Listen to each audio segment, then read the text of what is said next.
Chapter 11. The Mermaid Princess. Baize guided Wanyu deeper into the ocean. Wanyu gazed at the large jellyfish nearby, a kaleidoscope of colors, as if they were dancing. A giant whale shark swam ahead, while schools of sardines swirled like a tempest densely packed. Beneath the surface, the waves shimmered, with sunlight filtering down from above. This scene was breathtakingly beautiful. "I shall take you to a place even deeper," Baize said as he gently swam downward with Wanyu. "All right." Wanyu nodded her little head. After descending for a while, Baize pointed to the side, where three enormous whales glided by. Listening to their ghostly calls and watching their massive bodies drift into the distance, Wanyu felt that in this vast, unfathomable deep sea, humans appeared as insignificant as ephemeral mayflies. "What kind of beastmen are you?" Suddenly, a shrill voice rang out from behind. Wanyu turned to see a group of shrimp-headed beings, their peculiar appearance captivating her. "Get lost!" Baize's icy glare swept over them, emanating an aura of frost that instantly froze the surroundings, as if they were in an ice cavern. "This snake beastman dares to tell us to leave? Brothers, attack him!" The shrimp beastmen froze in fear, but faced with outsiders, they could not retreat. One of the shrimp beastmen charged toward Wanyu. Baize released the pressure of his six-patterned beast aura, causing the shrimp to plummet like dumplings. "What are you doing? How dare you harm my aquatic kin?" "Princess!" The shrimp beastmen hastily retreated, parting to create a path. A woman with flowing blue hair and a fair complexion swiftly approached, accompanied by several men. Upon arriving, Blue Moon intended to oversee the situation, but was stunned by the scene before her. These land beastmen dared to harm her kin. Such an offense was unforgivable. "Surround them and give me—" Before Blue Moon could finish, she caught sight of the visages of the two beastmen, leaving her momentarily speechless. Last night, in the darkness of the water, she had seen them from a distance and thought them beautiful, but now they were even more striking. Especially the female, she was the most exquisite creature Blue Moon had ever encountered. Surpassing anyone among her kin, could she possibly be a lost member of the aquatic race? She was a connoisseur of beauty, and this made it difficult for her to justify capturing them. "Princess, how do you intend to handle them?" One of the men following her looked at Blue Moon with a fond expression, exasperated that his little wife was such a beauty enthusiast, unable to resist stunning sights. "I merely brought my female companion down to play, with no intention of conflict, yet your shrimp soldiers rushed at us without a word should my female be frightened. Do not blame me for unleashing a massacre." Baize's silver visage was as cold as ice. His chilling voice pierced the air, his sharp gaze fixed on Blue Moon. Blue Moon's pupils dilated, and she instinctively rubbed her arms, feeling a tightening in her chest as goosebumps formed. This snake beast man was indeed a cold-blooded creature. Just one glance from him made her feel as if she were being hunted. The intense pressure was palpable, and the men behind Blue Moon felt it too, stepping forward to shield her. "Snake Beast Man, although you are a six-patterned beast, we cannot match your strength. However, this lady is our princess, and our king is also a six-patterned beast. Do you wish to make enemies of our aquatic kin?" Wanyu sensed the tense atmosphere and felt a confrontation was imminent. She tugged at Baize's arm. Baize, feeling Wanyu's pull, looked down to see her shaking her head. He lowered his head, took her hand, and gently patted her delicate little hand, his eyes conveying reassurance. His beloved female was here. There was no need for unnecessary violence. He would not allow anything to harm his precious Wanwan, or he would go mad. Chapter 12. The Journey of the Aquatic Kin. "We merely came here to play and apologize for the disturbance," Wanyu said apologetically to the woman before her. Baize felt an overwhelming surge of murderous intent as he watched his beloved Wanwan apologize to another beastman. Were it not for his little female, he would have ensured the disappearance of these beastmen. "Beautiful female, since you have offered an explanation, I shall overlook this matter. I am the princess here. Blue Moon, what is your name, and what type of beastman are you? You are so stunning. Could you be a lost mermaid? Or perhaps a fox female?" Blue Moon swam closer to Wanyu, circling around her with curiosity, her eyes sparkling with wonder. Blue Moon's gaze remained fixed on Wanyu, utterly captivated by her beauty, unable to look away. Observing Blue Moon's demeanor, Wanyu sensed she seemed like a naive young girl. My name is Wan Yu, and I am a female of the ape clan. Wan Yu thought to herself that since humanity evolved from apes, she was not entirely lying. Ape clan? You don't look like one. When did such a beautiful female appear among the ape clan? And alongside a six-patterned snake, beast man no less.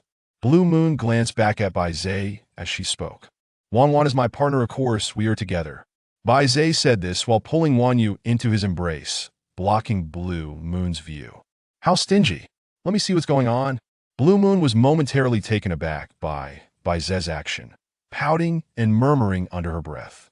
Upon hearing Blue Moon's words, Bai Zai pursed his lips, finding her truly noisy. Beautiful female, may I call you Wan Yu? Would you like to visit our aquatic realm? It is far more beautiful and entertaining than here. Blue Moon, feeling comfortable in Wan Yu's presence and eager to befriend such a lovely creature, expressed her desire. Sure, Wan Yu replied, now curiously observing Blue Moon, who she had initially overlooked in her nervousness. Before her, Blue Moon had cascading locks of blue-gold hair, and her eyes sparkled with a deep blue-gold hue. Her fishtail was the most eye-catching, adorned with countless scales that shimmered like gemstones, as if she were a beloved child of the sea. Oh yay! Blue Moon swam about joyfully. Then let me put a bubble layer on you. Our aquatic home is located quite deep. With that, she directly encased Wan Yu in a protective bubble. Blue Moon glanced at Bai Zai beside Wan Yu, shivering slightly, hesitating to speak. She wished to take Wan Yu's hand, but a cold gaze bore down on her, instilling fear. Bai Zai, observing Wan Yu's excited expression, sighed helplessly. As long as she was happy, he would accompany her in whatever she desired. You lead the way, I shall hold her hand.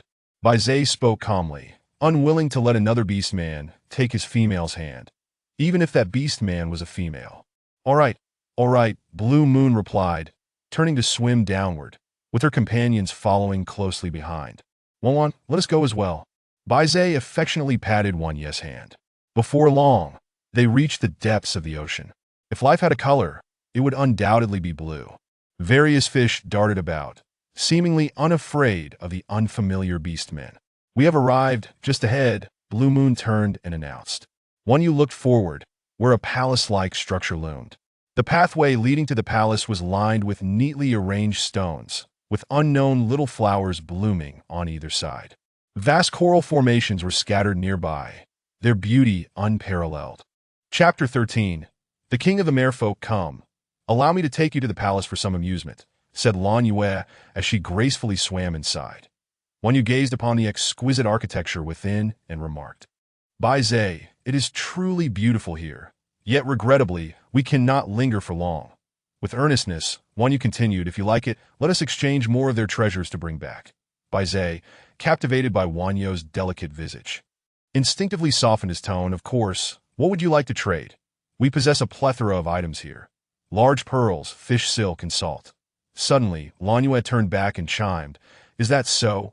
Wan Yu expressed particular interest in what Lan Yue had mentioned.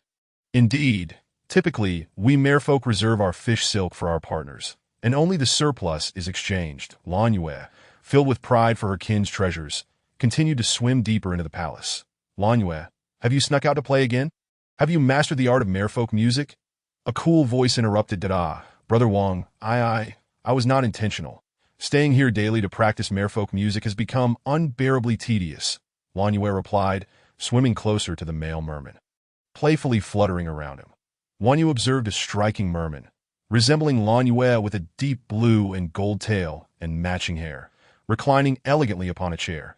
Bai Zai looked up to see a handsome face adorned with sharp features, complemented by blue and gold beast markings on his arms, signifying his prowess as a six-patterned beast. Are these guests you've brought? The beast man inquired frankly.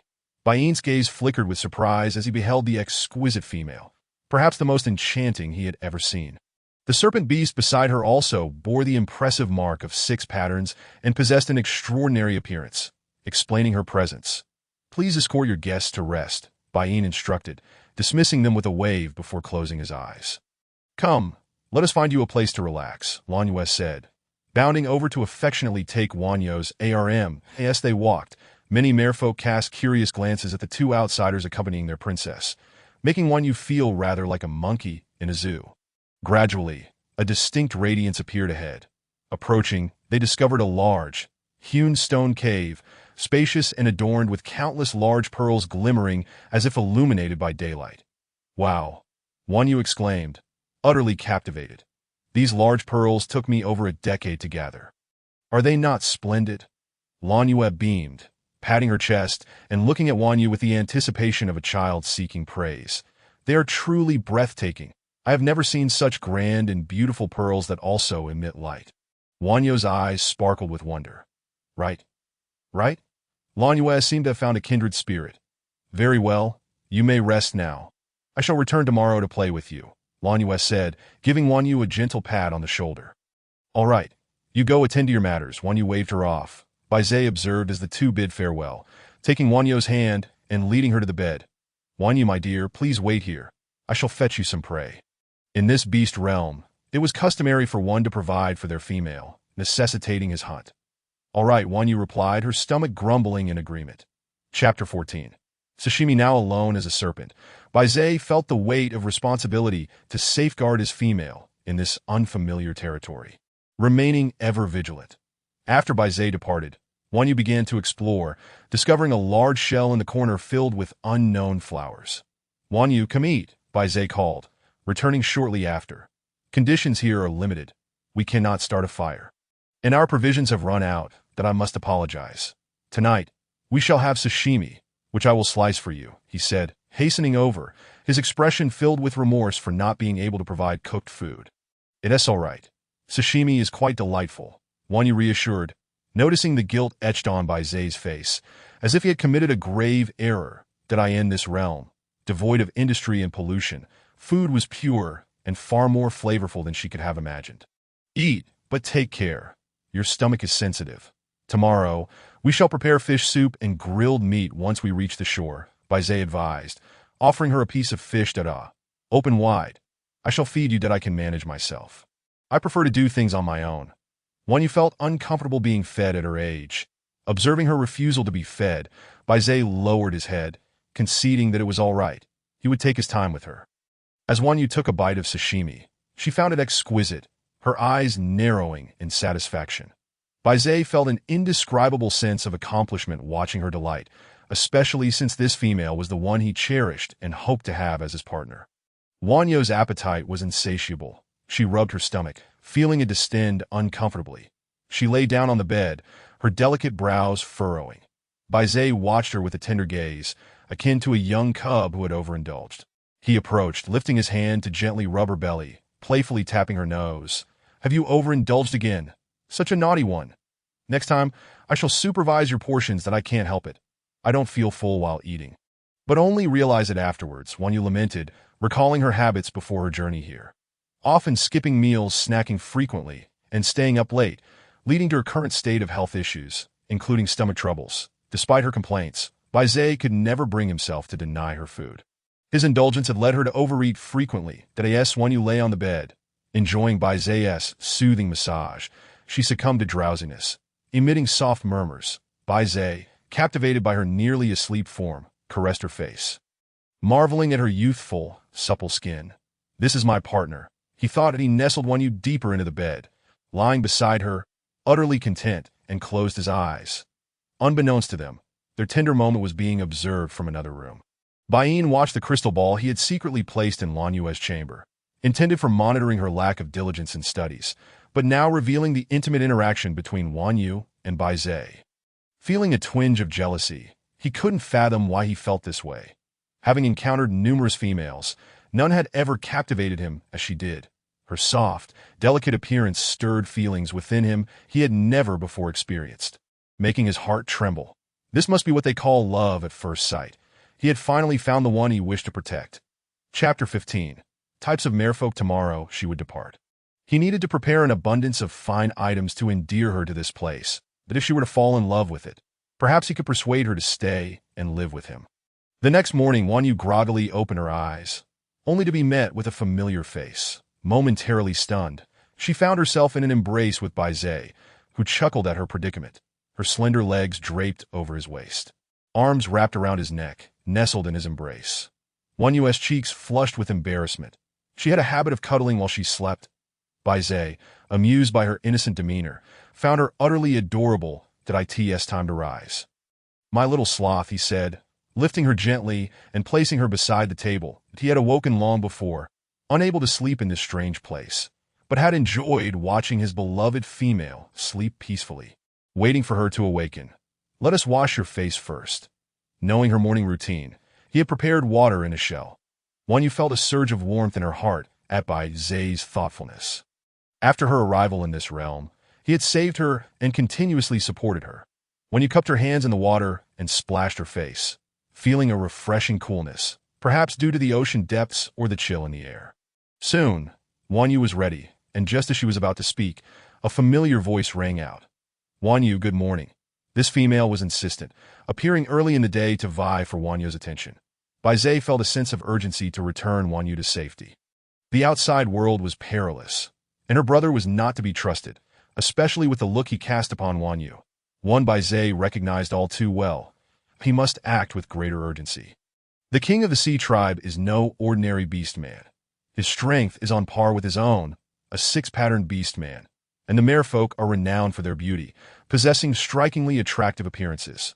Generally, they look down upon the beast men of the land, seldom forming unions with the females of the surface.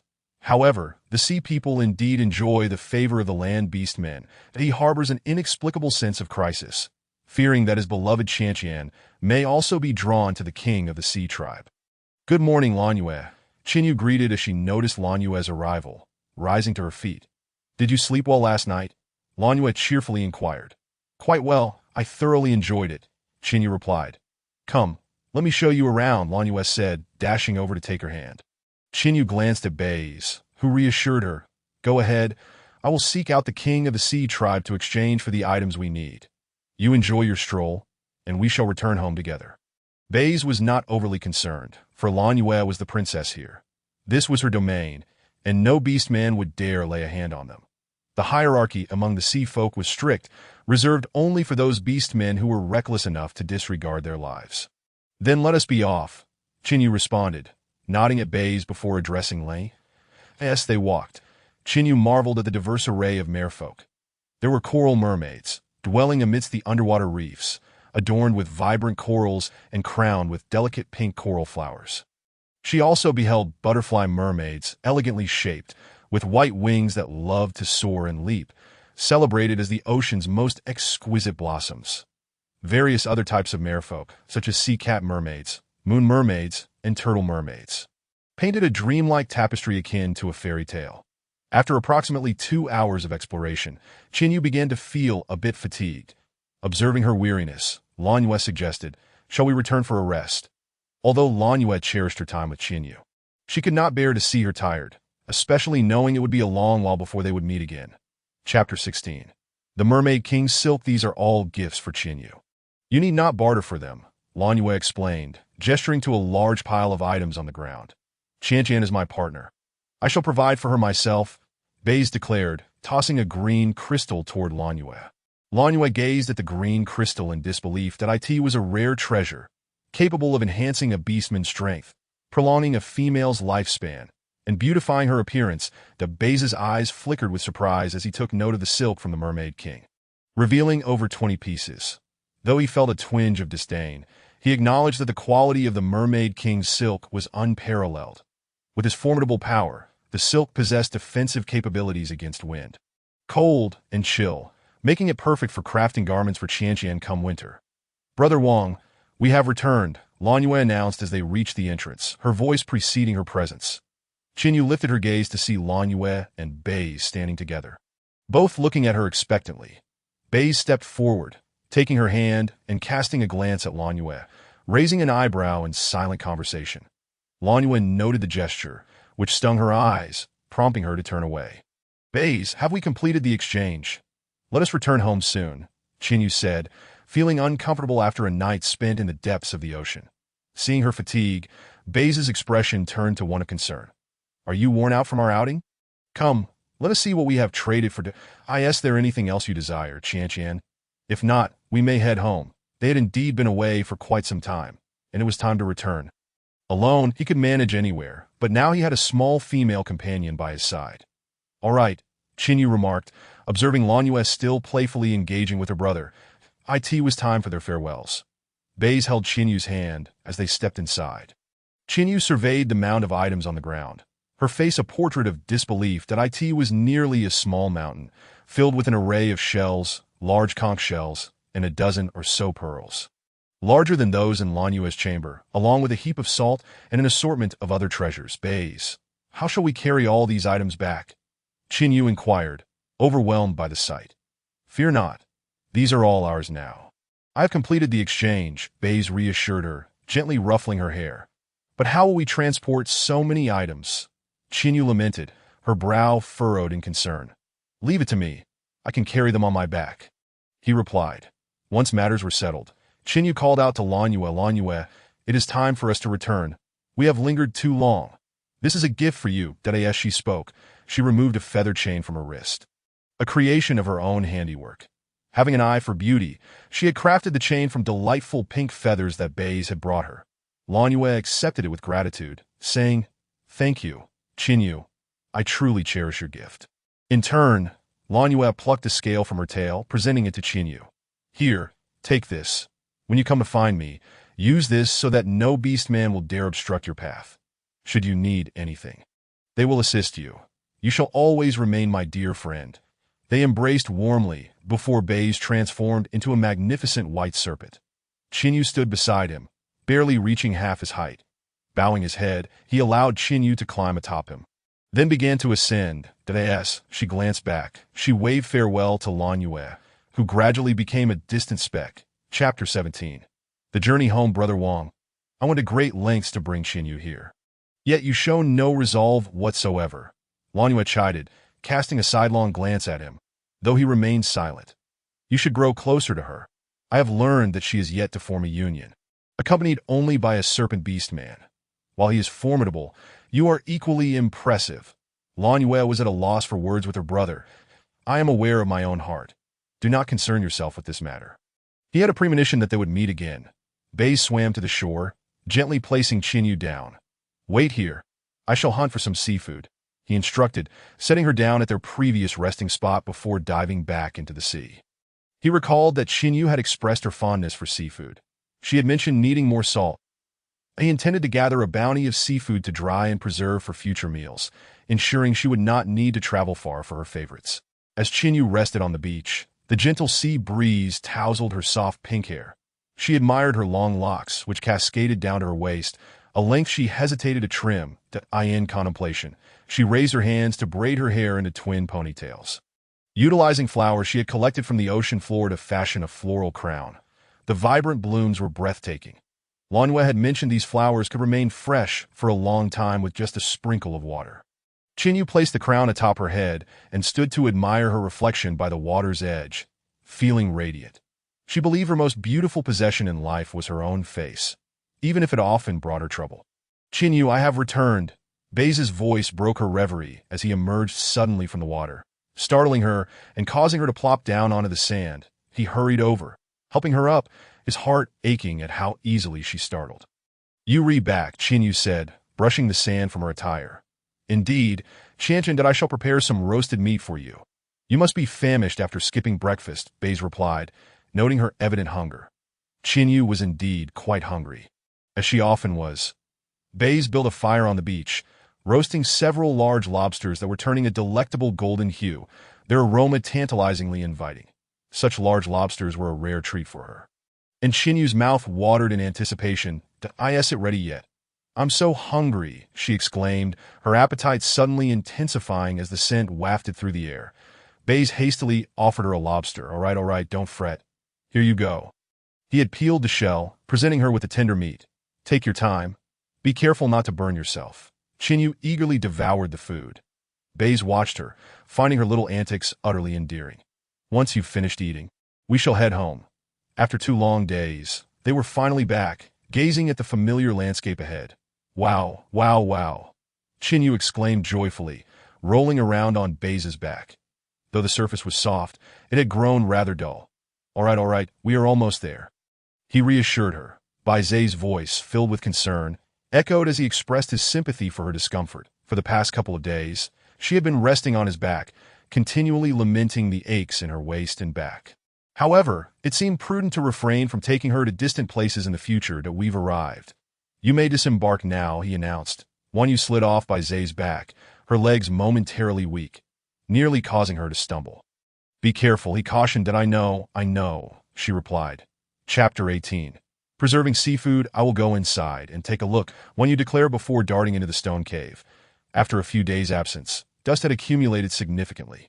A gentle puff sent a cloud of dust billowing from the bed, dancing like tiny sprites in the sunlight. Gazing at the cave entrance, Wan Yu pondered, what will happen when winter arrives? Will I not freeze to death? She contemplated the possibility of constructing a wooden cabin, given the abundance of towering trees and resources in the area. However, the matter of building a house would have to be postponed for now, as there were far more pressing concerns to address. Stepping out of the cave, Wan Yu glanced around, searching for Bai Zai, but he was nowhere to be found. Oh well, I should tidy up the room first. Otherwise, there will be no place to rest. She picked up a piece of animal hide and retrieved a makeshift broom she had crafted during her idle moments, diligently sweeping the area where she would sleep. After half an hour of bustling about, her back ached and her waist felt strained. Indeed, such pampering had its drawbacks. Noticing Bai Zai still had not returned, she approached the belongings she had exchanged with him. Squatting down, she began sifting through the items, categorizing them. Her gaze fell upon a large shell bed, spacious enough for 5 individuals. She felt a surge of joy. It was her favorite piece among all the treasures. A pristine white. Once Bai Zai returned, she would ask for his help in arranging it, and then she could finally sleep comfortably that night. From within, she extracted a bounty of large pearls, some shimmering with light, others dull, along with numerous small shells and pearls. The sheer quantity was exhilarating. She envisioned transforming them into jewelry, necklaces, curtains, and adornments. How delightful it would be! Such quality, if found in modern times, would be invaluable. She would be a wealthy woman indeed.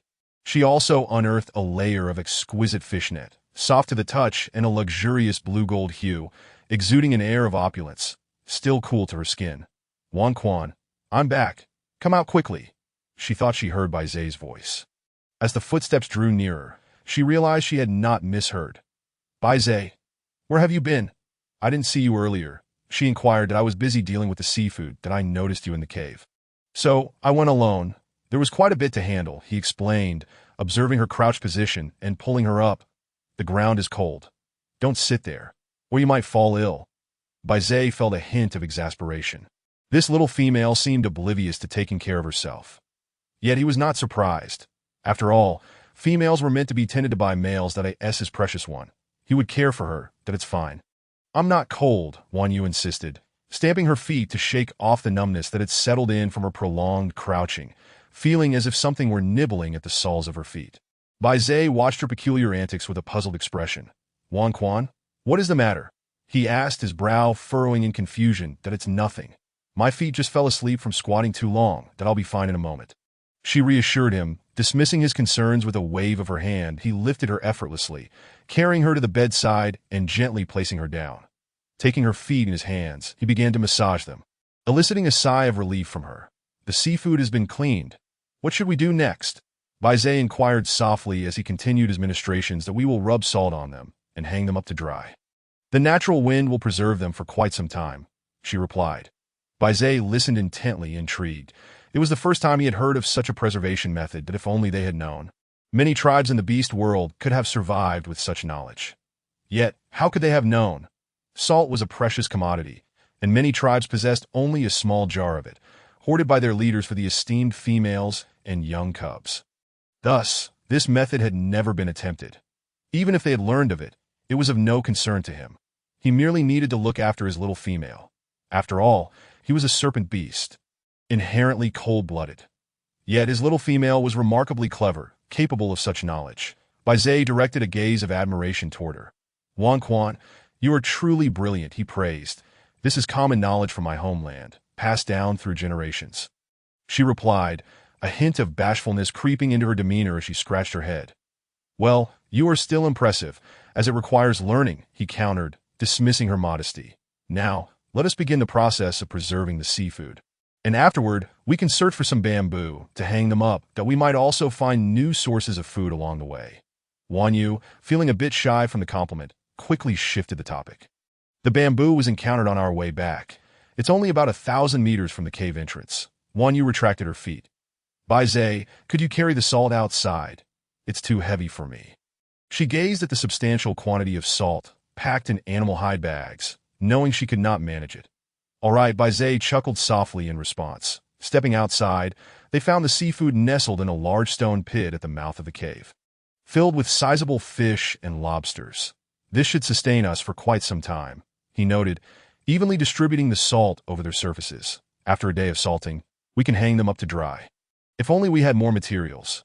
A touch of chili would enhance the flavor. That Wan Yu's thoughts drifted to cured fish, causing her to salivate. She adored preserved delicacies. Would you like to hunt for some boar beasts and sheep beasts? We could turn them into cured meat. How delicious that would be. She proposed eagerly. As you wish, Bai Zai replied with a cheerful smile. All right, we can set off now, but you must not wander off. Stay close to me. Despite this being his territory, he could not gamble with her safety. Okay, I won't run off, Wan Yu quickly assured him. Seeing her act so endearingly, Bai Zai felt a surge of happiness. Having a female made the tedious days far more bearable. Transforming into his hybrid form of man and serpent, he scooped Wan Yu into his arms and glided toward the forest. Wan Yu gazed at the towering trees, pondering how 6 individuals might not suffice to encircle them. Beside one colossal tree stood a withered one, adorned with clusters of black mushrooms. Put me down. I see edible food, she exclaimed, pointing at the mushrooms. Can we eat those? She queried. Indeed, they can be used in soups or salads, and they can be dried for long-term storage, Bai Zai informed her. Wan Yu, insistent, urged him to set her down. Come quickly. Let us gather them, she urged, darting forward. Slow down, watch your footing, Bai Zai cautioned, feeling a twinge of anxiety as he observed her unsteady gait. Wan Yu waved her hand dismissively. That it's fine. You collect the mushrooms here. Don't stray too far. I will go hunting. That he had already surveyed the area and determined there were no other wild beasts nearby. Chapter 19. Discovering nuts. With that, Bai Zai transformed into his full beast form and dashed away. Wan Yu, bent over, continued to gather mushrooms when she heard a faint chattering sound overhead. Looking up, she spotted a few squirrels, their fluffy forms clutching nuts, appearing utterly adorable. Squirrels, members of the rodent family, bore a resemblance to larger mice. Their fur a mix of black and brown, with long, bushy tails. Their large eyes and sharp incisors complemented their lively, agile nature, often found in trees. Primarily herbivorous, they feasted on seeds, nuts, and even fruits, particularly cherries, reveling in the daylight, especially in the early morning. Suddenly, a small squirrel tumbled down with a thud, landing on its back and squeaking in distress. It struggled to right itself before scurrying behind the withered tree, peeking out from behind the trunk to observe Wan Yu. Wan Yu found them to possess an enchanting spirit, as the others continued their chattering above, oblivious to her presence. Hello, beautiful little female. May we befriend you? The largest squirrel inquired. Wan Yu was taken aback. The squirrels could speak. Of course, hello. I'm Wan Yu. She waved at them. I am Songda, and these are my brothers, Song Xiao Air, Song Xiao San, Song Xiao Si, and Song Xiao Wu. He introduced, gesturing to the others that it's a pleasure to meet you all. Wan Yu replied warmly. Little female, are you the mate of that serpent beast? Songda leaped down, circling Wan Yu's legs. That must be true. You carry his scent. Song Xiao Air nodded in agreement. Indeed, echoed Song Xiao San, while Song Xiao Si and Song Xiao Wu shared knowing glances. Yes, he is my partner, Wan Yu affirmed, feeling no need to deny it since they would be together anyway. That serpent beast is quite formidable. We dare not approach his territory, they chimed in unison. Indeed, we are but insignificant beings, taking up little space, and he does not hold us accountable. As for you, dear female, you may be unaware that those perilous beasts have been driven away by him. A few squirrels chattered among themselves, realizing that she had just arrived and was completely oblivious to these matters. Dear female, what brings you here? What you hold in your hands does not seem appetizing, remarked Songda, eyeing the wood ear mushrooms in Wan Yu's grasp. It is edible and rather delightful, Wan Yu replied, shaking the wood ear mushrooms, bemused. The squirrels expressed their confusion, yet since the grass beasts also consumed certain plant-based foods, they said nothing further. One Yu observed the nuts in their possession. Do you have many of these nuts? Where can they be found? She casually inquired of Songdo. Indeed, there are plenty in this vicinity. Dear female, would you like to partake? If you desire, we can guide you there. Is it truly possible? Thank you so much. One Yu exclaimed, surprised that such a bounty existed. Let us go. It is just ahead. Follow us. With that, One Yu packed her wood ear mushrooms and followed. After traversing approximately 100 meters, they came upon a thin-shelled hickory tree. Its trunk stood straight, its crown spreading wide, with a robust root system. And its edible kernels could even be pressed for oil in modern times. The tree's resilient material boasted an oil content exceeding 70%, laden with abundant fruits. This is the place, dear female. Wait here while we gather the fruits, Songdo instructed, and he and the others climbed the tree. One Yu, having agreed, awaited their return. Before long, they tossed down a multitude of fruits. One Yu glanced to the side and spotted an abalone fruit. A type of dried fruit resembling an abalone, hence its name. This fruit offered a fragrant and rich flavor, crispy and nutritious, containing protein, vitamins B1 and B2. Consuming it could even help prevent brain aging, providing excellent nourishment for the weak, those recovering from illness, or those prone to hunger. Truly a rare treasure. When you continued her stroll, she stumbled upon the Lin Song nut. Wow, this is my absolute favorite. Yet it is usually quite expensive. I can hardly believe there are so many here. The Lin Song nut, also known as macadamia, had a smooth exterior and was white or creamy in color. It could be eaten raw or roasted, becoming crispy and delectable. What a bountiful harvest, One Yu exclaimed. Removing her sandals and climbing up, she managed to ascend about 2 meters before her arms grew weary, causing her to slide back down. The tree bark scraped against her legs, igniting a fiery pain.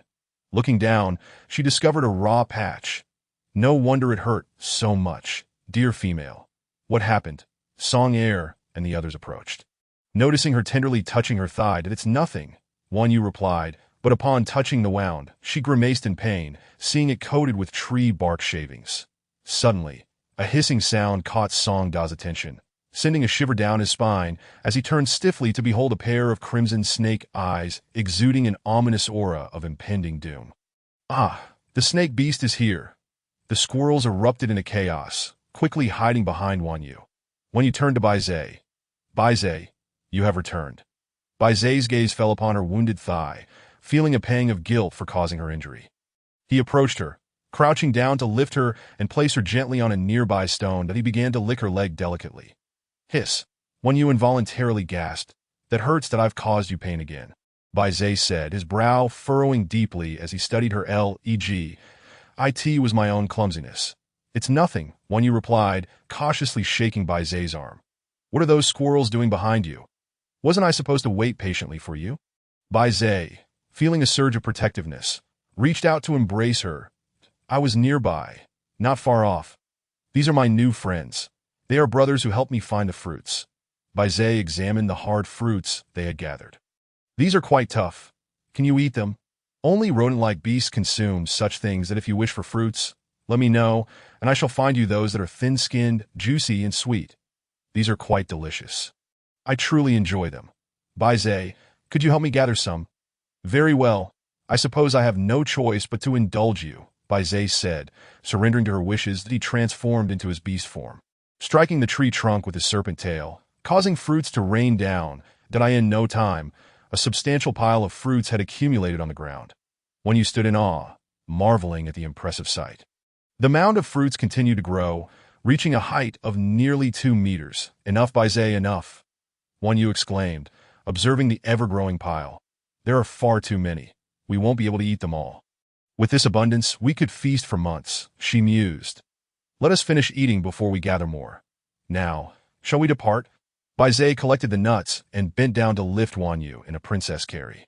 Dear female, are you leaving? Songdo inquired, witnessing the snake beast carrying One Yu. Yes, we have matters to attend to. We must take our leave.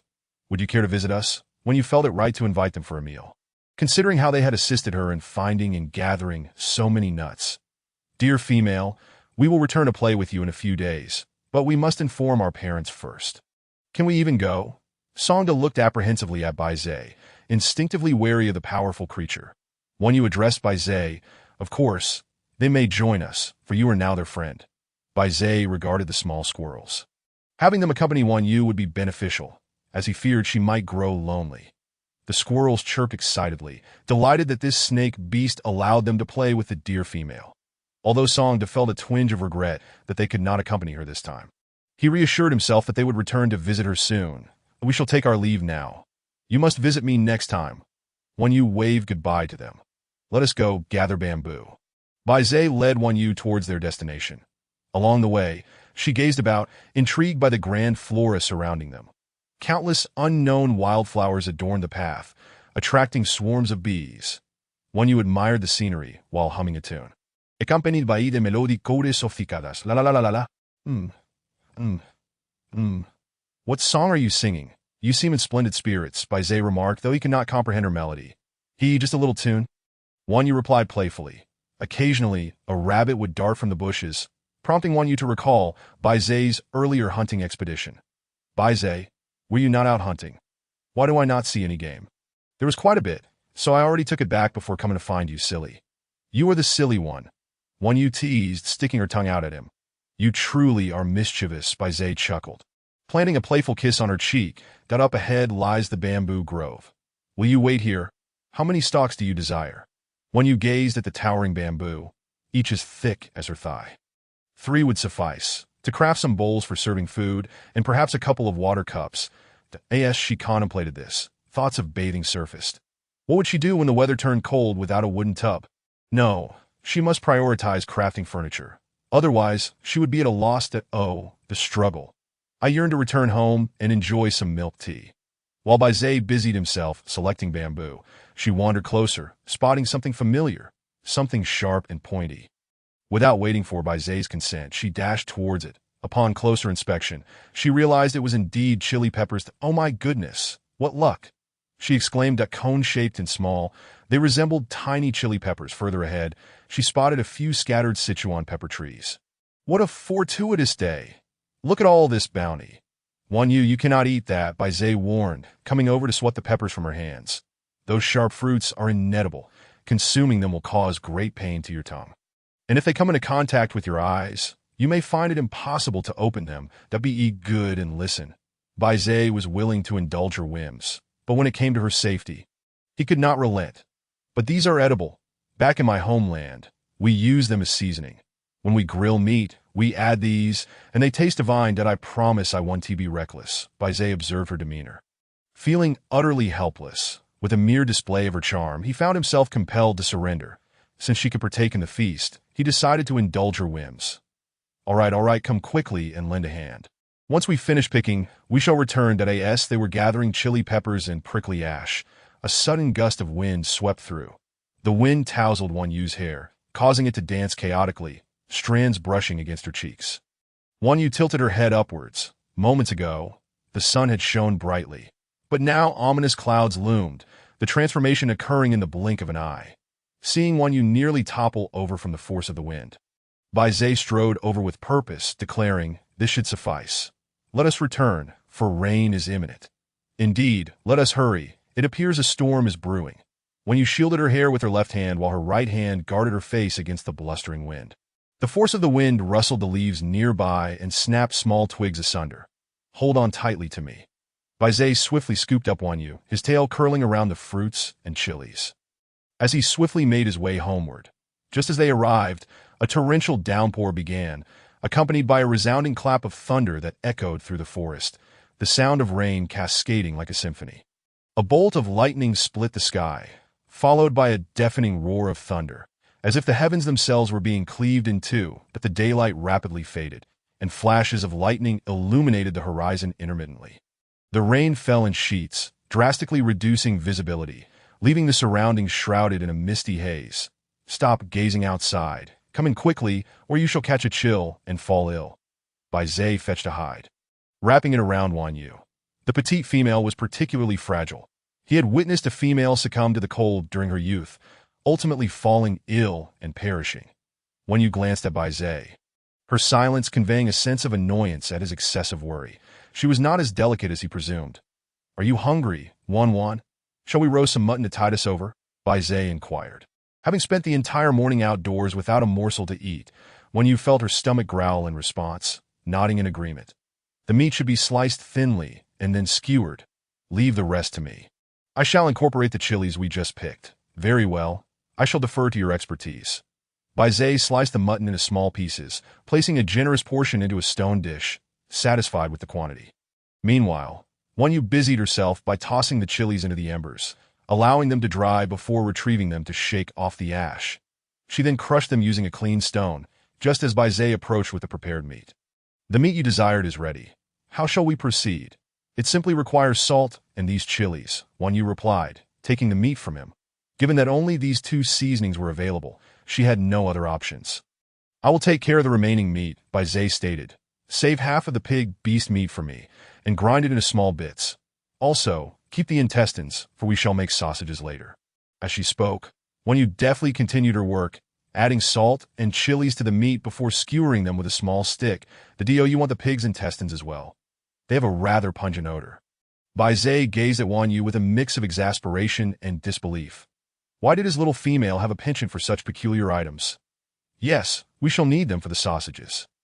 But remember to clean them thoroughly." Wan Yu nodded in compliance. "Very well." Bai Zhe sighed, shaking his head in resignation before turning to attend to the meat. Wan Yu soon had all the meat skewered. As she moved to the entrance of the cave, the wind rushed in, causing smoke to waft towards her eyes, rendering her unable to open them, tears streaming down her cheeks, turning her back to the entrance. She sat down, curling her legs beneath her, her left hand resting on her knee while her right held the skewers over the fire. With her head bowed, her long hair cascaded across her face, occasionally finding its way into her mouth. Listening to the sound of the rain while roasting the meat, Wan Yu stifled a yawn, gradually drifting into a daydream. She relished rainy days, for the sound of the rain lulled her to sleep, imparting an inexplicable sense of security. Before long, the delightful aroma wafted toward her. How fragrant! Wan Yu inhaled deeply, savoring the scent. Bai Zhe, bring the meat inside to prepare. It's cold out here. Noticing the petite female as concern, Bai Zhe hastened his movements, assuring her it will be ready shortly. Soon, he had marinated half of the prepared meat while chopping the other half into small bits, bringing the pieces and intestines next to the fire before sitting beside Wan Yu. "Let us warm our hands first. Here, try this. I've added chili." Wan Yu offered Bai Zhe a few skewers of roasted meat. "You eat first." Bai Zhe noticed that Wan Yu had not yet taken a bite. So he pushed the skewers back toward her. "You should eat. There are more right here." Wan Yu pointed to the remaining skewers that had been perfectly roasted. "All right." Bai Zhe accepted them, taking a bite. To his surprise, the flavor was delightful, with a pleasant spiciness that tantalized his taste buds, making it impossible for him to stop. "See? I told you it would be delicious." The familiar taste filled her mouth. Wan Yu's spirits lifted. If only we could preserve some for winter, we wouldn't have to worry then. Bai Zhe couldn't help but respond. "It can be preserved. As long as we dry it, it can last a long time." While enjoying her meal, Wan Yu mumbled in agreement. "I understand. I will gather more, and we shall store it." Bai Zhe felt a sense of wonder. His little female continuously amazed him with her knowledge, and he eagerly anticipated what other surprises she held. After a few skewers, Wan Yu felt sated. "Eat more. You are too thin. Otherwise, you will suffer in winter." Bai Zhe's concern for her slender frame was palpable. He feared she might not survive the harshness of winter. In this wilderness, food was scarce during the cold months, and many perished from starvation or exposure. Countless females and their young succumbed to the chill. "I can't eat anymore," Wan Yu said, rubbing her belly, feeling it protrude slightly. She took a deep breath, realizing her appetite was indeed quite modest, as Bai Zhe had consumed the remainder. "Bai Zhe, now that it is raining and there is little to occupy us, shall we craft some furniture?" Wan Yu suggested, turning her gaze toward him. "What do you mean by furniture?" Bai Zhe asked, intrigued. "It's the bamboo we just brought back. It's hollow inside, right? We can cut it open and make bowls for eating and cups for drinking." As she spoke, she began to sketch the designs in the dirt. Bai Zhe studied the shapes she drew, realizing he could indeed replicate them. He looked at her with curiosity. "All right, leave it to me. Then I shall prepare the meat," Wan Yu declared, rising to her feet, but Bai Zai gently pressed her back down. "Stay put. I will handle it. One only needs to instruct me on how to proceed." It was absurd for a male to allow his beloved female to toil while he stood idly by. That would be a testament to his inadequacy. "No, I can help," Wan Yu insisted, feeling a bit embarrassed. Believing she ought to contribute in some way. Bai Zai cast her a disapproving glance. Was he the sort to make his female do all the work? Very well, very well. Wan Yu, unable to withstand his gaze, finally relented, and Bai Zai's expression returned to normal. That as she warmed herself by the fire, she guided Bai Zai through the process, and soon enough, they had fashioned over 20 pairs of chopsticks from just one segment of bamboo. A testament to its size that we can make a few spoons as well. "What are those for?" Bai Zai raised an eyebrow. "They're for drinking soup," she replied. "Could you share some tales about your homeland?" Wan? Bai Zai suddenly found himself curious. With her vast knowledge, her homeland must be truly remarkable. "What would you like to hear?" Wan Yu proudly lifted her chin, for the greatest pride of her life was being born in China. "Anything you wish, I am eager to listen." Bai Zai was keen to learn about her past, that we have a history spanning over 5,000 years. Through numerous dynasties, leading to the modern age, we have advanced technology. "What is technology?" Bai Zai interjected that Tio put it simply, humans have invented many things. Those that run on land, swim in water, and fly in the sky. Those that run are called cars, faster than you're swimming. And those that fly, akin to great birds, reach their destinations in the blink of an eye. Such remarkable things exist. Bai Zai felt a twinge of envy. The world in which his beloved female lived was beyond his wildest imagination. Indeed, there is even a device called a mobile phone. It's quite extraordinary, for it allows communication. What is a mobile phone? Well, for example, if I am here and you are in the forest, no matter where we are, as long as we have this mobile phone, we can speak to each other in the next moment. That truly so remarkable. "What is your dwelling like?" Bai Zai's mood sank further with each revelation. Our homes are filled with towering skyscrapers, taller than this mountain we inhabit." "Will you leave me?" Bai Zai felt an overwhelming sense of unease. Chapter 22, Bonding with Bai Zai, that I cannot return. Wan Yu's voice suddenly dwindled. She had no idea how to go back, having inexplicably found herself here. Upon hearing Wan Yu's words, Bai Zai's heart was a tumult of emotions that he did not wish for the little female to depart. Yet her despondent demeanor pained him deeply. He could not bear to revert to a solitary existence, drifting aimlessly. "I will strive to provide you with the very best," Bai Zai solemnly vowed to Wan Yu. He was determined to offer her a life of unparalleled quality, even if it cost him his very life, as long as she remained by his side. "All right, then you must not disappoint me." Wan Yu gazed earnestly into Bai Zai's eyes, her expression grave. "I swear by the beast goddess name that I will never betray you. Otherwise, I shall meet a dire fate." Bai Zai's countenance turned serious as he made his oath. In this world, the beast god was their faith, underscoring the gravity of his promise. Moreover, in this realm, a male could possess but one female until death. "I believe in you." Wan Yu could sense Bai Zai's sincerity. And after their time together, she was well aware of his character. Upon hearing her affirmation, a flicker of joy danced in Bai Zai's eyes. "Then, Wan, promise me you will never leave me." Bai Zai spoke softly. "Okay," Wan Yu replied, her face flushed with shyness. "Wan, let us bond as partners now." Bai Zai's gaze darkened, fixated on Wan Yu, his eyes brimming with delight as he swiftly approached her. Lifting her into his arms and hastening towards the bed, Bai Zai gently placed Wan Yu upon the bed, his body covering hers. Bai Zai leaned closer to Wan Yu, tenderly licking her lips. Wan Yu felt a tickling sensation, pushing against Bai Zai's face with her hands. Bai Zai's tail stealthily wrapped around her wrists, pinning them above her head. He lowered his tongue, giving a gentle lick. A cool, wriggling sensation invading her mouth, akin to an errant worm. Wan Yu's fur bristled, her soul nearly escaping in fright. Wan Yu thrashed violently. Bai Zai, stiffening, restrained himself from departing from her lips. The thing in his mouth slipped out immediately, slender and crimson, its tip bifurcated, swaying with agility. A strand of saliva extended from the forked end, connecting to Wan Yu's mouth. Bai Zai and Wan Yu's chests heaved dramatically. Bai Zai frowned and asked, Wan, do you not wish to be intimate with me?" Is she truly so resistant to kissing him? Wan Yu's nose suddenly tinged with acidity, her eyes welling with tears, nearly spilling over. This progression was far too swift. She was still reeling from it all. She wanted to deny it, but the words caught in her throat, swallowed back down. Seeing Wan Yu's silence, Bai Zai clenched his fist tightly hidden beneath his sleeve. Alas, Wan still had not accepted him. Bai Zai uttered a self-deprecating sigh. I do not object. It is merely that the pace is too rapid for me to process. Wan Yu felt a tightening in her chest at Bai Zai's reaction. Lowering her head, her cheeks aflame, reflecting on the outrageous words she had spoken, Bai Zai was momentarily stunned by her admission, his mind blanking that as though she was not unwilling. In an instant, he was lifted from despair to elation.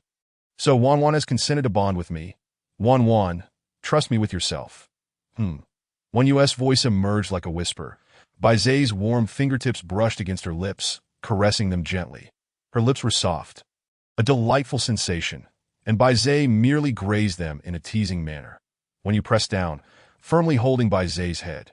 She bit her lip, suppressing her racing heart, and said, I want. No sooner had the words left her lips than Bai Zai seized her hand. Clutching it tightly, his thumb rubbing against her palm repeatedly, that do you like this, Wan? Bai Zai gazed into her eyes, his voice weary yet tender, the nasal lilt in his tone deepening. Not hearing her response, he drew closer, their bodies entwined, and he swept her stray locks behind her ear. Wan Yu's arms around his neck trembled as she listened to his steady breathing. Enveloped in his embrace, she felt giddy. Her cheeks flushed crimson. Bai Zai's throat bobbed, his gaze fixed intently on her, brimming with fierce possessiveness. Seemingly unsatisfied with a fleeting embrace, he once again tilted her chin, pressing his lips against hers in a fervent kiss. The warmth of their breaths mingled, and Wan Yu turned to him, finding his eyes filled with anticipation and longing as he gazed at her. Mere inches apart, in Bai Zai's eyes, she saw her own flushed cheeks and the swollen lips from their earlier kiss. The atmosphere paused for a heartbeat, and the next moment, the heat of his breath enveloped her. Wan Yu knew she had succumbed. Her mind was a whirlwind, Bai Zai's breath trailing lightly from her ear downwards. His hands growing increasingly restless, the sound of rain outside stretching into an endless melody. The following day. Wan Yu stretched languidly, her hand brushing against Bai Zai's face. The corners of Bai Zai's eyes lifted slightly. Wan has awakened? As Wan Yu opened her eyes, she found Bai Zai lying beside her, propped on his side, his upper body bare, revealing sculpted abs, lean and muscular, a vision of strength on his chest. There was a miniature version of her, exquisitely small. Wan Yu instinctively reached out to touch it. It resembled a tattoo. This is our bonding mark. Wan Yu, you have one on your chest as well. Bai Zai's lips curled into a subtle smile, his eyes fixed intently on her, his mouth lifting in a gentle grin. Bai Zai's hand moved to touch Wan Yu's heart, where a small white snake was imprinted. Its dark red eyes vivid and lifelike. His essence was etched into her heart, signifying her importance to him. Upon seeing it, his eyes brimmed with unshed emotion, disbelief flooding his features. This was his place in Wan Yu's heart. Wan Yu glanced at her own body. Her neck, delicate as fine porcelain, was marred with bruises that appeared somewhat alarming. On her chest, a small white snake was imprinted. Oh no, you naughty rascal. Wan Yu's eyes glistened with unshed tears, her soft lips biting down on themselves as she stifled a sniffle. Yesterday, he had relentlessly ravished her, refusing to relent, leaving her voice hoarse from crying. Even upon waking, she found him still energetically moving atop her. Bai Zai gazed at her tear-streaked face, his heart constricted painfully, as though gripped by an unseen force, filling him with panic. Bai Zai stared at the marks he had left on her from their passionate encounters. He had been unable to restrain himself, indulging repeatedly. How could he resist when his Wan was so delectable? He had made every effort to control himself, but normal mating could last 3 days and nights. Yet he had only had one. Chapter 23. Sunbathing the cured meat. It is all my fault. Wan, do not cry. Bai Zai looked at her, his heart aching. I am hungry. Wan Yu's voice trembled. Still laced with tears, she glanced outside. The sun was high in the sky, resembling midday. Do not cry. I will prepare you a meal. Bai Zai assured her that I want boiled food, and please add the wood ear mushrooms we collected yesterday. Wan Yu quickly replied. Very well, Bai Zai said, placing a large shell over the fire. repurposing it as a pot. Before long, the meat broth was ready. Bai Zai skillfully ladled it into a wooden bowl and presented it to Wan Yu. Wan Yu, it is time to eat. As she raised her hand to take the bowl for herself, a sharp pain shot through her lower body. Do not move. I will feed you, Bai Zai urged, quickly restraining Wan Yu that he blew on the broth, tasting it with his tongue to ensure it was at a suitable temperature before offering it to Wan Yu. As she took her first sip, she was overwhelmed with emotion, nearly brought to tears at finally being able to eat. After a few sips, she declared, I am full. Wan Yu looked at the broth before her and shook her head. Just a little more. You have eaten so little. Bai Zai observed the nearly half-full bowl, concerned that Wan Yu's appetite was too small. That I cannot eat anymore. I am truly full. Wan Yu pushed the bowl away. Bai Zai finished off the remainder himself. The cured meat from yesterday was ready. I shall hang it out to dry. Bai Zai informed Wan Yu that I will accompany you. Later, we can chop some wood to smoke the cured meat, enhancing its flavor, Wan Yu suggested. Such an abundance of meat, it is no small endeavor. Yesterday, she had intended to prepare the sausages first, but recollecting this made her cheeks flush. Wan, you need not worry about that. I can handle it. Bai Zai chuckled that I do not wish to lie around anymore. Wan Yu replied, then rose from the bed. However, as her feet touched the ground, her legs softened, nearly causing her to topple. Bai Zai hurriedly caught her. Be careful. You should sit by and watch. This task is too heavy for you, my dear. Wan Yu replied softly, all right then. Wan Yu gazed at the abundant meat before her, feeling the ache in her waist and back, wishing to assist but finding herself unable. Bai Zai set Wan Yu aside and began slicing bamboo into strips, which he then immersed in hot water to boil. Once the bamboo strips were ready, he deftly threaded the meat onto them and hung the skewers on a makeshift rack. Observing Bai Zai diligently hanging the cured meat, Wan Yu took the Sichuan peppercorns, washed them meticulously, and combined them with the diced meat prepared the night before, adding salt and chili water to blend them thoroughly. She then stuffed the mixture into pig intestines. The volume was considerable, and soon she was drenched in sweat, beads of perspiration cascading from her forehead like rain. After approximately half an hour of labor, she finally completed the stuffing. She lifted her gaze to Bai Zai, who was nearly finished with his task, and once he hung the last piece, she waved him over to sit beside her. Bai Zai washed his hands, ensuring they were clean before approaching Wan Yu, aware that she cherished cleanliness. Sit for a moment. We will chop some firewood later, he suggested. Wan Yu rested her chin on her hand, feeling somewhat fatigued. Bai Zai embraced her gently, and she nestled closer, resting her head against his chest, gently rubbing it like a clingy kitten. That you've been such a good girl. Finishing all the remaining meat, Bai Zai remarked, planting a kiss on her cheek. Wan Yu pouted slightly, replying softly, I've always been good. As she spoke, she played with Bai Zai's long hair, captivated by its silky texture. All right, my dear, no more playing? Let us go gather some firewood. Bai Zai took her hand, kissing it gently before speaking in a tender tone. Very well. That he lifted Wan Yu into his arms, and not far from the entrance lay a dense forest. Bai Zai set her down and transformed into his half-beast form, swiftly climbing a tree and using his tail to snap off withered branches, creating a cacophony of rustling leaves. With winter approaching, the foliage had turned yellow, and the trees, grand and abundant with branches, yielded numerous twigs in no time, which Bai Zai tossed down. Wan Yu collected the fallen branches, arranging them neatly on the ground. Be careful not to stand too close. You might get hit by the falling branches. Bai Zai cautioned as he continued breaking the twigs. All right, Wan Yu replied, waiting until Bai Zai tossed the branches to the other side before she gathered them. That should be enough, Bai Zai. There is hardly any space left on the ground. It is all covered with branches.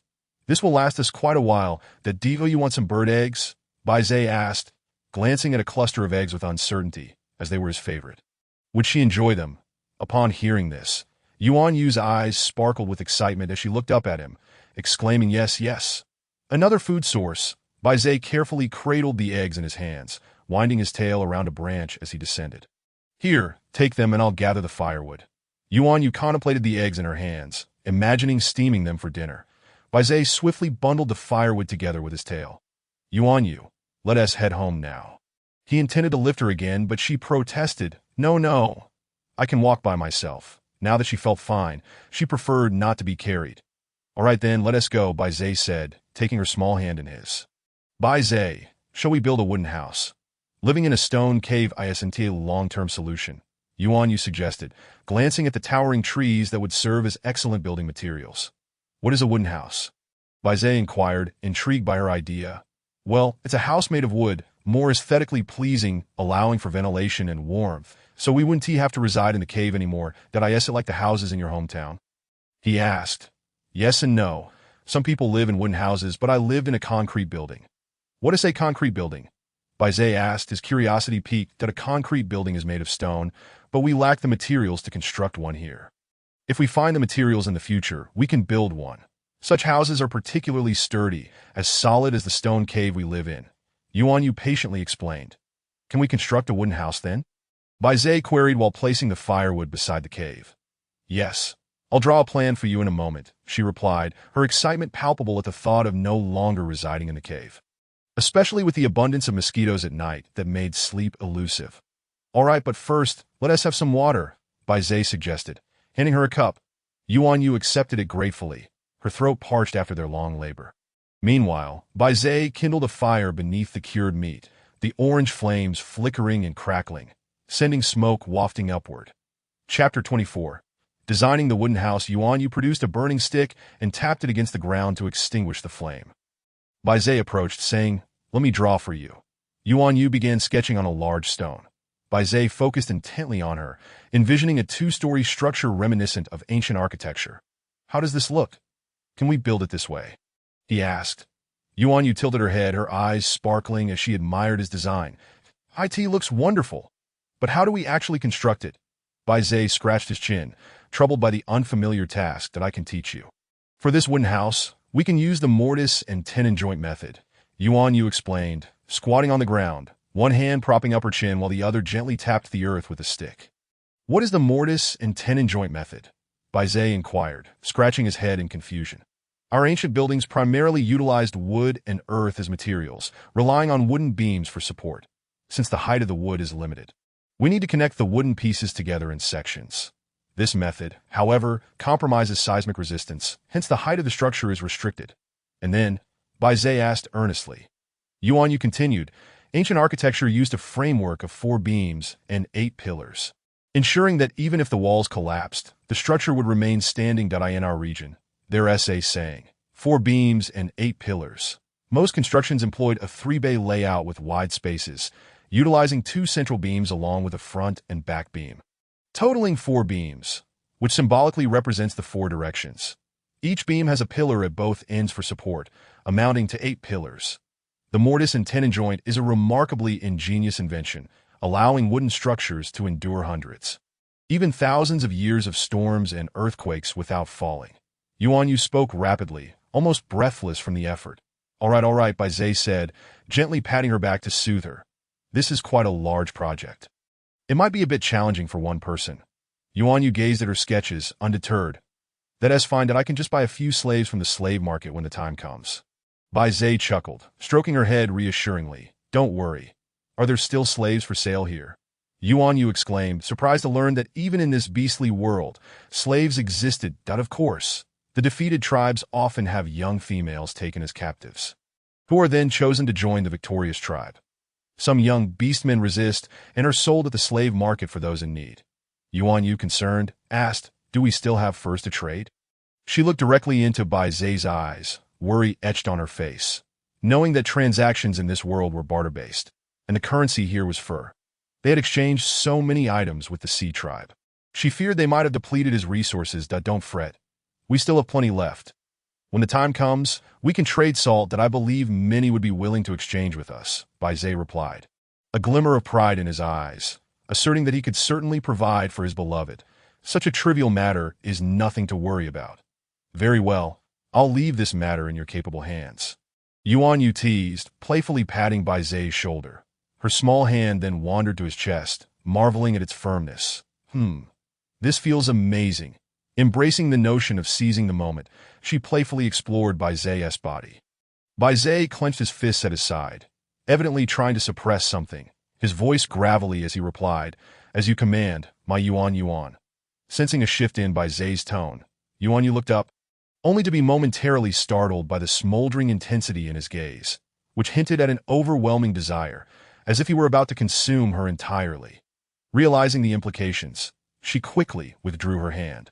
But Bai Zhe held onto it, pulling her closer into his embrace. His piercing gaze darted between them before settling on her face, lingering with a profound significance. Then, he leaned in, capturing her lips in a fervent kiss, his tongue sliding into her mouth. Yuan Yu found herself breathless, her mind spinning. Bai Zhe continued, and she could distinctly hear the soft sounds of their passionate kiss, igniting her senses that do you want more. Yuan? Bai Zhe's voice was laced with a teasing undertone. That of course not. Don't say such silly things, she stammered, her cheeks flushed, her small fists clenched in embarrassment, her vision blurred with shyness, her body feeling weak. Ha ha! Bai Zhe gazed at the shy demeanor of the little one in his arms, bursting into hearty laughter that this is his Qian, his dearest Qian. Had she not visited just yesterday, he would certainly have seized the opportunity to indulge her today. Humph. Qian glanced at Bai Zhe, who was teasing her, and pouted in a display of her pride. All right. Observing her adorable expression, Bai Zhe refrained from provoking her too much, fearing that she might genuinely become upset. As Qian turned her gaze towards the horizon, the sun began its descent, the light slowly fading, heralding the imminent end of the day. The cured meats had been smoked for quite some time, and she watched as the chunks turned a dark crimson. That I want to eat. Qian Yu's mouth watered uncontrollably. Do you wish to eat? Qian. Bai Zhe instantly understood her eager eyes. Yes. I want to eat the sausage. Qian Yu's eyes sparkled with delight as she looked at Bai Zhe. How would you like it prepared? Qian. I shall cook it for you. I want it stir-fried. Boil the sausage briefly, then slice it into pieces. Add some oil to bring out the aroma, and finally season it with a touch of chili and salt. Qian Yu articulated her desired method of preparation, wishing for garlic shoots to accompany the dish. As they were a perfect match for cured meats, it seemed she would need to venture outside to see what other ingredients were available. Alas, there was nothing she desired.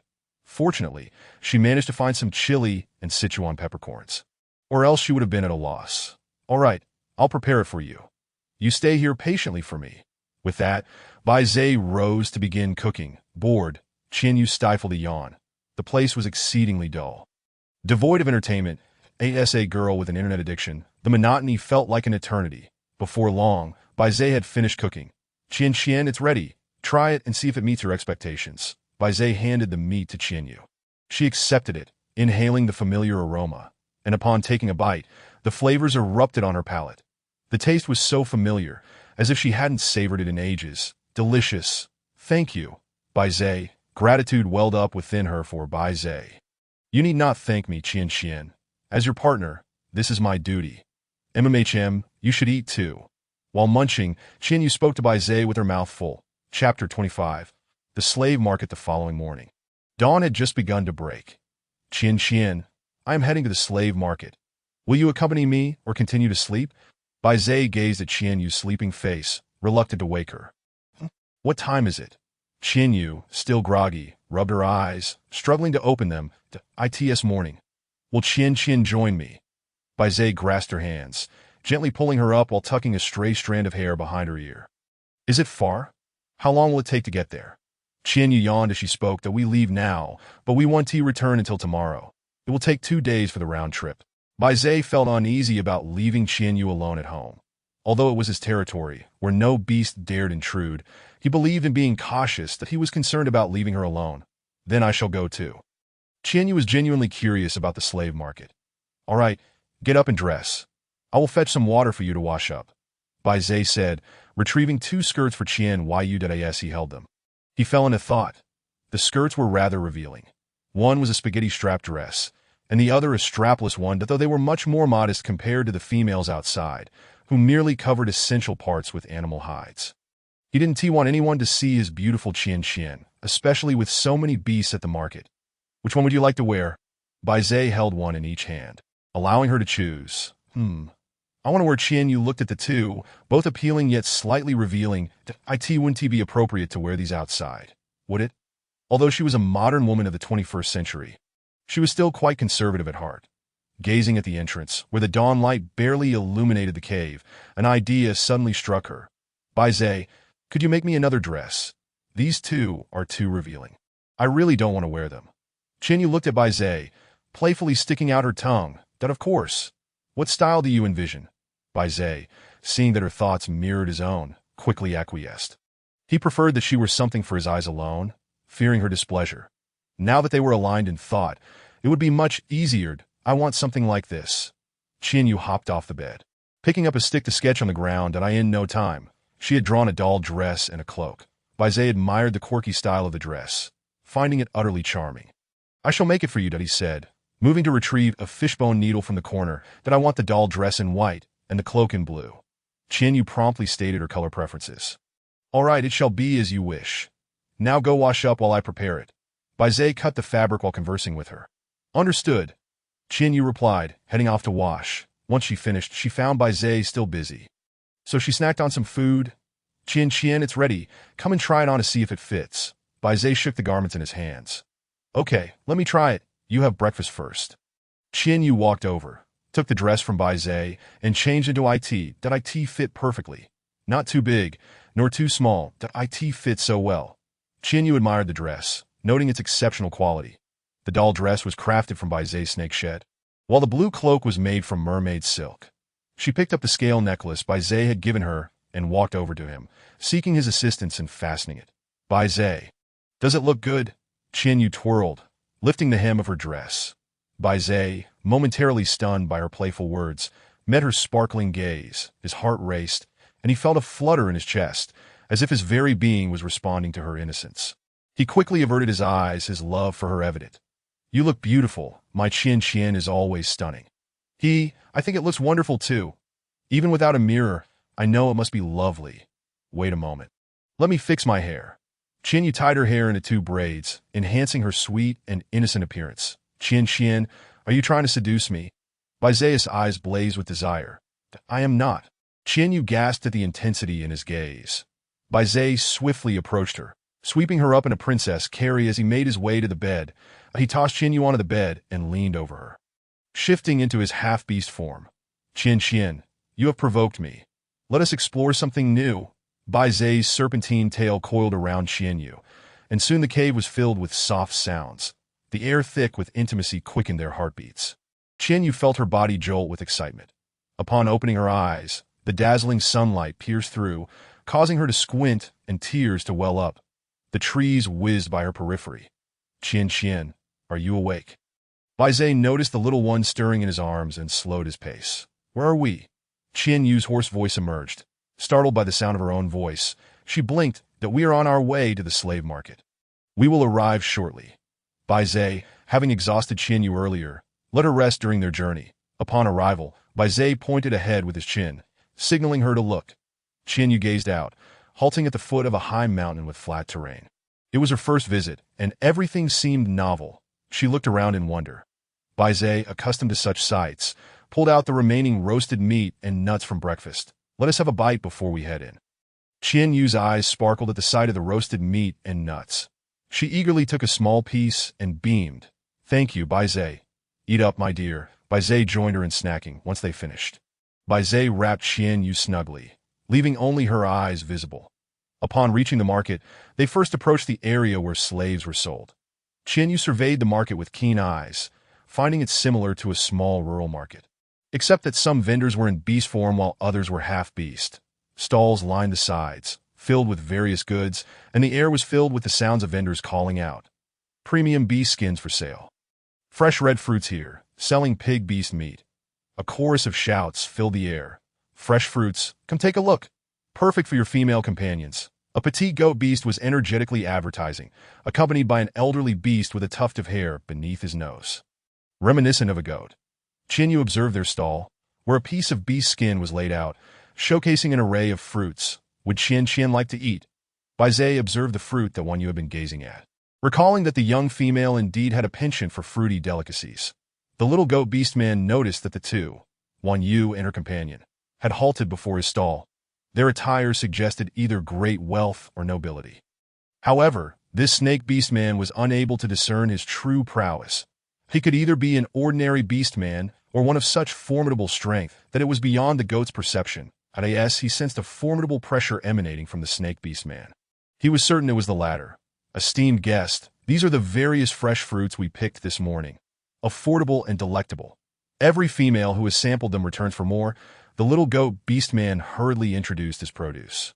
The elder goat beastman nodded in agreement, adding that there were samples available. As he spoke, he handed a green fruit to Wanyu. Wanyu accepted it, observing the apple-like fruit in her hand before gently taking a bite. A flavor reminiscent of pears spread across her palate, delightfully sweet. She bit into it again, blinking her clear, beautiful eyes, her voice soft and melodious. Upon hearing Wanyu's sweet tone, the little goat beastman felt a sudden tingling sensation rush through him. The goat beastman gazed at Wanyu, captivated by her shimmering, watery eyes and enchanting gaze. A single glimpse was enough to ensnare him utterly. Though her face was obscured by a veil, her eyes alone revealed her extraordinary beauty. Baize, noticing the goat beastman's unblinking stare at his little female, released a formidable aura, raising an eyebrow as his cold, dark eyes narrowed dangerously at the goat beastman. Feeling the pressure from Baize, the goat beastman's face turned ashen, rendered speechless as he averted his gaze from Wanyu. Wrap all of this up. How much for the beast skins? Baize inquired in a deep, magnetic voice that carried an unintentional chill. His narrowed eyes revealing an air of danger and an overwhelming possessiveness. 2 pieces of beast skin. The goat beastman stammered, his heart racing as he trembled uncontrollably. This snake beastman was utterly terrifying. Just a few glances at the female in his arms left him feeling as though the snake beastman would tear him apart. Wanyu, we don't need to exchange so much. We might not finish it all, she whispered softly. The commotion drew the attention of several beastmen nearby. It's fine. Qian likes to eat, so let us exchange a bit more, Baize replied, his icy demeanor dissipating momentarily. He tossed 2 pieces of beast skin, and the elder goat beastman promptly gathered the fruits before handing them to Baize. Baize accepted the fruits and continued forward with Wanyu in his embrace. As Wanyu surveyed her surroundings, she noticed most of the passers-by were tall males clad in beast skin skirts or robes. Occasionally, she spotted a few females perched atop beast-shaped beastmen, their expressions exuding haughtiness. Surrounded by several adoring males, the solitary males nearby gazed longingly at the beautiful females passing by, proudly displaying their masculine prowess. When you found the display somewhat painful to behold, some males lingered by the roadside, seemingly waiting for females to pass, hoping for a chance to catch their attention. Countless eyes turned toward her. Look over there, a female with just a snake beastman beside her. One male exclaimed that a male seated against the wall immediately stood up, nudging his companion. She's truly a female. Upon seeing Wanyu, his companion's eyes sparkled with excitement. Look at her beautiful eyes and that intriguing beast skin skirt. Her companion is a 6-patterned beast, murmured the crowd, their whispers reaching Wanyu's ears. She felt a slight shift in her expression, realizing the males around her were somewhat intimidating. What is that ahead? Wanyu asked, observing a line of handsome beastmen showcasing themselves, awaiting the attention of any passing females. Baize's words caused Wanyu to furrow her brow. We have arrived. Baize led her to a place where slaves were being sold, all bound and restrained. Wanyu looked at the emaciated slaves, some even appearing ill. Esteemed guest, are you in the market for a slave? This is the largest slave market. Many high-ranking beastmen come here to select their merchandise. A rotund beastman rubbed his hands, eagerly explaining. What types of beastmen do you have? Please introduce them to us. Baize's voice was faint, imbued with an icy undertone. What kind of beastman do you desire? Strong ones or delicate ones? We have older females as well as younger males and older ones, he continued, his face plastered with a smile, his eyes reflecting a desire to please. Wanyu, which one do you fancy? Baize inquired. That we need strong ones for building a house. Wanyu whispered softly in Baize's ear. Then we shall select the strong ones. Qian may choose whichever she prefers, and we will acquire that one. The rotund beastman, undeterred, led them to a nearby enclosure filled with strong-looking beastmen. When you scrutinized the beastmen, all looking gaunt, some barely clinging to life, suddenly, she spotted a male beastman and a female beastman in a corner. Appearing to be in their 40s or 50s, the male's fierce gaze was marred by blood, his face pale, while the female looked at him with concern. Bai Zai, I want those too, when you pointed toward the corner. Before Bai Zai could respond, the rotund beastman interjected. These two are yak beastmen that I advise against trading for them. They have been bought and returned multiple times. Why? Wan Yu inquired, her eyes glimmering with intrigue. Because that male is exceptionally strong and refuses to yield, always clashing with his masters, DOUC. He is still bleeding.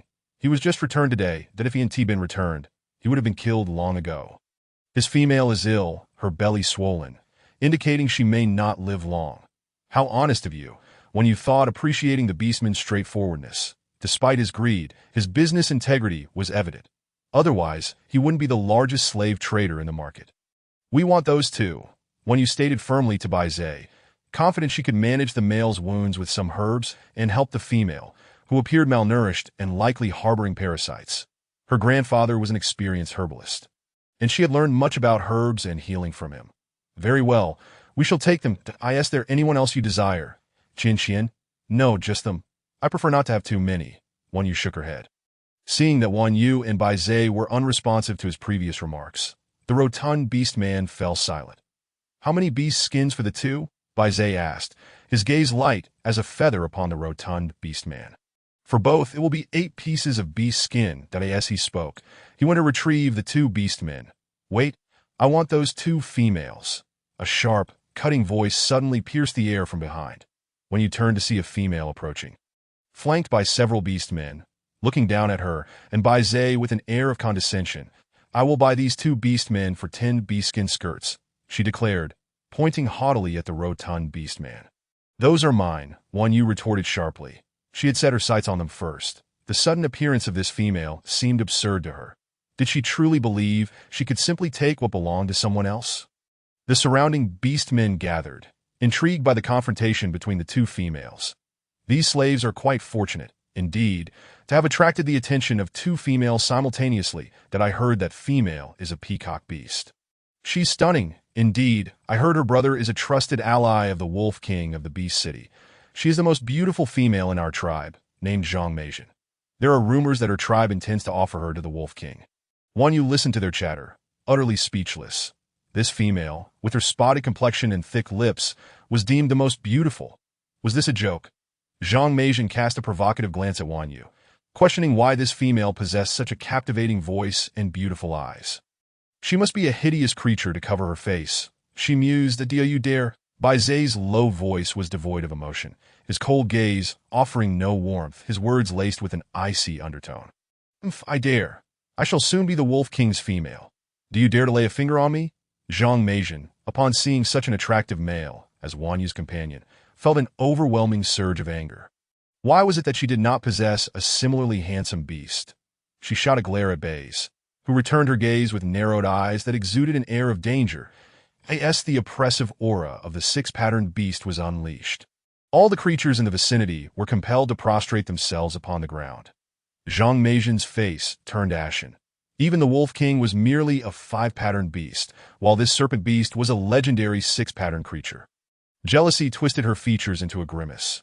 Please, my lord, spare us. That my female was not intentional in her actions. A male beast man behind Zhang Meijin spoke with great difficulty. Witnessing her partner apologize to Wan Yu and the others, Zhang Meijin shot him a furious glance before fainting from rage. Upon seeing her collapse, Baze retracted his oppressive aura, causing the beast men to shy away from the commotion in fear for their own safety. Do not let such trivial matters anger you, Wan Yu remarked, noticing the cold air emanating from Baze as she placed a gentle kiss upon his cheek. Baze, amused by Wan Yu's affection, chuckled lightly, and the temperature around them warmed considerably. Here, take these 8 beast skin skirts, he tossed to a rotund beast man. The rotund beast man exclaimed, hastily gathering the skirts, hoping they wouldn't be returned. Now that I have purchased you, you must obey me. Otherwise, death awaits. Do you understand? The low, threatening tone of Baze resonated in their ears, his eyes glinting with a wicked, icy mockery. Yes, we are willing to follow you and obey your commands, master, the male responded, his body tense with apprehension. What are your names? Wan Yu inquired. Others call me Daniu, and this is my female, Niolene, Daniu replied, supporting Niolene, whose eyes were filled with despair. "From now on, you shall be known as Uncle Nyo and Aunt Nyo. I am Wan Yu. You may call me by that name." Wan Yu observed that they were older than her, thus finding it inappropriate to address them solely by their names. "All right, my female seems to be in dire condition," Dainyu said, his expression filled with alarm as he noticed Nyoline growing increasingly weak. "Fear not. Let us depart and seek out some herbs," Wan Yu assured him. "Very well," Dainyu replied, scarcely able to believe that his new master was a shaman. And a young female at that. Wan Yu extended her hands, and Baze, understanding her intent, lifted her effortlessly, allowing her to perch upon his arm. "That is Wan Yu truly a shaman." "What is a shaman?" Wan Yu tilted her head in curiosity. "A shaman is one who can heal and has knowledge of medicinal herbs." "Oh, I see. Then I suppose I am one as well." Wan Yu nodded. Wan Yu is truly remarkable," Baze thought, marveling at her many talents. Feeling overwhelmed by the surprises she continually presented him, Wan Yu giggled shyly. "Let us follow us," Baze said, leading them onward. As they walked, he spotted a stall selling herbs among the fox tribe. Dainyu quickly lifted Nyoline into his arms and followed Baze. "Here we are," Baze announced, stopping at a stand where herbs were on display. He set Wan Yu down, and the fox tribe beastman, noticing the arrival of potential customers, enthusiastically introduced their wares. "Esteemed young female, these are our herbs. We are from the fox tribe, and many of these herbs are unique to us. Please, take a look." Upon seeing Wan Yu, the fox beastman's eyes widened with surprise. This little female smells delightful, and her eyes are simply captivating. Who would have thought that I would encounter such a beautiful female? Unfortunately, he realized that he could not approach her, for she was accompanied by a formidable six-patterned beast. "How much do these herbs cost?" Wan Yu inquired, her gaze scanning the array of herbs, many of which were items she regularly used. Among the remedies for Nyoline were two. One was plantain, and the other was guanzhong, both of which could treat intestinal worms. The plantain had superior efficacy, that if you wish to purchase them all, it will only cost you 5 beast skins, the fox tribe beastman offered, raising his hand to display 5 fingers. "Then please pack them all up," Baze declared grandly, as though he were a wealthy noble. Indeed, he was. Since his Wan Yu was a shaman, these herbs would surely be of use in the future. "Very well," the fox tribe beastman replied happily. Accepting the beast skins, Wan Yu gathered a large bundle of herbs. "Let us first attend to Aunt Nyo's ailment, and we shall return to explore further. Of course, we will follow your lead," Baze said, gazing at her with eyes as gentle as a flowing stream. A smile gracing his lips, Wan Yu halted beneath a mountain overhang and retrieved her shell pot. "Baze, please help me start a fire," she requested, accustomed to asking for his assistance. "What must we do?" Baze inquired. "Simply take a handful of the roots, remove any impurities, and boil them in water to be taken on an empty stomach," Wan Yu instructed. Listening to her, Baze found his little female to be quite the expert, radiating an aura of trustworthiness. Before long, the concoction was ready. "Uncle Nyo, it is finished. Have Aunt Nyo drink this potion, and then find a place for her to relieve herself, and all will be well." Thank you, Uncle Nyo said, tears glistening in his eyes. Wan Yu instructed, "Please wait here for us. We will return shortly." "Very well." Chapter 28.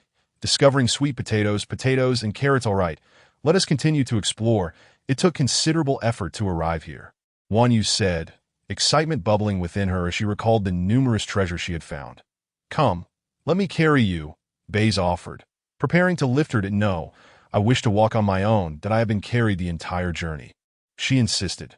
"Very well," she said cheerfully, spreading her arms wide to embrace the wind. That a gust swept by, blowing her hat backward and revealing her small head.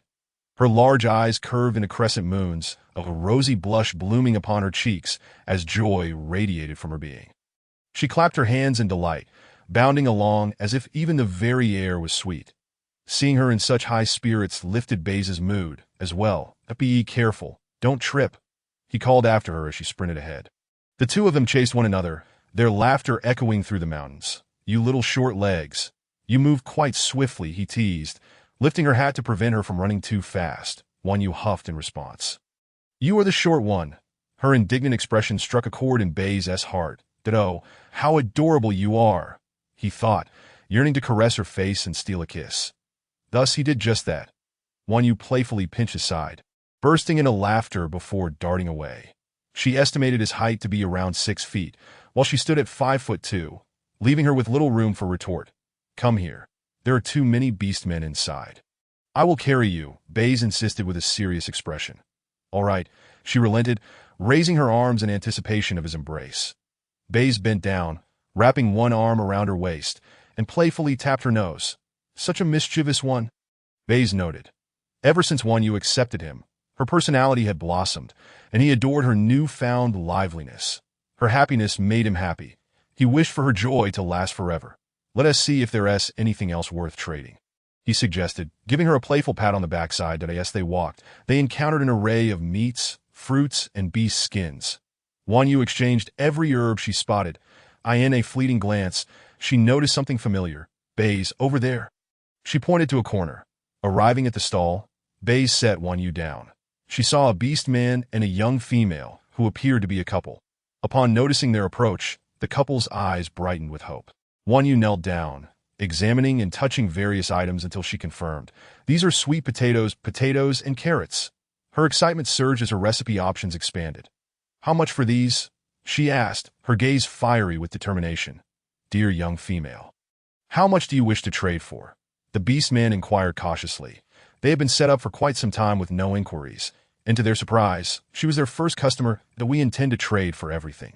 Please offer a favorable price, Won Yu negotiated, noting the substantial quantity of produce. 300 to 400 pounds in total. Would 2 beast skins suffice? The beast man suggested tentatively. Won Yu turned to Baze, seeking his approval. He nodded in affirmation. 2 beast skins were acceptable, as he had plenty to spare. Then we shall trade for 1 beast skin, she concluded. Excellent, the beast man replied, hastily preparing the goods, clearly elated by the transaction. Baze used his tail to receive the package. Won Yu, do you wish to continue browsing? He inquired. No. I believe we are finished. There is nothing more I desire, Won Yu replied, shaking her head. Then let us return to find Daniu and the others, Baze said naturally, taking her hand as they walked toward the market's exit. The beastmen on either side of the market watched Won Yu depart with wistful gazes, lamenting the missed opportunity to approach such a stunning young female. My female has improved significantly. Thank you both, Daniu expressed with gratitude. Nyoda, overwhelmed with emotion, began to weep as he suddenly knelt down. Upon the return of Won Yuan and the others, they were astonished to see Uncle Nyoda and Aunt Nyodai prostrating themselves before them. Uncle Nyoda, Aunt Nyodai, what are you doing? Won Yuan rushed over to help them up. That was a rather disconcerting act for elders to kneel before her. Did it not diminish her longevity? Thank you, Won Yuan. You have saved me. Aunt Nyodai sobbed as she spoke. It was merely a trivial matter. Won Yuan waved her hand dismissively, signaling them to rise, indicating it was nothing of great significance. That I, Nyoda, swear by the beast god that my life henceforth belongs to you. I shall remain eternally loyal to you. After uttering these words, Nyoda repeatedly bowed his head to the ground. All right, let us head home, Baizé remarked nonchalantly, casting a glance at Nyoda, who had just pledged his allegiance to the beast god, which signified his acceptance of them. In an instant, Nyoda transformed into an exceptionally tall yak. Aunt Nyodai climbed onto his back, waiting reverently. Baizé shifted into his full beast form, lowered his head before Won Yuan, and emitted a hissing sound, extending 2 forked tongues to lightly caress her face. Won Yuan instantly understood and climbed atop Baizé's serpentine head. Let us set forth. Baizé swiftly glided forward, while Won Yuan settled on his head, removing her veil and shedding her cloak. Aunt Nyodai, perched on Nyoda's back, was left in awe. Her savior appeared so stunning. Most astonishingly, at such a tender age, she was a healer. And even the most formidable elder healer in the Beast City could not rival her skills. Countless females had perished due to her ailment, as no healer could cure it. She had resigned herself to waiting for death. Yet she had been saved. Who was her master? Why had she never encountered her in the Beast City? Her master was so beautiful. Surely she must be quite renowned, and that serpent beast was none other than the legendary six-patterned beast. Perplexed, Aunt Nyodai realized that she now had a powerful protector. She merely needed to serve them well. Grateful for her rescue, she decided to put her worries aside. After traveling for about 2 hours, Won Yuan reclined atop Baizé's head, gazing at the sky. The sun was gradually descending toward the horizon, painting the clouds with brilliant hues of crimson. Time seemed to fly. Another day was swiftly passing. Such tranquil days were not altogether intolerable. As dusk approached, Baizé slowed down, that we must find a cave to rest for the night, he declared. Wang Yuan surveyed the vast plains, pondering where a cave might be located. I know, if we continue leftward for a short distance, there is a small tribe inhabited by herbivorous beastmen. Nyoda came to a halt, recalling that he had been here before. Chapter 29, The Herbivorous Tribe. Then let us rest there for the night. Nyoda, lead the way, Wang Yuan instructed. Baizé paused, signaling for Nyoda to take the lead. Nyoda guided them toward the tribe, and shortly after, Wang Yuan spotted various stone caves ahead. The grassland had inexplicably fallen silent, an eerie quietness enveloping them, with only their sounds echoing. Baizé sensed something amiss and cautiously surveyed their surroundings. As they approached, Wang Yuan's hair stood on end. Sprawled haphazardly at the cave entrance were numerous beastmen, some of whom were swarmed with flies. Step back, Baizé commanded sharply, pulling Wang Yuan a few paces back, but he sensed no life among the beastmen. They were all deceased. Wang Yuan, Baizé, what has happened? Why are there so many dead beastmen? I do not know. It appears they succumbed to some illness, for there are no wounds and no scent of blood. That it was precisely this lack of signs that had led him to draw so near. Aunt Nyodai, is that not Cat's sister? Nyoda stammered, recognizing the familiar figure who had once sheltered them. That I do not know. Do not be afraid. I am here, he reassured her. What should we do now? Nyoda inquired of Baizé, adopting a defensive stance as he scanned the area. There is still one beastman alive. Let us go see. Wang Yuan's keen eyes caught sight of a young beastman with cat ears sitting on the ground, leaning against a stone, his head swaying. Baizé led Wang Yuan closer, stopping about 5 meters from the cat-eared beastman. The cat beastman, startled by the sight of so many beastmen, brightened upon recognizing familiar faces. Uncle Nyoda, Aunt Nyodai, what are you doing here? His dark eyes sparkled with recognition. It's a long story. Our clan was defeated and sold into slavery. These two are our masters. We passed through here to rest for the night and wanted to check on you and Cat's sister. But Cat's sister, the cat-eared beastman faltered, his expression darkening. Cat's sister has died. Our tribe's chief went to trade food with the neighboring cow tribe. Upon his return, he fell ill, and soon all who had come into contact with him fell ill and perished. With this, the young man silently shed tears, as if a blunt knife had pierced his heart, bearing the unbearable weight of loss for his kin and tribe. Observing their symptoms, Wang Yuan deduced the situation. They had contracted a plague, a particularly fearsome affliction. This disease is exceedingly grave, she stated, her voice heavy with concern. Baizé retreated a few steps, a look of confusion rising in his eyes. Wang Yuan, what is a plague? A plague is a contagious disease, often arising from poor sanitary conditions. The bones left scattered in the caves, combined with the beastmen consuming foul food, leads to indigestion and heat accumulation, Wang Yuan explained, stroking her chin. Moreover, with improper waste disposal in the caves, filthy water flows through the ditches, polluting the environment. When it rains, the contaminated water floods, and under the sun's heat, the miasma rises, infiltrating the beastmen's bodies, ultimately accumulating into a plague. As Wang Yuan elaborated, her brow furrowed deeper. This was a serious predicament. Baizé, this illness poses a grave threat. Nyoda implored, is there any hope for Cat Brother? This disease is severe and spreads rapidly, that if not contained properly, it could lead to the demise of all infected beastmen. Wang Yuan replied, and as she spoke, the hearts of all the beastmen raced violently. The thought of contagion spreading was terrifying.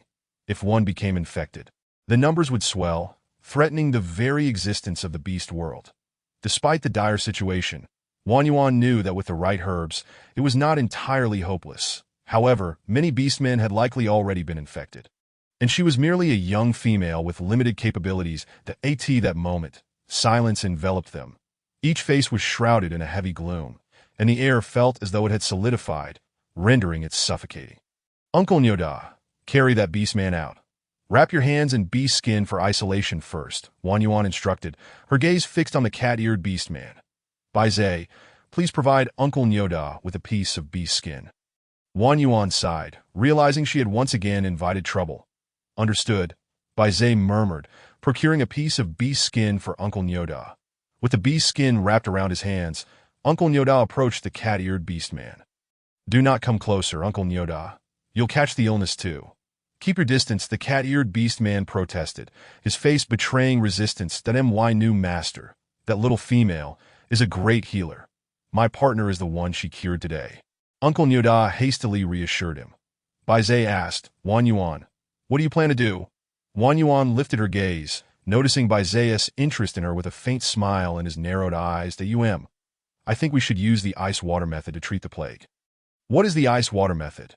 Aunt Nyoda interjected curiously, having never heard that ice water could heal ailments. "The ice water method involves placing ice cubes in a large container, allowing them to melt into ice water for the patient to drink liberally. Once they have consumed it all, they should take medicine at night. The patient will sweat profusely, expelling the plague quickly, as sweating is also a means of detoxification, thus curing the illness," Wan Yuan explained patiently. "Given the current heat, where can we find ice water?" Bai Zai questioned, his eyes gleaming with skepticism. "Do not worry. If I propose this method, it means I have a way," Wan Yuan asserted, raising her hand and twisting her wrist, causing her bracelet to jingle.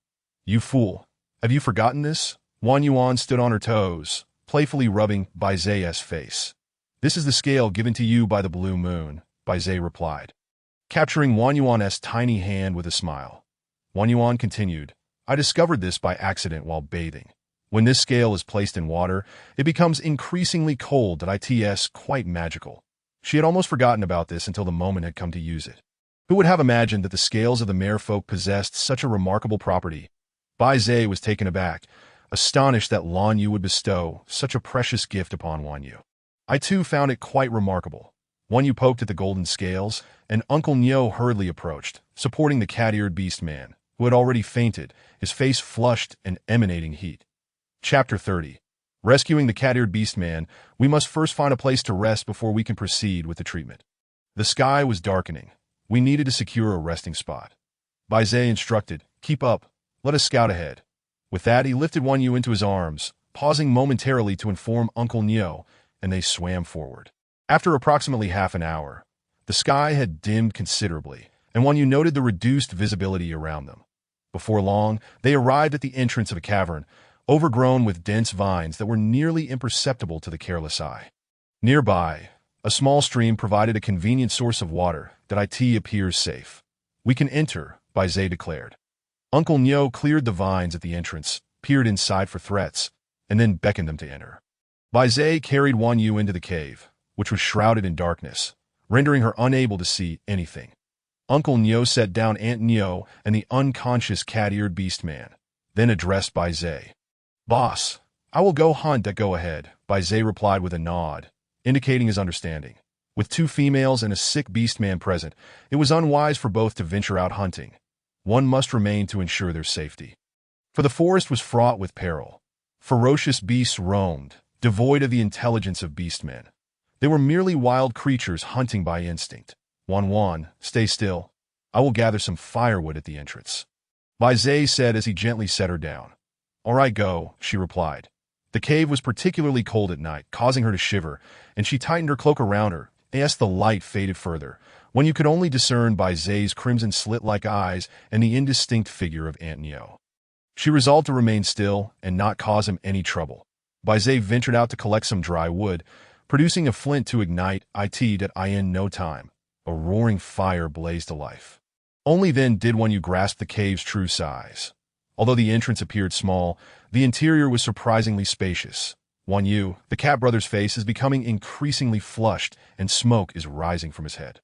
Aunt Nyo's anxious voice echoed, her concern palpable as she paced like an ant on a hot stove. Wan Yu approached the cat-eared beast man, and Bai Zai followed closely behind, wary of her catching the illness. Upon inspecting the beast man, Wan Yu realized the situation was indeed grave. "Bai Zai, could you assist in crafting a wooden tub?"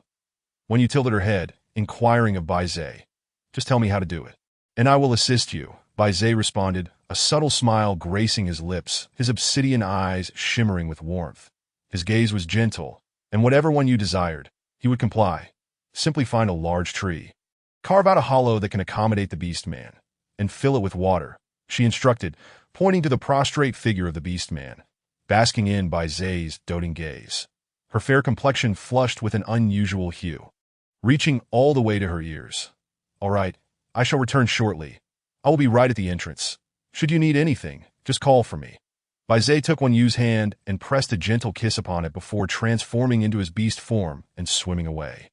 Once Bai Zai had departed, Wan Yu rummaged through her belongings to retrieve a shell pot, filling it with water and extracting various herbs, including the soil poria, from her collection. The soil poria was known for its heat-clearing and toxin-eliminating properties. It could also inhibit influenza viruses. Everyone should have a little to prevent the virus, she thought. "Aunt Nyo, is there anything you would like me to do?" Aunt Nyo observed Wan Yu bustling about, her own anxiety prompting her to inquire if she could assist. "I can manage on my own," Wan Yu replied, fanning the fire without turning to face Aunt Nyo. The timing of boiling the herbs was crucial, and since Aunt Nyo was not knowledgeable, it was better for her to handle it to avoid wasting the precious herbs. Seeing that Wan Yu did not require her help, Aunt Nyo could only stand by anxiously. She had come to regard the cat-eared beast man as her own child. Had it not been for the siblings taking them in, she and her husband might have perished long ago. May the beast God bless. Aunt Nyo prayed quietly, her hands clasped together in supplication. When you monitored the herbs, she awaited Bai Zai's return. "That I'm back," Uncle Nyo announced before he even appeared, lifting 2 freshly processed wild boars. "Why are there only you 2? Where is the boss?" he inquired upon noticing Bai Zai's absence. "That I sent him off to assist with something else. He will return shortly," Wan Yu replied, shifting her position to create space beside her. "Let us roast the wild boars first. When Bai Zai returns, we can feast immediately. Uncle Nyo, please skewer them with a branch. I will manage the rest." When you gazed at the hefty creatures, she realized she could not lift them, let alone skewer them. "Not a problem." Uncle Nyo effortlessly threaded the wild boars onto the skewer. When you watched in astonishment at his ease, thinking, beast men are incredibly strong. She picked up a nearby stick and prodded the glowing embers in the fire, then asked Uncle Nyo for assistance in placing the boars over the flames. When you set the prepared herbal concoction aside to cool. "Uncle Nyo, keep turning them slowly. Otherwise, they will burn," she instructed. "Understood," he responded with a deep, resonant voice. Aunt Nyo concluded her prayers and approached Uncle Nyo upon his return. "Big Nyo, do you think the cat-eared brother will be all right?" Aunt Nyo's concern was evident. "With Wan Yu and the boss here, what is there to fear? If they say he will be fine, then he will be fine. After all, weren't you cured by Wan Yu?" Uncle Nyo reassured, patting Aunt Nyo's hand to calm her. "Wan Yu, I'm back." Bai Zai's voice resonated as he entered, and Wan Yu, who had been anxiously awaiting him, quickly stood and gazed toward the entrance. Seeing Bai Zai return safely eased her worries. Noticing the concern in Wan Yu's eyes warmed Bai Zai's heart. "That I'm back." Wan Yu rushed over and embraced Bai Zai gently. She had been anxious all evening, and his return finally brought her peace. Wan, did you miss me?" Bai Zai was momentarily taken aback by her affectionate gesture, but he soon embraced her tightly, wishing to meld her into his being. "Let us enter first," Wan Yu suggested, releasing Bai Zai. "Yes, the wooden tub is filled with water. Wan can use it." Bai Zai placed the tub beside the fire. "All right," Wan Yu said, removing her bracelet and tossing it into the tub. The bracelet emitted a faint glow, gradually sinking into the water. "Done. Once it turns into ice water, we can feed it to the cat beast man until he can no longer drink. Afterwards, we will cover him with animal skins to induce sweating, followed by administering the medicine. Now, let us warm by the fire. Your hands are icy cold," Bai Zai remarked, enveloping Wan Yu's small hand in his own, rubbing it gently while his other arm encircled her slender waist. "There are so many people watching us," Wan Yu noted, seeing Uncle Nyo and Aunt Nyo staring directly at them that a faint blush crept across her cheeks. Chapter 31. Barbecue Seasoning. Who is watching? Bai Zai's languid voice whispered in Wan Yu's ear. All present were beast men, whose hearing capabilities far surpassed those of humans. There was no way Uncle Nyo and Aunt Nyo could have missed the implications of Bai Zai's words.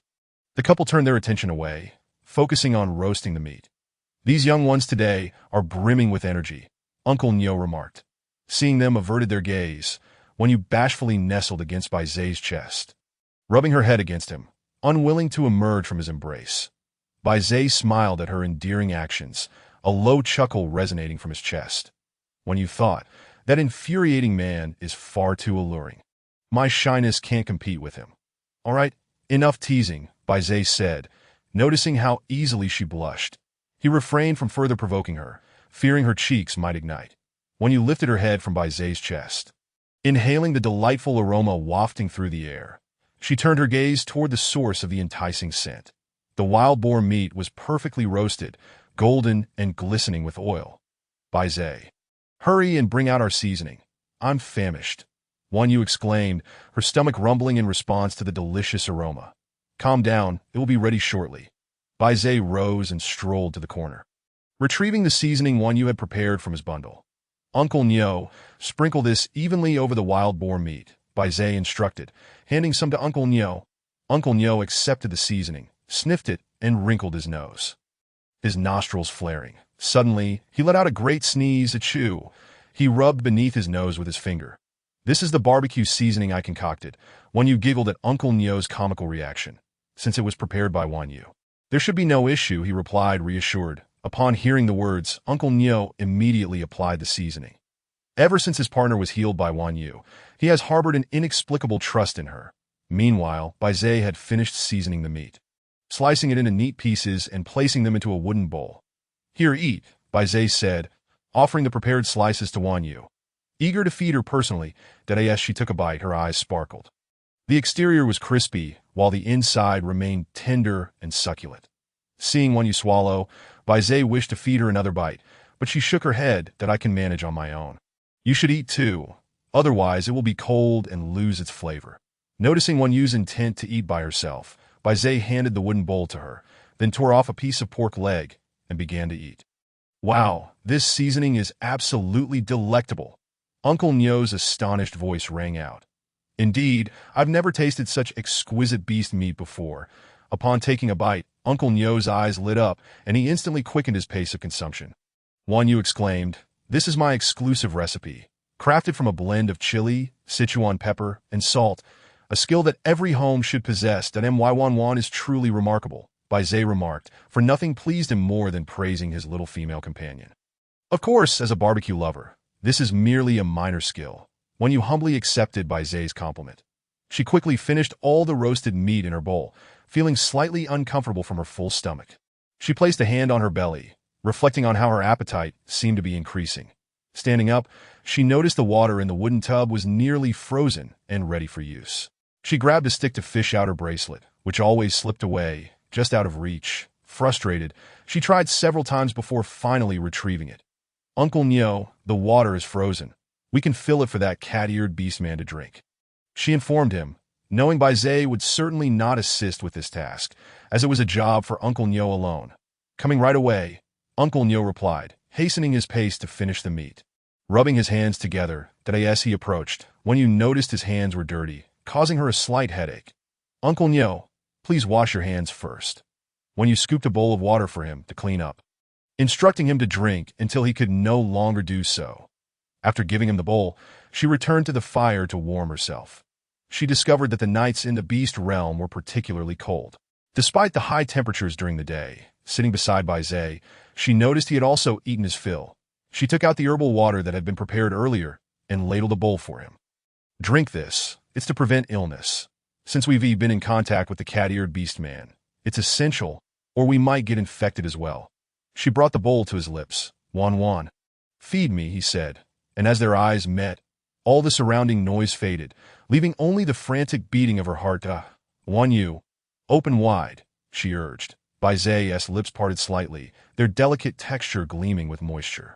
She found his simple action of opening his mouth to be unexpectedly alluring, despite him being a male. Quickly, she fed him the herbal concoction, then took a bowl for herself before preparing one for Aunt Nyo. Aunt Nyo, here you go. This herbal water is for disease prevention. Drink this first, and make sure Uncle Nyo has some after he finishes up. The cat-eared beastman can wait until he wakes up tomorrow, she instructed. Aunt Nyo accepted the bowl and downed it in one go.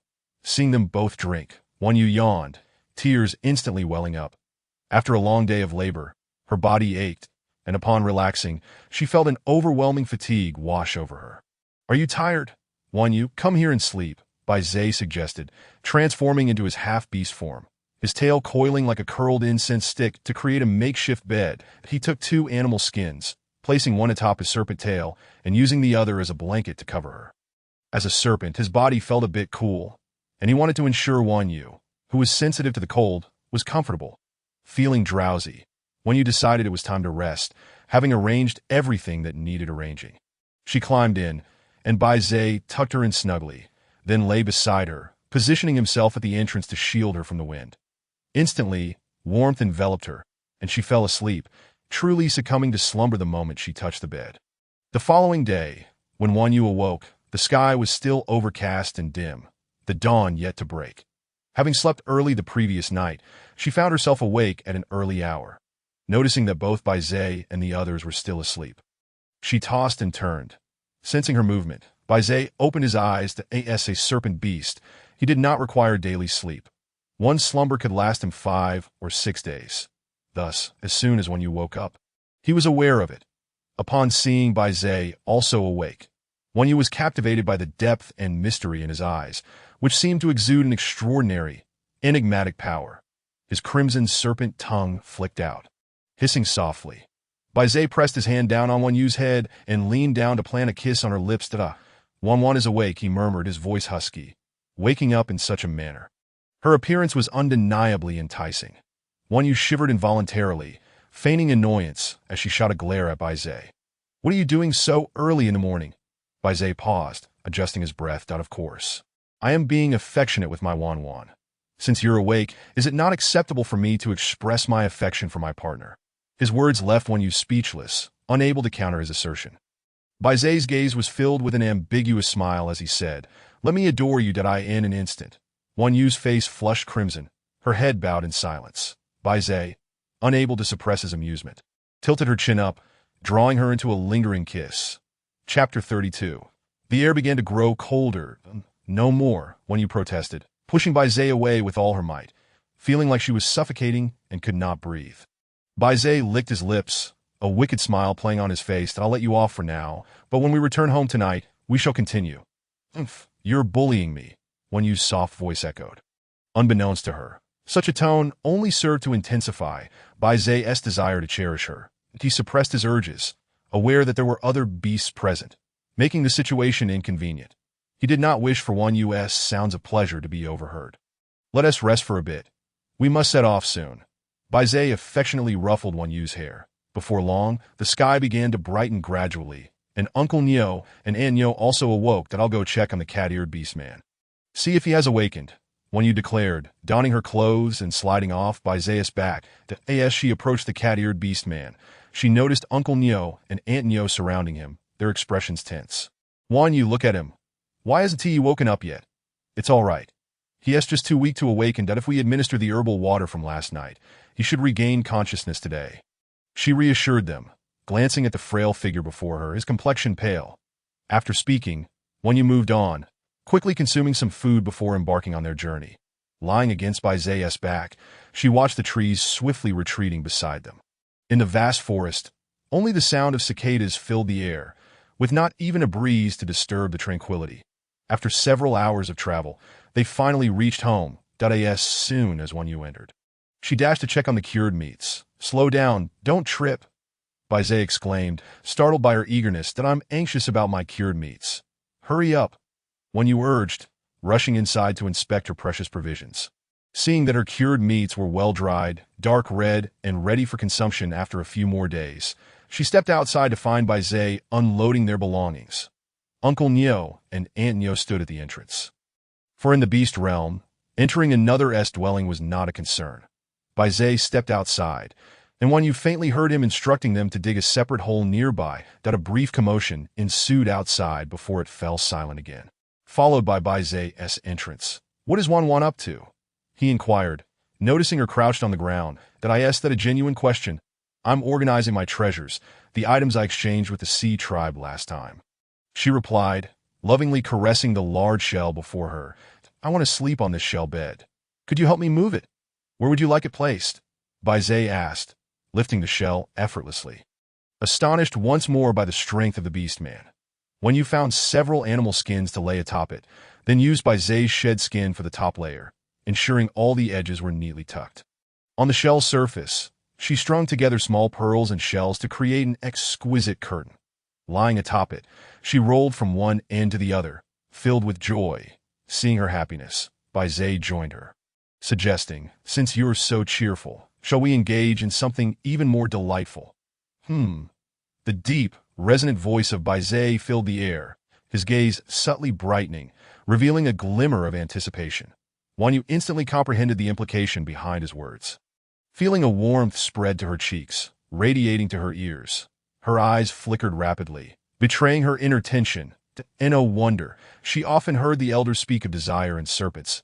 It turned out that serpents truly possess a penchant for beauty. Baizé, observing Wang Yu's flushed face and the affectionate glimmer in her eyes, found himself unable to contain his emotions any longer. The atmosphere in the room shifted, thick with an ambiguous tension. Baizé extended his serpent tail, encircling Wang Yu and pulling her into his embrace. Face to face, they locked eyes, her heart pounding fiercely in her chest. They were now bonded as partners, their union akin to marriage, leaving little room for resistance. Wang Yu lifted her arms to encircle Baizé's neck. Over 20 days had passed, and with the assistance of Uncle Nyo and the cat-eared beastman, their wooden house was nearing completion. As Wang Yu gazed upon the two-story structure, she momentarily felt as though she had been transported back to ancient times. Suddenly, a chill swept through the air, causing her to shiver involuntarily, goosebumps rising on her skin. In no time, a fur pelt was draped over her shoulders, followed by Baizé's concerned voice. "Why didn't you wear something warmer when you came out? It's not so cold inside, but it's unexpectedly frigid outside." When you cleared her throat, feeling weak and limp as she replied softly. She despised winter. The cold was unbearable, and the mere thought of its arrival filled her with an inexplicable sense of melancholy. "Let us go back and warm up," Baizé said, wrapping his arm around her waist as they headed towards the stone cave. "You haven't eaten anything for half the day. Would you like something to eat?" Baizé observed Wang Yu, who had been inexplicably lacking appetite lately, reluctant to consume food, and he felt a quiet urgency within himself. When he inquired if she was unwell, she merely brushed it off, asserting that she was fine, often claiming to be a shaman who understood her own body, leaving him helpless. "I want to eat hot pot," Wang Yu expressed, but she found no desire for food, even when hungry, now craving something with robust flavors. "All right, I'll prepare it for you right away," Baizé replied, his face lighting up with joy at her newfound appetite. They had enjoyed hot pot a few times, and Baizé was already familiar with the preparation. Soon, he had an array of meatballs and mushrooms ready. Baizé snapped a dry twig in half and began to kindle a fire, which quickly roared to life. He placed a shell pot over the flames, adding a dash of oil before introducing the previously prepared hot pot base, allowing the flavors to unfold before adding water to bring it to a boil. He then ignited another fire nearby, setting another shell pot atop it to saute Wang Yu's favorite cured meat. Wang Yu watched Baizé bustle about, though he insisted she remain idle, and so she sat by the fire, awaiting their meal. After a considerable time, Baizé finally completed the dishes. He served the cured meat into a wooden bowl, placing it on the small table beside Wang Yu, and positioned the hot pot over the fire nearby. "Eat up," he encouraged, ladling a generous portion of vegetables into her bowl, igniting her appetite. Unbeknownst to Wang Yu, it had nearly been a month since she had rescued the cat-eared beastman. Outside, the world had brewed a tempest over the past month. A plague had spread, transforming the beast realm into a hellish landscape. In the beast god temple of Wanshou City, a beastman knelt, flanked by 4 others. Outside the temple, a multitude of beastmen knelt as well, the leader murmuring incantations, his gaze cast downward, long, dark lashes trembling, obscuring the emotions swelling beneath. His features resembled a finely carved sculpture, the corners of his crimson lips shattered, a cascade of vibrant red spilling forth like a fallen angel. Beautiful yet fragile, bearing an indescribable, deadly allure. Suddenly, a golden fox-tail burst forth behind him, revealing a majestic 9-tailed fox. Chapter 33. The Beast God's Directive. High Priest, are you all right? Did the Beast God give any directives? The 4 beastmen kneeling behind him gathered around, concerned for their revered priest. "Ahem, I just received a message from the Beast God." The high priest coughed violently, blood spilling forth. "Have we finally received the Beast God's guidance? Are we to be saved?" they murmured, The beast god has bestowed upon me a directive. It leads to a forest in the east where a young female resides, guarded by a powerful protector. She is the goddess granted to us by the beast god. As long as we find her, we can avert the crisis. She is our salvation, destined to lead us toward prosperity. But how do we identify this goddess? One inquired. The beast god indicated that she possesses a unique light pink mane and unparalleled beauty. She will be easily recognizable, the high priest elaborated. Shall we go and retrieve her? Suggested another beast man with golden hair. No, the goddess must not be desecrated. We must approach her with utmost respect. I will seek her out myself, the high priest asserted, quickly silencing the golden-haired beast man. You need only to wait, handle your affairs, and reassure your kin that I will depart shortly. Meanwhile, Wan Yu tended to her garden, unaware that her life was on the cusp of another monumental change. Wan Yu, the wooden house will be finished today. Would you like to take a look? Bai Zai, having completed his tasks, emerged to find Wan Yu watering her flowers. Let us go see, he urged. Wan Yu set down her wooden ladle, wiping her hands on her skirt to dry them. Hand in hand, they entered the house. The first floor was spacious, featuring a kitchen that had just been completed. They planned to craft a new table from large timber and secure stools that a staircase had also been constructed for ease of access to the second floor, which included a living room and several bedrooms, with one room designated for future offspring and another for storage. The main bedroom, positioned by a large window facing the sun, was perfectly situated. Suddenly, hurried footsteps echoed as Uncle Neo rushed in. His expression taut with urgency. Boss, something amiss. There's a beastman outside wanting to intrude. He claims to be the high priest of Wanshou City and insists on seeing you, mentioning he seeks a young female. Uncle Neo's voice trembled, his words stuttering. The high priest of Wanshou City? Bai Zai mused, lowering his gaze, hand resting on his chin in contemplation. What could he want with me and a young female? Wan Yu, I'm going out to investigate. Stay here and don't wander off, understood? Bai Zai grasped Wan Yu's shoulders, pulling her into an embrace, gently ruffling her hair as he spoke. All right, go ahead, Wan Yu replied, her mind racing. Given Uncle Neo's demeanor, it was clear a beast man sought them out. She could understand his interest in Bai Zai, but the mention of a young female puzzled her. She was the only one in this realm, having been here for just over a month without forming any connections. Meanwhile, Bai Zai swiftly followed Uncle Neo's lead. Moments later, he spotted a familiar figure. The beast man across from him stiffened, eyes widening in surprise. Is that you? Bai Zai exclaimed upon recognizing the individual. Is that really you? The beast man responded in unison, their voices echoing. Bai Zai, it's been years. I didn't expect to find you here. The beast man approached, clapping a hand on his shoulder. After we parted ways, I came here. Bai Zai sighed. What brings you to this place? I heard you were looking for me. A flicker of surprise crossed Bai Zai's eyes. This is a long story, replied the beast man, his brow furrowing. Let us go inside. We can sit and talk, and I'll introduce you to some others. Having said that, Bai Zai turned to swim back, the beast man transforming into a majestic nine-tailed fox as he hurriedly followed. Seeing their familiarity, Uncle Neo opted not to accompany them, heading off to hunt instead. Meanwhile, Wan Yu sat alone on a swing in the courtyard, lost in thought. This swing had been constructed just days prior with Bai Zai's assistance. She often found solace here, as the stone cave felt stifling, a place she disliked. Gripping the ropes, she propelled herself, and the swing soared with a swift motion. The wind tousled her light pink hair as she laughed, her eyes crescent-shaped with joy. Surrounded by blooming flowers, their fragrance enveloping her, she radiated happiness. Bai Zai entered just in time to witness this enchanting scene. Momentarily stunned, the beast man behind him felt his heart leap at the sight of Wan Yu, her radiant smile illuminating the darkest corners of his heart, akin to the gentle warmth of winter sunlight. Overwhelmed with emotion, he averted his gaze, unable to meet her eyes. Bai Zai, you've returned. Wan Yu exclaimed as Wan Yu beheld Bai Zai's return. She stood there in a daze, oblivious to his thoughts. Behind him trailed an orc, and upon catching sight of him, Wan Yu's eyes sparkled. This was her first encounter with such a strikingly handsome orc.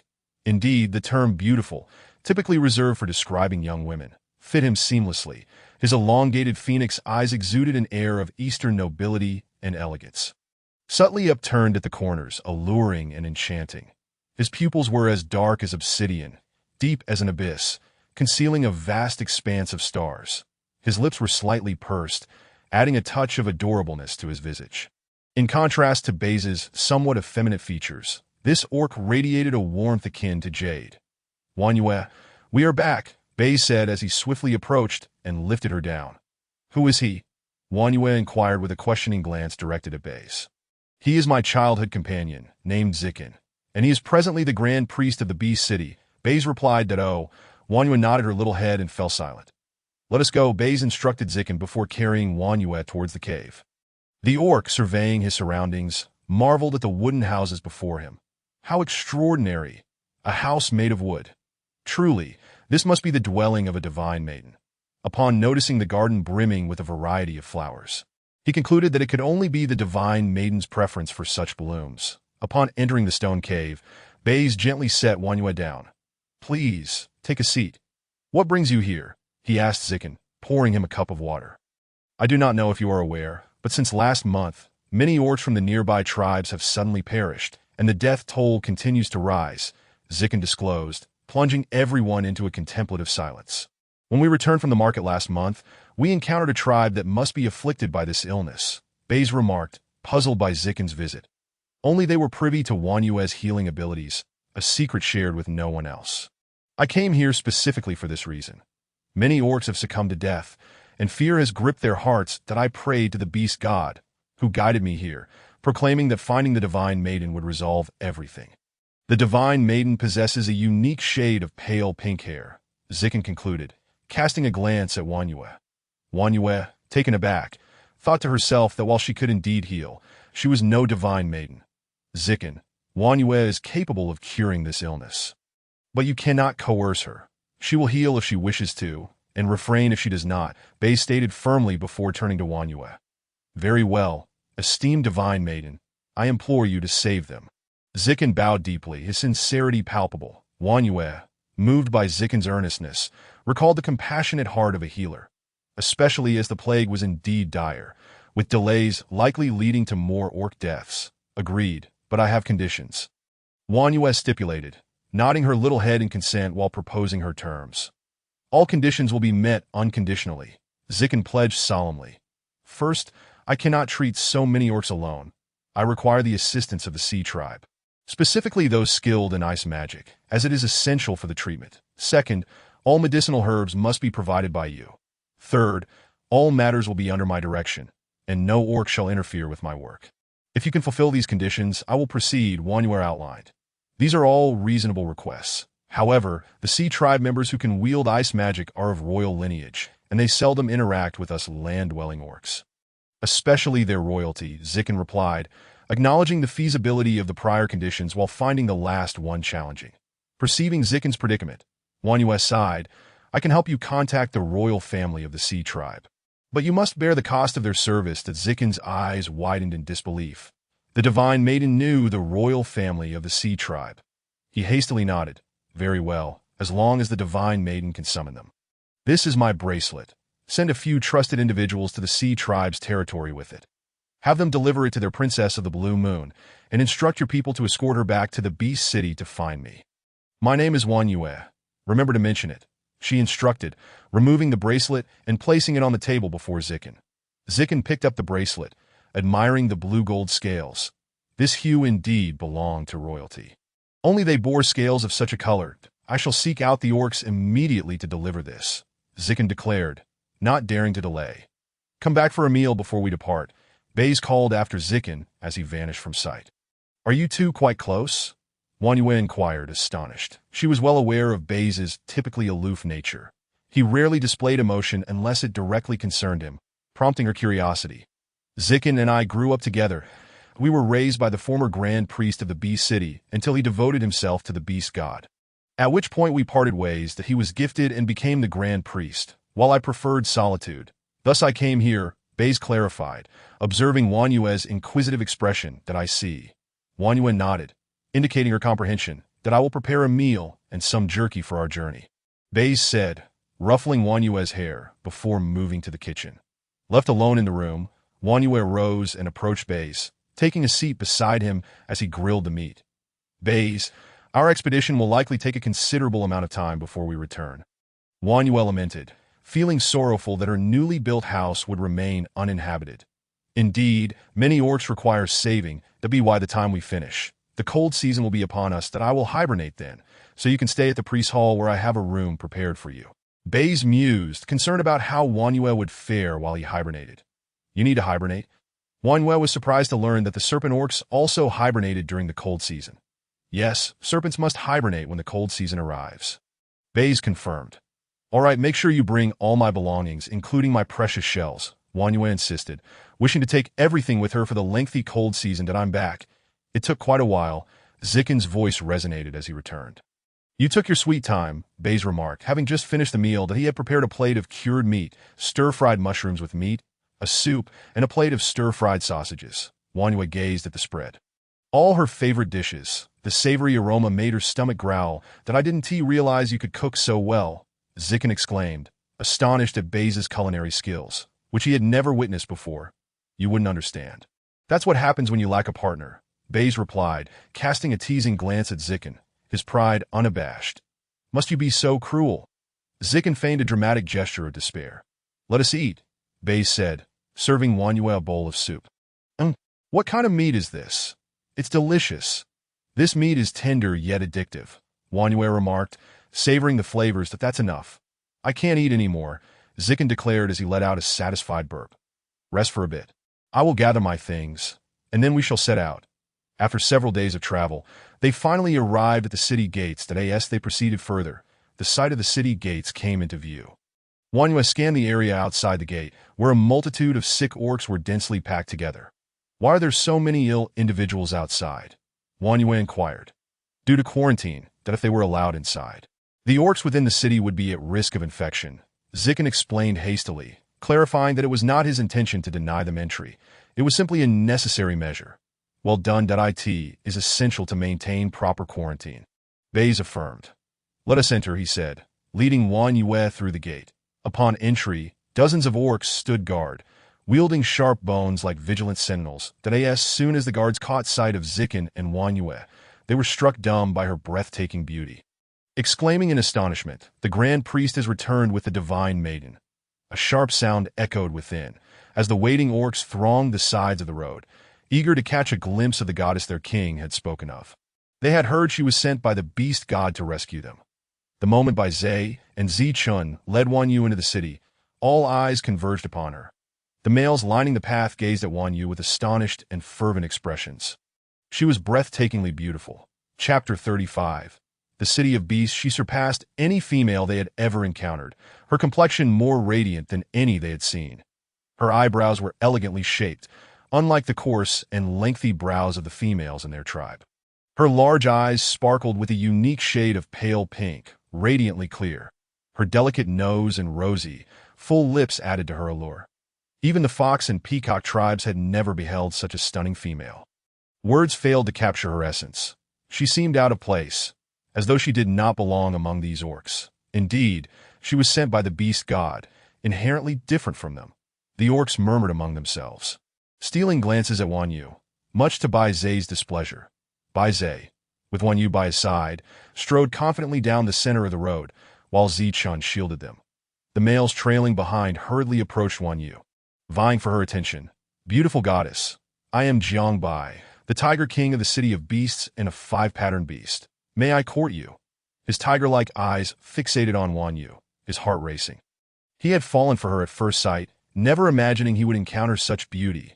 Lovely female. What tribe do you belong to? Are you of the Fox tribe? No, that can't be. If you were, it would have been obvious. I am Ivar, the Eagle King of the City of Beasts and also a five-patterned beast. Ivar spoke.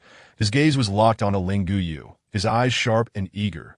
Meanwhile, Baizhe, still holding Wan Yue, grew increasingly dark in expression upon hearing their words. His crimson eyes glinted ominously, low and threatening. Get lost, do you take me for a fool? Trying to flirt with my female in my presence? With the pressure of a six-patterned beast unleashed, the orcs halted in their tracks, the weaker ones collapsing under the weight. Had it not been for his past residence here, he would have torn them apart without hesitation. Wan Yue, her eardrums pained by the ruckus, furrowed her brow, and spoke. I already have a partner. Had they not noticed her bond? Goddess, you currently have only Lord Baizé as your partner. He will hibernate during the cold season. How will you survive alone then? The Tiger King gazed at Baizé with reluctance. Indeed, Lord Baizé, you have no right to interfere with the choices of the female, the Eagle King chimed in. Baizé retorted, One you is my female de not entertain thoughts of her, or I shall crush your necks as for my hibernation. Worry not. I will entrust her to the high priest for care. Realizing he could not care for Wan Yu alone, he had chosen Zichun. At least he understood his character. If Wan Yu truly desired another partner, he would prefer it to be Zichun. Baizé asserted his claim possessively, his eyes shimmering with a deep light that unnerved the Tiger King and others, causing them to retreat in fear that we too can care for the goddess. The Tiger King insisted, blinded by infatuation, I am willing to care for the goddess. It is my duty as the high priest, Zichun added, eager for the opportunity to spend time with her. Now that the high priest had spoken, the multitude of beasts fell silent. Baizé and Zichun guided Wan Yu into the beast god temple. As Wan Yu surveyed the expansive cavern adorned with murals depicting small figures worshipping a single orc. Baizé gently set her down, saying, This will be our home. This place is ample. The entrance is blocked by stones, so we need not fear the wind, he continued as they organized their belongings. Wan Yu curiously explored, picking up a piece of jerky to taste that was spicy and delicious, albeit a bit dry and tough. Noticing Baizé still arranging the bedding, she approached him. Baizé, would you like some jerky? She inquired, holding it out. Feed me. My hands are full. Baizé opened his mouth, gesturing for her to place the jerky inside. Wan Yu complied, taking a piece for herself as she slowly munched on it while feeding Baizé. Suddenly, she felt a burning gaze upon her, impossible to ignore. Looking up, she met Zichun's intense, fervent stare. Would you like to have some too? She tentatively asked. Yes, but you must feed me. Zichun nodded, his eyes fixed on the jerky in her hand. Here, you can take it yourself, she offered, extending the jerky towards him. My hands are dirty, he replied, revealing his dusty fingers. When you observe his long, fair fingers, neatly trimmed nails, but the dust marred their elegance. Unsure how to respond, she glanced back at Baizé. This is my partner. If you wish to eat, take it yourself, Baizé interjected with a disapproving glance. What is that expression? Baizé asked, tapping her head lightly. You too. Is there something going on? Wan Yu nudged Baizé playfully with her elbow, wearing a mischievous grin. Baizé sighed, looking at the two before him, rubbing his forehead. Wan Yu is usually so well-behaved. What has changed? It must be this rascal Zichun's influence that I need to keep Wan Yu away from him to prevent her from being led astray. Meanwhile, Zichun wore an expression that demanded clarity. I don't care. I want you to feed me, he whined, throwing a tantrum behind Baizé. All right, I'll feed you, Wan Yu teased, tossing him a piece. You are the high priest of the city of beasts. Act with some decorum, aren't you afraid of being ridiculed by the other orcs? Baizé remarked, exasperated that he could handle anything, except for the antics of those two, one being his Wan Yu and the other. This childlike Zichun, who was particularly unruly when around him. Thus, the high priest went to attend to the beast god, leaving the others to themselves until he returned solely for Wan Yu. Chapter 36. Brewing herbal medicine. All right, enough of the antics. We must begin brewing the herbal medicine, Zichun. Come here. I will get you the samples. You need to find more, Wan Yu said, her demeanor suddenly serious as she handed over several prepared herbs. Okay, I will go see the Grand Healer now. Zichun took the herbs and dashed out. Although the blue moon had not yet arrived, they could start preparing the herbal medicine for the patients. In the room, only Baizé and Wan Yu remained. Wan Yu, do not mind Zichun. He is quite innocent, Baizé explained, concerned that Wan Yu might misunderstand Zichun, as he intended to have him assist in caring for her, ensuring she did not perceive him as a bad person. Yes, I understand, Wan Yu replied, sensing the sincerity in Baizé's words. She had always been sensitive. If she disliked someone or felt uncomfortable around them, she would avoid them entirely, saving herself from unnecessary trouble. Wan Yu, please sit. I will finish organizing these things first, Baizé said, moving to another room. Curious, Wan Yu followed him. Baizé set up a wooden rack, hanging up cured meats, sausages, and fish. After he finished, he spotted Wan Yu peeking from behind the door, half her face visible as she clutched the doorframe. Are you ready? Should we check on the herbs? She asked, eager to know how many patients awaited treatment and if they had enough herbs. One you wishes to go? I will take you there. Let us go and see. It will help us be prepared. As Wan Yu was led by Bei's hand, they ventured outside and soon arrived at a stone cave. Before they could begin, the voice of Zichen reached their ears. Bei's guided Wan Yu inside, where they beheld a slender orc standing beside Zichen, exuding a gentle demeanor that suggested he was somewhat easy to intimidate. Have you finally decided to return? An orc seated beside a pile of herbs paused his work, his gaze filled with a sense of reunion as he looked at Bei's. Then shifted to Wanyu. Did I s this the goddess Zichen spoke of? She is my mate, Bei's replied calmly, nodding slightly. This is Bei, the grand physician of the Bee City. He introduced Wanyu. Hello, I am Wanyu. She greeted him warmly with a nod. I am Bei, that I've heard tales of the goddess's remarkable medical skills, he remarked, somewhat incredulous that this legendary figure turned out to be a young female. It's not that impressive. Wanyu humbly shook her head. How much of your herbs have you gathered? She glanced at the assortment of herbs beside Bei, noting their variety. Here, we've collected quite a few. Zichen stepped aside, revealing the herbs behind him. Upon seeing the quantity, Wanyu realized it was still insufficient. Not enough that we need to gather more, that we can start boiling these herbs first for the severely ill patients. 1 bowl each, that I'll leave this to you. Wanyu instructed Bei. How do we boil them? For how long? Bei asked, puzzled. Come here, I'll show you how to do it. Wanyu approached Zichen, crouching down to pick up several types of herbs before requesting. Please bring me a stone pot. Noticing the absence of a pot, she wondered if there were no stone pots available. Follow me. The place for boiling herbs is in the backyard. Bei led them to a rear courtyard where a stone stove was assembled, topped with a stone pot. Beis, please help me light the fire. After placing the herbs in the pot and adding water, Wanyu stated, now we just wait that it's best to boil for about half an hour. The fire should not be too strong or too weak. Too strong will dry it out, and too weak will take too long. She patiently demonstrated while explaining the process. All right, understood. Bei was impressed by Wanyu's capabilities. Her medical skills surpassed his, which explained why the beast god had chosen her as the goddess. He was captivated by her expertise, particularly in the realm of herbs. You can go and fetch a dozen large pots. We can start boiling now. Bei gazed at Wanyu, recognizing her decisiveness, which was unlike any female he had encountered before. I'll go call for the large pots. You all discuss in the meantime. Zichen volunteered. May I see your herbs? Wanyu had noticed a variety of herbs outside. That, of course. Take whatever you fancy, Bei replied, patting his chest confidently. Wanyu's eyes lit up with excitement. Really? Thank you so much. No need for thanks, Bei waved his hands, finding her courtesy delightful. Wanyu and Bei stepped outside, returning to the area where herbs were gathered. She observed the room filled with various herbs, some on shelves and others scattered on the floor. Yet to be sorted.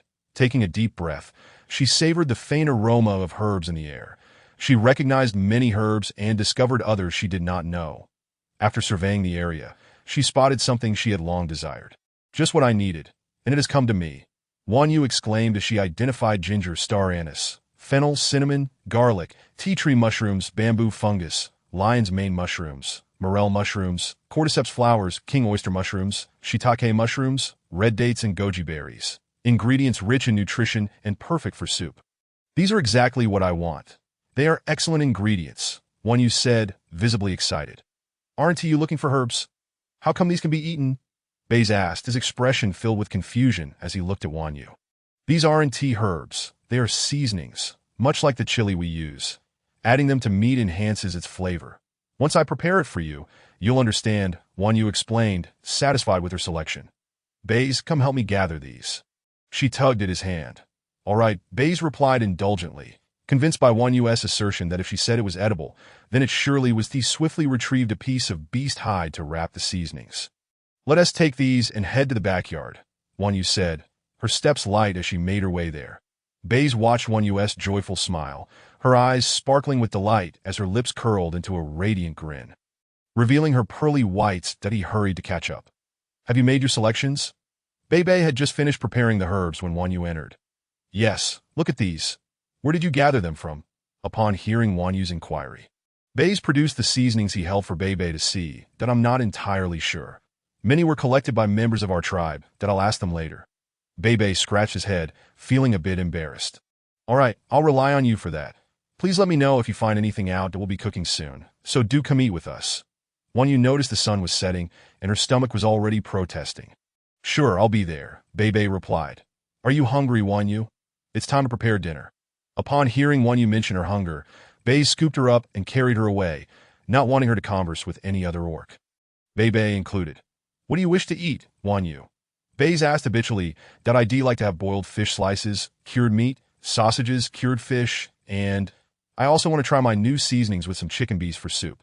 Wan Yu counted off her desired dishes on her fingers. Wow, I want to eat that too, Zichen exclaimed, bursting into the room, his eyes sparkling at the thought of delicious food, unwilling to miss out.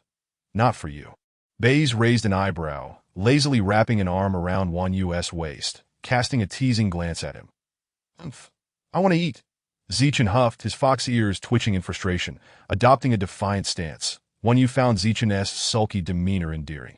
A charming contrast to his appearance, making her feel a delightful warmth. Chapter 37. Boiled fish slices. I'm hungry. Wan Yu broke the tension. Her simple words seemed to hold power, silencing both men instantly. I'll prepare the ingredients. Zichen, you go hunt. Wan Yu wants fish beast and chicken beast, so catch plenty, Baze instructed, flicking his tail at Zichen, who nimbly dodged the gesture. Fine, I'll go. Zichen rolled his eyes at Baze.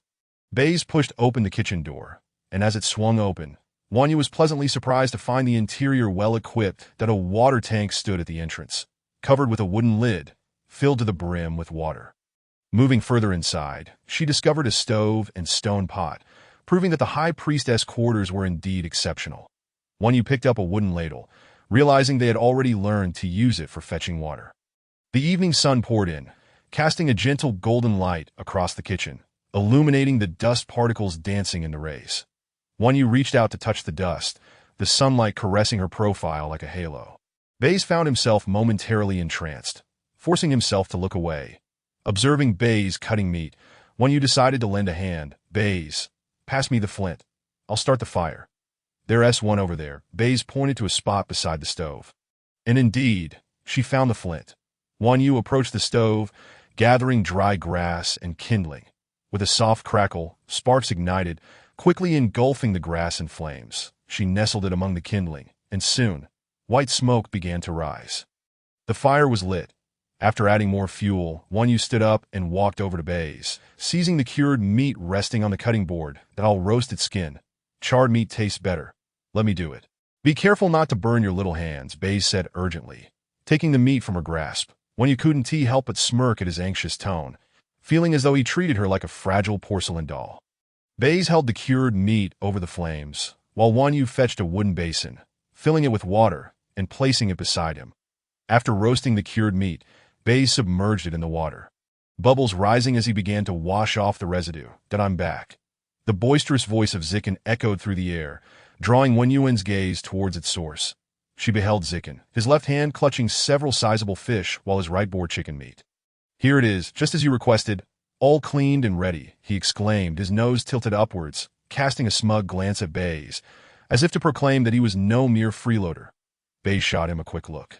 Baze, fetch me 2 pots, and first, help me chop the chicken meat into chunks that I wish to experiment with today's fresh ingredients. Very well. What does Wan Yuan plan to create? Baze inquired, curiosity piqued as he sliced the meat. Wan Yuan replied, Today, I shall prepare a mushroom hot pot and a chicken soup. Later, you must slice the fish into thin pieces for our hot pot. And what shall I do? Zichen asked, feeling somewhat left out as he stood idly by. Do you know how to cook? Wan Yuan probed. Did I do not, Zichen confessed, suddenly realizing that throughout his life he had always had orcs to prepare his meals for him, then just tend to the fire and ensure it does not extinguish. Wan Yuan assigned him a simple task. Upon discovering a task suited to his capabilities, Zichen's spirit soared. Wan Yuan immersed the morels in 40-degree salted water to soak, cleansing them of surface impurities. The bamboo fungus was soaked in cold water, washed and cut into segments, while red dates were cleaned and pitted. Goji berries were rinsed, and the monkey head mushroom was firmly squeezed until the water ran clear before being torn into small pieces. All these ingredients were then combined with the parboiled chicken to create a delectable broth. After nearly an hour, their preparations were complete. Wan Yuan savored the familiar aroma wafting through the air, her mouth watering in anticipation. As Baze placed the sought-ed cured meat on the table, Zikin eagerly reached out for a piece and popped it into his mouth. "How does it taste?" Wang Yuan asked, her gaze fixed on Zikin, eager for his reaction, especially since they had incorporated a plethora of spices, including garlic, a perfect match for cured meat. Zikin, unable to articulate his delight due to the heat, fervently nodded in approval, signaling that it was indeed delicious. "Who will call Bebe? He provided us with so many seasonings today," Wang Yuan remarked, glancing at the pair. "And no need to call. I'm here," Bebe announced as he entered, laden with an assortment of fruits that let's eat. "I'm famished." Wang Yuan patted her growling stomach. Wang Yuan retrieved 4 bowls and chopsticks, distributing them accordingly before skillfully picking up a piece of chicken. "Simply divine," she exclaimed, her tongue tingling from the heat, yet unwilling to spit it out. She swallowed it whole. "Careful. Eat slowly," Baze advised, blowing on the meat before placing it in Wang Yuan's bowl.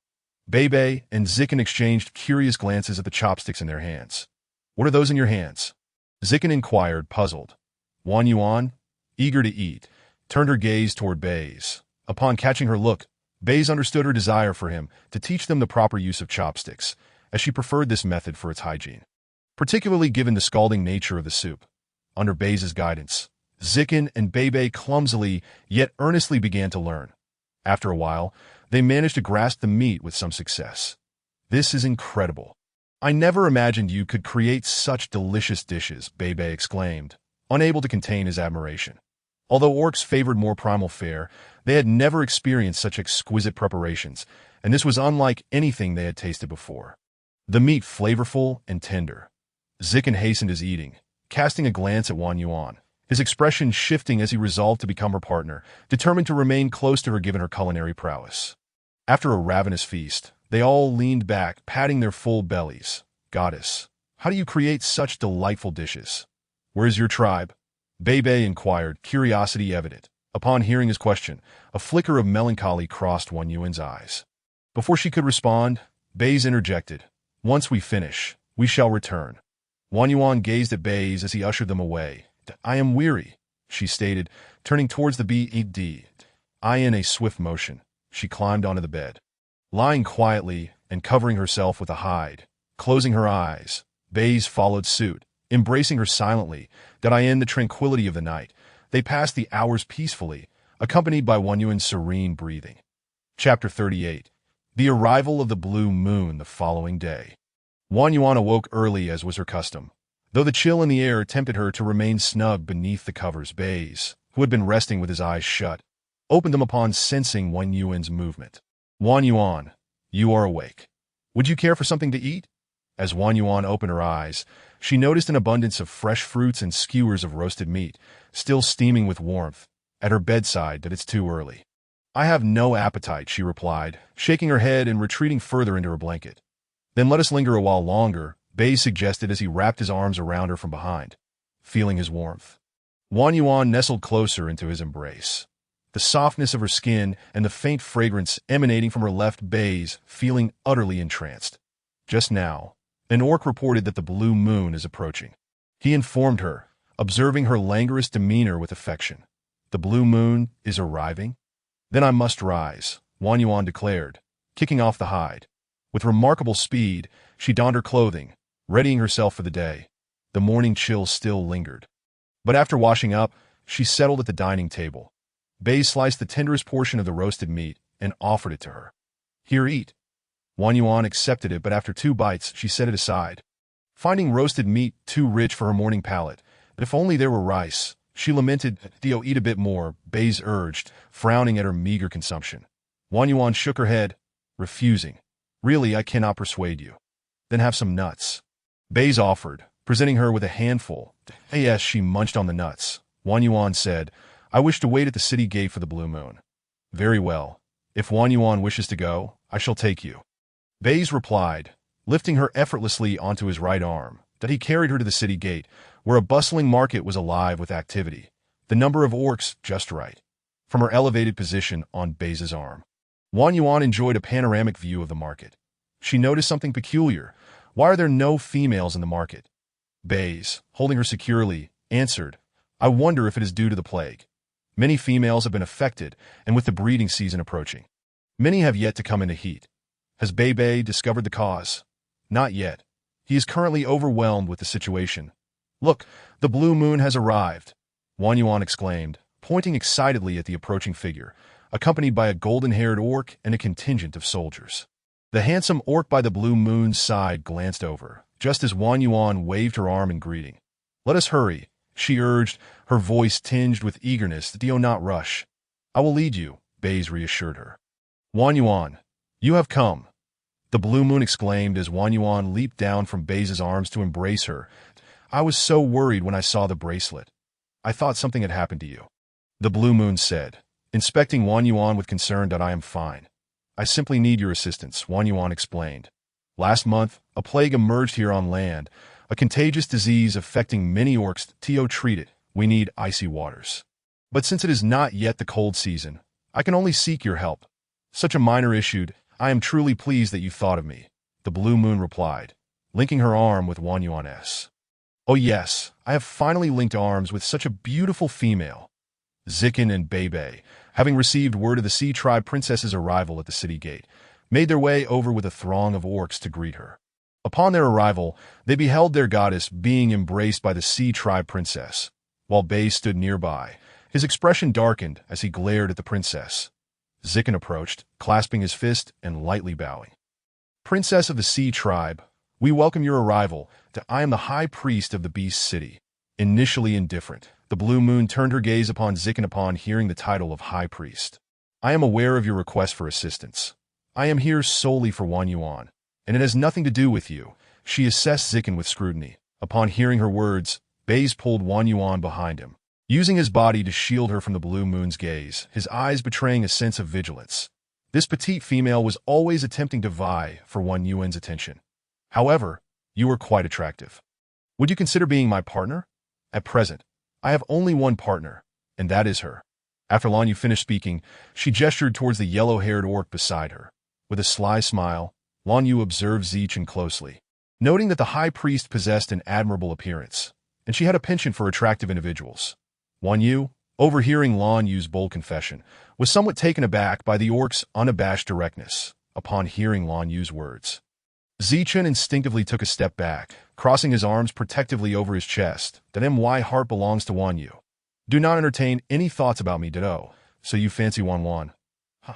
Well then, I shall not pursue you any further. Lan Yu nonchalantly waved her hand. Let us not digress. We have pressing matters at hand. Bei Bei, have you prepared the water? Observing that their conversation was becoming increasingly spirited, Wang Yu swiftly interjected. All right, we are just waiting for the princess. Bei Bei nodded in affirmation. Ditto. And Wang Yuan here, this is for you, Lan Yu said, handing over a bracelet. Wang Yu carefully accepted it, delicately reattaching it to her wrist. Let us proceed. Lead the way to the ice water. Bei Bei took the lead, with Wang Yu holding Lan Yu's hand. Bai Zhe watched, his teeth gritting audibly in response to the scene before him, while Lan Yu's companion looked on with an expression of helplessness. Bai Zhe exchanged a glance with him, both recognizing their shared plight. Before long, Bei Bei guided them to an expansive plain, where numerous orcs lay sprawled out, all afflicted by illness. Before Wang Yu lay several large stones, each brimming with water, towering to her height. Lan Yu, it's up to you. I beg of you, Wang Yu said, patting her shoulder. No problem. Leave it to me, Lan Yu replied, climbing atop one of the stones and plunging her hands into the water. The surface shimmered with a cerulean glow, and after about 10 minutes, the water had transformed into ice. Lan Yu had frozen all the water, and by the time she completed the task, over 2 hours had elapsed. As she paused, she stumbled slightly. Lan Yu, are you all right? Wang Yu quickly rushed to steady her. I'm fine, just a bit fatigued from overexerting my energy, Lan Yu said, leaning into Wang Yu's embrace. Lan Yu's companion, exasperated, lifted her into his arms. Princess Lan Yu, we must return. Your energy is nearly depleted, and it is perilous to linger. That I understand.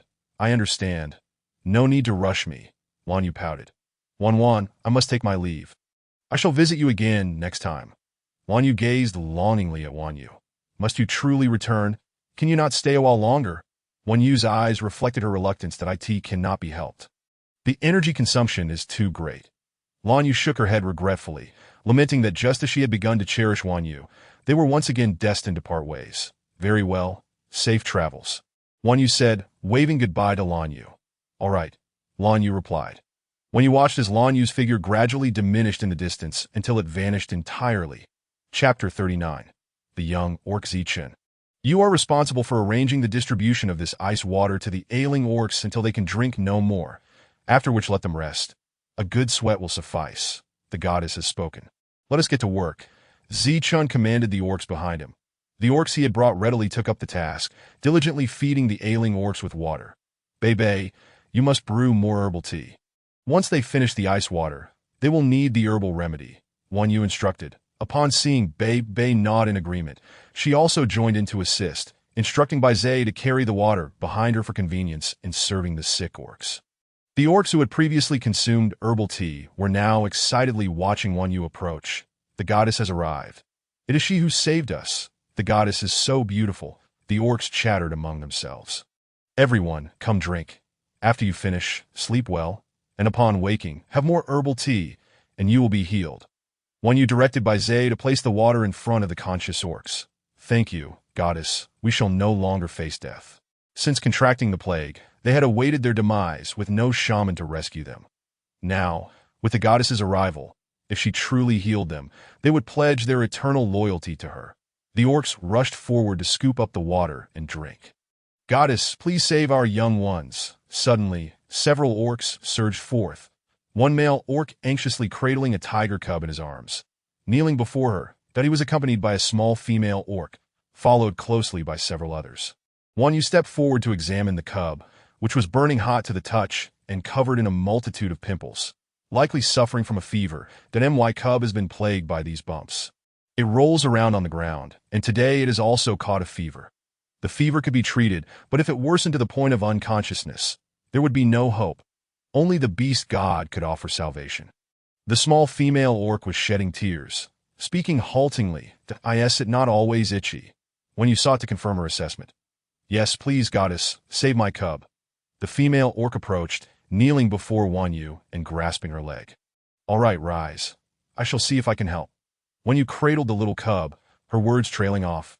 Bai Zai, I will head to the beast god shrine for herbs. Will you accompany me or stay here to assist? Wan Yu surveyed the scene, noting the evident lack of manpower. I will accompany you. New orcs will arrive to help shortly. Bai Zai could not bear the thought of her facing danger alone. His heart raced whenever she was out of his sight. There is no time to waste. Let us depart. Wan Yu returned the cub to the male orc. Follow closely behind, after issuing her command. Bai Zai swiftly lifted Wan Yu into his arms, propelling them towards the shrine, with several orcs hastily trailing behind. Upon reaching the shrine, Wan Yu hurried into a room to rummage through the herbs. In no time, she located the necessary ingredients, namely Jing Tian grass. This herb was quite common in rural areas, often used to feed pigs. Thus, it grew abundantly along the roads, with few aware of its ability to treat hives. After administering the medication to the cub, she also retrieved Chai-Hu grass to alleviate its fever. Having completed these tasks, Wan Yu felt the strain of a long day. Her back ached and her waist throbbed. All right, it is done. You may take the cub home now to be vigilant for any recurrence of fever. Should it return, do not hesitate to summon me. Remember this, she instructed earnestly to the concerned orcs before her. Wonderful. My cub shall live. The small female orc exclaimed joyfully, gazing at her fellow orcs, then suddenly stepped forward, wrapping her arms tightly around Wan Yu. Startled by the unexpected gesture, Wan Yu soon recognized the absence of malice and did not push her away. Instead, gently patting her back, Goddess, thank you for saving my cub. I am a small female from the wolf tribe. My name is Shishi. Should you ever need assistance, feel free to seek me out, and I will repay your kindness. After releasing Wan Yu, Shishi turned to leave. Good. Take the cub home now. It needs rest, that we shall visit you another day. Thank you, Goddess, for saving my cub. Should you require anything, do not hesitate to call on me. The orc companion beside Shishi bowed to her and Bai Zai. Upon receiving Wan Yu's nod, they departed with the cub. Since the successful treatment of the cub, Wan Yu's reputation soared, and the orcs in Beast City spoke of her with reverence. She became the focal point of their discussions, with tales of her remarkable deeds spreading among the newcomers. Our goddess possesses extraordinary healing skills. As long as one is not dead, she can revive them. If when you were aware of the rumors circulating, she would undoubtedly feel exasperated. The notion that she could save anyone who wasn't dead stemmed from the fact that the orcs' medical conditions were woefully inadequate. They could not treat even common ailments and could only await their fate. She merely addressed the symptoms, and the orcs' robust constitutions allowed for swift recovery. As the days turned into weeks, when you remained tirelessly engaged.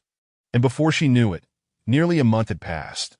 The plague was nearly eradicated, with only a handful of individuals yet to be treated. One morning, as she groggily awoke, she felt a sudden cramping in her abdomen, followed by an alarming warmth that a sense of foreboding washed over her, as she dreaded the thought that her monthly visitor may have arrived. Lifting the covers, she sat up to inspect the sheets beneath her, only to find them speckled with blood. Oh no, this is indeed my time of the month, she lamented. Her cycles had become irregular, sometimes arriving every 2 to 3 months. Since her arrival here, she had completely forgotten about this. What am I to do now? There are no sanitary pads here. Baize is currently sewing a new leather skirt for Wan Yu. He notices her suddenly sit up, her expression one of utter desolation. He hastily sets aside what he was holding and approaches her. As he gets closer, he wrinkles his nose, sensing an unusual odor, perhaps a metallic tang of blood. Wan, are you injured? Why does it smell like blood? Let me take a look. Wan Yu, feeling Baize's hands rummaging through her body for examination, glances down at him. What are you staring at? She pushes his head away. I just smell blood here. Let me see if you're hurt. He grabs her hand, preventing her from moving restlessly. Wan Yu watches as Baize lifts the covers, and she struggles to break free, snatching the blanket back to cover herself. I'm fine. It's just my monthly cycle, she explains, her face flushed with embarrassment. What is a monthly cycle?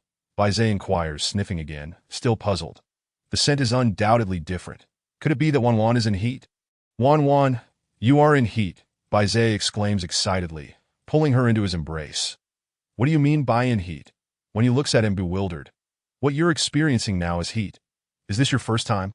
Baize gazes at her with a strange expression, astonished that she might not even know what being in heat entails. Understanding dawns on Wan Yu, realizing that what Baize refers to as heat is simply her menstrual period. Where I come from, we don't call it in heat. We call it the monthly cycle, she explains, her voice tinged with exhaustion. What should we do now? There are no sanitary pads here. Wan Yu's face pales from pain, her entire demeanor appearing pitiful. That I don't know, Baize admits, scratching his head in embarrassment, feeling guilty for not having understood sooner. What should he do now that the female is in heat? Cut the leather into smaller pieces. We can use it as a substitute for now. Wan Yu clutches her abdomen, trembling from the discomfort. Hearing her quivering voice sends a pang of sympathy through Baize that he takes the leather he had just used to make clothing, cuts it into small pieces, and hands them to Wan Yu. Wan Yu tries to lift her hand to receive them, but she lacks strength, her hand shaking with the slightest movement. The pain makes her want to cry. Although she experiences discomfort every month, it has never been this severe. Each time, when her cycle arrives every few months, she endures excruciating pain that renders her immobile, a sensation incomprehensible to those who have never suffered from menstrual cramps. Seeing her eyes redden, tears streaming down her cheeks, Baize panics, flustered. Wan, don't cry, what's wrong? Is it very painful?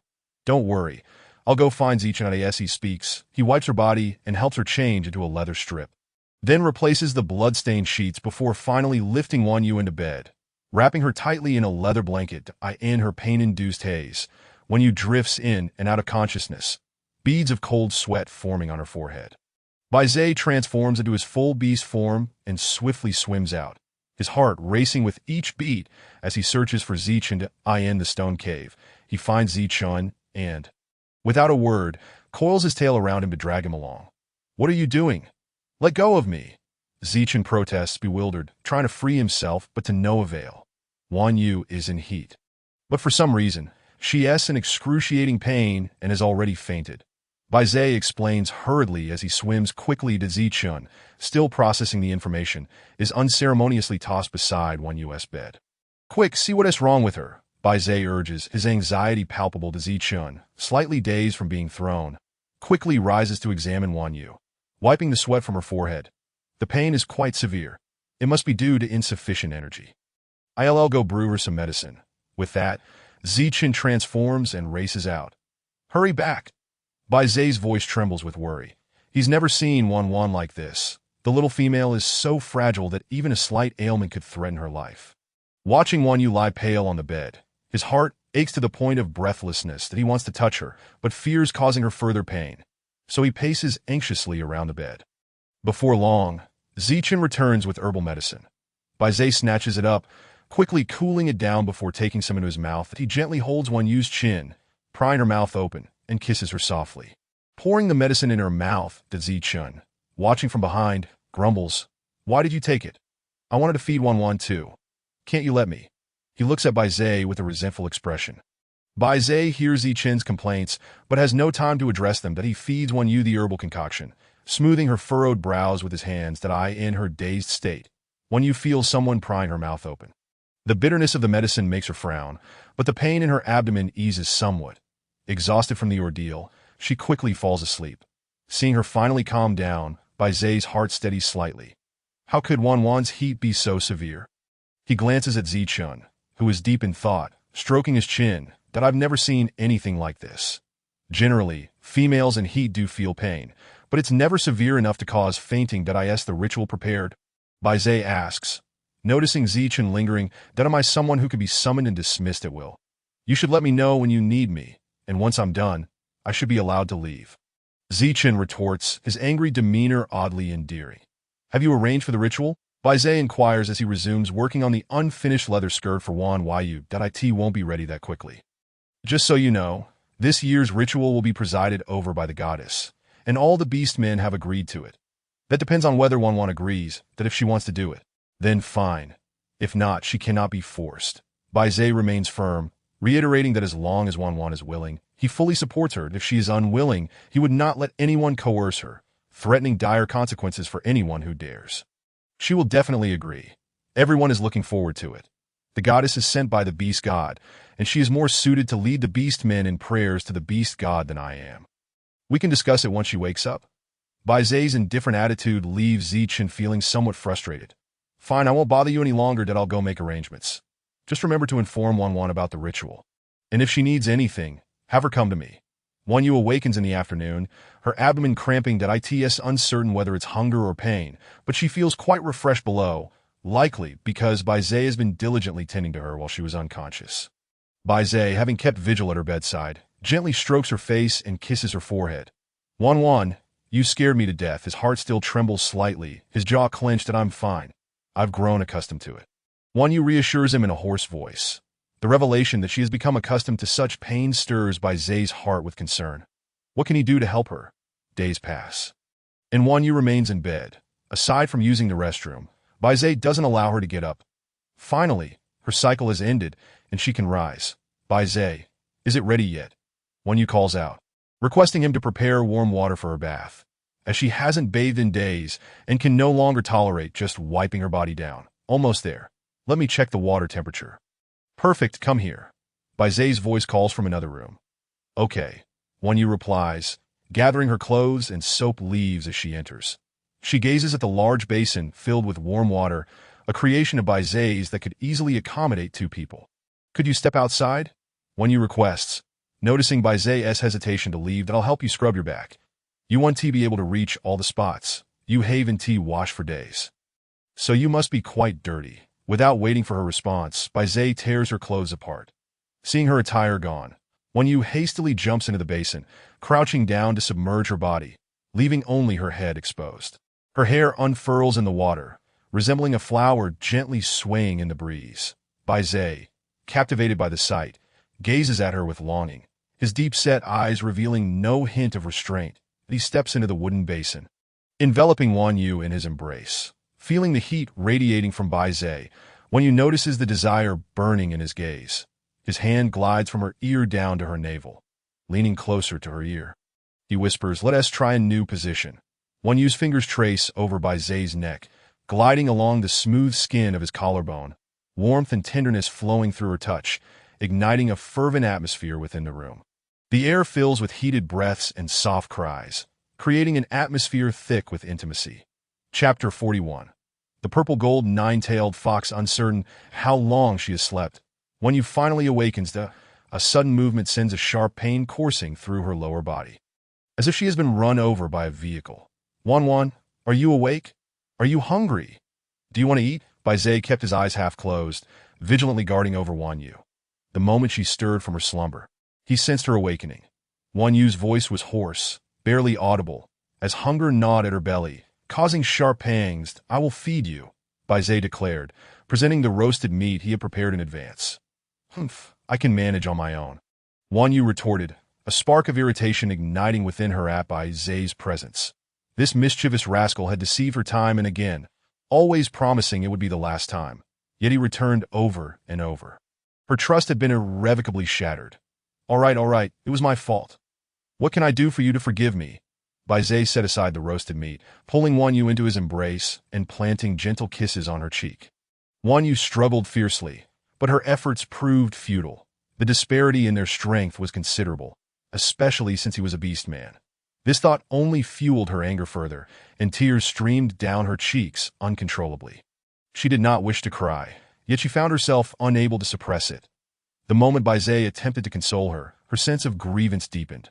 All right, please don't be angry, okay? Baizé softly patted Wan Yu's back, soothing her with tender care. Will you behave like this again next time? Wan Yu lifted her head, her eyes glistening with tears as she gazed up at Baizé. That I won't, I promise. I shall never act this way again. All right. Baizé gently comforted her, wiping away her tears. Very well then, I forgive you. But if you do this again, I will not forgive you a second time. Wan Yu raised her arm to dab at her eyes with her wrist. Shall we eat first or wash our faces? Baizé tidied her hair, which had become disheveled after sleeping for so long, dampened by tears and clinging to her face. That let's wash our faces first. A hiccup escaped Wan Yu's lips. Having just cried, her eyes were undoubtedly red and stinging, leaving her in a rather disheveled state. All right, Wan Yu, be good and stop crying. That I will fetch you some water to wash your face. With that, Baizé headed to the kitchen to draw water. Seeing Wan Yu so distressed made him feel regretful, but he had been unable to control the situation at that moment. Moreover, Wan Yu's health was fragile. After just half a day, she was already struggling. What would happen if this continued? He needed to ensure her pregnancy was expedited. Once she bore their young, he could alter her constitution through the fetus. Yet, that was far easier said than done. The stronger the beast man, the more challenging it became to conceive. He was already a six-pattern beast man, making the task even more daunting. This was the reason Wan Yu had not yet become pregnant despite their numerous unions. Wan Yu continued to hiccup, feeling an unbearable tightness in her chest. Come here, Wan Yu, let me wash your face. Wan Yu beheld Baizé approaching with a small wooden basin filled with water and a towel. She acquiesced. She sat quietly, allowing Baizé to wipe her face. Baizé meticulously cleaned her face twice before placing the towel aside and offering her the roasted meat he had prepared. Wan Yu took a bite, and to her ravenous appetite, everything tasted delightful. She relished the food, consuming far more than usual, only stopping when she felt utterly full. She caressed her distended belly, feeling weak as she lay back down. In no time, she would undoubtedly gain weight, alternating between eating and sleeping. As she watched Baizé wash the dishes, she lay on the bed, her mind blank and drifting. Upon his return, Baizé found her in this state. Wan Yu lay there, and as he joined her, wrapping her in his arms, she nestled into his embrace, silent. Baizé tightened his hold on the little one in his arms and gently spoke. Wan Yu, in a few days it will be the Beast God Festival that in previous years. Zichen led the beastmen in prayer, but now that we have a goddess, that is you, they wish for you to pray. Baizé trusted Zichen's words. Although Zichen still exhibited some childishness, his position as the high priest indicated his capabilities. Furthermore, few beastmen knew that Zichen was also a five-pattern beastman, the last of the purple-gold nine-tailed foxes. Centuries ago, the purple-gold nine-tailed fox clan was renowned as formidable beings in the beast realm. Their immense power made it exceedingly difficult for them to bear offspring, resulting in the clan dwindling to just Zichen. Moreover, becoming a high priest was not a role one could assume merely by desire. Only those who could communicate with the beast god and receive divine will could take on such a position. Thus, when Zichen claimed to have received the beast god's guidance, affirming that his little female was a goddess. Bai Zai had already begun to believe. This was because Wan Yu had confided in him that she was not from this realm. Having arrived here by accident, fitting the prophecy perfectly. Noticing Bai Zai lost in thought, Wan Yu pinched his cheek, having spoken to him numerous times without eliciting a response. "What is it, Wan Yu?" Bai Zai snapped back to reality, meeting her irritated gaze. "What is the Beast God Festival?" Wan Yu inquired, her eyes sparkling with curiosity as she looked at Bai Zai. The Beast God Festival is a day of worship, to seek his blessing for a safe passage through the cold season. Is the cold season particularly difficult to endure? Wan Yu asked, intrigued. Beyond being colder than usual, what else distinguishes it? During the cold season, food becomes exceedingly scarce, and many beast men, unable to find sustenance, perish from hunger. Can't they preserve food?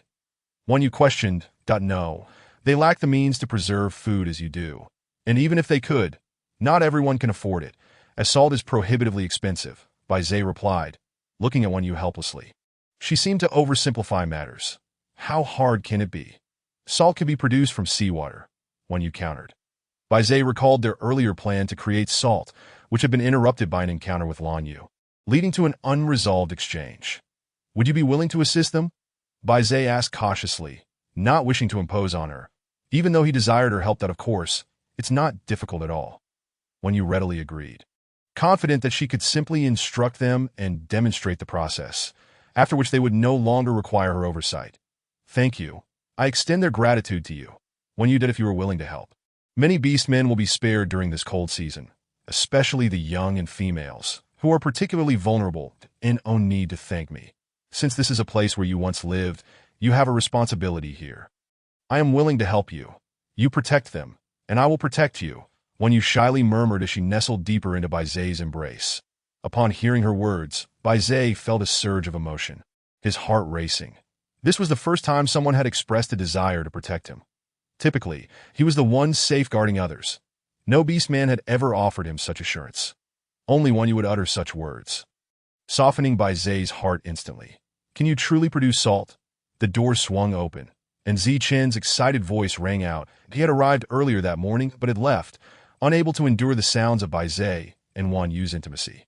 Passing by just now, he overheard their conversation and thought he was imagining things. With Bai Zai's prowess, it seemed unusual for him to be in such a situation. Could it be that Bai Zai was incapable? As this thought crossed his mind, Zichen's gaze inadvertently strayed to Bai Zai's lower half. Bai Zai and Wan Yu both turned to look at Zichen simultaneously, their expressions a mix of surprise and indignation. Bai Zai swiftly covered Wan Yu with a blanket, not wishing to expose her. What are you staring at? What is that expression on your face? Bai Zai glared at Zichen, who was fixated on his lower body. A look of disbelief plastered on his face.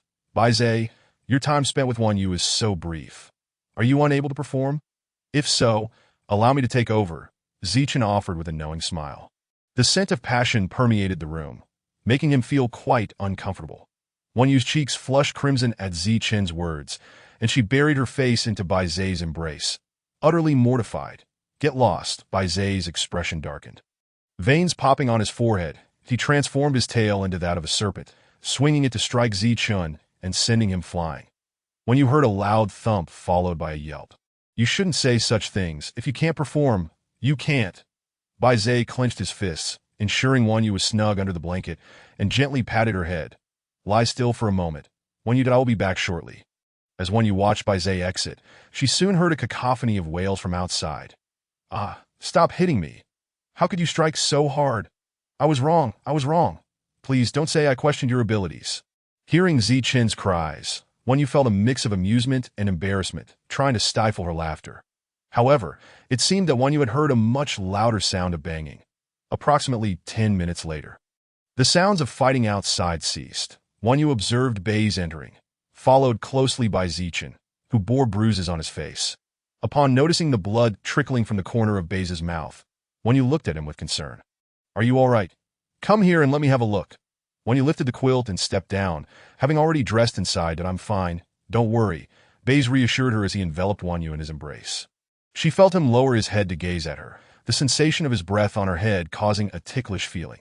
Let me apply some ointment for you. Wan Yu wriggled free from Baize's arms. walking to the bedside to retrieve the ointment she had made herself. When you look at me, I'm the one who was seriously injured. Baze's wounds are merely superficial. Boo-hoo, my handsome face. He must be jealous of me. Which is why he hit me, Ziethen lamented, tenderly touching his face. Baze shot him a sidelong glance, causing Ziethen to fall silent. He raised his hand and made a zipping motion across his mouth. I'll take care of you, Wanyu insisted, pulling Baze to sit by the bed. Baze obediently allowed her to tend to his wounds, while Wanyu's gaze fell upon the large bruise at the corner of his mouth. Stirring a pang of pity within her, that I'm fine, it doesn't hurt. Seeing the concern etched on Wanyu's face, Baze chuckled and ruffled her hair. Promise me you won't get into fights again. All right. Wanyu choked back her emotions. All right. I won't fight anymore. Baze smiled gently. He felt joy at Wanyu's concern for him that in truth, these injuries were merely superficial. Being a beast man, his recovery was swift, and he and Ziethen had only engaged in a minor scuffle. Ziethen observed Wanyu and felt a pang of envy. Despite his own battered appearance, no one seemed to care about him. Wanyu, please help me apply some ointment too, he implored, looking at her with puppy dog eyes. Do it yourself. My Wanyu can only tend to me. Baze tossed the ointment into Ziethen's hands. Stop bullying me just because I have no female to care for me. I'll do it myself. Ziethen pouted, reluctantly applying the ointment. Wanyu, is it true that you can make salt by yourself? Ziethen had been pondering this and finally asked that it is indeed possible. Wanyu replied with a gentle nod. Then could you teach me? Ziethen's teeth clenched, his eyes flickering with uncertainty. Would Wanyu truly teach him? Of course. Wanyu shrugged nonchalantly. Really? Thank you. Ziethen's pupils dilated slightly, and seizing the moment when Baze wasn't paying attention, he enveloped Wanyu in a bear hug. All right. Wanyu attempted to push him away, thinking he was being a bit too exuberant. No, just a little longer. Ziethen held on to Wanyu's soft body, marveling at the sensation. She was so soft and fragrant, he found it hard to let go. Baze could no longer tolerate the scene. He yanked Ziethen away with an exasperated glare. Enough. Don't get handsy with Wanyu. Baze frowned slightly. I was just hugging her. You're so stingy. We both agreed to marry the same female. What's yours is mine, Ziethen retorted, a smug look on his face. Wanyu, she coughed lightly, trying to diffuse the awkward tension between the two. To Baze, keep your distance from him. Baze whispered softly in Wanyu's ear. This guy has ulterior motives regarding you, that he felt a surge of jealousy at the thought of Wanyu being embraced by someone else. He only wanted her for himself. Okay. Wanyu nodded obediently. Is there anything else? If not, you may leave. Baze's disdain for Ziethen grew, wishing he would vanish from sight. You weren't like this before. Oh, how you've changed. Ziethen feigned a heartbroken expression directed at Baze. Baze felt a headache coming on at Ziethen's antics.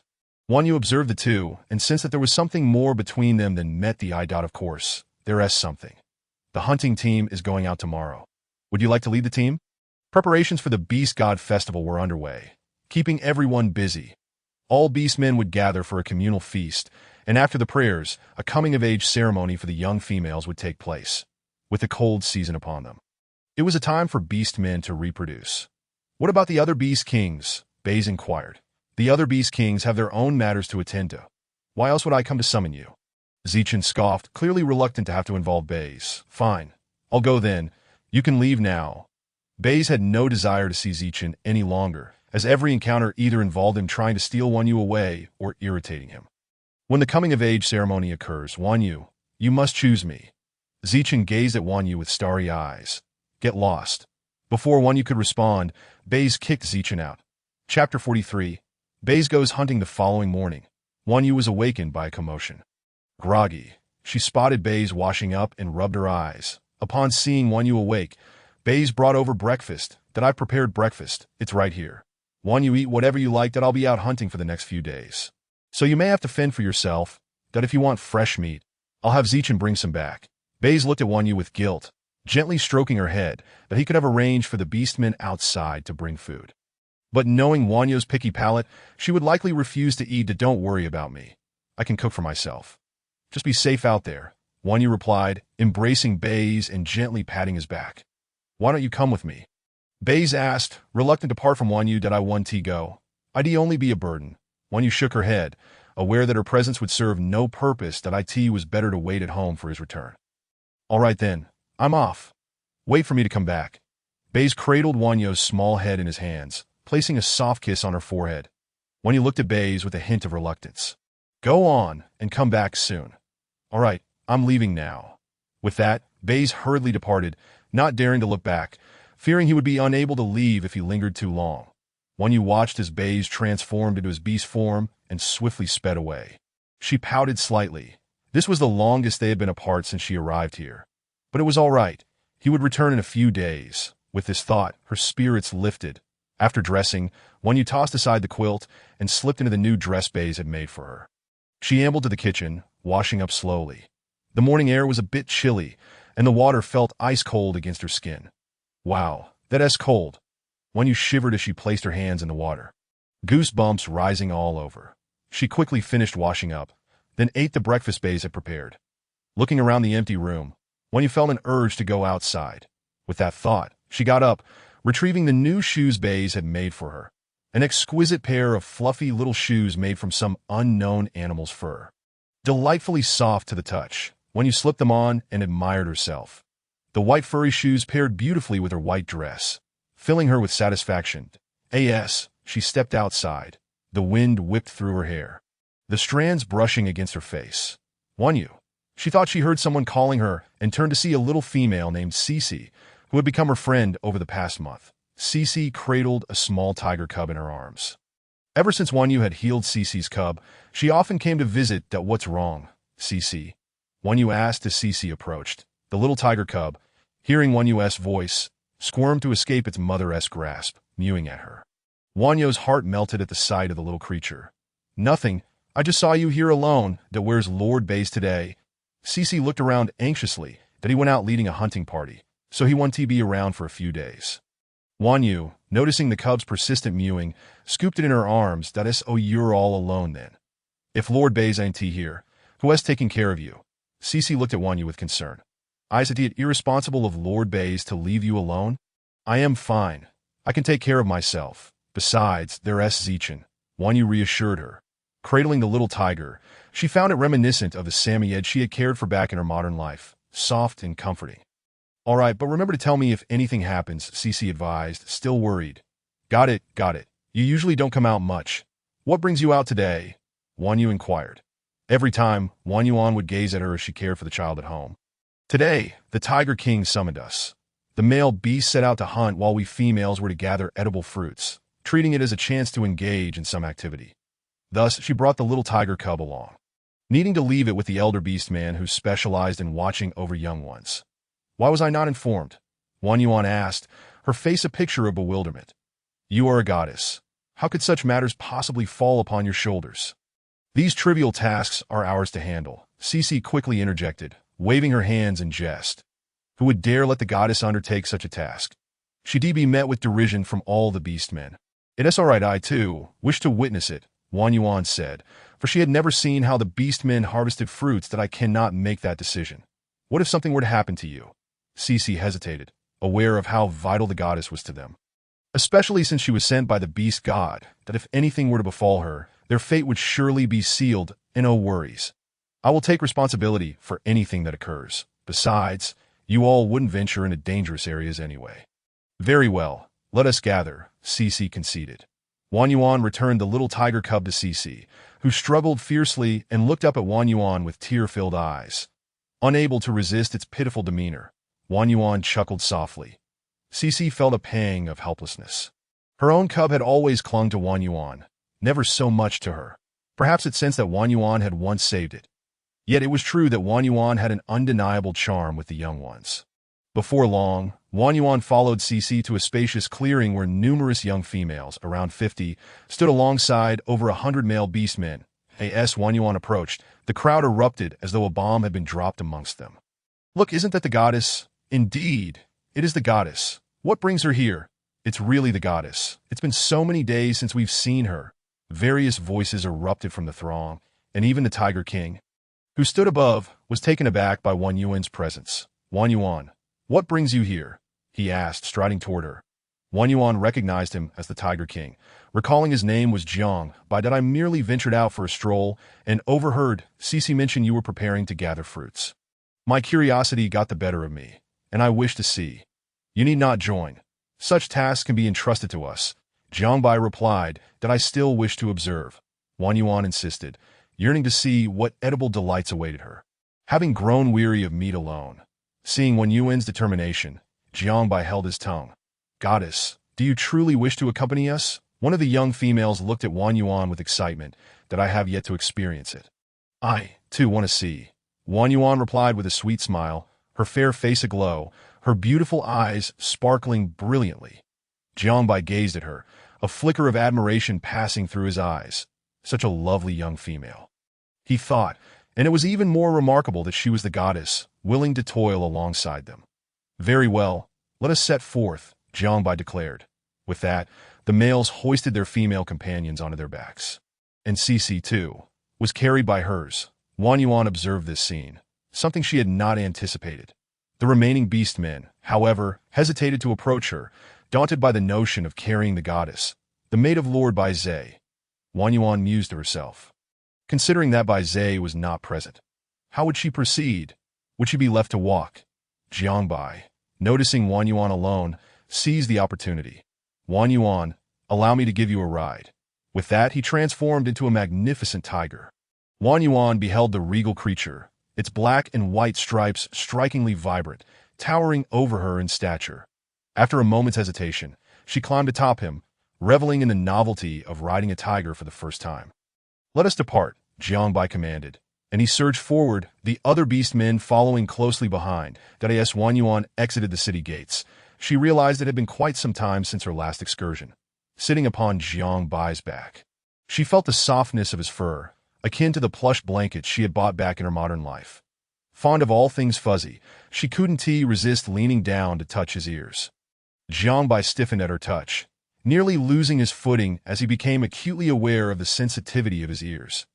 Does she not know that one cannot simply touch a beastman's ears? He thought, startled. Wang Yuan, sensing his sudden falter, quickly grasped his fu. Do not be alarmed. Everything is fine. Jiangbai felt her anxiety and chastised himself for being distracted. Yet he had not anticipated her sudden gesture. Wang Yuan clung tightly to his neck, pressing her body against him. Jiangbai felt her soft form against him, a wave of warmth washing over him. He understood now why other beastmen cherished carrying their companions, as they sped past trees. Approximately 10 minutes later, Jiangbai came to a halt. You may explore freely, but be mindful of safety. The male beastmen must ensure the protection of the females, he instructed. With that, everyone dispersed to their own pursuits.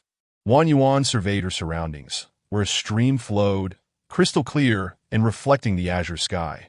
Verdant watercress flourished along the banks, appearing fresh and tender, while colorful guppies occasionally leapt from the water, their vibrant hues captivating her. She longed to catch some to bring home, but alas, without Bai Zhe, that would have to wait. What are you observing? Jiangbai's voice startled her from behind. She had assumed everyone was preoccupied. Nothing in particular. Just contemplating gathering some watercress, she replied nonchalantly, wondering why he lingered instead of attending to his duties. What is watercress? Jiangbai asked, bewildered. It's this plant. Wang Yuan pointed ahead. Is it edible? He inquired, astonished, as he had never heard of such a thing being consumable. Yes, it's quite delicious. At least I find it so. I can't speak for you, Wang Yuan said, her enthusiasm waning as she gazed at the inviting waters, yearning to play in them. Jiangbai, sensing her disinterest, felt a twinge of disappointment. It's fine. She is still unfamiliar with me. He reassured himself that aren't you going to pick fruits? Wang Yuan asked, puzzled. You are the goddess. I must remain here to protect you. The other females have their guardians. Jiangbai replied, thankful that her status as a goddess granted him a reason to stay by her side, that I do not require your protection. I will stay close by, Wang Yuan replied, disinclined to remain near unfamiliar faces. Merely wishing to explore on her idea you truly find me so disagreeable. Jiangbai's heart sank, a profound sadness glimmering in his eyes. Wang Yuan, observing his demeanor, felt a twinge of guilt. Oh dear, I seem to have caused no offense. All right, then could you help me gather some of this watercress? Certainly, I shall fetch it for you at once, Jiangbai replied, his spirits lifting at her request. Wang Yuan watched as Jiangbai leapt into the stream, splashing water high into the air, that he swam to the edge and grasped the watercress, pulling it up by the roots. Jiangbai, wait, Do not uproot it completely. We only need the tender shoots. The roots are too old to eat. Wang Yuan quickly interjected, "Dada, I see. Then I shall take only the tops," he replied, discarding the roots. Wang Yuan removed her shoes and waded into the water, her feet feeling the coolness as she reached down to gather the watercress. Jiang Bai's gaze was drawn to her delicate fair feet, the rosy tips resembling a work of art.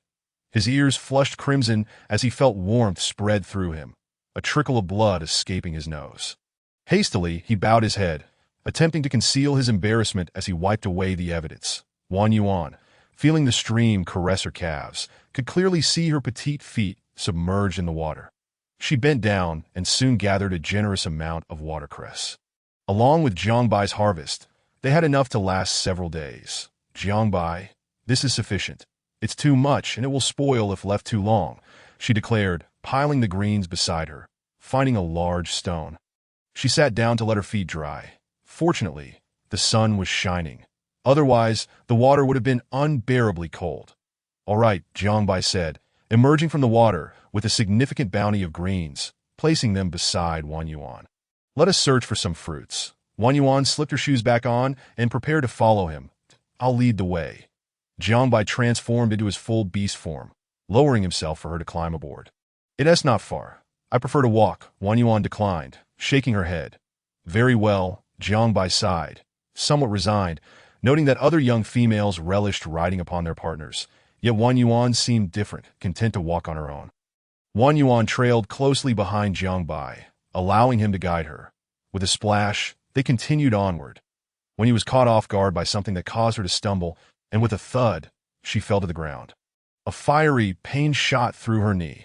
Before Jiang Bai could react, when you had already hit the ground, but he hurriedly helped her up, only to see that her knee was scraped and blood was seeping through.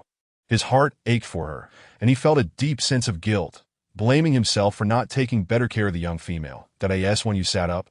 She looked at the culprit that had tripped her. Upon seeing it, her eyes sparkled with excitement. It was the very thing she had been searching for, but had yet to find. Chapter 45, Sweet Potato Starch. When you looked down and realized it was the sweet potato vine that had caused her fall. Ever since she and Bai Zhe had returned from the market with some, they had consumed half, while the other half she had planted. When they traveled to Wanshou City, she had even asked Uncle Niu and Aunt Niu to help take care of it. During their time in the forest, they would often go searching for it, but they had never encountered it again until now. Following the sweet potato vine, she traced her fingers down to its roots. Clearing away the soil to reveal the pointed end of a sweet potato, it was indeed a sweet potato. Wan Yu's eyes sparkled with excitement, her heart racing with joy. "What sweet potato?" Jiang Bai, observing Wan Yu's exhilaration and flushed cheeks, was perplexed as to what made her so thrilled about this clod of earth. "With these sweet potatoes, we won't fear starvation in the cold season," she replied as she began to dig fervently with both hands, uncovering numerous sweet potatoes of considerable size. "That is this clod edible?" Jiang Bai was astonished by this revelation, struggling to contain his elation. "Of course. It's delicious. Most importantly, they can be stored for a long time and made into various delicacies." Although when you knew Jiang Bai wouldn't understand since he had never tasted them, she still wished to share her joy, as she would finally have a staple food. She had grown tired of eating meat every day, and making sweet potato flour from these would mean she could have a proper meal. The more she thought about it, the more excited she became, her hands moving faster as she unearthed all the sweet potatoes before her. Just from one vine, there was already such an abundant yield. This vast area was enough to last them for quite a while. Sweet potatoes, once planted, would grow wildly, yielding a bountiful harvest. When she was young, her grandparents grew many sweet potatoes to feed the pigs. "Let us dig them all up," she said. Jiang Bai joined in the digging, believing in what the goddess and the high priest had said. The beast god had proclaimed that the goddess would lead them to plenty and happiness.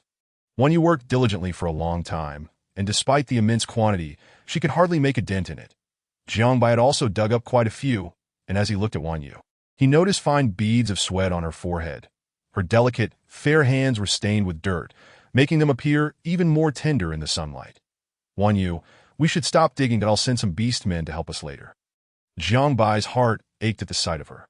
"All right," Wan Yu replied, glancing at her soiled hands, and then behind her. She had already gathered enough sweet potatoes, leaving the rest for the other beast men to dig. I want to see if there's anything else to eat here. When you looked toward the forest, where there were often many fruits and mushrooms to be found, and expressed her desire to explore. Okay, I'll take you, but I have to carry you since you're injured, Jiangbai said, observing the redness on her knee.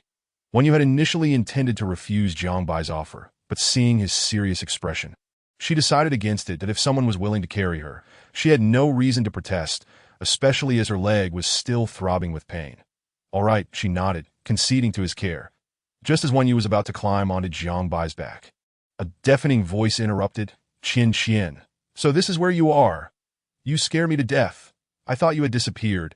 If you really had, Bai Zhe would have killed me. When you turned to see Zichen rushing toward her in a flurry. I was bored, and I happened to run into Shi. She said they were going out to pick fruits, so I tagged along. Feeling a bit guilty, when you replied, oh wait, why should I feel guilty? You should have told me. It's my responsibility to protect you. What if something happened? Zichen's words were filled with concern, his voice trembling slightly, that I'm sorry. I'll tell you next time. Wan Yu said, sensing a wave of guilt wash over her at Zichen's anxiety. She couldn't understand why they were so worried about her. There were so many females around, and nothing ever happened. I am here to protect you, Jiangbai interjected, breaking the tension between Wan Yu and Zichen. You didn't just come alone. You brought Qian with you. Zichen had long harbored disdain for Jiangbai. Ever since he first laid eyes on Wan Yu, he had been thinking about her, that I brought her along because I'm protecting her. What are you afraid of? Jiangbai, although respectful of the high priest, would not yield when it came to the young female he cared for. Then how did you let her hurt her knee? Zichen pointed at Wan Yu's knee, now darkening with bruises. His teeth grinding in frustration, that it was an accident, Jiangbai replied, feeling a twinge of guilt as he realized it was indeed his failure to care for her properly. Wan Yu, observing the quarrel, decided to interject, Zichen, I insisted on coming. It's not Jiangbai's fault. All right, I won't blame him. Come here, let me apply some medicine, Zichen said, moving toward Wan Yu with a tube of ointment. Wan Yu recognized the familiar ointment. It was the same one she had given him last time. Come, sit down first, he said, gently guiding her to a small stone to sit upon. Qian, remember to bring some ointment next time you go out, he instructed, examining the bruises adorning her delicate legs. Okay. Wan Yu nodded, having intended to apply some ointment earlier, but she hadn't been able to find any suitable herbs. She had planned to venture into the forest to seek out the herbs she needed. But then Zichen had arrived. Jiangbai, watching the interaction between Wan Yu and Zichen, felt a pang of jealousy. Wan Yu never smiled at him like that. Their interactions were always so bland, lacking the ease that she shared with Zichen. All right, I'll carry you, Zichen declared, not allowing Wan Yu a chance to refuse as he swept her up in a princess carry.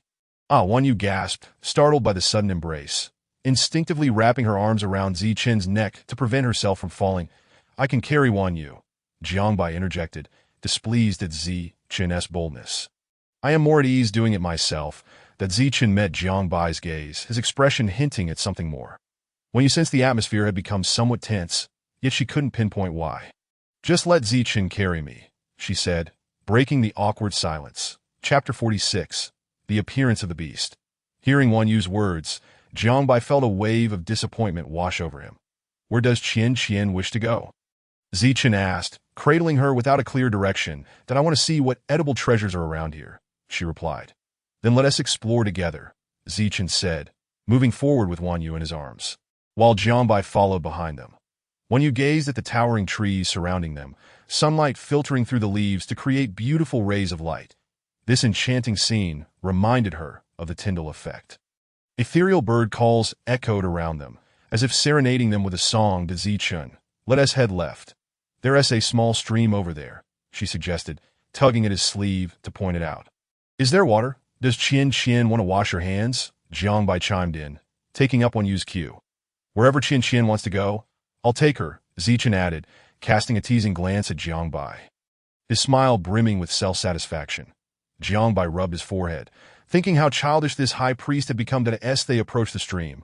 Wan Yu remarked, this area is damp, which means there should be plenty of mushrooms and wood ear fungi. They thrive in moist environments. She explained her craving for mushrooms, that the one we had last time. Zichen's eyes lit up at the memory. During their last visit, Wan Yu had gathered many varieties of mushrooms from Bei. Those mushrooms make the most delicious chicken beast meat soup. I've been craving it ever since, he reminisced. Yes, that is the one.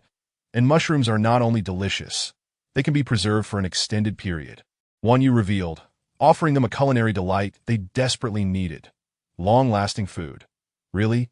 Are you serious? Zikin and Jiang Bai in unison expressed their astonishment, their faces etched with shock that of course it's true. We shall gather them when the time comes and dry them out. Then let us pick more, Zikin replied, observing their excitement. Wang Yu could not help but smile. Zikin led Wang Yu across a wooden bridge which, rather than being a true bridge, was actually a large, fallen tree that had tumbled across the brook. The tree lay perfectly across the stream, thus transforming into a makeshift bridge. Wang Yu gazed at the surface, densely covered with lush moss, soft and inviting like a carpet. Look, there are white jade mushrooms over there. She pointed at the tender white mushrooms nestled among the fallen leaves. These mushrooms are typically cultivated artificially. It was unexpected to find them here, as they demand specific environmental conditions and nutrients. Let us harvest them. Wang Yu, please take a seat for a moment. Zhui gently placed Wang Yu on a nearby stone. All right, you may begin picking. Wang Yu nodded obediently. Suddenly, Wang Yu seemed to hear a female voice crying for help. Zikin and Jiang Bai, possessing superior hearing, also detected the distress call. They set down the white jade mushrooms and hurriedly approached Wang Yu. Zikin swiftly enveloped Wang Yu in his arms, and they cautiously scanned their surroundings. There is a female in distress. We must investigate, Jiang Bai remarked, his expression shifting. This was likely one of the young females from their beast city, now in peril right under his nose. Zikin and Jiang Bai rushed towards the sound of the cries for help. Before long, Wang Yu spotted 3 young females captured by over 30 nefarious beastmen, their shoulders weighed down by the burden of their captives that to her shock. They were the violent beasts. What were they doing here? Zikin eyed the violent beasts warily. There were 32 of them, many being 3-striped beasts, with 3 being 4-striped beasts. Jiang Bai whispered a caution to Zikin. Zikin, you and Wang Yu hide well, and do not let these violent beasts notice you. I will go rescue them. No, their numbers are overwhelming. You cannot save them alone. Zikin shook his head, dismissing the plan. Let us place Wang Yu in the tree, and then we shall go rescue them. Jiang Bai proposed another plan. That sounds feasible, Zikin contemplated, reasoning that as long as Wang Yu was in the tree, no beastmen would be aware of her. However, unbeknownst to them, a furtive figure lurked behind the tree, observing them. Wang Yu, we shall first place you above. And once we have resolved this matter, we will return for you, all right? Zikin gently coaxed Wang Yu. All right, you must hurry. Saving them is of utmost importance. Wang Yu nodded in understanding. Zikin carefully set Wang Yu onto a branch, where she settled amidst the fork of the tree. This tree was so large that even 2 or 3 people could comfortably sit upon it. Wang Yu, hide well, we will return shortly, Zikin promised before leaping down to join Jiang Bai as they approached the violent beasts. Before long, the sounds of a scuffle echoed in the distance. Wang Yu hugged her knees tightly. Suddenly, she felt an intense gaze piercing through her. Turning slightly, she spotted a nefarious beast man perched on a nearby tree. As he transformed into a vulture-like creature, he swooped towards her. Ha. Hard work yields rewards. Such a beautiful young female must surely be the goddess recently spotted in Bee City that I have stumbled upon the legendary goddess. Once I present you to the king, my status will soar. The vulture licked its lips with a sinister chuckle, its claws gripping Wang Yu's shoulders. The sharp pain radiated through her as the claws dug deep, and the metallic scent of blood filled her nostrils, draining the color from her face. Wang Yu was lifted into the air, watching in horror as the ground receded beneath her. What should I do? What should I do? Panic coursed through her veins like ants in a boiling pot. That I must remain calm and seek an opportunity to escape, she reassured herself. Moments later, Wang Yu found her chance. The vulture flew lower, and below her, a misty forest lay shrouded in fog. Clenching her teeth against the pain, she grasped the protective scale given to her by Bai Zhe, and with a mighty swing, she struck at the vulture's talons. A piercing scream erupted from the vulture as it released its grip on her. Wang Yu plummeted downwards at a terrifying speed, sending her heart racing, particularly as someone with a fear of heights. Far away, Bai Zhe felt a sharp pang in his chest. His prey had broken free. Looking down, he noticed the small figure of Wang Yu glowing on his chest, searing into his skin that a wave of dread washed over him. This was their bond of companionship, and Wan Yu was in grave danger. Wan Yu is not in Beast City. How could she be in peril? A chill ran through Bai Zai's body, and his hands trembled. He focused on Wan Yu's location, swiftly making his way towards her. Chapter 47. The Forest of Death swamps with a thud. Wan Yu tumbled to the ground. The cacophony of rustling wings erupted as birds scattered in all directions. She lay there, her body battered and her insides jolted from the impact, causing her to feel nauseous. Fortunately, she had landed on banana leaves, which cushioned her fall, and the ground was strewn with dry leaves. The vulture, seeing Wan Yu escape, furiously scanned the forest below. Wan Yu, enduring the pain, rose to her feet and stumbled forward. The vulture descended to the spot where she had fallen, sniffing the air, but failing to catch her scent. Her scent has vanished. It seems she has entered the Forest of Death swamps, it mused. Few beastmen survive the forest, let alone a young female like her. Disheartened, the vulture shook its head and took flight. Wan Yu, unsure how long she had run, finally realized the vulture was no longer in pursuit, and she breathed a sigh of relief. Her weary body crumpled to the ground. Pain surged through her, and tears welled in her eyes. Yet her stubbornness held them back. Crying would serve no purpose. Conserving her strength was paramount. Wan Yu surveyed her surroundings, noting the eerie atmosphere. From above, the mist swirled, reducing visibility to a mere 200 meters. The humidity was stifling, an unusual occurrence for midday. After resting for a while, she attempted to retrace her steps, but in her panic, she had lost the way back. Picking up a nearby stick, she fashioned it into a makeshift cane.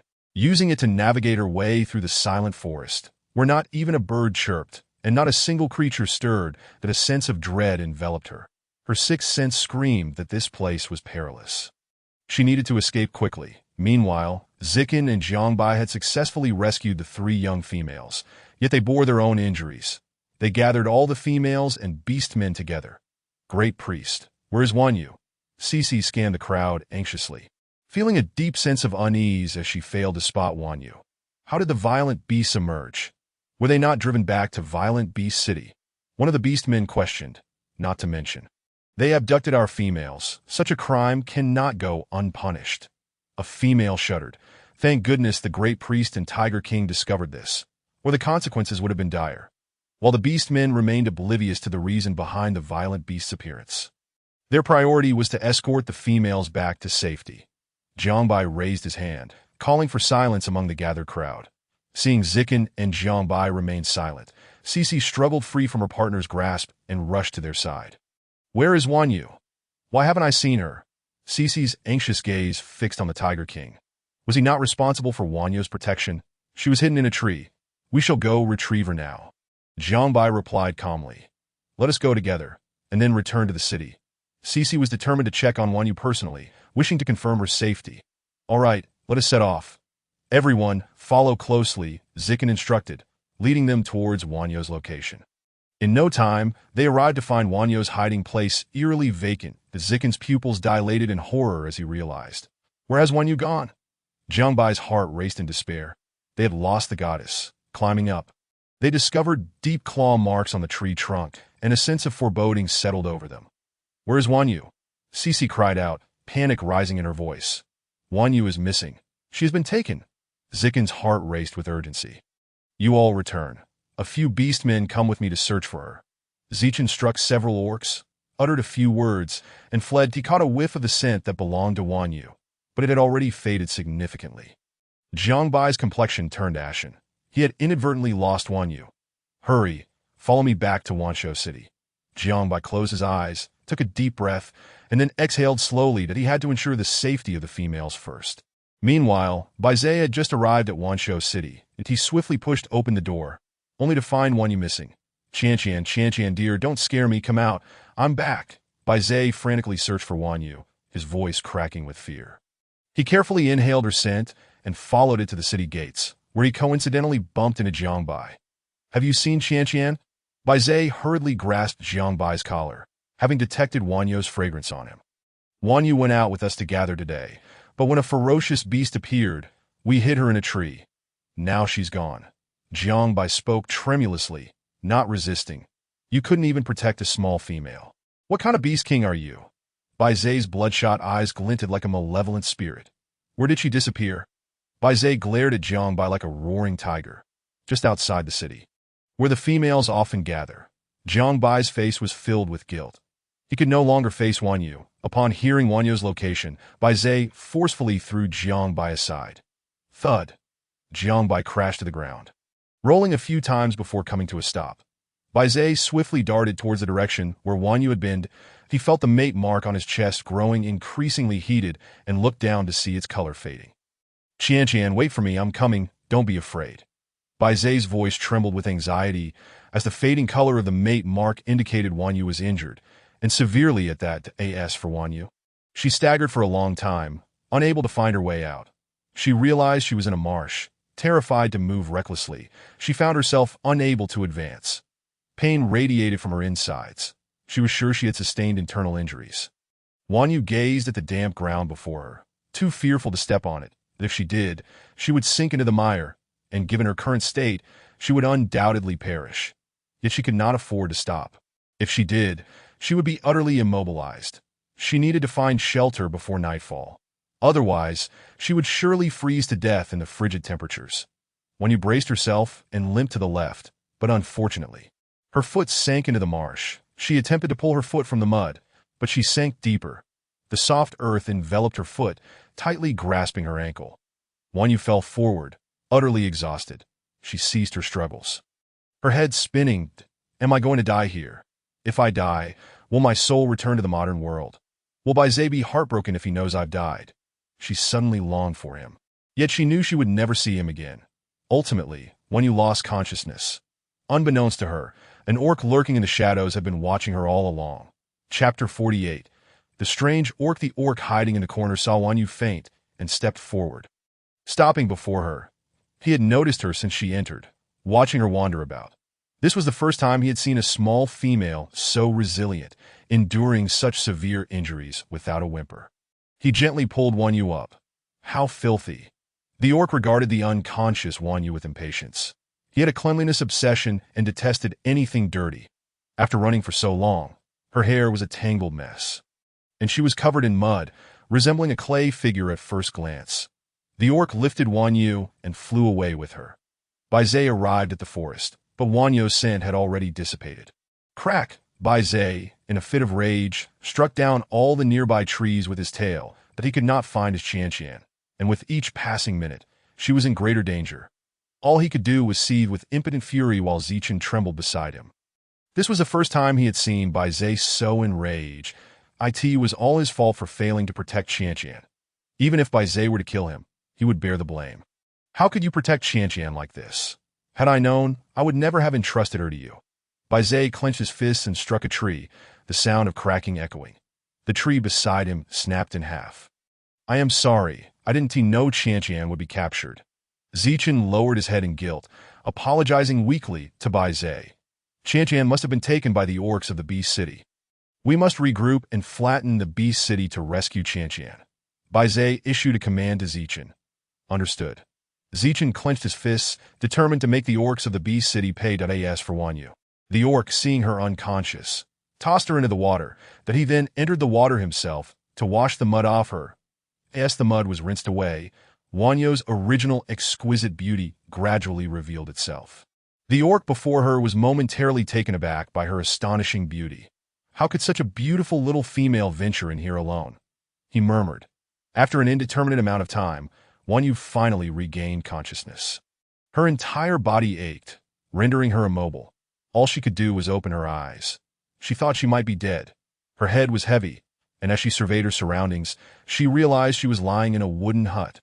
The hut was filled with an array of sparkling crystals of various colors, all exceedingly beautiful. When he turned her gaze to the doorway, where an orc stood, she couldn't clearly see his face due to the backlighting. It was only when he stepped inside that she could discern his features. The orc before her had chiseled, perfect features, exuding an exquisite charm. His fiery red hair belonged to a particularly captivating man. He bore an innate elegance and nobility, yet his excessively cold gaze rendered that elegance almost indifferent. Wan Yu stared blankly at the orc, who returned her gaze with a bemused expression, finding her dazed demeanor inexplicably delightful. Did you save me? Wan Yu inquired softly, her eyes fixed on him. Yes, she only heard a cool voice in response. Thank you for saving me. Wan Yu felt uncertain of what to say, given his impassive demeanor. You're welcome. Wan Yu noticed he merely replied with a curt acknowledgement. Perhaps he didn't wish to engage with her. The two exchanged silent stares, neither willing to speak further. It wasn't that Wan Yu didn't want to speak. She simply lacked the energy. My name is Yin Yin. Noticing Wan Yu's silence, he finally spoke again. I am Wan Yu. She mustered a faint smile, though exhaustion weighed heavily upon her. Where am I? Wan Yu suddenly remembered where she was. This is the Marsh of Death Forest. Yin Yin stared at Wan Yu in astonishment. You dared to wander in here without knowing? Aren't you afraid of death? I've been here for who knows how long. Orcs who enter from the outside usually don't make it out. Is it far from Wanshou City? Wan Yu inquired, oblivious to the dangers of the Marsh of Death Forest that I don't know. Yin Yin turned his cold gaze away from her. Wan Yu felt a wave of anxiety wash over her. If he didn't know, how far could she be from Wanshou City? Do you want to go back? Yin Yin asked, feeling suddenly irritable at the thought of this little female, wanting to leave. Of course I want to go back. I need to find my mate that I'm missing. He must be very worried. Wan Yu looked at Yin Yin earnestly, her eyes brimming with concern. You can't go back. You have already signed a mate contract with me. Yin Yin observed Wan Yu's worry for another orc, a twinge of jealousy stirring within him. A mate contract. Wan Yu glanced down at her body, noticing her clothes had been changed to two pieces of animal skin, one covering her chest and the other her lower body. She gasped, What have you done to me? Her face turned pale. She couldn't possibly have been violated, right? Just as you think. Yin Yin looked at Wan Yu's panicked expression, feeling particularly displeased that he hadn't done anything to her. The mate contract was solely because he had given her the Phoenix pill, a gift intended for his future mate, which he had sacrificed to save her. She had no idea of the immense cost he had borne for her rescue. Wan Yu stuttered, her face flushed with anger. How could she have been given to a man she had never met? Touch your forehead. Isn't there a mark there? Yin Yin prompted. Upon hearing his words, Wan Yu touched her forehead and indeed found a raised mark. In that moment, she was at a loss for what to do. She had inexplicably acquired a husband. How would she explain this to Bai Zai? She felt utterly despondent. Seeing Wan Yu's distress, Yin Yin said nothing further. I'll go prepare some medicine for you. Just rest for now. Yin Yin exited after speaking, and judging by Wan Yu's demeanor, she seemed reluctant to engage in conversation with him. When Wan Yu noticed her husband had left, a sigh of relief escaped her lips. She truly found herself at a loss regarding how to interact with him, especially considering that upon waking, she was faced with the reality of having a husband. Wan Yu patted her little head, convincing herself that it must have been a nightmare. A good night's sleep would surely set things right. She engaged in self-hypnosis and soon drifted off to slumber. When Yin Yin returned with a potion in hand, he found Wan Yu's half-hidden face buried in the animal hide. She was fast asleep, her lips slightly parted and puckered, exuding an inexplicable cuteness. Had he finally found someone to keep him company after all these years? Standing at the bedside, watching Wan Yu sleep so peacefully, he hesitated to awaken her. However, Yin Yin eventually roused Wan Yu from her slumber.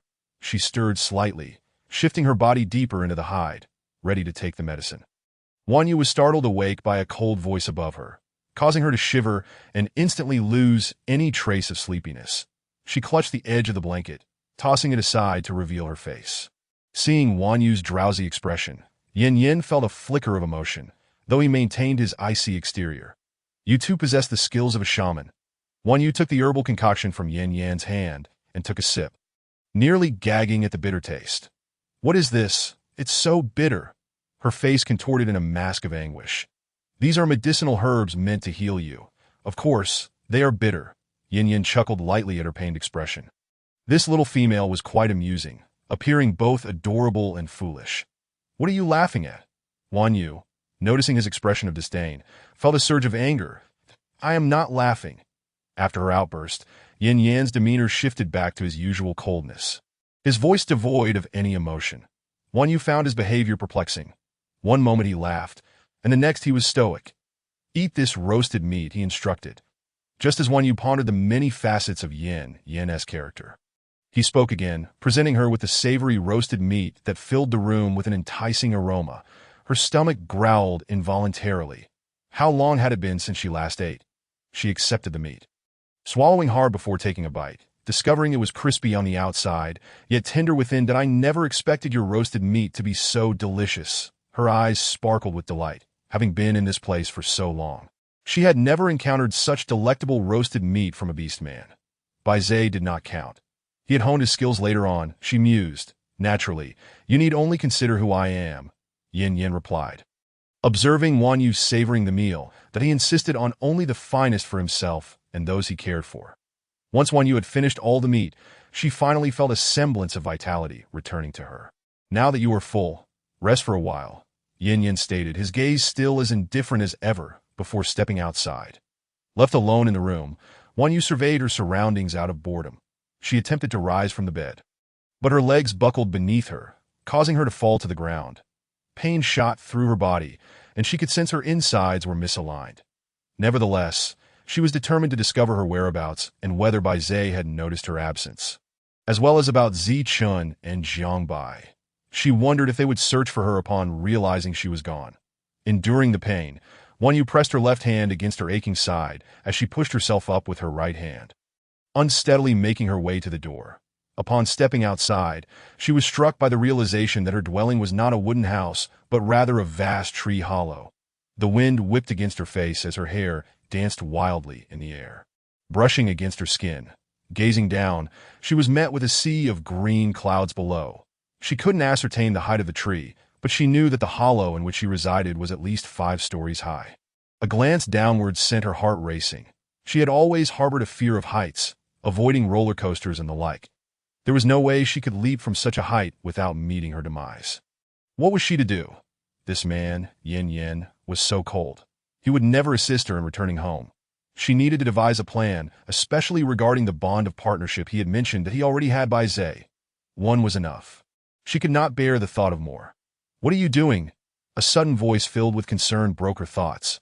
When you turned to see Yin Yin returning, a handful of herbs in his grasp. He scrutinized her for a moment, relieved to confirm she was unharmed, and then relaxed. Why aren't you resting properly? Why are you up? In the blink of an eye, his concern was replaced by an impenetrable calmness. I just wanted to stretch my legs. Wan Yu fabricated an excuse, pondering that perhaps she had misjudged his intentions. His expression hardly conveyed worry. Seeing her still standing there in a daze, Yin Yin crossed over and lifted her into his arms. What are you doing? Wan Yu questioned, bewildered by his actions. Return to bed. Stop wandering about. With that, Yin Yin carried her back to the bed and gently set her down. Could you take me back to the city of beasts? Wan Yu asked, her eyes searching his for a hint of hope. I have already stated it is impossible. You are now my partner. Upon hearing his words, Wan Yu felt the temperature in the room drop significantly. She instinctively rubbed her arms, goosebumps rising on her skin. Yin Yin observed her reaction, dismayed that she wished to leave so soon despite her injuries. But I must return, Wan Yu's voice dwindled. This man is utterly terrifying. No, you must stay here with me. We will have many little cubs to keep you company. Yin Yan's expression darkened instantly. That MY partner will come looking for me. Wan Yu spoke the truth to Yin Yin. Is it that snake beast you have in your chest? Don't be foolish. Do you know why this place is called the Death Marsh Forest? It is because those beast men who enter here, aside from the fortunate few who escape, are consumed by the marshes, and most importantly, no trace of anyone can be detected here. Yin Yin noted the growing pallor on Wan Yu's face, delivering this stark reality to deter her from harboring any illusions of escape. Wan Yu's expression also fell. What kind of cursed place was this? Would Baizé truly be unable to find her? What was she to do? Was she destined to remain here for eternity? I do not wish to stay here. A stubborn fruit is not sweet.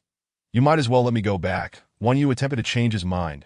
Do you not know that beast men can only bond with one little female for life? To save you, I have already given you my phoenix pill. Yin Yin laid bare the facts, scrutinizing Wan Yu as he spoke. He furrowed his brow, his countenance turning grave. Did she truly despise being with him so much? What is the phoenix pill? Wan Yu, bewildered, questioned. When had she taken his phoenix pill? Do you think you were lying here by mere chance?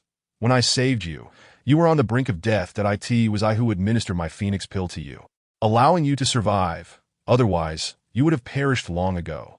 His phoenix pill possessed the power of resurrection, akin to the phoenix's rebirth through fire. Wan Yu felt utterly dumbfounded. Now she owed him a life. What am I to do? Panic set in for Wan Yu. Was she really going to be ungrateful and run away? What do you wish to do?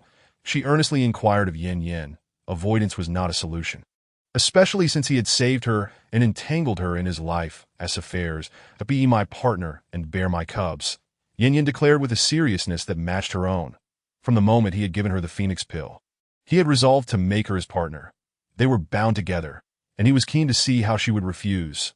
Most importantly, this little female was the most beautiful he had ever encountered. She fit perfectly within his aesthetic preferences.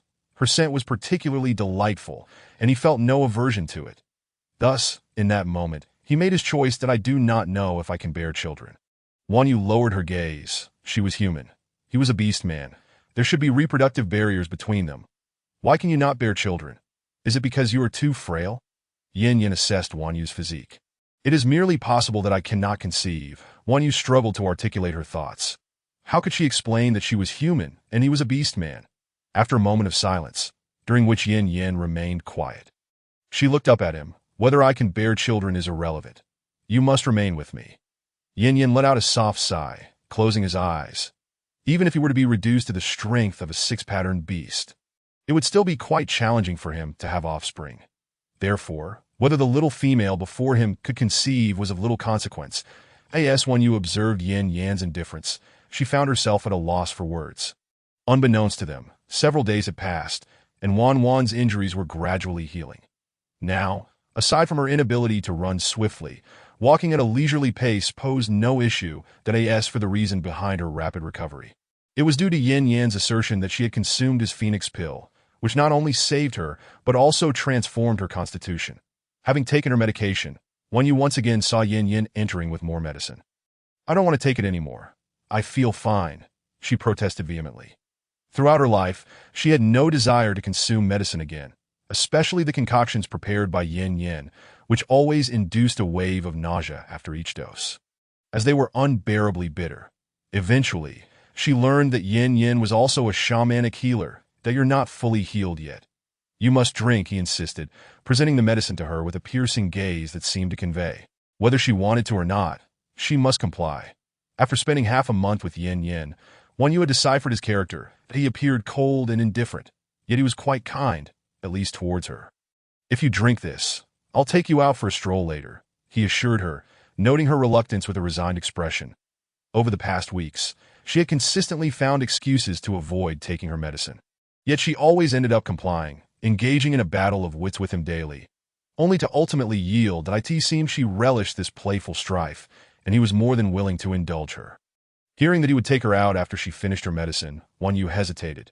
This was a splendid opportunity. Since her arrival, she had been confined to this wooden cabin and had not ventured outside even once. Going out would allow her to familiarize herself with the terrain. With that thought, she accepted the medicine. I'll drink it, but you must not deceive me, she declared, downing it in one gulp. Ugh, she bent over instinctively, feeling the urge to vomit. Yin Yin, witnessing her reaction, wore an expression that seemed to say, I knew it. Just swallow it, he urged, producing a piece of fruit he had prepared in advance and handing it to her. Wan Yu took it without thinking. A familiar scene playing out daily. She bit into the fruit, a sweet flavor spread across her taste buds. Although she had never encountered such fruit before, its delightful taste helped mask the bitterness lingering in her mouth. All right, take me out now. I want to have some fun, she implored, her eyes sparkling with anticipation. Noticing Yin Yan's lack of enthusiasm, she wondered if he was indeed deceiving her. Seeing Wan Yu's skeptical gaze, Yin Yin smirked. What kind of expression is that? I said I would take you out, and I have never lied to you, have I? Well, fine. Then let us go. She relented, recalling that he had never deceived her, aside from not taking her back to the Beast City. Indeed, Yin Yin replied nonchalantly, and in an instant, Wan Yu witnessed him transform into his beast form. When she beheld his shape, she was momentarily stunned. She had surmised he belonged to a bird species, but she had not anticipated he would be a phoenix. She often heard him speak of the Phoenix pill, thinking it merely a concoction, unaware that phoenixes existed in the beast realm. Come up, Yin Yan's voice snapped her back to reality as he lowered himself. All right, here I come. Wan Yu quickly climbed onto his back, exhilarated to ride a legendary creature. Yin Yin soared into the sky, and the wind whipped against her face, causing her to crouch down, clutching onto his feathers tightly. "Slow down. My face hurts," she pleaded softly. "All right." Yin Yin complied, noticing her discomfort. He had not been flying particularly fast. It seemed the female was quite fragile, that as he slowed down. When you dared to lift her head, half kneeling on his back as she sought a stable position to gaze at the scenery below. The endless forest stretched before her, a sea of green, rendering the terrain unrecognizable. Even if she wished to escape, it was impossible. Before long, the view shifted from the forest to an expansive field of flowers as Yin descended and landed amidst a breathtaking floral sea. One you had never encountered such a plethora of blossoms.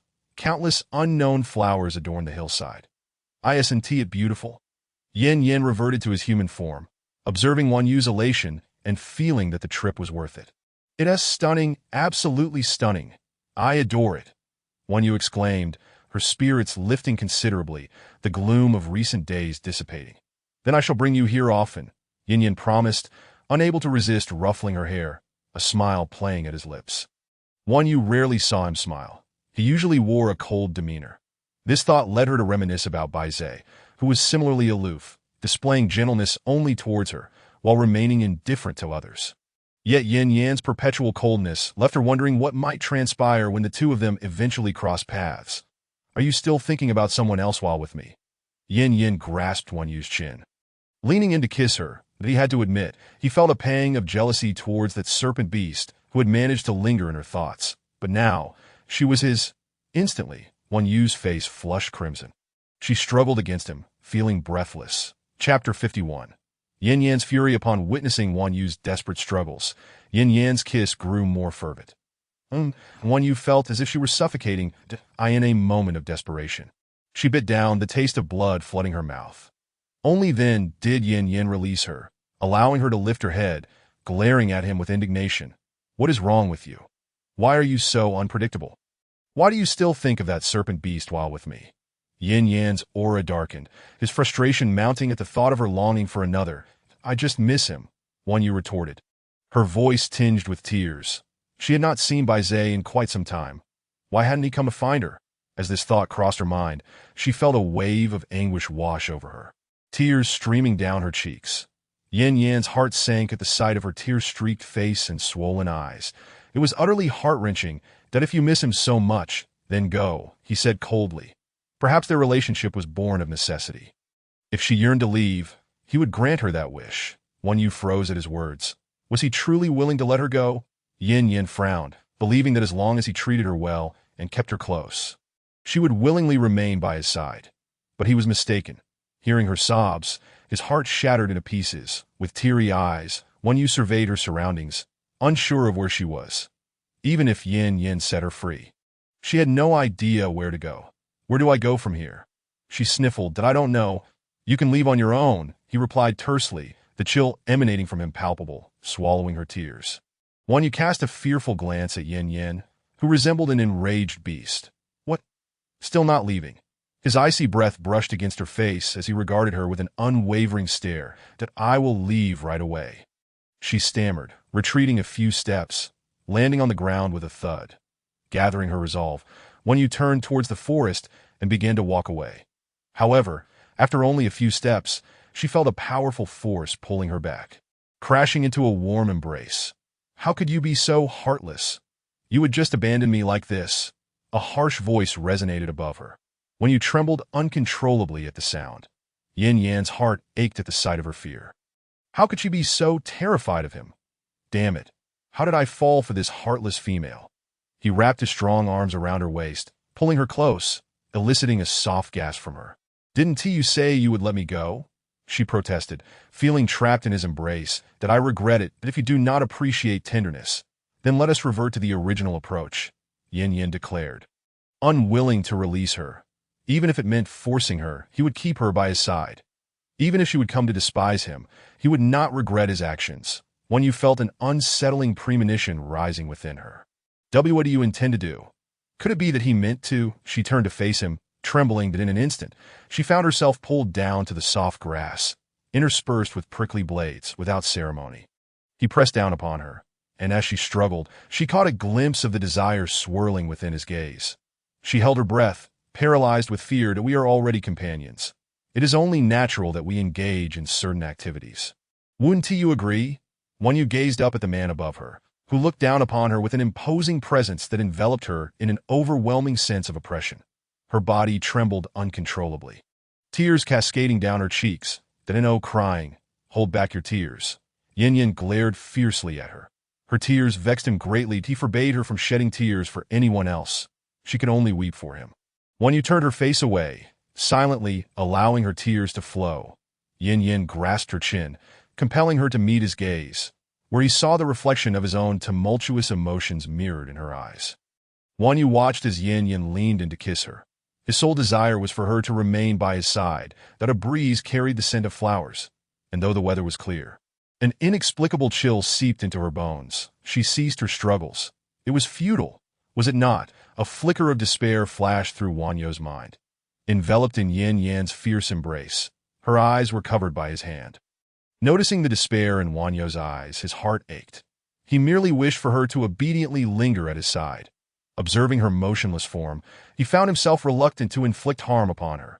Wan Yu saw that Yin Yin held her tightly, and she let out a sigh of relief. That it was unclear how long they maintained this position, but eventually Wan Yu could no longer endure it. Let go of me, it hurts. She lifted her waist slightly. She lay on the grass, her waist, legs, and exposed skin marked with red imprints from the blades of grass. Yin Yin turned her over, placing her atop him, that he caressed the uneven imprints on Wan Yu's back, applying pressure with his left hand on her head while his right hand kneaded her back. Wan Yu dared not speak, fearing his beastly rage. That I'm sorry. That a voice murmured an apology near her ear, and Wan Yu thought she had misheard. She lowered her gaze to Yin Yin, puzzled by his intentions. That I'm sorry. I should not have forced you. Yin Yin spoke deliberately, locking eyes with Wan Yu. Are you apologizing to me? Upon seeing her incredulous expression, he continued, I was simply too envious of the snake beast. When you were with me, you were still thinking of him. That I only wish that when you are with me, you would not think of others. Yin Yin regarded Wan Yu earnestly. She opened her mouth, wanted to say something, but ultimately remained silent. That do not be angry. I will take you back to Wanshou City, but please do not leave me. All right. Seeing the disbelief in her eyes, he hastily added, Is that too much to ask? And besides, I have given you my Phoenix Dan. If you abandon me, no other female will want me.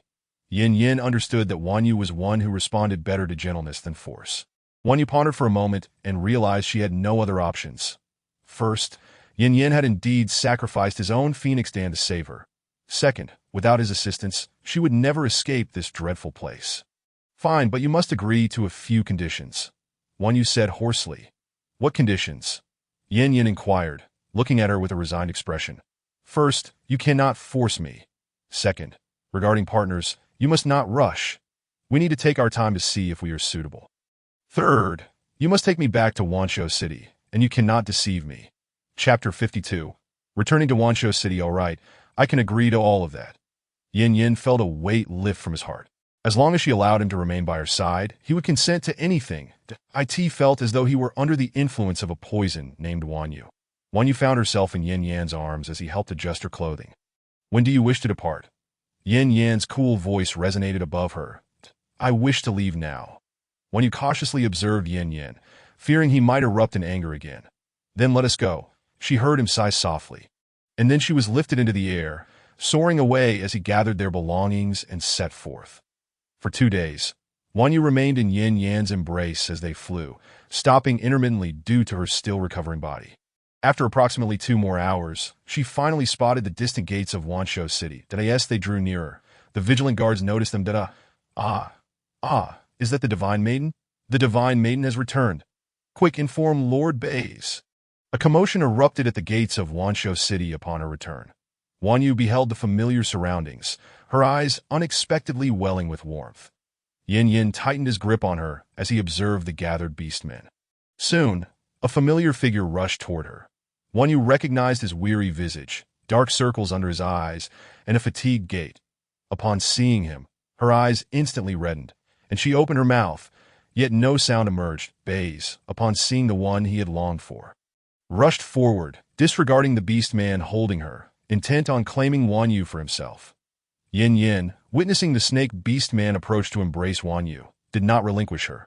The two remained locked in a stalemate, with Wan Yu trapped between them. "Hug me." Wan Yu reached out her arms toward Baze, prompting Yin Yin to unconsciously ease his grip. Baze seized the opportunity and pulled Wan Yu into his embrace. She clung to him tightly, speechless, unsure how to voice her feelings. Should she demand to know why he had not sought her out? "It is my fault. It is my fault for not being by your side that led to your loss," Wan Yu heard Baze's voice. Hoarse and choked with emotion, as he buried his head in her shoulder, and she felt the damp warmth of his tears. "Why did you not come for me?" Wan Yu's eyes glistened with unshed tears. Her lips pursed. "Qianqian, you have returned." Zichuan, upon hearing that Wan Yu had come back, hurried out. Wan Yu lifted her head to look at him, remaining silent. Zichuan, meeting her gaze, lowered his head in guilt. "We searched for you for so long. When you vanished, I sensed your danger and returned. Zichuan told me you were captured by the Beastmen, so I fought my way to the violent Beast City, but I could not find you." Wan Yu felt Baze's hands trembling as he held her. It appeared he had not been negligent in searching for her. He simply had not found her.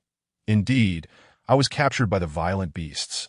Specifically a vulture. It had been lurking in the shadows, and after Zichuan and Jiangbai left, it emerged and took me away."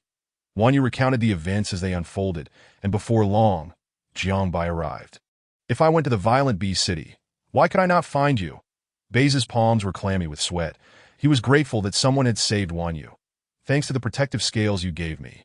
When it carried me into the sky, I managed to scratch it with the scale, and afterward, I fell into the Death Marsh Forest." "The Death Marsh Forest?" Baze's voice rose sharply in alarm. Hearing Wan Yu recount her capture sent shivers down his spine. "Yes, I wandered there for quite some time, and I was injured. Eventually, I sank into the marsh, and I was on the brink of death when Yin Yin saved me." Wan Yu looked toward Yin Yin. Baze then turned his gaze to the beast man before him, astonished to discover he was also a six-patterned beast. "Thank you for saving Wan Yu. If you have any requests, do not hesitate to voice them. I will fulfill whatever I can." Baze offered Yin Yin a grateful look that had no need. "Wan Yu was saved at my own volition." Yin Yan's cold gaze bore into Baze's eyes. That was also the first time Yin Yin comprehended why Wan Yu had ventured into the Death Marsh Forest. "I thought as much. How could a young female suddenly appear there?" Yin Yin scrutinized the snake beast man, noting his good looks and six-pattern status, which explained Wan Yu's lingering attachment to him. "Let us go home." Wan Yu felt utterly exhausted and longed for sleep. Upon hearing her voice, the group fell silent. "All right, I will take you home." Baze cradled Wan Yu as they entered Wanshou City, the beast men parting to create a path for them. Wan Yu closed her eyes, resting her head against Baze's chest. That a few beast men followed behind them into the city, and news of Wan Yu's return spread rapidly among the inhabitants. Before long, Baze carried Wan Yu to the Beast God Temple and turned to the crowd. "You all may leave. Do not disturb Wan Yu's rest, and if there is anything to discuss, we shall address it later. Zichuan, please fetch Bebe to check on Wan Yu's condition." After Baze's command, the crowd dispersed. Jiangbai had intended to speak with Wan Yu, but he felt unworthy to approach her, knowing he had failed to protect her, which had led to her suffering. The moment Wan Yu touched the bed, she fell into a deep slumber, whether due to exhaustion or the comfort of being beside Baze. Noticing her steady breathing, Baze realized she had fallen asleep. That he turned to the beast man who had brought Wan Yu back, and Yin Yin met his gaze. "Shall we talk?" Baze initiated. Yin Yin replied coldly. "Have you and Wan Yu bonded as partners?" Baze noticed the phoenix mark on Wan Yu's forehead, indicating their partnership contract. "Yes, at that time, she was on the verge of death. If it were not for my phoenix Dan, she would have certainly perished." Yin Yin spoke frankly to Bai Zai, and upon hearing this, Bai Zai's heart skipped a beat. After a discussion, they finally reached a consensus. Bai Zai would be the first beast husband of Wan Yu, while Yin Yin would assume the role of the second beast husband. When Bai Zai entered his hibernation during the cold winter, Yin Yin would take care of her. Despite his reluctance to accept Yin Yin, Bai Zai felt he had no choice. He feared that Wan Yu might encounter similar troubles again. Though fortunate to have been rescued this time, what awaited her in the future? He could no longer feel at ease in trusting Qian to Zichun. Yin Yin, however, was different. His strength matched Bai Zai's, and with him safeguarding Qian, Bai Zai felt a sense of relief. Wan Yu remained unaware that her future had already been discussed by two individuals. "Where is Wan Yu?" "Show me," Bai exclaimed as she hurried in upon hearing that Wan Yu had returned, albeit injured. Bye-bye, how is Qian Qian now? Although Qian Qian was a healer herself. Bai Zhe still felt uneasy. Chapter 53. Praise and compliments after an indeterminate amount of time. When you finally stirred from her slumber, rubbing her eyes, which stung slightly. Her stomach rumbled, and she realized she had no notion of how long she had been asleep. Is Qian Qian awake? Upon lifting her gaze, she noticed Bai Zhe and Yin both watching her intently. Did I ask there anything discomforting you, Qian Qian? Should we have Bai check again? Bai Zhe gently held Wan Yu's hand, soothingly massaging it. That I'm fine, just very hungry. Wan Yu was growing increasingly ravenous. She understood her body well enough to know that she was no longer in grave condition, that I knew you would be hungry once you woke up. I have prepared some food for you. Bai Zhe presented the roasted meat he had made for her. Suddenly, another portion of roasted meat appeared before Wan Yu, as Yin also offered her a serving. Eat mine. You said my roasted meat is delicious. Yin insisted, his gaze fixed on Wan Yu, making her feel a bit uneasy. Qian Qian loves my roasted meat the most. I used to be the one to prepare it for her. Though he had accepted Yin, it did not mean he would allow Yin to usurp Wan Yu's affection. The two men exchanged determined glances, as if sparks were flying between them. I like both. I will eat them both. Wan Yu observed the spectacle with a headache, realizing she could not show favoritism without hurting the other. She reached for both portions of roasted meat. But Bai Zhe snatched them away. Qian Qian, let me feed you. Bai Zhe said, cutting the meat into small pieces and offering it to her lips. That I can manage on my own. I'm really fine now. Wan Yu waved her hand, indicating she could feed herself. Yin, however, held out the cut meat directly to her mouth, staring intently. Wan Yu surrendered to the struggle, taking bites from both men. After a few mouthfuls, she felt satisfied. Qian Qian, eat a little more. You've lost weight. Bai Zhe looked at Wan Yu with concern. She had always been slender, and after he had fattened her up a bit, this unfortunate incident had caused her to lose weight again. I can't eat anymore. Too much makes me uncomfortable. Wan Yu genuinely felt full. Seeing that Wan Yu had truly had enough, Bai Zhe and Yin ceased their insistence. Qian Qian, I've come to see you. A voice came from the doorway. It was Shi, carrying an abundance of fruits. Wan Yu turned her gaze to the entrance, where Shi stood, a small tiger draped over her leg, accompanied by a partner and several young females. One of whom was the orc who had previously held the small tiger. And Shi, come in quickly. Upon seeing Shi, Wan Yu's eyes lit up.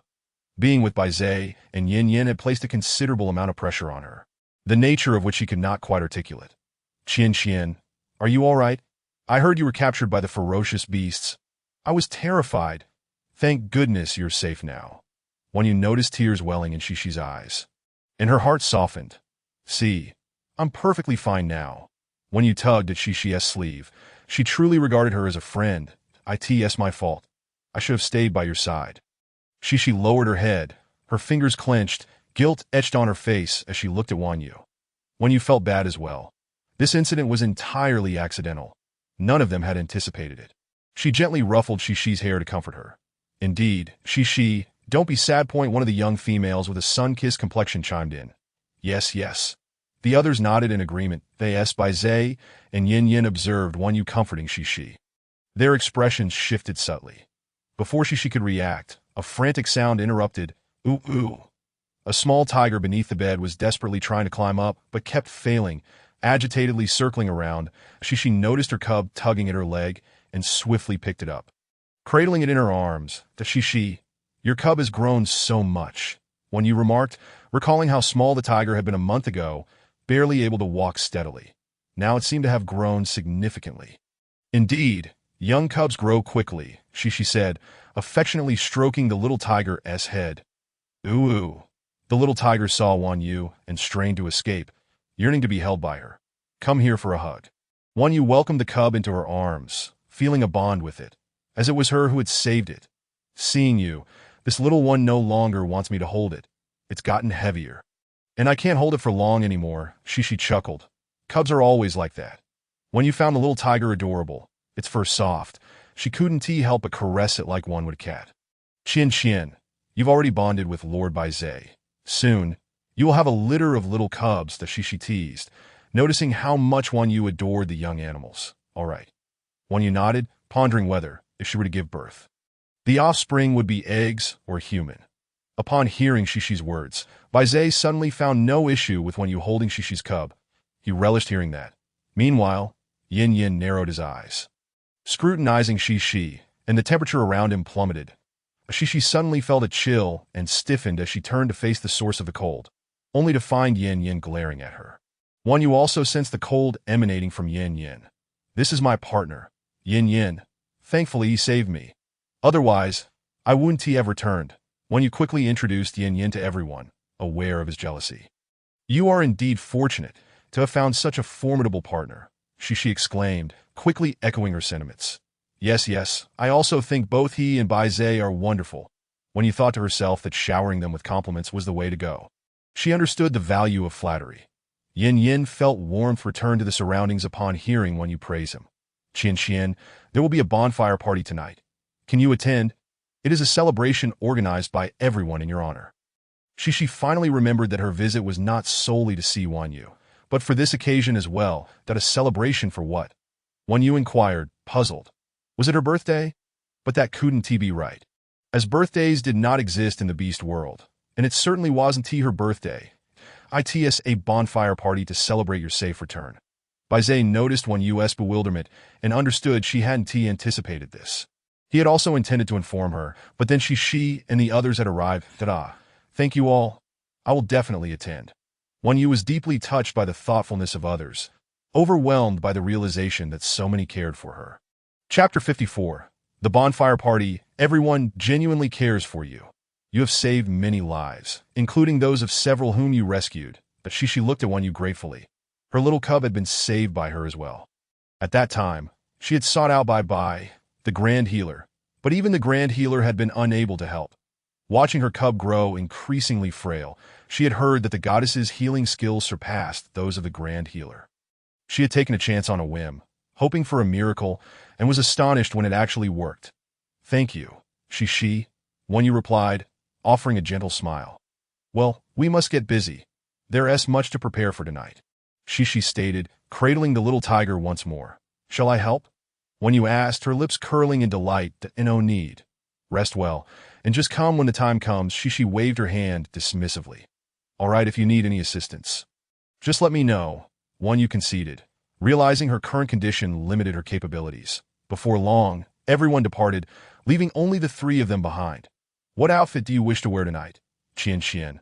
Baizé laid out all the garments for Wan Yu, and upon her gaze falling upon a dress she had never before encountered, she found it reminiscent of Western attire, yet distinctly different. That it was adorned with numerous shimmering stones that sparkled like diamonds. Noticing Wan Yu's unwavering attention on the exquisite dress, Baizé's expression softened as he remarked, this was originally intended as your ceremonial attire for the Beast God Festival, but due to your absence. The moment he recalled Wan Yu's abduction by the ferocious beasts, his demeanor turned grave. Fear not, for when the time comes, I shall craft an even more splendid dress for you. Yin, observing Wan Yu's fondness for the dress, gazed at her with pursed lips, conceding, very well. You shall make it for me then. Wan Yu, nodding, acknowledged that she could indeed wear it, as the villagers had deliberately postponed the festivities until her return due to her capture. Seeing the gratitude from the tribe, Baizé relaxed his expression, a smile gracing his features. Oh, Wan Yu was taken aback. She had been missing for half a month, and yet they awaited her return? You are the goddess. Everyone hopes you will lead them to a better life. That I had no idea you were still revered as a goddess. Yin exclaimed in surprise, having previously thought the title was but a jest among the beast folk. Indeed, I am, Wan Yu confirmed, with Baizé proudly recounting her journey to divinity. All right, enough of that, Wan Yu said, feeling shy from Baizé's praise. That I shall wear this one. That she selected a white dress, crafted from an unknown beast's hide, soft and even adorned with short, delicate fur. What about shoes? Baizé inquired, producing several pairs for her to choose from. When you pointed to a pair of white shoes, that I prefer white. I shall take those. Baizé could not suppress a smile, thinking that her fondness for white must stem from her affection for him, that if red were available, she would undoubtedly favor red. Yin cast a dispassionate glance at Baizé, sensing an impending quarrel. That I love them both. I like white and red alike. Wan Yu interjected hastily. Such was the nature of rivalries in the harem, she mused, recalling that she had never witnessed Shishi and her partner's quarrel. Despite the multitude of them, that I must seek advice from Shishi another day. As nightfall descended silently, the city of 10,000 beasts glimmered with light. That As Wan Yu, Bai Zai, and Yin Yin stepped outside. They were greeted by numerous bonfires, with a particularly large one at the center, surrounded by beast folk gathered around smaller fires, each family at their own. Let us find a spot to sit, Wan Yu suggested, her hands held by both Bai Zai and Yin Yin. Soon, they discovered a suitable place, where Bai Zai spread out a blanket, ensuring Wan Yu's comfort. That as she settled down, Bai Zai and Yin Yin positioned themselves beside her. May we sit next to you, Wan Yu? Shishi approached her with a sweet smile. Of course. Come sit quickly. Wan Yu beckoned with a cheerful grin. Suddenly, a small tiger cub dashed toward her, colliding with her and causing her to lean back. Be careful, both Bai Zai and Yin Yin called out, reaching to steady her. It's all right. She laughed, gently petting the cub nestled in her arms. How much I adore these little ones. It seems we must strive to have more. Bai Zai and Yin Yin exchanged knowing glances. How adorable, Wan Yu remarked as the cub gazed up at her with big, wet eyes, its tongue playfully licking her face. That it seems my little cub has abandoned me for you. She sighed in exasperation, watching the cub. No worries. We can always have more, she replied. The beast men surrounding She looked at her with affectionate eyes, and she suggested, how about we have a few little snakes as well? Bai Zai cast a flirtatious glance at Wan Yu, attempting to entice her. If we are to have children, let us first have little phoenixes, Yin Yin countered, unwilling to back down.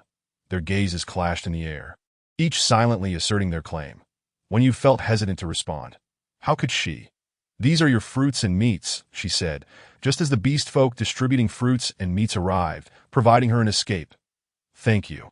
Just place them on the mat in front, she instructed, gesturing for the food to be set down. The young beast folk, flustered by her politeness, stammered, unable to meet her gaze as their ears turned crimson. The goddess is so beautiful, and so gentle too. Indeed, it is unfortunate we are unworthy. Otherwise, I too would wish to be the goddess's partner, two departing beastmen remarked, causing Bai Zai and Yin Yan's expressions to darken. All right, shall we have some grapes? Wan Yu suggested, sensing the rising tension. Yes, please feed me. Wan Yu. Bai Zai looked at her with a pitiful expression, one she could never resist as she observed his teasing demeanor. She realized he was intentionally trying to provoke her. Wan Yu, her cheeks flushed, fed him a grape, then turned to Yin Yin before offering one to the little tiger cub as well. Yin Yan's satisfied expression revealed his approval of her attentiveness. However, she felt a pang of disappointment as her companions seemed to compete in showering her with attention. Here, Wan Yu, have some, Bai Zai offered, placing a grape in her mouth while tossing the little tiger cub toward Shishi. The cub, realizing it had been thrown, yowled in protest. Wan Yu blushed, watching the antics of the two jealous males, their rivalry even extending to the little creature. Tonight is the ceremony for the young females. Bai Zai whispered, his voice low and intimate, meant only for her ears. Wan Yu glanced up at him, her heart racing.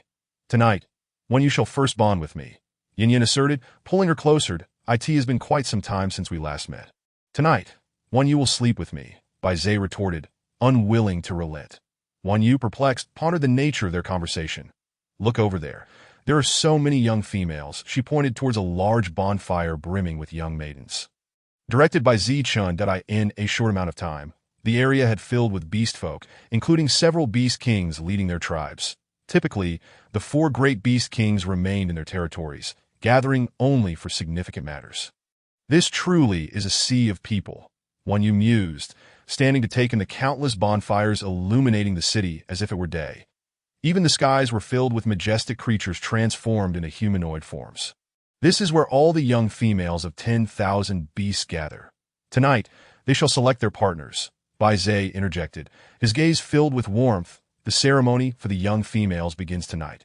Unbonded males, come forth to showcase your strength and appearance, and may you all find your beloved partners. From below, Wan Yu listened intently to Zichun's booming voice, which resonated with the power of beast markings. Ensuring all could hear clearly. What a lively scene, she noted, observing many males displaying their prowess. She felt an urge to shield her eyes from the openness of the beast folk. Indeed, they were quite uninhibited. Do not look. If you wish to see, we will show you when we return, Yin Yin said, covering her eyes. Indeed, ours are much larger, Baizé added, holding her close and whispering teasingly in her ear. Wan Yu felt a thrill course through her, realizing he was aware of her sensitivity, and her face burned with embarrassment that I am hungry. She quickly changed the subject, eager to redirect their focus. Are you that eager? Wan Yu, we shall feed you well when we return, Baizé replied, his tone playful. Baizé cradled Wan Yu in his arms, his hand gently gliding over her form that in an instant, Wan Yu felt herself soften beneath his touch. As she sensed something pressing against her from below, her cheeks flushed a deep crimson, as if ignited by an internal flame. Humph, you tease me, and I shall ignore you, she declared, tilting her head slightly and extending her hands towards Yan Yan, who promptly embraced her. Wan Yu's cheeks were now adorned with a rosy hue as she nestled against him, burying her head in the crook of his neck, deliberately avoiding their gazes. Laughter erupted from Baizé and Yan Yan, echoing in her ears. These two rascally men, they conspire to bully me, she thought. All right, Qian Qian, be good. I shan't tease you any longer. Come, the meat is grilled to perfection. Let us eat. Baizé offered the skewered meat to Yan Yan, who planted a kiss on Wan Yu's head, signaling her not to shy away. As Wan Yu gazed at the tantalizing skewer in Yan Yan's hand, the mouth-watering aroma wafted towards her, causing her stomach to grumble audibly. She lifted her head to look at them. Baizé and Yan Yan, initially intent on mocking her, averted their eyes upon meeting hers, although she could distinctly feel the tremor coursing through Yan Yan's form. Laugh if you wish. No need to hold back, she pouted, furrowing her brows. How could we laugh at our Qian Qian? Baizé replied, glancing at Yan Yan for confirmation. Indeed, how could we possibly laugh at our beloved Qian Qian?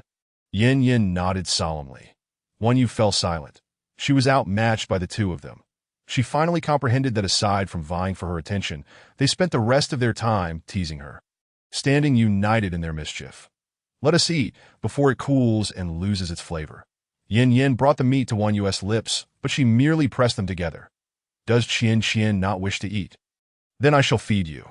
Yan Yan whispered softly in her ear before taking a bite of the meat, pressing it down towards her mouth, his tongue coaxing her lips apart to push the morsel within. Wan Yu stared at Yan Yan's actions, bewildered. Now it is my turn to feed you, she declared. Baizé, intervening, reached out to gather her back into his embrace, that I can manage it myself. I prefer to eat independently. Wan Yu relented, realizing their shamelessness. She began to savor the grilled meat, enhanced by the seasoning. It was simply delectable. Grilled meat truly was an irresistible delight. Wait, I shall prepare drinks for you. Wan Yu took a cup of water and dropped the necklace given by Lan Yu into it. What constitutes a drink?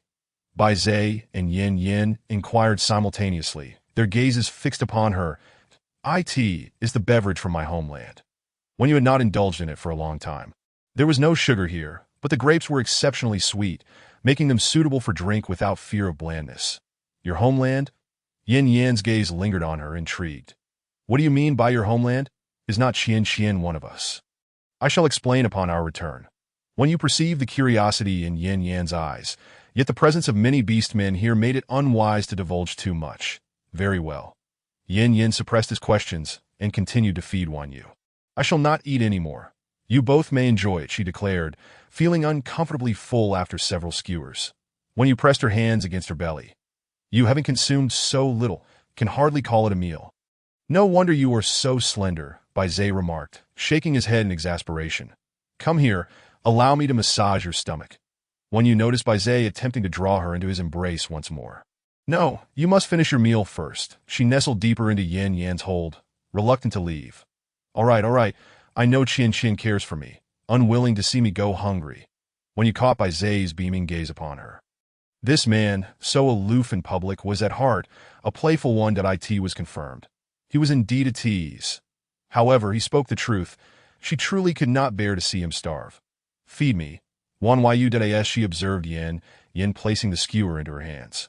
He slightly parted his lips, gazing at her with an inviting look that sent her heart racing. This mischievous man was tempting her again. Ever since these two discovered her fondness for appearances, they had taken to teasing her at every opportunity. This scene had played out countless times before, and their tactics were always effective. When you accepted the skewer from Yan Yan, straightened her posture, and offered a piece to him, What Qian Qian feeds is undeniably delicious. As Yin ate, he leaned in to plant a kiss on her cheek. Bai Zai, witnessing this, immediately lost his composure. Qian Qian, you mustn't show favoritism. I wish to be fed as well. Seeing Bai Zai lean closer, pressing against her, when you felt as though she were caught between two buns and a hamburger. I shall feed you, she exclaimed hastily, fearing she might be squished between them. She quickly lifted a skewer to feed Bai Zai, who, after a satisfied grunt, gently caressed her lips, an action that stirred something deep within her. Wan Yu thought to herself that the Bai Zai of old was not like this. Ever since Yin Yin arrived, they both seemed to have undergone a transformation. If only Bai Zai and Yin knew her true thoughts, they would surely comment on their irresistible charm. What if one of them managed to win her over? Indeed, competition breeds motivation. Now that you have all made your choices, our goddess shall bestow her blessings upon you.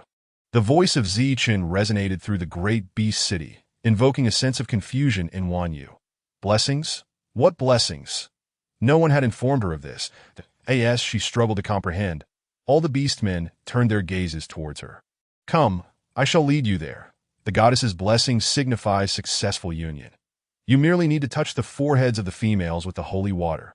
Bai Zai, noting Wan Yu's perplexed expression, explained as he took her hand. With Bai Zai and Yin each holding one of her hands, Wan Yu felt a wave of calm wash over her. Let us proceed. It is time to begin.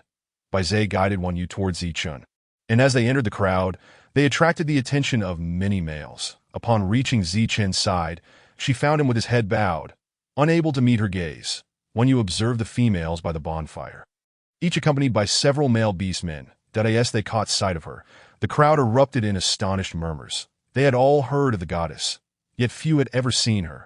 They were taken aback by her beauty. Realizing the curious glances directed at her, Wan Yu gradually understood that in terms of appearance, Bai Zai and Yin had not exaggerated. Among these beastmen, she truly stood out as a vision of beauty.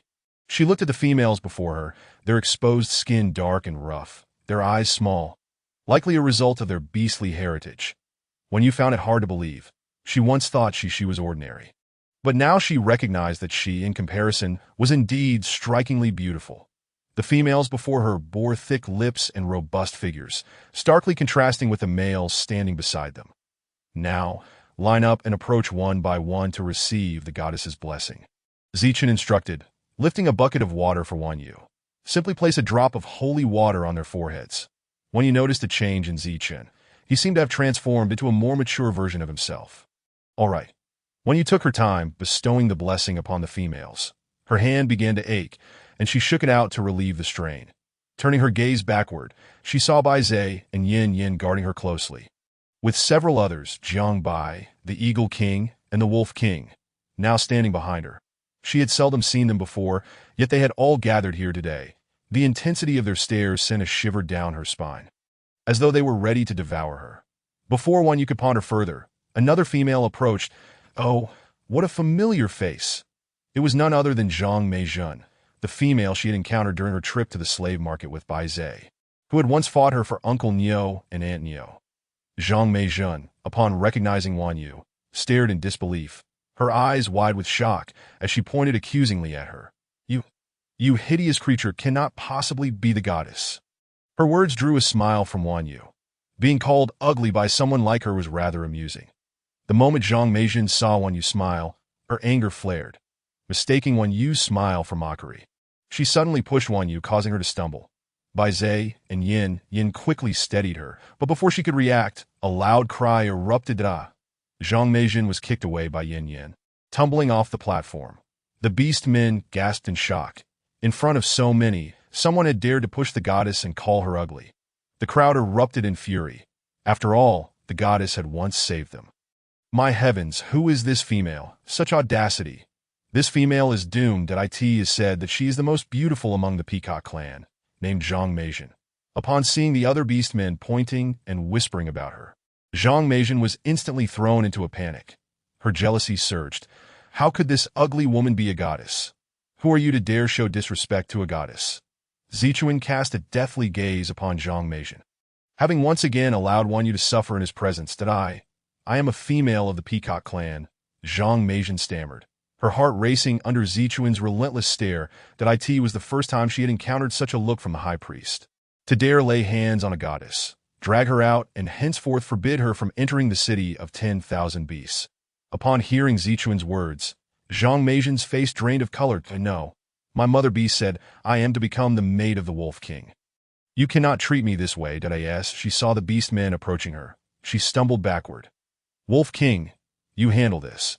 Bei shot a cold glance at the Wolf King, his eyes glinting with menace that if he did not receive a satisfactory answer, he would not hesitate to show no mercy. When you also looked at the Wolf King, suddenly intrigued by the unfolding drama. Previously, Zhang Meijian had claimed she would be the mate of the Wolf King. Was there any truth to her words? Observing the Wolf King's demeanor, Zhang Meijian felt a glimmer of hope as he stepped forward, confident he would assist her. Wolf King, I am Zhang Meijian of the Peacock clan. My sister is the mate of your subordinate, named Wolf Li, a trusted member of your pack. She has promised to introduce me to you. I am the most beautiful female of the Peacock clan. Please become my mate. Zhang Meijian gazed triumphantly at Wan Yu, certain the Wolf King would come to her. Oh, I know you. Ugly female. The Wolf King impatiently regarded the incessantly chattering female below. You dare call me ugly? Zhang Meijian's eyes widened in disbelief. Chapter 57. Such sharp words. I quite like it. That's so. Do I know you? The Wolf King looked at Zhang Meijian as if she were a fool. Zhang Meijian fell silent, realizing her predicament. Goddess, I apologize. I did not mean to push you. Seeing no one to aid her, she awkwardly turned to Wan Yu. Yes, she must first plead with this wretched woman. She could not be allowed to leave just like that. If she were dragged out now, she would lose any chance of attracting high-ranking beastmen in the future. She could not leave. Absolutely not. Once she secured her position with the Wolf King as his mate, she would deal with Wan Yu later. Goddess, Meijian truly did not intend to offend you. Please forgive her. Yes, she understands her mistake. Several newly chosen beastmen stepped forward to plead on her behalf. Indeed, Goddess, I realize my wrongs. Oh, Wan Yu did not miss the malice glimmering in Zhang Meijian's eyes. Wan Yu could clearly see the darkness lurking beneath Zhang Meijian's facade. How could the others fail to notice? Drag her out. She is simply an eyesore, unable to act even slightly discreetly, thinking she is so well hidden. Before Zhang Meijian could utter a word, the Wolf King interjected. He had never encountered such a foolish female, that if one is to pretend, one should do so properly. To wear such an expression and remain oblivious is truly ridiculous. Wan Yu nearly applauded the Wolf King's words. Such sharp tongue, but I like it. The beastmen below, upon hearing the Wolf King's command, swiftly approached to drag Zhang Meijian away. Let go of me. I am a female. How dare you treat me this way? Zhang Meijian struggled fiercely against their grasp, her companions trailing closely behind. As the commotion faded into the distance, Zhang Meijian and her entourage slipped from view. The farce finally came to an end, with some beastmen watching with great interest. After resolving the matter with Zhang Meijian, the Wolf King glanced at Beis. Beis nodded in approval, indicating his satisfaction with the outcome. My Wan Yu someone who could be bullied by anyone. Now, let us continue the ceremony. Zichun observed Zhang Meijian being dragged away. He resumed his announcements. Wan Yu turned her attention to a small female before her, noticing her frail figure. Upon closer inspection, Wan Yu recognized signs of malnutrition. You appear malnourished. Come see me tomorrow, and I will prescribe some medicine. Wan Yu smiled gently at the little female before her. Why, yes, of course. The female opposite her responded hesitantly, her eyes brimming with admiration. Wan Yu anointed her forehead with holy water. There, it's done. Wan Yu felt a bit bashful under the gaze of such adoration. Thank you, goddess. Wan Yu watched as the little female skipped away, exclaiming, Oh my, the goddess just spoke to me.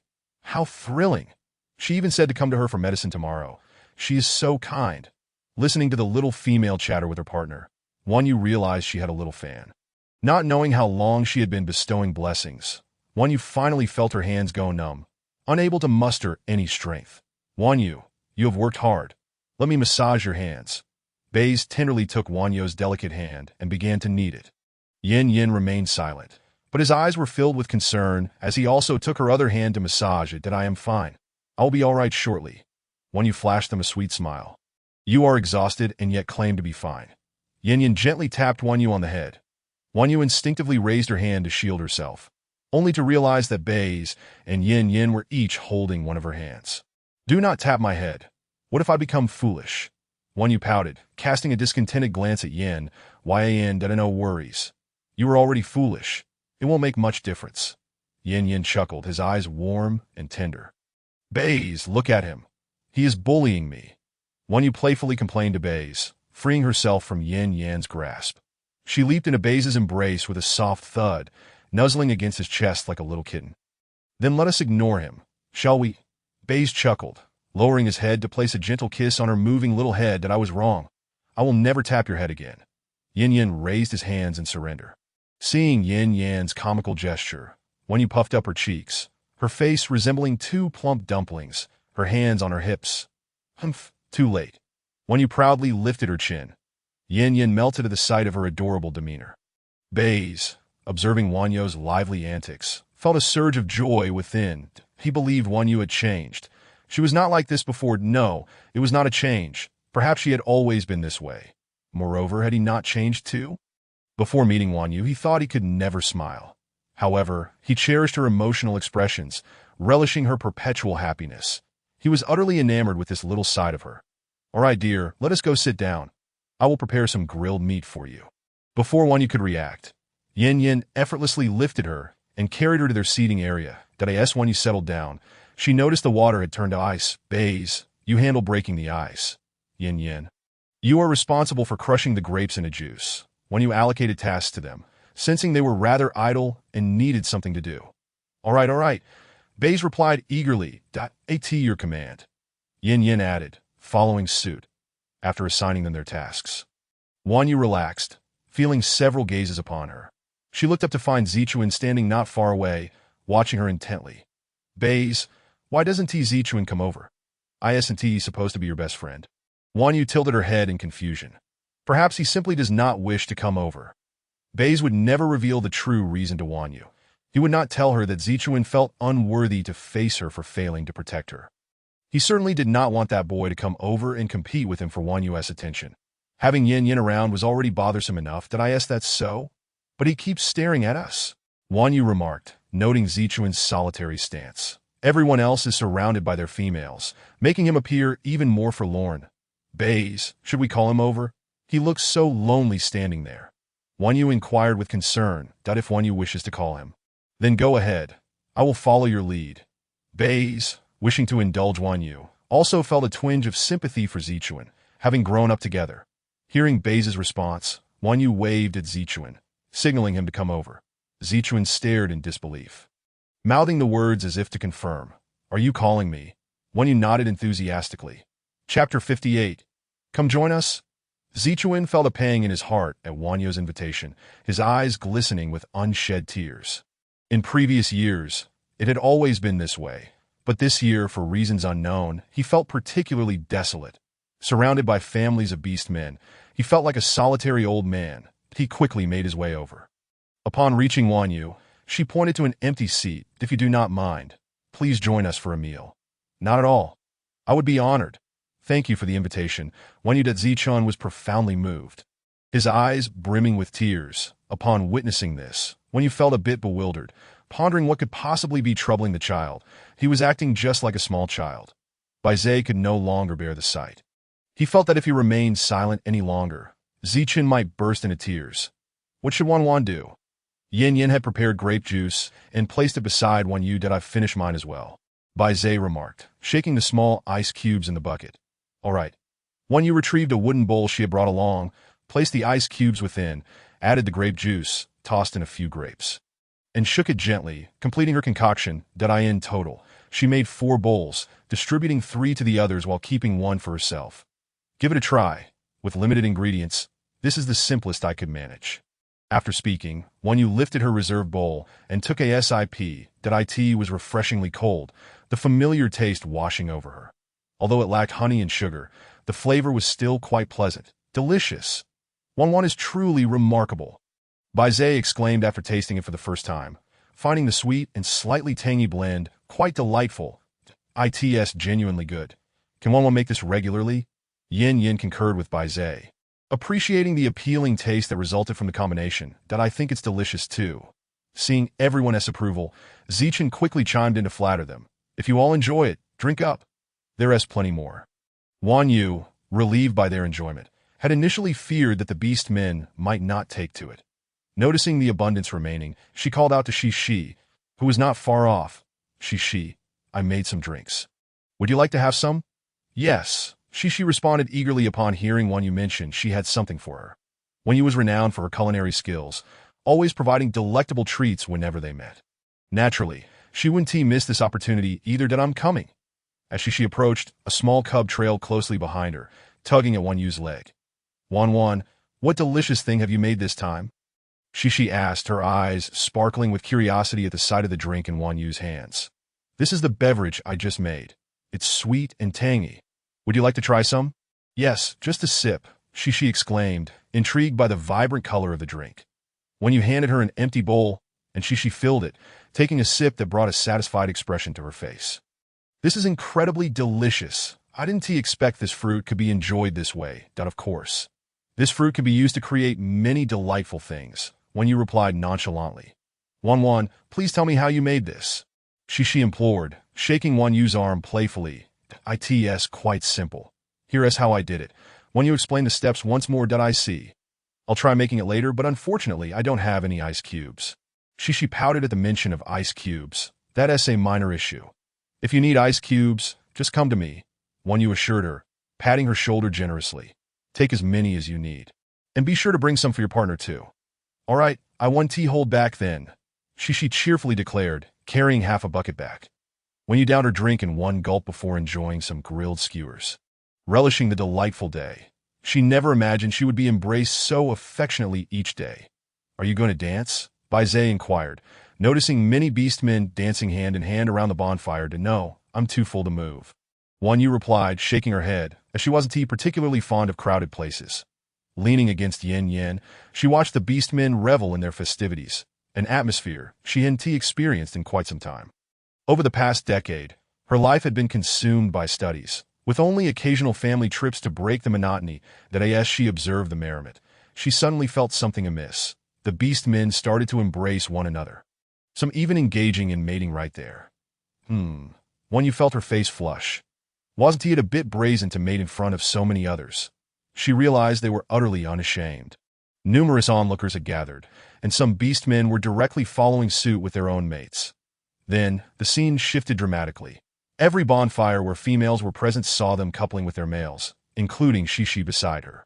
Wan Yu felt her cheeks heat with embarrassment. Wan, this is a ritual of the beast world. They all mate to produce new offspring, Bai Zai explained ambiguously to Wan Yu.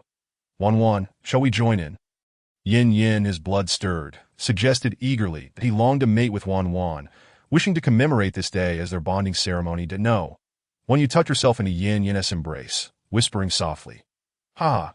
Yin caught the playful tone in her voice, his face lighting up with a grin. Let us go somewhere else, he declared, swiftly lifting Wan Yu before she could protest, exiting with Bai Zai trailing closely behind.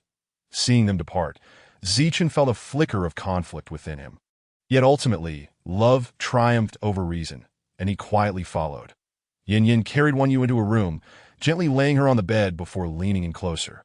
What do you intend to do? Wan Yu glared at him, her eyes wide with feigned ferocity. But Yin, noticing her flushed cheeks, found her demeanor utterly unconvincing. Tonight we bond. Bai Zai entered the room just as Yin spoke, prompting Yin to raise an eyebrow and ask. Are you joining us? Bai Zai hesitated at the doorway, seemingly lost in thought before retreating. With Bai Zai gone, Yin affectionately nuzzled her nose, speaking softly. Your health is nearly restored. Tonight is the perfect occasion for our bonding. I don't think I'm quite ready yet, Wan Yu stammered, feeling a chill as Bai Zai exited, realizing no one was left to rescue her. Ditto. Is that so? Let us see then, Yin said mischievously, his intent clear. Before long, the room filled with heavy breaths and soft moans. Chapter 59. I am still the most important outside. Bai Zai listened to the sounds emanating from within, letting out a sigh. His Wan was ultimately not just his own. Who is there? Come out. Bai Zai sensed movement behind him, and his sharp gaze turned to the figure emerging from the shadows. It's me. Zichen replied, breath slightly ragged from the sounds he had overheard. Seeing Zichun, Bai felt a mix of surprise and understanding. Both locked eyes, silently acknowledging their shared experience. Meanwhile, Wan Yu was utterly exhausted from Yin Yan's relentless attention. After what felt like an eternity, she was amazed she hadn't lost consciousness. Enough already. I can't take any more, she protested, nudging Yin Yan. Yin Yan, glancing at her weary expression, recognized her fatigue and decided to let her rest for the night. Planning to make it up to her another time, that he caressed her chest gently, feeling a pang of disappointment that he still ranked behind Bai in her affections, that is Bai truly the most important to you. Wan, he pondered, feeling a twinge of sadness. Surely, it was because she had known Bai first that this was the case. Nevertheless, he reasoned that his standing was not too far behind with this thought. Yin Yin found solace, resting his forehead against Wan Yu's, whispering tenderly, "Very well, I shall let you off this time." Hearing his concession, Wan Yu felt a wave of relief wash over her.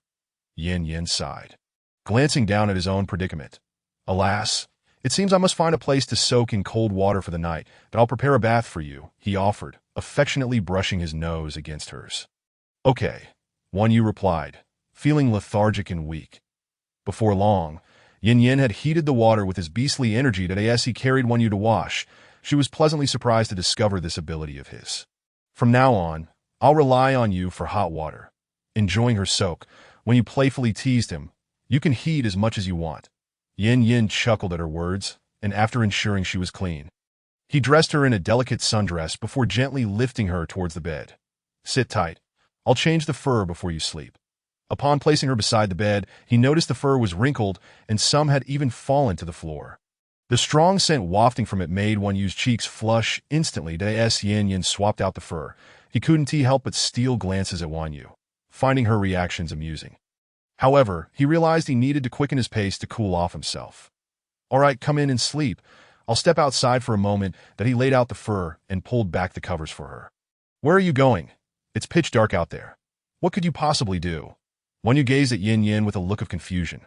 "What do you think?" Upon hearing Wan Yu's words, Yin Yin helplessly glanced at his lower body. Following Yin Yan's gaze, Wan Yu's eyes fell upon what lay beneath. In a flurry, she grasped the blanket with both hands, covering her head entirely. "You can go now," Wan Yu's bashful voice muffled from beneath the covers. Noticing her small gesture, Yin Yin could do nothing but smile indulgently. "Then I shall take my leave." Wan Yu, feeling shy at his statement, hesitated before responding. After a moment, perhaps realizing that Yin Yin could not hear a reply, he stepped outside. Upon exiting, Yin Yin spotted Bai waiting at the door, and beside him was Zichun. His eyes flickered briefly before he addressed Bai, "You may enter. I need to splash some cold water on my face." With that, Yin Yin left in a huff, feeling embarrassed in front of his rival. It had only been 2 hours since he had been intimate with Wan Yu, and the thought left him particularly vexed. Bai, upon seeing Yin Yin emerge, was momentarily taken aback before breaking into a schadenfreude grin. "That I'm heading in. You may go back now." Without waiting for Zichun's reaction, he pushed the door open and stepped inside. As soon as he entered, the scent of the room hit him, and he caught sight of Wan Yu sprawled on the bed. "This is the scent of that phoenix," he muttered disdainfully. "How foul." Bai approached the bed and gently climbed onto it. Wan Yu, still in a drowsy state, felt a delicate tickle brush against her cheek. Displeased, she pouted slightly, expressing her annoyance. Bai poked her cheek playfully, prompting her to open her eyes. Upon seeing Bai, her gaze faltered, and she lowered her eyes. "Wan Yu, look at me," Bai urged, noticing her evasive demeanor. He ruffled her hair, pondering whether Wan Yu was feeling shy. Wan Yu finally met his gaze, but she did not see the disappointment in his eyes. A wave of guilt washed over her. Bai must have been heartbroken witnessing her intimacy with Yin Yin.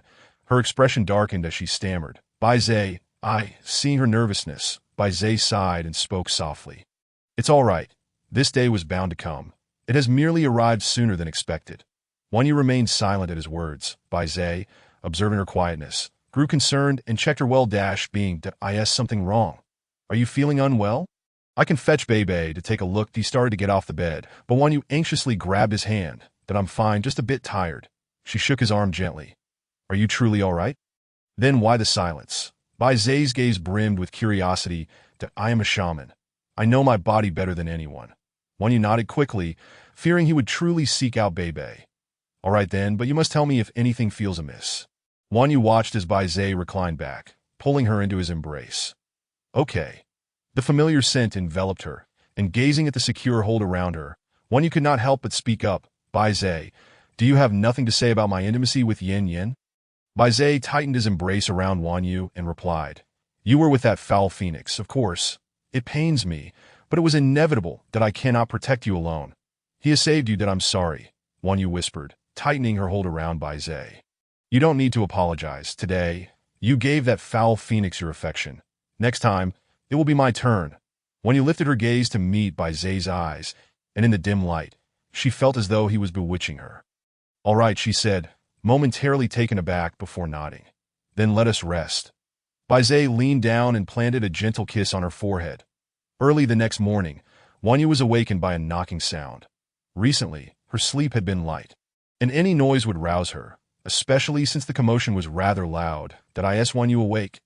As she opened her eyes, she found Bai Zhe leaning beside her, watching her intently, and Wanyu stretched lazily and rolled around under the covers. Someone's outside. I'll go check. You get dressed first. Bai Zhe placed her clothes before her and stepped out. Lord Bai Zhe, I have come to find the goddess. She mentioned last night that I should come for medicine. Wanyu heard a faint voice from outside. After getting dressed and washing her face, Bai Zhe allowed the small female to enter. Goddess, I'm here. Wanyu noticed the small female's bright eyes fixed on her and smiled sweetly. Just call me Wanyu, I prefer that. All right, goddess. No, Wanyu, that I'm Mimi, a female of the cat tribe.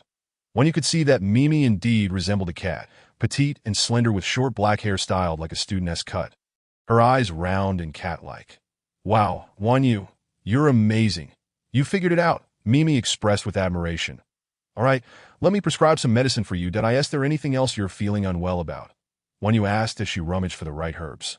I haven't gone in a heat yet, Mimi said, tugging awkwardly at her bee-skin skirt. And no worries, I'll give you some more medicine, but if it doesn't come, just come find me. Wanyu handed her the herbs. This portion is for body regulation, and the rest will stimulate your heat. Mimi quickly accepted them and hugged Wanyu gratefully. Thank you, Wanyu. Seeing Mimi embrace her, Wanyu mused, do the bees here always express gratitude with hugs? Bai Zhe, observing the scene, felt speechless. Not only did he have to guard against males, but now he had to watch out for females as well. One after another. They seemed intent on vying for Wanyu's affection. Previously, it had only been Lanyue. Now there were two more, Cici and this one. That Wanyu's allure was truly overwhelming, captivating both genders. Mimi chuckled nervously under Bai Zhe's icy stare. Lord Bai Zhe, I'll take my leave now. With that, she hurriedly exited with the herbs in hand. After her departure, Bai Zhe approached Wanyu with a smile. Are you hungry? Shall I prepare something for you? Wanyu admired Bai Zhe's swift change in demeanor and thought to herself. Impressive. Anything will do, she replied, her breakfast expectations modest since she typically had little appetite in the morning. Wanyu, I'm back. Wanyu looked up to see Yin entering with a freshly caught boar. Did you go hunting? Yes, I caught one on my way back. Yin brought the sizable boar to the kitchen, and Wanyu wondered how long it would take to consume such a large amount of meat. Would you prefer grilled or stewed meat? I can prepare it for you. Wanyu was taken aback by Yin's gentle tone. He had previously been so indifferent, his voice cold enough to freeze. Yet now, after just one night, his demeanor had softened considerably. Did becoming a mate truly alter one's character? You need not bother. I will prepare it for Wanyu, Bai Zhe interjected, entering the kitchen as well. Sure enough, within moments, the kitchen was filled with the sounds of sizzling and popping. That pot is mine. I'll make soup for Wanyu, that I'll use it. I'll stew meat for Wanyu. Wanyu gently tapped her head, thinking to herself, what a predicament. After a long wait, breakfast was finally served, featuring grilled meat, boiled meat slices, and stewed pork rib soup. The spread was rather sumptuous, though lacking a staple food. Shall we go dig for sweet potatoes later? Wanyu suddenly recalled the sweet potato she had discovered the other day, along with her longed for fighting fish. What is a sweet potato? Yin asked, intrigued by this unfamiliar food. That a sweet potato is a type of food. It is delicious and can be roasted, boiled, or fried. Most importantly, it can be made in a delightful sweet potato flour. The more Wanyu spoke, the more she craved it. Did you find sweet potatoes, Wanyu? Bai Zhe asked. surprised that he knew she had a fondness for them, having searched long and hard for them together. "I found them. I really did," Wan Yu exclaimed, her excitement akin to that of a child. Yin Yin looked at her with gentle eyes, a smile tugging at his lips. "Where? After we finish eating, I'll take you there to it south of the place where I was captured last time." As soon as she spoke, the atmosphere became tense. "Don't worry. With you all by my side, who would dare to lay a hand on me, right?" Wan Yu blinked at them earnestly. Sighing, Bai Zhe felt charmed by her confidence. She certainly knew how to play to their protective instincts. "But you mustn't wander off. Stay close to us, and if you agree, I will take you there." "Okay, I promise. I absolutely won't stray." After Wan Yu finished speaking, she turned to Yin Yin and said, "I've handled one. What about this one? Take me with you, please, I'm begging you." Wan Yu launched her charming appeal, and Yin Yin suddenly felt an itch in his nose. Upon wiping it, he was stunned to find blood on his hand. Wan Yu burst into laughter at his bewildered expression, clutching her stomach in mirth. Yin Yan's face flushed with an awkward hue. He was unexpectedly overwhelmed by her cuteness to the point of nosebleed. "Oh dear," Bai Zhe chimed in, adding to the playful chaos. Their breakfast passed amidst their lively banter. "Let us set off. Let us go dig for sweet potatoes," Wan Yu exclaimed, bouncing with excitement as she exited the room. Bai Zhe and Yin Yin exchanged glances before quickly averting their eyes to Wan Yu, both displaying affectionate smiles. "How shall we go? Should I ride on Yin Yan's back?" Wan Yu suggested, believing it would be delightful to be on Yin Yan's back, large, soft, and safe from falling. "All right," Yin Yin replied, pride evident in his gaze as he looked at Bai Zhe, as if to say, "See, Wan Yu prefers me." Bai Zhe chuckled, exuding confidence. Yin Yin, observing Bai Zhe's demeanor, mused, could he be jealous? Before he could ponder further, Wan Yu eagerly attempted to climb onto his back. Yin Yin transformed into his beast form, allowing Wan Yu to ascend. "Bai Zhe, you should join us." Wan Yu extended her hand, urging him to climb aboard. At that moment, Yin Yin realized why Bai Zhe was smiling. He was about to be overshadowed. Gritting his teeth, Yin Yin turned to glare at Bai Zhe, who only appeared more amused in front of Yin Yin. Bai Zhe climbed onto his back. "Let us go," Wan Yu declared, and with that, Yin Yin soared into the sky. "Bai Zhe, wait until I show you something special." "What is this mysterious thing?" Bai Zhe asked, ruffling her hair. Wan Yu thought of the bed of fish she had long desired, but Bai Zhe had been absent last time. As she gazed at Bai Zhe's smile, sunlight enveloped him, creating a halo effect. Chapter 61. I look better, we've arrived. After what felt like an eternity, they finally reached their destination. Wan Yu felt that had the journey been any longer, she might have lost her patience. Yin Yin landed them beside the stream where she had once foraged for wild vegetables. "This is it. Just a bit further ahead is where I stumbled upon it last time." Wan Yu slid off Yin Yan's back, and Bai Zhe was quick to catch her. Wan Yu dashed to the rock where she had placed her watercress, now dried under the sun. "Bai Zhe, come quickly," she beckoned. Bai Zhe and Yin Yin approached her. "This is where I picked wild vegetables last time. Look, it's all dried out." Wan Yu proudly displayed her little harvest. "Can this be eaten?" Bai Zhe inquired, puzzled. "Why not call it an herb instead?" he added, knowing Wan Yu would only be so excited if it were edible. "Indeed, this vegetable is quite tasty. Let us gather some to take back." "I'll cook for you," Wan Yu offered.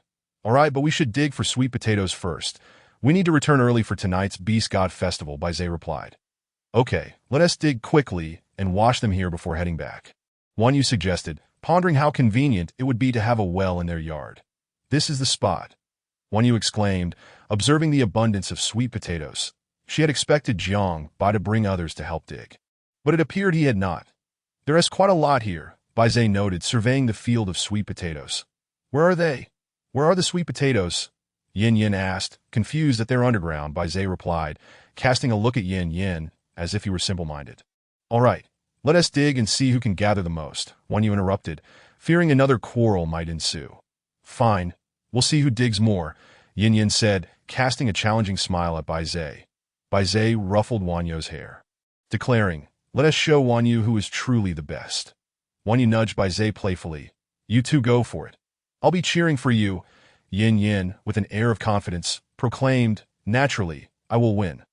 Let us begin," Wan Yu said, squatting down to start digging. "You can just sit and watch, Wan Yu. We'll handle it," Yin Yin insisted. Lifting her up, Bai Zhe spread a hide on the ground, and Yin Yin gently placed Wan Yu down. I am fine. I just want to stretch my legs. This isn't tiring at all. Wanyu replied, realizing she hadn't moved much lately and was becoming increasingly lazy. Yin Yin tousled her hair, saying, then dig as you please, and rest when you tired. He didn't expect her to accomplish much. If she enjoyed playing, so be it. Don't touch my head again. I feel like I'm going bald. Wanyu complained, noticing how both of them had a habit of patting her head. She felt her hair thinning at an alarming rate. Haha, all right, no more touching, she said, rolling her eyes at Yin Yan's hand. Not touching. Then what is your hand doing now? Yin Yin feigned innocence. I'm not touching. I'm just rubbing. Fine, fine, look, Baizé has already dug up so much, Wanyu pointed out, noticing Baizé's impressive pile. I'll let him have it, she chuckled as she watched Yin Yin dig furiously, unable to contain her laughter. Thankfully, Yin Yin was too focused to notice her amusement. Wanyu picked herself up, grabbing the sharpened stick Baizé had prepared for her. She dug through the sweet potato roots, revealing many beneath the surface. Let us gather as much as we can. We can plant them later, ensuring we won't go hungry, she thought. After what seemed like an eternity, Baizé and Yin Yin had amassed 2 small mounds of sweet potatoes. Wanyu approached them, realizing they had enough to make a considerable amount of sweet potato flour. That's enough. Let us save some for another day. We've dug too many to carry back, and we still need to wash them, that I fear it will be dark by the time we finish. Yin Yin, gazing at his haul, eagerly looked at Wanyu. All right, Wanyu, come see who has dug more. Wanyu examined the nearly equal mounds, unsure how to judge. Baizé tilted his head, asking, I dug more, right, Wanyu? You both dug quite a bit. It's hard to say, Wanyu sighed, feeling the pressure of impartiality. Yin Yin approached her, bending down to her level. Are you sure, Wanyu? As Wanyu met Yin Yin's gaze, she stood on her tiptoes, wrapped her arms around his neck, and planted a kiss on his lips. Yin Yin was momentarily taken aback, not expecting such boldness. Ahem, Baizé interrupted them. Wanyu released Yin Yin and dashed toward Baizé.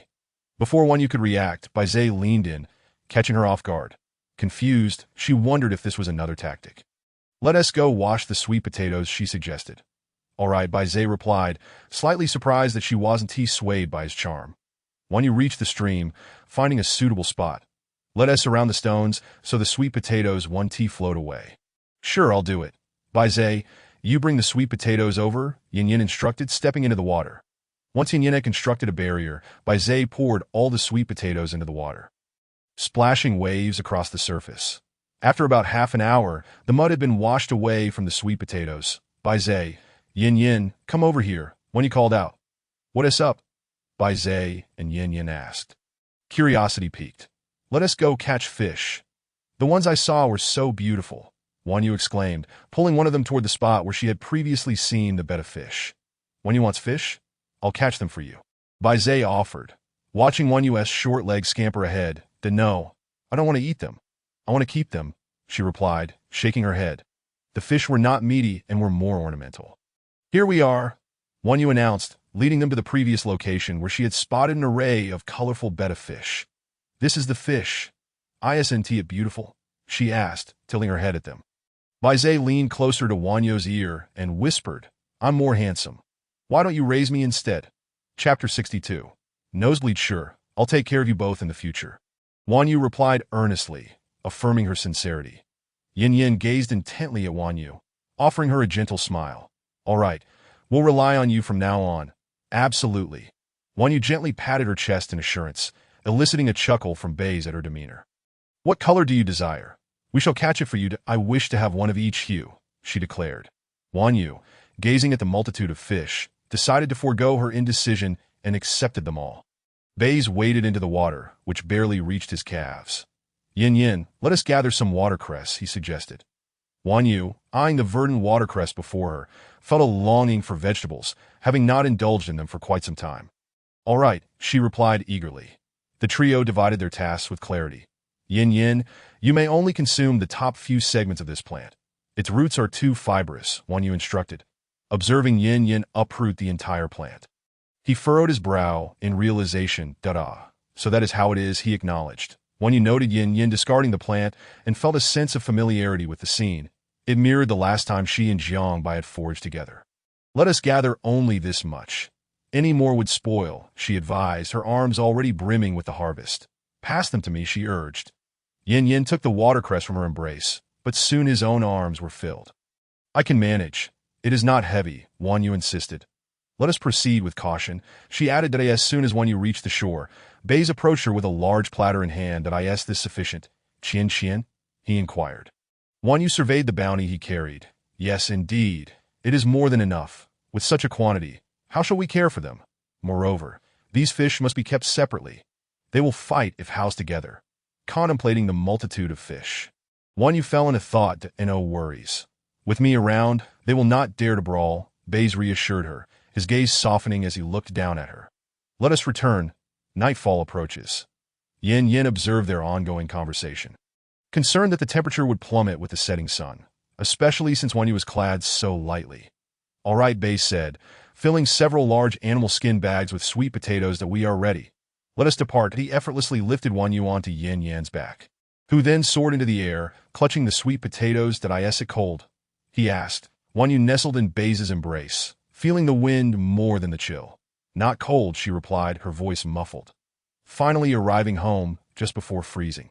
She felt both cold and hungry, her feet numb. Baze leaped down. He extended his hand to her. Wan Yu slid down slowly, only to exclaim, my feet are numb. What troubles you? Yin Yin inquired, his expression shifting to one of concern upon hearing about her numbness. It's nothing, merely a result of sitting too long, Wan Yu explained, shaking her head as she tensed her feet. Let me take a look, Yin Yin said, kneeling to examine her delicate foot. The sensation of his touch was exquisite, prompting Wan Yu to reflexively kick his hand away. Noting her reaction, Yin Yin frowned that we should return to the room. Yin Yin, go fetch Bei, Baze commanded, promptly carrying Wan Yu inside. I am fine. It is just numbness from sitting too long. There is no need to summon Bei, Wan Yu protested, feeling warmth in her heart at their concern.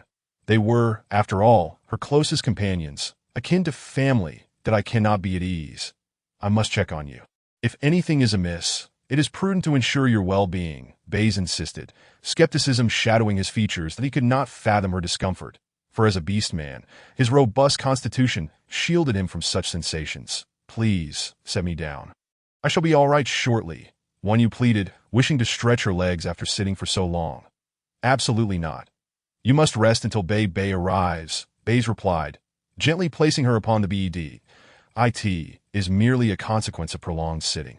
A temporary hindrance to circulation that a bit of movement will remedy it. She sighed, exasperated by their disbelief. Silence enveloped them. Wan Yu surrendered to their concern. Here he comes, she announced, spotting Yin rushing in, a figure trailing behind him.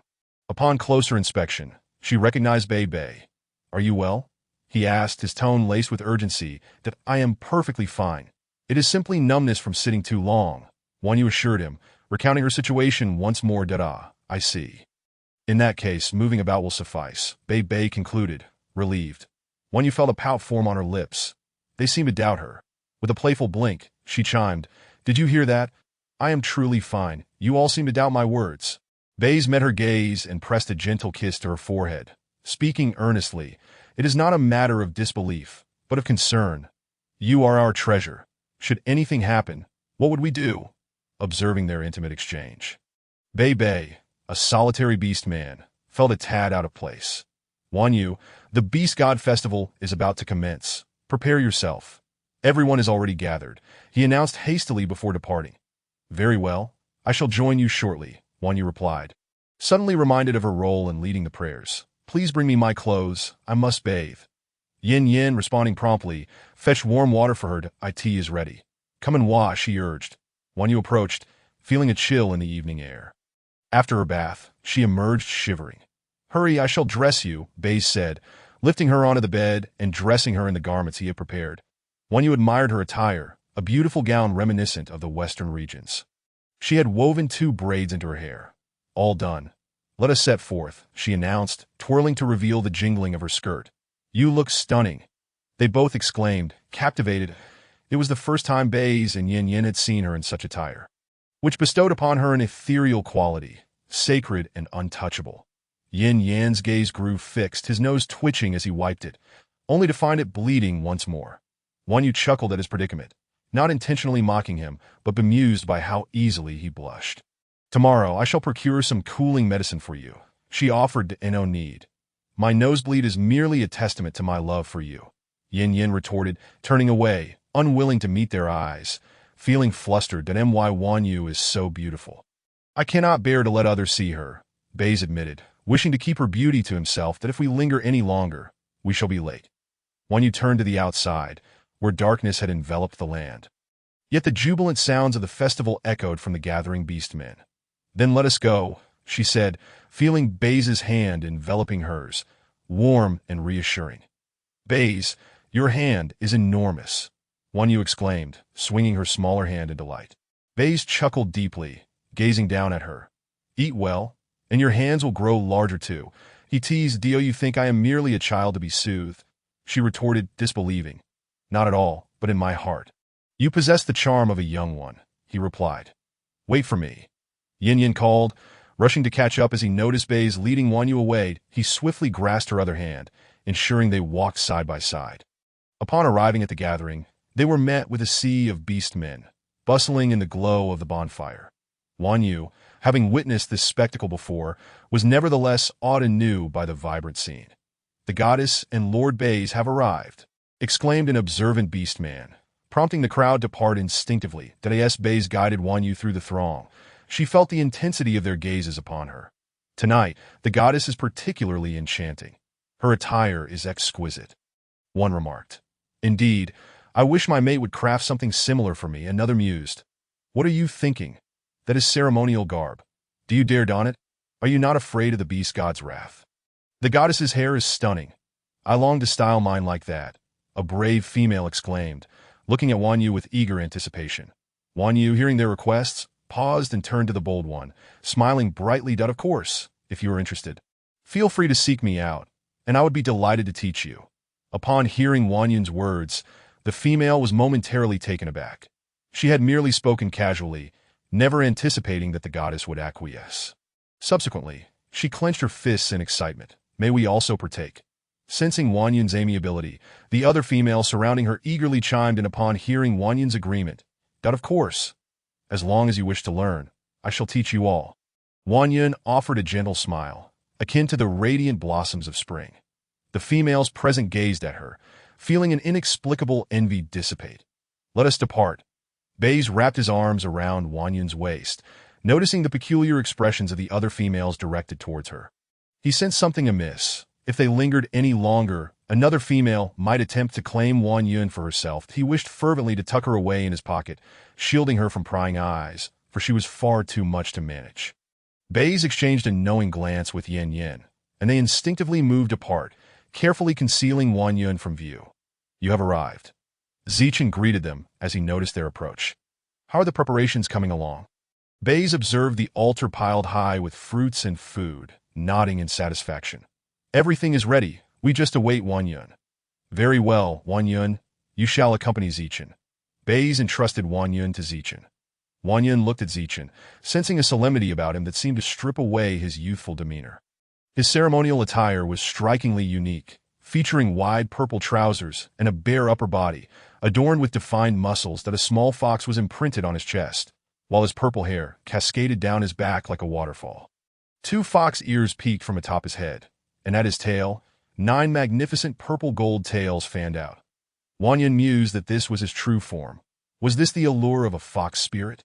Zichen noticed Wan Yun gazing at him in a daze and felt a surge of joy within himself. And no one could escape the enchantment of a fox. Let us proceed. The time has come. With that, Zichen ascended the platform, and Wan Yun followed suit. The Beast God Festival had arrived, heralding the onset of the cold season, a time when food became scarce and the beasts struggled to hunt. This year, we welcomed the goddess, a divine redemption bestowed upon us by the Beast God, who would lead us in prayer. Wan Yun listened intently as Zichen spoke, while the crowd of beasts erupted in fervor, raising their hands and chanting in unison, Beast God! Beast God! Beast God! Wan Yun felt their unwavering faith resonate within her, and as she listened to their fervent cries, her heart swelled with excitement. Now, let us pray under the guidance of the goddess. Upon Zichen's words, all eyes turned to Wan Yun, who was met with thunderous applause from the crowd. Goddess, goddess, Goddess. Wan Yin nervously glanced at Baze and Yin Yin below. They nodded reassuringly and gestured encouragingly toward her. Comforted by their support, she felt a sudden calm wash over her. Sensing her unease, Zichen spoke soothingly. "Fear not, simply follow my lead." Wan Yin inhaled deeply, nodding in acknowledgement. "Now, we shall commence our prayer." With that, Zichen knelt down. Observing his actions, Wan Yin followed suit, kneeling upon the prepared animal hide and bowing her head 3 times, "That we beseech the beast god. May our kind prosper for eternity, that on this day of sacrifice, we implore the deities of heaven and earth to bless our people with health and safety."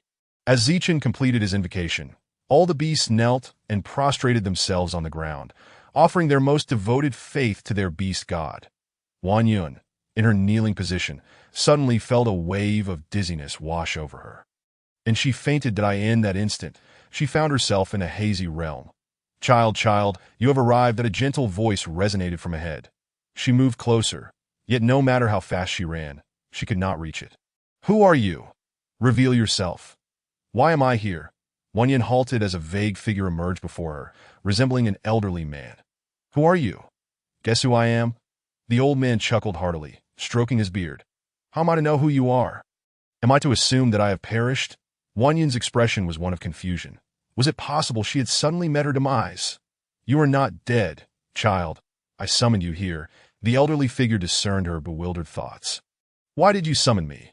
Wan Yin questioned, having never encountered this old man before, nor did she recognize him. "Do you recall how you arrived in the beast realm?" The elder inquired mysteriously. She shook her head. "Having awakened in this place without memory of her journey." The elder continued, "It was I who brought you here. When you fell into the water, you accidentally entered a rift in time and space. And you were unconscious when I transported you to the world I created." Upon hearing this, Wan Yin's understanding dawned. This man must be the beast god. "You are the beast god?" she asked calmly. "Haha, astute." The beast god nodded approvingly as he stroked his beard. "Then why bring me to this beast realm? Could you not send me back to my original world?"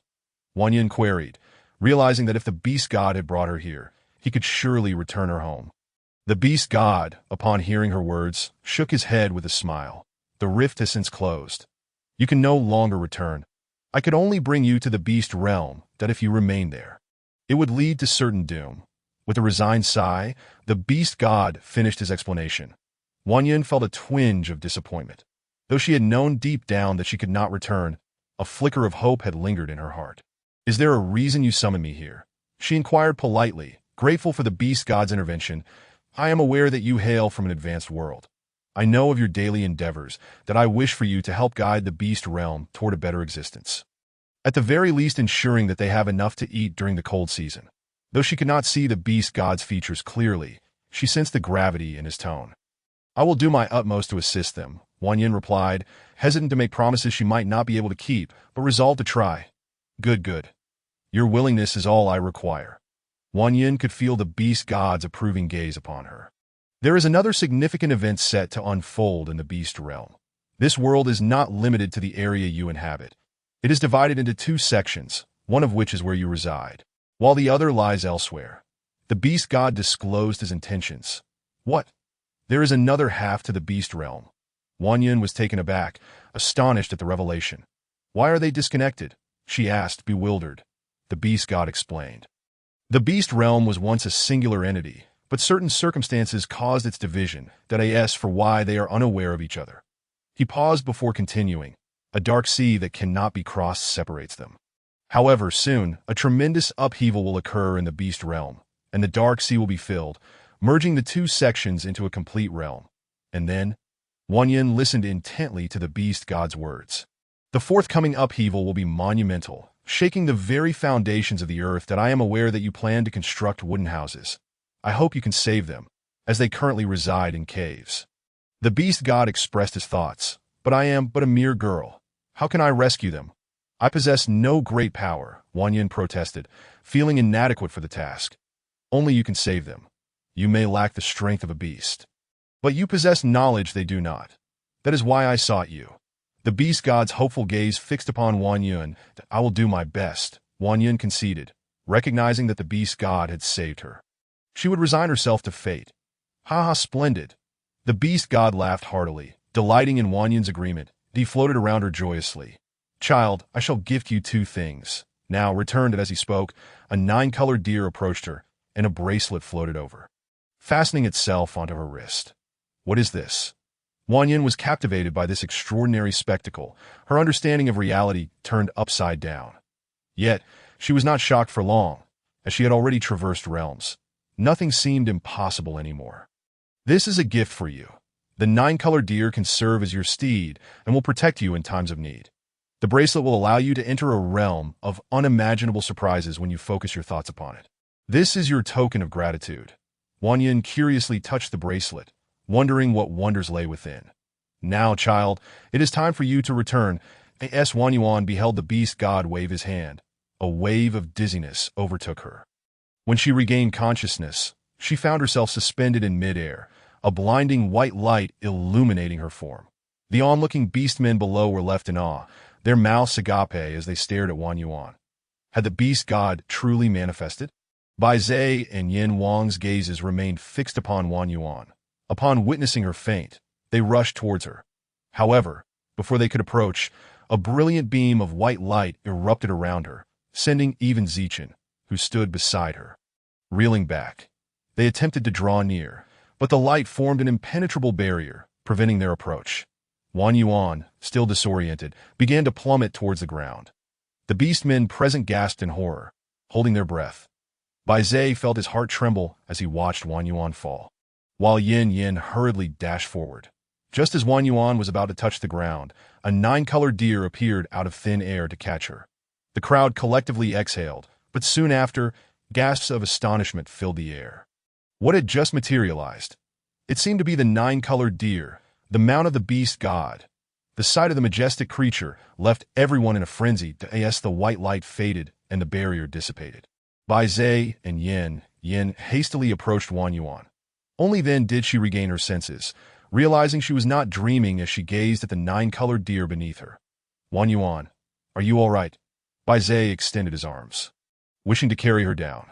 Yin, transformed with wings, flew up to embrace Wan Yin in Yin-Yan's arms. Wan Yuan sensed his trembling form. That I'm fine, she reassured, patting his back.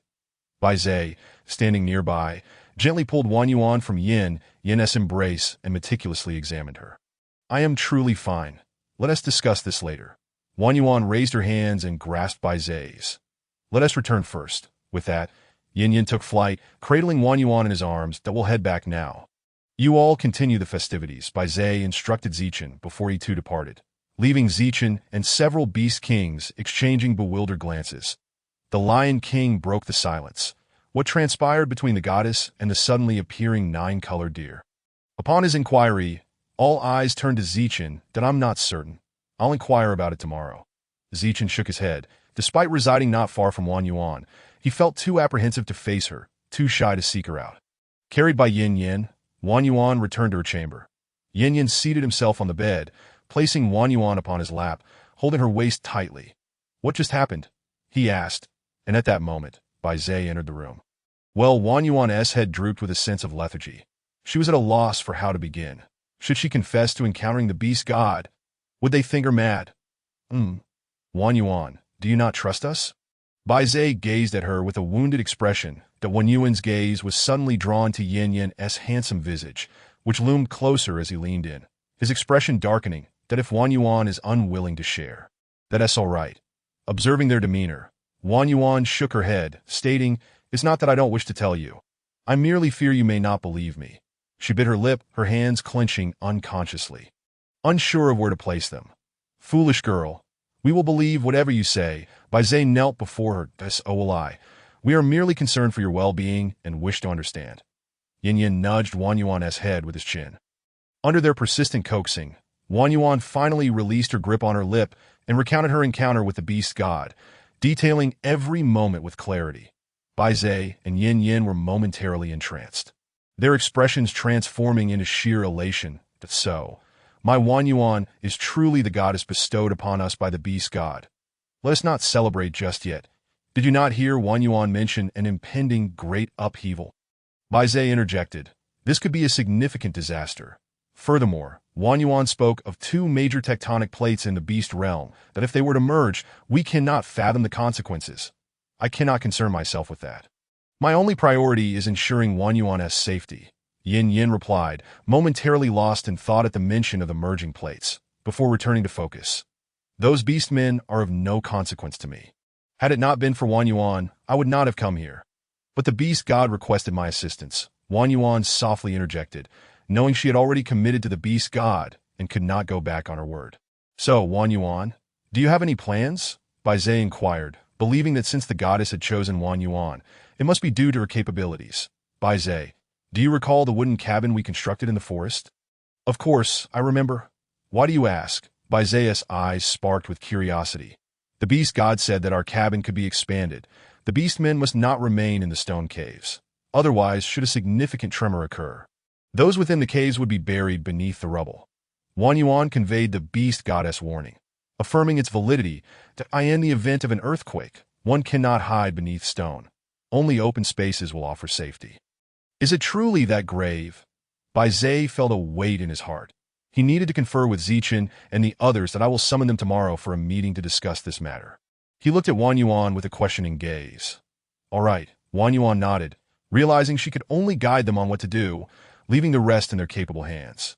Just as Wang Yuan was about to speak, a series of rumbling sounds interrupted her, Darami.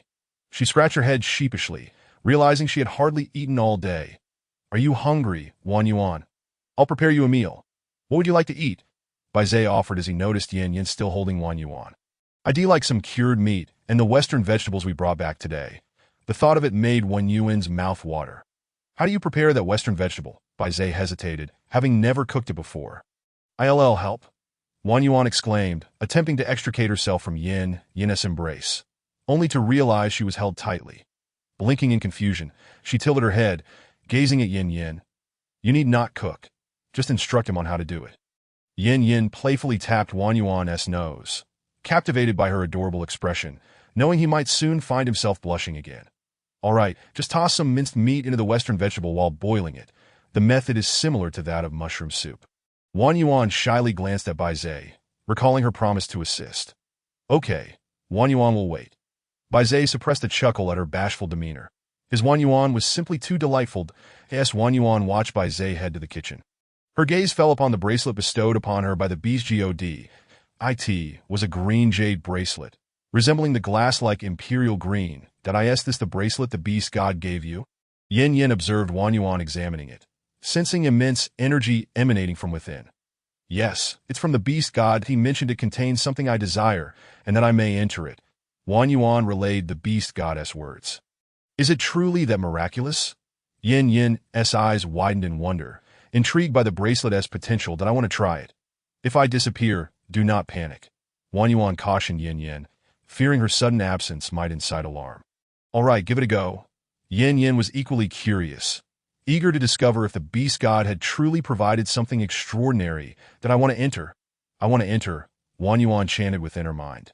Suddenly, she felt a sensation akin to being turned upside down. When she opened her eyes again, she found herself in a grand palace that in the center of the hall sat an elderly and, as Wang Yuan observed closely, she found the figure's features strikingly familiar. Was it not the beast god himself? As she wandered around, she suddenly spotted the 9-colored deer before her. The deer, noticing her presence, called out and then turned, leading the way forward. Are you asking me to follow you? Wang Yuan instantly understood its intention. The 9-colored deer comprehended the meaning of the great king's words, nodding in acknowledgement before continuing its journey forward. When you followed closely behind, and after a while, they halted before a stone door. The 9-colored deer pointed its head towards a groove in the center of the door. Upon closer inspection, when you realized that the groove resembled her bracelet, she removed the bracelet and placed it into the groove. As she did so, the ground trembled, and she watched as the door slowly creaked open, revealing the treasures within. The room was filled with bags, overflowing with various items, and on a table lay a book. When you picked it up and discovered it was an introduction to seeds, along with methods of planting. She rummaged through one of the bags, and to her astonishment, she found it filled with millet. Opening the other bags confirmed her suspicions. They were all brimming with an assortment of seeds. Surely, these must be the seeds bestowed upon her by the beast god. She marveled at the variety before her. This was splendid news. No longer would she have to toil to find seeds. Once the cold season passed, she intended to teach the beast folk how to cultivate the land. Once they had mastered it, she would embark on a journey with Bai Zai and Yin Yin to explore the beast realm. Back in the 21st century, her dream had been to travel the world. However, she had not yet fulfilled that dream before inexplicably arriving here. When the opportunity arose, she would certainly pursue it, eager to witness the outside world and discern how the beast realm differed from her own era. The nine-colored deer observed Wan Yu as she finished her contemplation and turned to leave. Following it outside, she noticed that as soon as she stepped out, the door closed automatically behind her. She reached for her bracelet, reclaiming it, and proceeded to follow the nine-colored deer. However, before she could fully catch up, a wave of dizziness washed over her. When her eyes fluttered open, she found herself back where she had started. Was there a time limit within that space? Wan Yu pondered to herself. Bai Zai was lost in thought at the entrance when he was startled by Wan Yu's sudden appearance. He had been informed by Yin Yin that Wan Yu had entered the bracelet just moments before he had stepped out after preparing a meal. Wan, how did it go? He inquired. Wan Yu, filled with excitement, dashed toward Bai Zai, leaping into his embrace, and laughed joyfully. Do you know what I discovered inside? She feigned mystery as she gazed at them. Could it be crystals? Or perhaps food? Yin Yin mused, stroking his chin. Yes, but also no. Wan Yu replied, nodding and shaking her head simultaneously. Duh-oh? What could it be? Yin Yin feigned anticipation, looking eagerly at Wan Yu. It's an array of seeds. But you didn't see that one coming. Neither did I, Bai Zai, witnessing Wan Yu's exuberance, pretended to be surprised as well. Really? That's wonderful. Wan Yu observed their exaggerated expressions and playfully stuck out her tongue, laughing mischievously. All right, come eat. Let us discuss over dinner before it gets cold. After saying this, Bai Zai promptly lifted Wan Yu and carried her to the dining table. As she surveyed the spread before her, filled with her favorite dishes, she exclaimed, Let us eat. Come on, indulge. The bowls were overflowing with food, and she wondered if she could possibly finish it all. Wan, eat more, Bai Zai urged, serving her more of the delectable cured meat she adored. That's enough. I can't possibly eat so much. Wan Yu quickly pushed her bowl away. For each bite she took, they piled more on her plate, as if they were feeding a pig. You all should eat too. This cured meat is delicious. With her mouth stuffed, she spoke incoherently, that if it's good, then eat more. Bai Zai also began to eat from his bowl. Wan Yu hadn't felt such hunger in ages, and she devoured her meal until she could eat no more. Ah, what satisfaction, she sighed, patting her belly, though it felt as if she had overindulged. Little glutton. Yin Yin teased, tapping her nose. Bai Zai, tomorrow you should discuss building a wooden house with Zi Chun and the others. Yin Yin and I will prepare sweet potato flour, he replied. All right, I will follow your lead, Bai Zai concurred. The next day, when Wan Yu awoke, the sun was already high in the sky. Wan, you're awake. Yin Yin exclaimed, planting a playful kiss on her cheek. Wan Yu, startled by his enthusiasm upon waking, instinctively asked, What time is it? Yin Yin, hearing the unfamiliar phrase, pondered how to respond. How should I put it? Wan Yu scratched her head, realizing she hadn't told Yin that she was not from this realm. Noticing his expectant gaze, she decided to share her secret. I want to tell you something. But please don't be shocked. After all, they were family now. To go ahead. Yin encouraged, intrigued by her hesitant demeanor. I am not from here. I am human. Wan Yu finally confessed, recounting her journey to this place and her life with Bai Zai. Is everything you say true? Yin's expression turned serious, stirring an uneasy feeling within Wan Yu. You haven't told anyone else about this, have you? He was aware of the dangers of revealing that Wan Yu was not a beast folk. It was imperative to keep it a secret. No, only you and Bai Zai know, she replied, shaking her head earnestly. Good. Then let's get up, little lazy pig. Wan Yu relished the sound of Yin's melodious voice, feeling as if her ears might burst from delight. Just a little longer, she murmured, snuggling deeper into his warmth. Are we not going to make sweet potato flour? She asked, rolling around in embarrassment, as Yin chuckled softly. All right, I'll get up. She tossed off the covers, noting that it didn't feel too cold today with the sun shining outside. Yin helped her into her clothes, and after she washed up and had breakfast, Bai Zai had yet to return. Yin, You start mashing the sweet potatoes, leaving some aside to plant in the empty space behind the yard. That way, we won't have to search for them when we want to eat. Wan Yu instructed, fetching a large wooden tub. All right, Wan, I will do as you say. He replied with a doting tone, then I'll explain the steps that we will grind the sweet potatoes into a paste. After that, we'll filter the paste through gauze, pressing it out and rinsing it with clean water several times that will discard the residue. Then spread it out to dry for 2 to 3 days. She explained, detailing the method of making sweet potato flour. Absolutely. Yin nodded, understanding her instructions immediately, that I'll go fetch the cloth that I asked when you walked towards the room. She glanced at the animal hides. Realizing they wouldn't suffice as they were not porous, she hesitated, contemplating using Bai Zai's snake skin. Her gaze fell upon the last piece of clothing she had brought, which would be quite suitable for filtering the sweet potato residue. Wan Yu picked up her skirt and stepped outside. Yin, are your hands tired? She asked, noticing him effortlessly mashing the sweet potatoes as if they were tofu. Had she not known sweet potatoes were firm, she might have thought they were different here, that I'm not tired. It's a breeze. Yin chuckled, amused by her expression that a 6-pattern beast. Mashing sweet potatoes was hardly a challenge for him. Wow, you're amazing, Wan Yu exclaimed, her eyes sparkling. Stay calm, Yin said, feeling a bit bashful from her praise as a faint blush crept to his ears, yet his spirits lifted. Here, let us use my skirt to filter the sweet potato residue. Wan Yu offered, handing it over. Upon inspecting the unusual fabric, Yin inquired, what kind of hide is this? It's made from plants, but I wouldn't know how to make it myself. Even if I could. She admitted, aware of her limitations in weaving. Since it's your dress, let us keep it, he decided, returning the garment to her. But we need it for filtering. Wan Yu protested, caught in a dilemma that I have an idea. Just wait. Yin assured her, disappearing into the room. When he emerged, he carried a piece of snake skin. Upon seeing it, Wan Yu nearly gasped in disbelief. Was he not afraid that Bai Zai would confront him for using his snake skin as a filter? Just take that snake skin. I'll keep it safe, Yin said nonchalantly, though Wan Yu worried about his nonchalance. What if Bai Zai returned and found out? Finish mashing the sweet potatoes. I'll rest here for a bit, she suggested, concerned for his well-being. Yin, without uttering a word, continued to knead the sweet potatoes, which were quite large. Fortunately, the orc possessed great strength. If it were left to her, who knows when the task would be completed. After waiting for approximately 10 minutes, Yin finally finished. Looking at the wooden tub filled with sweet potatoes, Wan Yu noted that they had all been filtered through. Now, they awaited tomorrow, as they needed to settle before changing the water. Let us explore the backyard, Wan Yu suggested, wiping her hands on her clothing. She was drenched in sweat and felt no chill whatsoever. All right, Yin said, affectionately gazing at her as he took her hand and slowly made their way to the backyard.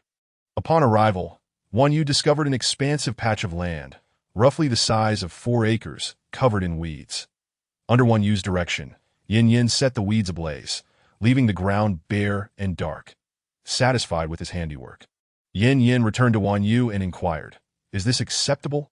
Wan Yu nodded vigorously, clearly pleased that of course. Yin, you are remarkable. The praise filled Yin with joy, and he leaned down to plant a kiss on Wan Yu's lips. She affectionately ruffled his hair, and he leaned into her touch, finding comfort in it. The ashes from the burnt weeds can serve as fertilizer. Now we just need to loosen the soil, Wan Yu remarked, gazing contentedly at the land. Yin nodded. This is simple. Wan, you can watch from the side while I dig. Wan Yu replied, let me help. 2 people working together is quicker. Yin dismissed her concern. No need. With your petite arms and legs, I can manage this alone. That deal you really need to involve yourself in such tasks. But it would be faster with 2 of us, and you'd tire yourself out doing it alone. Wan Yu countered. Hearing her concern warmed Yin-Yan's heart. It was evident that Wan was worried he might overexert himself, that he gazed at her helplessly. I can't seem to get through to you.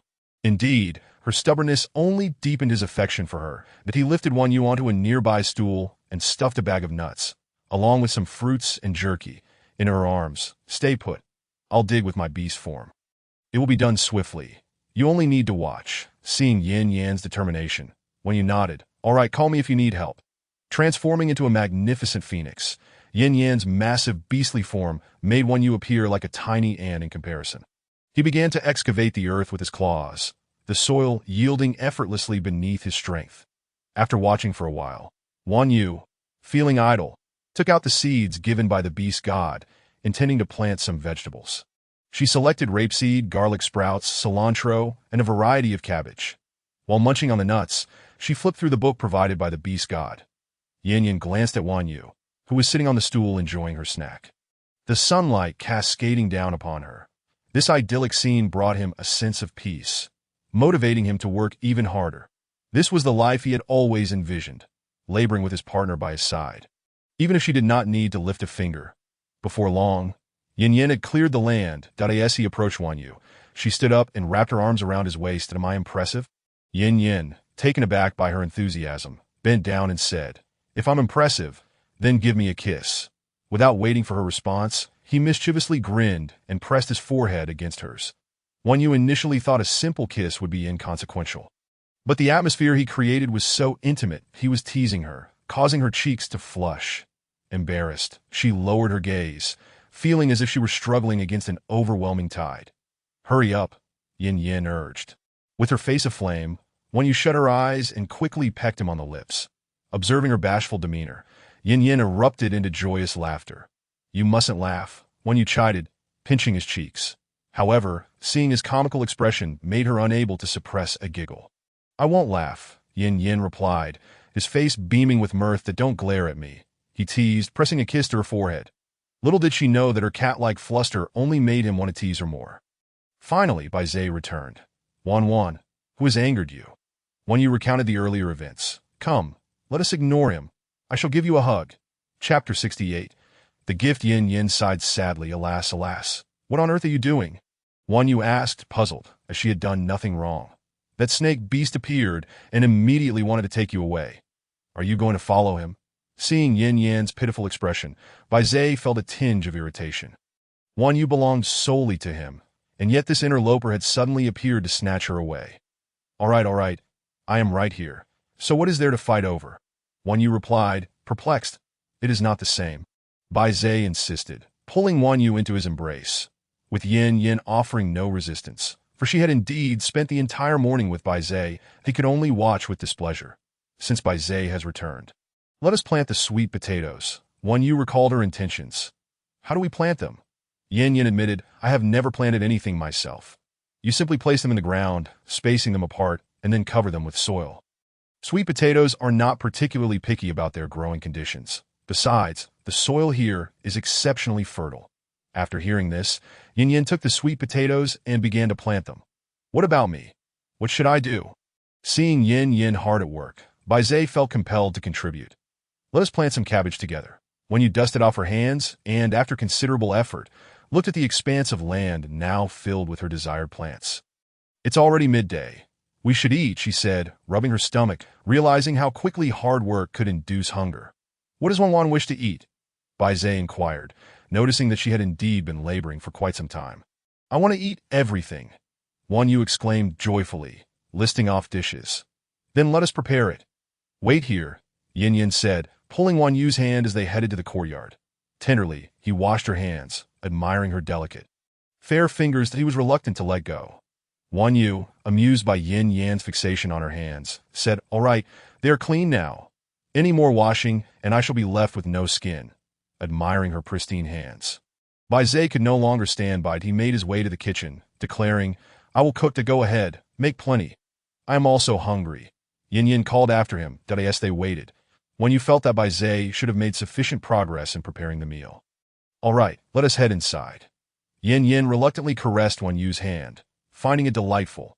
Upon entering the room, a rich aroma of meat wafted through the air. What delicious dishes are being prepared today? Wan Yu inquired, her stomach responding to the enticing scent. Today we have braised ribs, stir-fried cured meat, and a western vegetable soup, Bai Zai called from the kitchen. Unable to contain her excitement, Wan Yu rushed into the kitchen. Wow, what a treat awaits! As she spotted the stir-fried cured meat, she quickly picked up a piece with her chopsticks and placed it in her mouth. Hot, hot, hot! Wan Yu exclaimed, blowing on her fingers to cool her mouth. Unwilling to spit it out, Bai Zai chuckled at her antics. Little glutton, wait for it to cool before eating. But who told you to make it so delicious? I want it now, yet its aroma is too tempting. All right, it's ready to be served. Let us eat, Bai Zai announced. Okay, Wan Yu agreed, helping to bring the dishes out. Bai Zhe filled a wooden bowl with meat and placed it before her. Eat up. The rich aroma wafted to her nose. Stirring her appetite, I shall not hold back, Wan Yu declared, quickly devouring the meat. As she savored her meal, she sincerely praised, "This is so delicious." "Then eat more. There is plenty left in the pot," Bai Zhe encouraged. Watching her relish the meal, feeling that all his efforts were worthwhile, Wan, my cooking is also excellent. Why do you never praise me?" Yin Yin asked, casting a disapproving look at Wan Yu, who seemed ungrateful. "Have I not? I recall praising you before. Let me say it again. Your cooking is delightful. I adore the meals prepared by both of you." Wan Yu wore a puzzled expression, yet soon she found solace in her thoughts. It was of little consequence. She could always praise him once more. Yin Yin felt a sense of helplessness and a hint of nostalgia, never expecting that one day he would be so thoroughly captivated by a little female. Ha ha! Seeing Yin Yin like this, Wan Yu couldn't help but burst into laughter. Bai Zhe also succumbed to the infectious mirth. Yin Yin kissed the corner of her mouth, curious to see if she would dare to laugh at him again. Wan Yu's face instantly flushed a deep crimson as she lowered her head, striving to suppress her rapidly beating heart. This man, he was utterly unaware of how alluring his expression was. Wan Yu, with the cold season approaching. Zicheng will be coming over soon, that we need to discuss how to produce salt, and it's time to prepare food for the cold season. As winter drew near, the male beasts were all busy hunting. And what they lacked most was salt. Once they procured the salt, the orcs of Wanshou City would surely have a prosperous year ahead. Wan Yu nodded. "All right, we will have to visit the Sea Tribe again." "Another visit sounds good. We can also check in on Lan Yue. She helped us immensely last time, and we Haven Tea had the chance to thank her yet. Initially, I planned to find her once I finish my tasks. But so much has happened since. What kind of gift should she prepare for Lan Yue?" "Don't worry, Wan Yu, this time. Both Yin Yin and I will protect you. There won't be any issues," Bai Zhe observed Wan Yu's absorbed demeanor. Mistakenly thinking she feared another encounter with danger, that I'm not afraid of danger. I'm contemplating what gift to give Lan Yue. She assisted us so greatly, and we Haven Tea expressed our gratitude yet. Wan Yu was puzzled as to why Bai Zhe thought that. With the two strongest individuals by her side, she felt no trepidation at all. Upon hearing her words, Bai Zhe and Yin exchanged glances, their expressions filled with exasperation. Their Wan Yu was indeed unique in her thoughts. "What do you plan to give Lan Yue?" "I'll gift her some cured meats and fish that we VE made, along with some of my favorite nuts. Later, I'll check inside the bracelet the beast god gave me to see what else I can find." Wan Yu expressed her desires, eager to share her favorite things with Lan Yue. "Yes, I've decided. She and I will be good friends from now on." "All right, let us prepare that we should gather plenty of fruits," Wan Yu mused. "Since Lan Yue resides in the sea, she probably doesn't have much fruit, that I must ensure to arrange a delightful selection for my dear friend."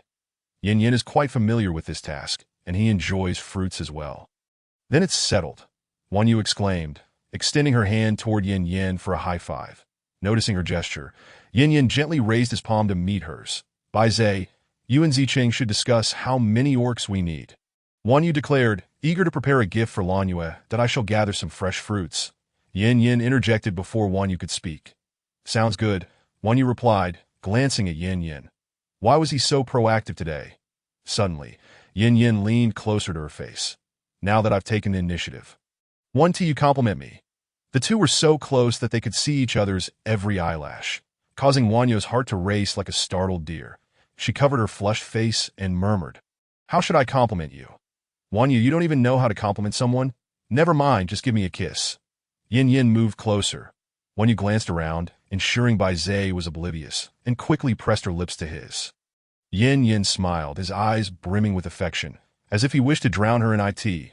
"Is this what makes you shy?" Wan Yu turned away. "I won't pay you any mind. You always tease me on purpose." With that, she hurriedly fled. Wan Yu entered the bracelet once more, having not completed her exploration during her last visit. Just as before, the 9-colored deer approached her. As she entered, it led her to another door.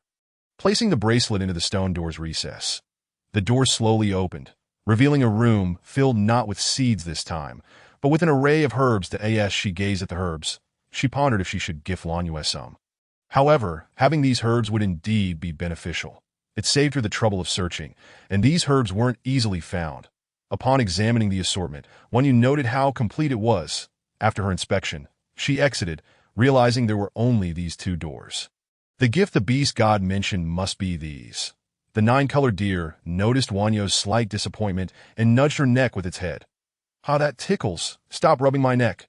Wanyo laughed heartily, surprised by its playful nature. Seeing Wanyo's joy, the nine-colored deer playfully tugged at her clothing, indicating for her to follow. Wanyo quickly grasped its intent. "Are you inviting me to follow you?" She affectionately patted its head, noting its beauty and the gentle aura it exuded.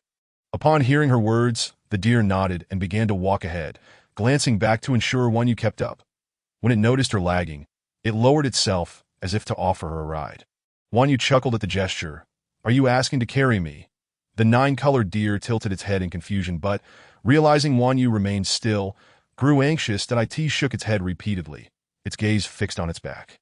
Understanding its intention, Wanyo climbed onto its back. The nine-colored deer stood tall and began to lead her toward a flat expanse. Before long, Wanyo found herself traversing through a cave, emerging into a vast orchard of peach trees. Each tree was laden with heavy, ripe peaches, some bowing under their weight. "Are you bringing me to pick fruit?" Wanyo inquired, knowing the deer could comprehend her words. The nine-colored deer nodded. "Can you speak?" Wanyo wondered aloud, recalling that the beasts of this world could converse. Yet she had never heard the deer speak. The deer appeared momentarily stunned, then shook its head. Wanyo found this curious. Baizé and Yin Yin had informed her that the nine-colored deer was the beast god's steed. She initially assumed it was merely unwilling to speak, but it seemed it simply could not. Wanyo picked a couple of the plump, pink peaches, their surface adorned with soft fuzz and glistening with dew. Each required both her hands to grasp. She held one out to the deer. The nine-colored deer regarded her with a puzzled expression. Wanyo, sensing its confusion, gently encouraged, "This is for you. Please eat it or we can share." After a moment's hesitation, the deer nibbled at the peach. Wanyo, seeing it eat, eagerly took a bite of her own. With a delightful crunch, her eyes sparkled. It was the most exquisite fruit, precisely to her liking. After indulging in a peach, Wanyo felt quite full. She decided this would be the gift she would bestow and proceeded to gather more peaches to take back for Baizé and Yin Yin to taste. After all, there were plenty to spare, and she would also bring some for Cece, whom she hadn't seen in ages. "That I'm heading out now. Would you like to join me?" Wanyo looked at the nine-colored deer, which quietly followed her, as if it could enter the bracelet at any moment. Upon hearing Wanyo's invitation, the deer hesitated before nodding its head in agreement that it had promised the beast god to protect her. "Then let us go," Wanyo said, and together they emerged. The ground was strewn with peaches, and Wanyo pondered how to carry them inside, as she was currently in the courtyard. Baizé, catching a whiff of the unfamiliar scent, stepped out and was taken aback upon seeing the nine-colored deer beside Wanyo. Since their last encounter at the ceremony, the deer had vanished, and he had not expected to see it again now. Then he noticed the peaches scattered on the ground, finding Wanyo looking quite troubled. "What is the matter?" Baizé asked, approaching her. "I was just wondering how to bring these fruits inside, and then you appeared." Wanyo grinned mischievously. It seemed someone is needed to help with the fruit-moving task. Baizé, recognizing her playful expression, resigned himself to the task of carrying the peaches inside. "These are from the bracelet. They incredibly delicious, so you must try one." Wanyo held out the largest peach to him. Baizé took a gentle bite. This is delightful, that he had never tasted such fruit before." "Then eat up." Wanyo continued to feed Baze, who, upon seeing the fruits before him, shook his head and said, "I do not wish to eat. Let Wanquan have them." Wanyo, noticing Baze's reluctance, became anxious that I have merely taken out a small portion. "There is an abundance left inside. More than enough to satisfy anyone. Do not fear that I shall be left without." Baze's behavior reminded her of her father, who always refrained from indulging, saving all the delectable treats for her. Alas, she would never see him again. Chapter 70. The heist. Very well then. Hearing Wanyo's words, Baze accepted the fruits and began to eat. These fruits were gathered by the Jiusei Lu during my outing. Wanyo glanced at the Jiusei Lu beside them, which quietly remained in their presence. "Then Wanquan can enjoy them any time in the future." "Indeed, Baze. Have you conferred with Zichen regarding our plans?" Wanyo recalled this matter as they hastened their preparations. Otherwise, once the cold season arrived, they would find themselves unable to proceed. "That we have indeed made arrangements. The Eagle King is in charge of constructing wooden shelters. The Tiger King will oversee hunting. The Lion King is tasked with locating sweet potatoes, and the Wolf King is responsible for ensuring the safety of the Beast City. Bays relayed their plans, which were to be executed by several Beast Kings leading their kin. Very well organized. Wanyu nodded in satisfaction. As long as they had tasks to occupy themselves with, all was well. When shall we depart? She queried, believing the sooner they set off, the better. Tomorrow, Bays also wished to embark at the earliest opportunity. As the cold season drew ever closer, Bays, please prepare what you need for tomorrow's journey. I shall take some fruits to Cici. Why does Wanquan seek her again? Bays' reluctance was palpable, sensing that Wanyu might abandon him. These fruits are rather plentiful. I intend to give her a few. Wanyu, exasperated, glanced at Bays, who was evidently jealous. Is it not necessary for me to accompany you? Not at all. Let the Jiusei Lu accompany me. It is not far. Wanyu shook her head. Cici's dwelling was merely 1,000 meters away. Very well. Be cautious on your way. Bays helped Wanyu pack the peaches into a bag and then presented it to the Jiusei Lu. Seeing this, the Jiusei Lu grasped the bag with its mouth, then lowered itself, signaling for Wanyu to mount. That will not be necessary. I can walk. It is not far. Wanyu waved her hand dismissively. The Jiusei Lu, upon hearing her words, stood upright. Then we shall take our leave. Wanyu waved goodbye to Bays. Bays watched as Wanyu exited before returning to the room. Along the way, Wanyu walked ahead. With the Jiusei Lu trailing behind her, she observed numerous beasts constructing wooden shelters, which were beginning to take shape. The goddess has arrived. Look, a keen-eyed beast paused to gaze at Wanyu. She smiled politely in return. The beasts, upon noticing the Jiusei Lu following her, dared not approach her. That must be the steed of the beast god. It is truly magnificent. I never expected to have the chance to see it. Have you noticed? The goddess becomes more enchanting by the day. Beauty is not for you to claim.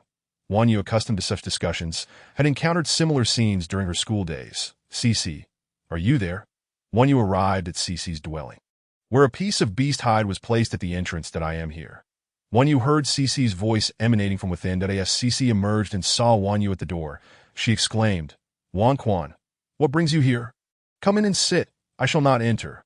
I have brought you some fruits. Wanyu smiled at Cici, having other matters to attend to. Will you not come in?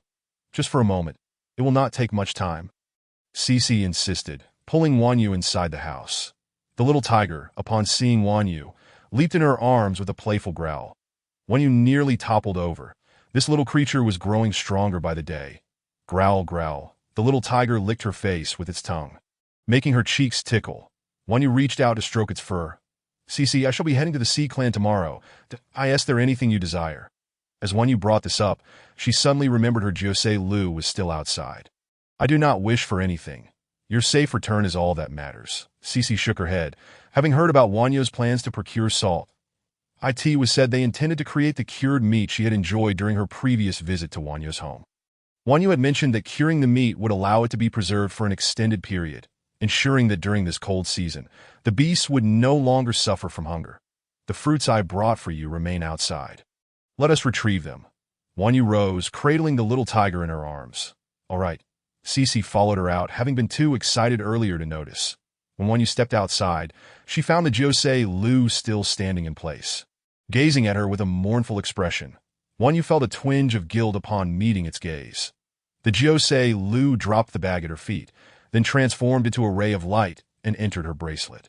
Cici watched in awe. Wanquan, so you truly possess it here.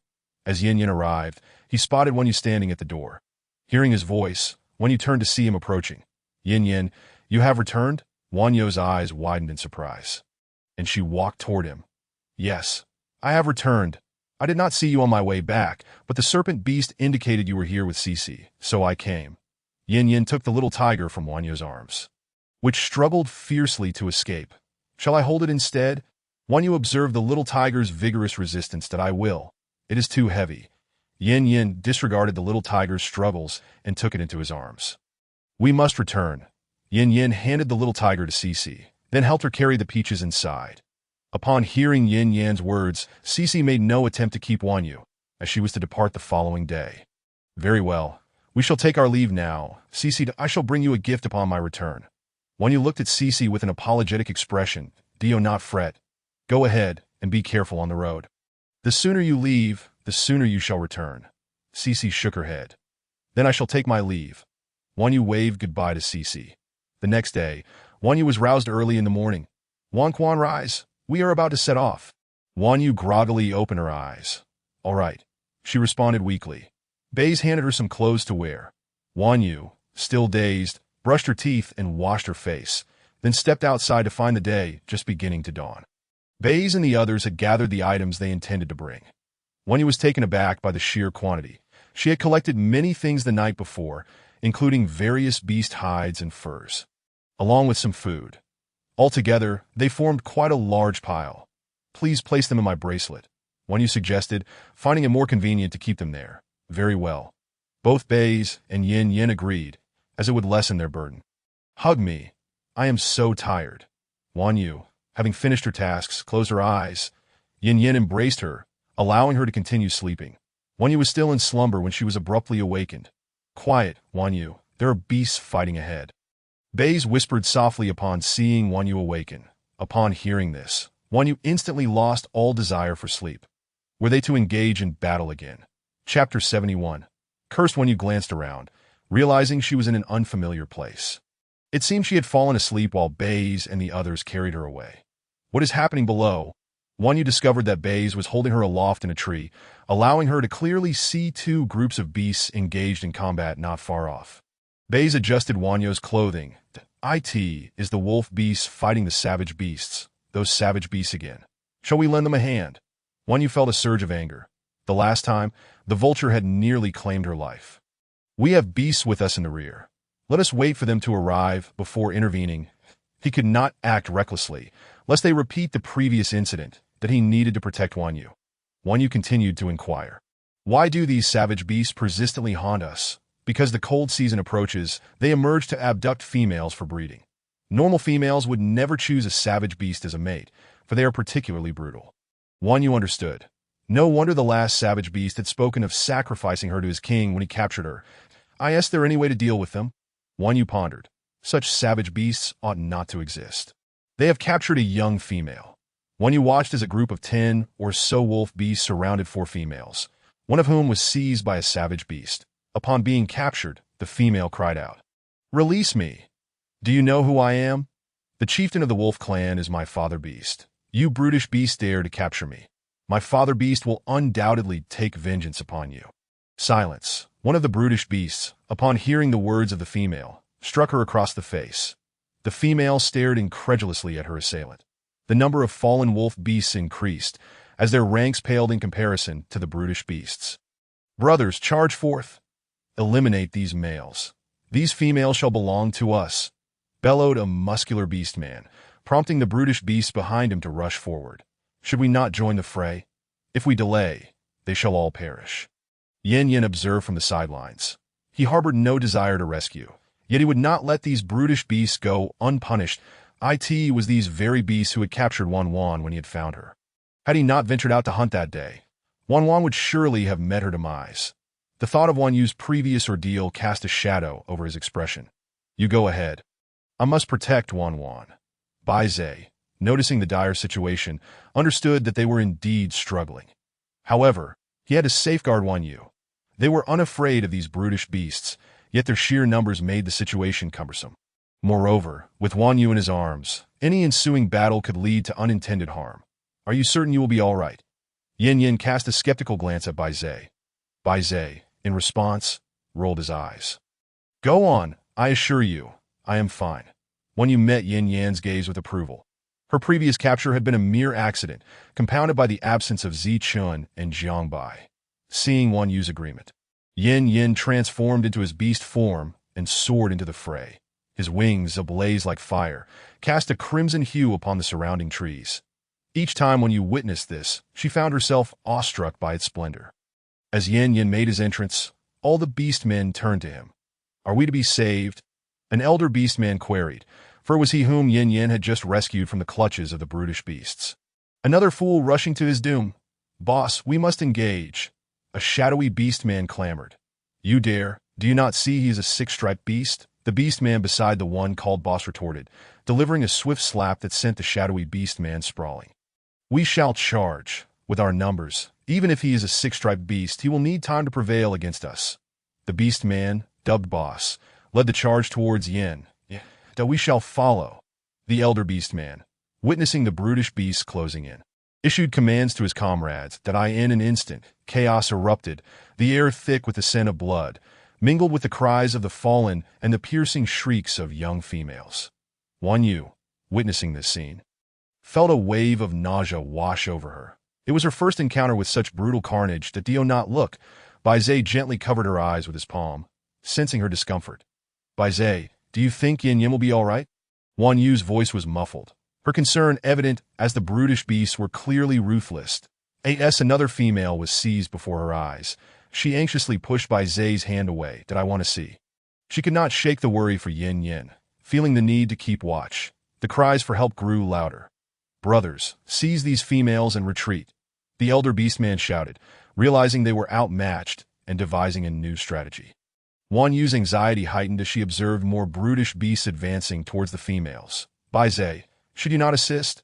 They will be captured. Just as she spoke, yet another female was taken to no, I must protect you. Bai Zai shook his head resolutely. He could not abandon his Wan Wan. Others might save themselves, but he would never leave Wan Yu alone in this perilous situation. Realizing the truth in Bai Zai's determination, Wan Yu pondered, how could he ever trust her to remain here alone? Suddenly, an idea struck her. What are the 9-colored deer? How had she forgotten it? Wan Yu silently called out, and the 9-colored deer appeared before her. Bai Zai, look. With it to protect me, I shall be fine. She summoned the 9-colored deer with urgency. Bai Zai, realizing his oversight, nodded. Let the 9-colored deer assist. I shall not leave your side, so do not fret. With Bai Zai's resolve firm, Wan Yu said nothing more.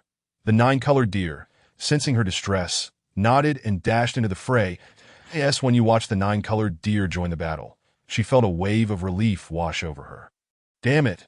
Why are more beastmen arriving to aid them? No, wait. It is the 9-colored deer, the steed of the beast god. We must flee, the elder beastman exclaimed, his face drained of color as he turned to flee, abandoning even the females in his panic.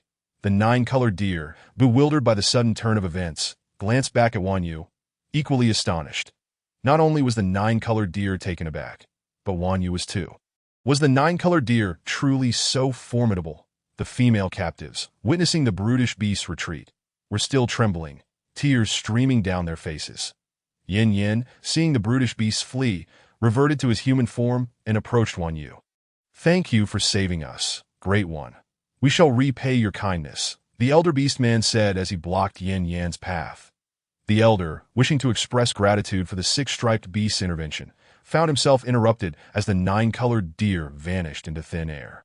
Yin Yin regarded the elder with a frown. Displeasure etched across his features. That I did not assist you out of goodwill. It was those brutish beasts that deserved punishment. Yet you saved us. I hope you will grant me a chance to repay you. The elder persisted, recognizing the potential benefits of aligning with a powerful 6-striped beast. Yin Yin, increasingly irked by the elder's persistence, shot him a cold glance, a hint of murderous intent flickering in his eyes.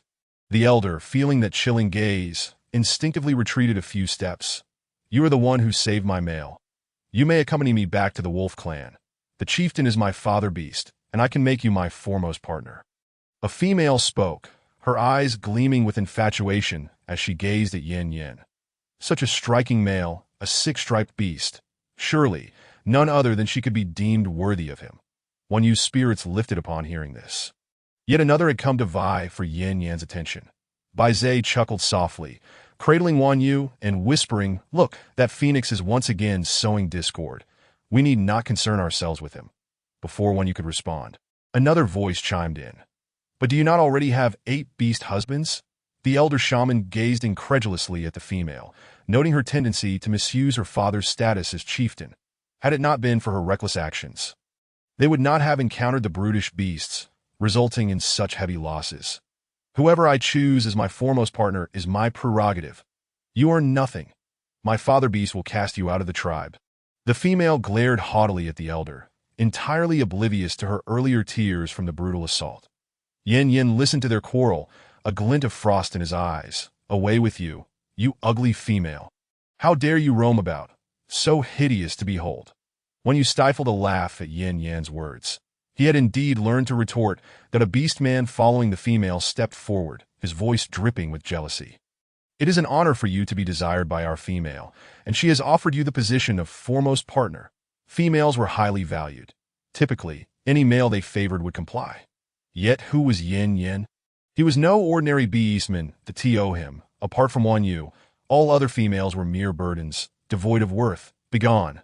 Yin Yan, unwilling to waste further breath, delivered a swift kick. The beast man was sent crashing into a tree, sliding down in a heap. You dare to lay a hand on me? My father beast will not spare you. The female's eyes were wide with disbelief. Yin Yan paid her no heed, raising his gaze to Wan Yu and the others. All right, come out. Are you merely here to spectate? He directed his attention to Bai Zai, who was clinging to Wan Yu, seemingly enjoying the spectacle. Meanwhile, he was ensnared by an ugly female, which left him feeling quite repulsed. Bai Zai jumped down with Wan Yu in his arms, and the Wolf Clan's beastmen regarded them warily. When did two people come to perch upon the trees? How did we not notice? Wan, come here for AHUG.AS, Yin Yan spoke. He intended to approach her, but Bai Zai stepped back, cradling her protectively. You are filthy and reek. Keep your distance from Wan. Yin Yan lowered his head to glance at his attire. Although the garments he had transformed into bore no bloodstains, they were nonetheless imbued with a distinct scent of blood. He dismissed the notion of embracing Wan Yao, huffing at Bai Zai's self-satisfied expression. Why was he feeling so triumphant at this moment? In their next confrontation, he resolved to send that loathsome serpent flying. All he desired was to hold the soft, fragrant Wan in his arms. The she-wolf from the Wolf Clan, upon witnessing their interaction, approached with a sullen expression and pointed accusingly at Yin Yan, saying, You would rather favor this unattractive female than accept me as your mate. She is wrapped so tightly, surely hiding her hideousness, and yet you dare to reject me for her. She was the most beautiful female of the Wolf Clan, accustomed to being pampered, with everyone catering to her whims. This was the first time she had ever faced rejection, and her fury was palpable. Wan Yao was similarly swathed in layers, revealing only her eyes. Before anyone could speak, Yin Yan delivered a swift kick to her. A piercing scream echoed, followed by a thud as the she-wolf was sent crashing next to the male beast man, subsequently losing consciousness. This impulsive aggression was unmistakably in line with Yin Yan's character. The other beastmen of the Wolf Clan, witnessing Yin Yan's brutal demeanor, instinctively took a few steps back, while the three she-wolves trembled in fear. Do you have business here? Yin Yan asked, his impatience evident as he cast them a sidelong glance. We shall leave at once, came the hurried response from the shaman as he ushered the others away. Two beastmen advanced to retrieve the unconscious female and male, and soon thereafter, they vanished from sight. Your face is simply irresistible. Look, there are always those who wish to take you as their mate. Wan Yao pouted, pondering whether she should consider concealing their faces as well. After all, when she covered hers. Nothing seemed to happen, alas. It is all my fault. My allure is simply too great so. Wan, you have struck gold. Cherish me quickly. Yin Yan shook his head, regarding Wan Yao with a look that suggested she had hit the jackpot. You can leave too. Bai Zai interjected with a roll of his eyes, asserting that Wan belonged to him. We're here. Yin Yan was about to retort when a voice interrupted him. Wan Yao turned toward the sound, spotting Zichun rushing over with a multitude of beastmen. She was taken aback to see him. It had been a long while since their last encounter. Wan Yao, a small female voice called out, and upon closer inspection, she recognized the Cat Clan female who had previously come to her for medicinal herbs. What was her name again? Oh, it came to her. Mimi. Hi, Mimi. What brings you here? Wan Yao asked, her brow furrowed in confusion. Typically, females did not venture far from their clans, so it was surprising to see her in this location. I heard my mate mention you were here, and feeling bored, I decided to come along, Mimi replied with a gleeful expression. Wan Yao contemplated what to say next. The presence of this Cat Clan female was unexpected, and she felt a protective instinct rise within her. Bai Zai regarded them with a wary gaze. What transpired here? Zichun inquired as he approached, his eyes narrowing at the sight of the corpses strewn about. His expression darkened upon spotting the body of the beast man. However, seeing that Wan Yao was unharmed, he instinctively released a sigh of relief. Let us depart. The stench of blood is overwhelming. Wan Yao wrinkled her nose at the scent, feeling slightly nauseous. All right, let us go. Bai Zhe cradled Wan Yao as they continued onward, this time without scouting ahead. The silence enveloping them was eerie, with only the sound of cicadas breaking the stillness. Wan Yao turned her head from side to side and spoke softly. Why is it so quiet here? This area is likely far from any clan, resulting in fewer prey and thus a quieter atmosphere, Bai Zhe explained. Beastmen typically choose locations with abundant game to sustain their tribes.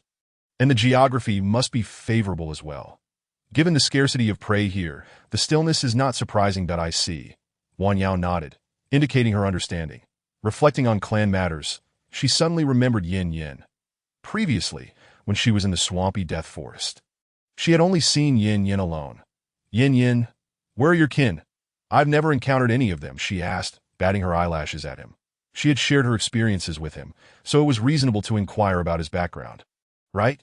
Yin Yin looked at her, puzzled. Was she genuinely curious about his origins? Wan Wan, are you seeking to know more about me? Perhaps I shall recount my tale in detail tonight. Upon hearing this, Wan Yao realized that they were now partners. Yet she knew so little about him. Their union had stemmed from him rescuing her and providing her with the Phoenix Pill, an act that had led them to be together. However, now that they were officially mates, she wished to regard him as family. Was it wrong to seek to understand him? Absolutely not. Is it not permissible?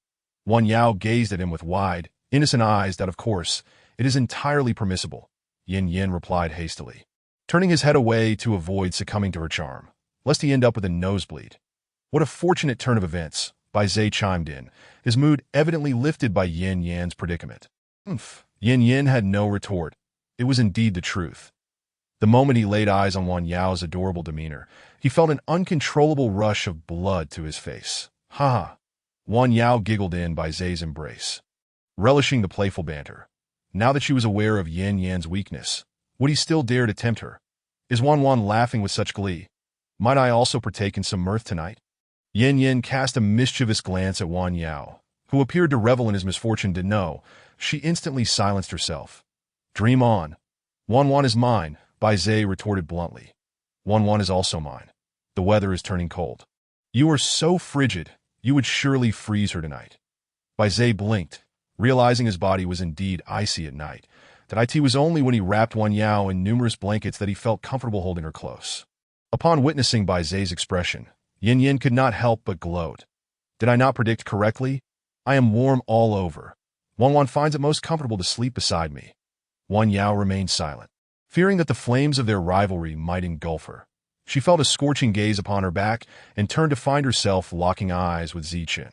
Wan Yao paused, perplexed as to why he was staring at her so intently. Zichen, noticing her gaze, felt his ears flush crimson. Why does he keep looking at me? Wan Yao asked Bai Zhe in confusion. Could it be that he harbors feelings for me? That seems unlikely. Their interactions have been limited. Bai Zhe and Yin Yin understood precisely why Zichen was fixated on Wan Yao, yet they refrained from enlightening her, preferring to maintain an additional rival. Who knows what he is thinking? Bai Zhe remarked casually. All right, Wan Wan, it is my turn to carry you. He has held you long enough. Yin Yin gazed at her with an itch of longing. You reek of blood. Wan Wan dislikes that. At this, Yin Yin leaned back in exasperation. Wait here. I will clean up and return shortly. Without waiting for a response, he transformed into his beast form and took off into the distance. Wan Yao watched in bemusement. Was it truly necessary? Did carrying her while walking tire him out? As Zichen noticed Yin Yan's departure, he swiftly took his place beside her. The three of them exchanged glances, none willing to break the silence. Wan Yao sensed an odd tension in the air and decided to speak up. That Zichen, what brings you here? Shouldn't you be supervising the progress of work in the Bee City? Zichen's eyes lit up at her words. No need. The tasks in Bee City have all been allocated. Wan Yao admired Zichen's beast form, feeling an urge to stroke it. His 9 fluffy, purple gold tails were regal and resplendent. Truly, he was the most handsome male. How comforting it would be to cuddle with him during winter. Noticing Wan Yao's intense focus on his tails, Zichen proudly fanned them out even more. May I touch them? Wan Yao voiced her desire without thinking. Both Bai Zhe and Zichen halted in disbelief, staring at her incredulously. The beast men behind them were taken aback by their sudden stop. Suddenly, a tiger beast man collided into them, nearly causing Wan Yao to twist her waist. Lord Baizé, why have you all stopped? Is there danger ahead? The tiger beastman scrambled to his feet, scanning the surroundings warily. The other beastmen collectively face-bombed at his foolishness. That it's nothing. Continue onward, Baizé replied before moving forward while still holding Wan Yao. Zichen followed closely beside them. Wan wishes to pet Zichen. Baizé's voice rang out, catching Wan Yao off guard. I do wish to pet him. He is so fluffy. Yuan Yu nodded slightly. She was quite fond of fluffy creatures that in the past. She had owned a cat, which was equally fuzzy and delightful to pet. However, did Yuan know that touching the tail of a male beast man was tantamount to courting him? Baizé inquired earnestly, and upon witnessing his serious demeanor, Yuan Yu recognized the gravity of the situation that Zichun, having overheard Baizé's words, perked up, eager to hear Yuan Yu's response. That I don't know. Yuan Yu stammered, utterly bewildered, unaware that in the beast realm, caressing a male beastman's tail was considered a mating gesture. Did she still wish to touch it? Upon hearing Yuan Yu's words, Baizé felt an immediate sense of relief. Indeed, his Yuan was oblivious to this implication that Zichun, however, felt a wave of disappointment wash over him. Though he already knew the answer, hearing it confirmed was a different matter. That I won't touch it anymore. Yuan Yu expressed with a look of regret. She longed to pet it but felt she could not. Observing her forlorn expression, Baizé lightly tapped her head and asked, "What's the matter? Do you like it?" Yuan Yu shook her head, then nodded. I simply have an innocent affection for fluffy things. Yuan, I'm truly sorry. It was my fault that you were captured by the wild beast last time. Zichen confessed, casting a glance at Yuan Yu. He had previously refrained from speaking, fearing she would ignore him henceforth, which had burdened his heart. Now, summoning his courage, he resolved to speak plainly that if Yuan Yu was unwilling to forgive him, he would silently atone for his transgressions and never appear before her again. To his surprise, Yuan Yu did not expect him to apologize. Why are you apologizing to me? My capture was not your fault. Besides, I was caught in a dire situation and did not foresee it myself. So there is no need for you to apologize. Yuan Yu was astonished that Zichen still remembered the incident. It was also because I failed to protect you. Will you forgive me? Seeing the fox gaze at her with a pitiful expression, as if he would cry if she did not forgive him. She relented. I forgive you. She admitted that she had indeed been tempted by his charm. You heard that. Yuan has forgiven me, he exclaimed, bouncing around gleefully. Baizé looked at him with an expression of helplessness. Yuan Yu felt as though the old Zichen had returned. Finding the journey rather dull, she took out some prepared jerky and began to nibble on it, offering a piece to Baizé in the process. You can eat it, she said, as Baizé was not particularly fond of it. A mere morsel would vanish in an instant, leaving no trace of its flavor. There is plenty more. Before we came, Yin prepared a large supply that could last a month. She stored the jerky in her bracelet, where items would not spoil. That Zichen watched as Yuan Yu fed Baizé, his eyes glistening with desire. Observing his moist, yearning gaze, Yuan Yu felt a whimsical urge to share. Here, you can have some. She grabbed a handful, and Zichen eagerly opened his mouth for her to toss it in. Then he hopped around in delight. Watching his antics, Yuan Yu thought he looked adorably foolish, reminiscent of her carefree childhood. That I'm back. A massive figure descended from the sky. Yuan Yu looked up to see Yin's silhouette. You back so soon? She mused, feeling as though scarcely any time had passed. Yin, feigning a sorrowful expression, remarked, Yuan, do you not wish to see me? Not at all. I merely thought it was quite quick. She replied, waving her hand dismissively. It's because I missed you that I hurried back. All I could think of was that filthy snake. Yin insisted, growing increasingly convinced of his own reasoning. His mood swiftly darkening. That I didn't tea. Yuan Yu protested softly. That so. Does Yuan not hold me in her heart? Baizé interjected, curious about her feelings. Yuan Yu internally lamented her predicament, who said having a harem of 3,000 beauties was desirable. She only had 2 individuals and had to deal with this daily.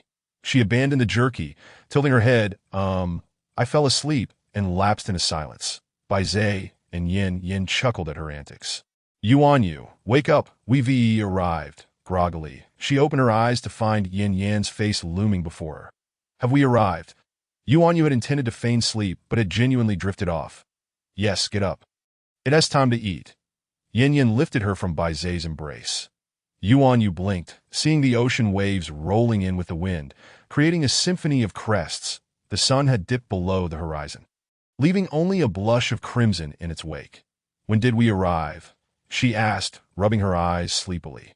Not long ago, but it's time for supper, Yin Yin replied, noting her dazed expression, then playfully pinched her soft cheek. Come on, it's time to eat. Bai Zai, seeing them still standing there, called out again. Let us go. Coming. Yin Yin led Yuan Yu toward a gathering of beastmen. Yuan Yu, you're awake? Mimi approached her, having noticed Yuan Yu had risen. Following her were her two companions. Yuan Yu nodded. Tonight's feast looks bountiful and fragrant. Mimi inhaled deeply, feigning intoxication by the aroma. Yuan Yu's eyes widened in delight at the sight of a hot pot brimming with meat. Surrounded by a crowd of beastmen, there must have been over 100 present that Zichun was still teaching them how to use chopsticks. Shall we eat? Bai Zai served Yuan Yu a bowl, which she accepted gratefully. Let us all eat together. She invited Mimi, who glanced at Bai Zai, uncertain if she could join them. Yuan said together, so let us do it. Bai Zai, pleased that Yuan Yu had spoken up, readily agreed.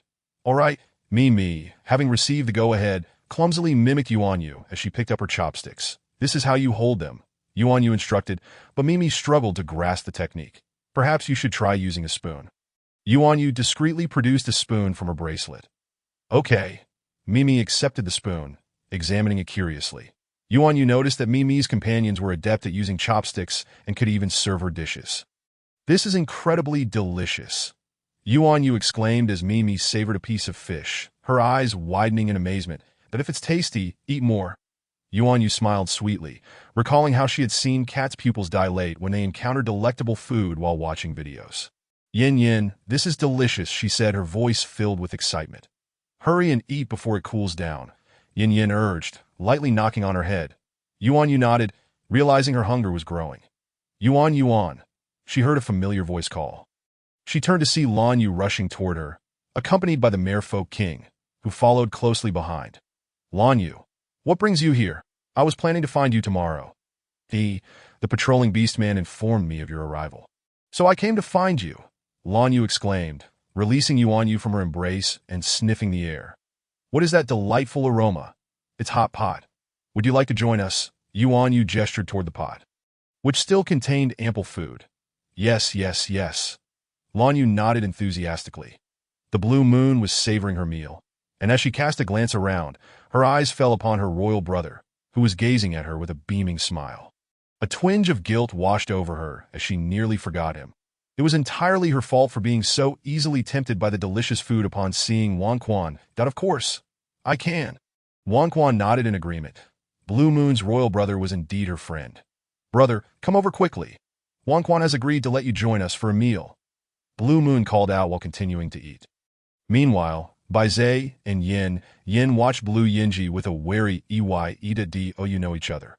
Yin inquired, observing the unusual exchange between the two. Yes, I brought Wang Quan here last time to be cautious. He harbors ill intentions towards Wang Quan. Bai Zai replied gravely. It was evident from the very first glance that he found him particularly displeasing, especially given his formidable strength. Yin Yan's tone turned slightly bitter. Why does Wang Quan always encounter such beastmen? On the other hand, Wang Quan felt considerably more at ease with Blue Moon's presence. Mimi and Blue Moon were getting along famously, creating a warm atmosphere. Wang Quan quickly finished her meal and, with a mysterious expression, leaned closer to Blue Moon's ear, whispering, I have brought you many things, which I shall present to you shortly. Really? What did you bring me? Blue Moon's curiosity piqued, causing her to momentarily forget her food.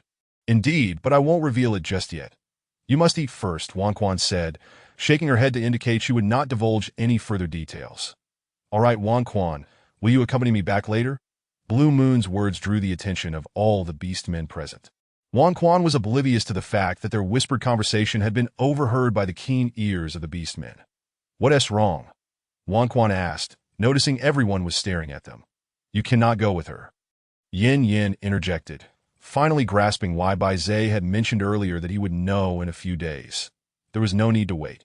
He had already figured it out. He was taken aback to learn that a female was vying for Wan Chuan's attention so brazenly, leaving them unable to voice their objections. Why not? I simply wish to chat with Blue Moon. Besides, she's a female.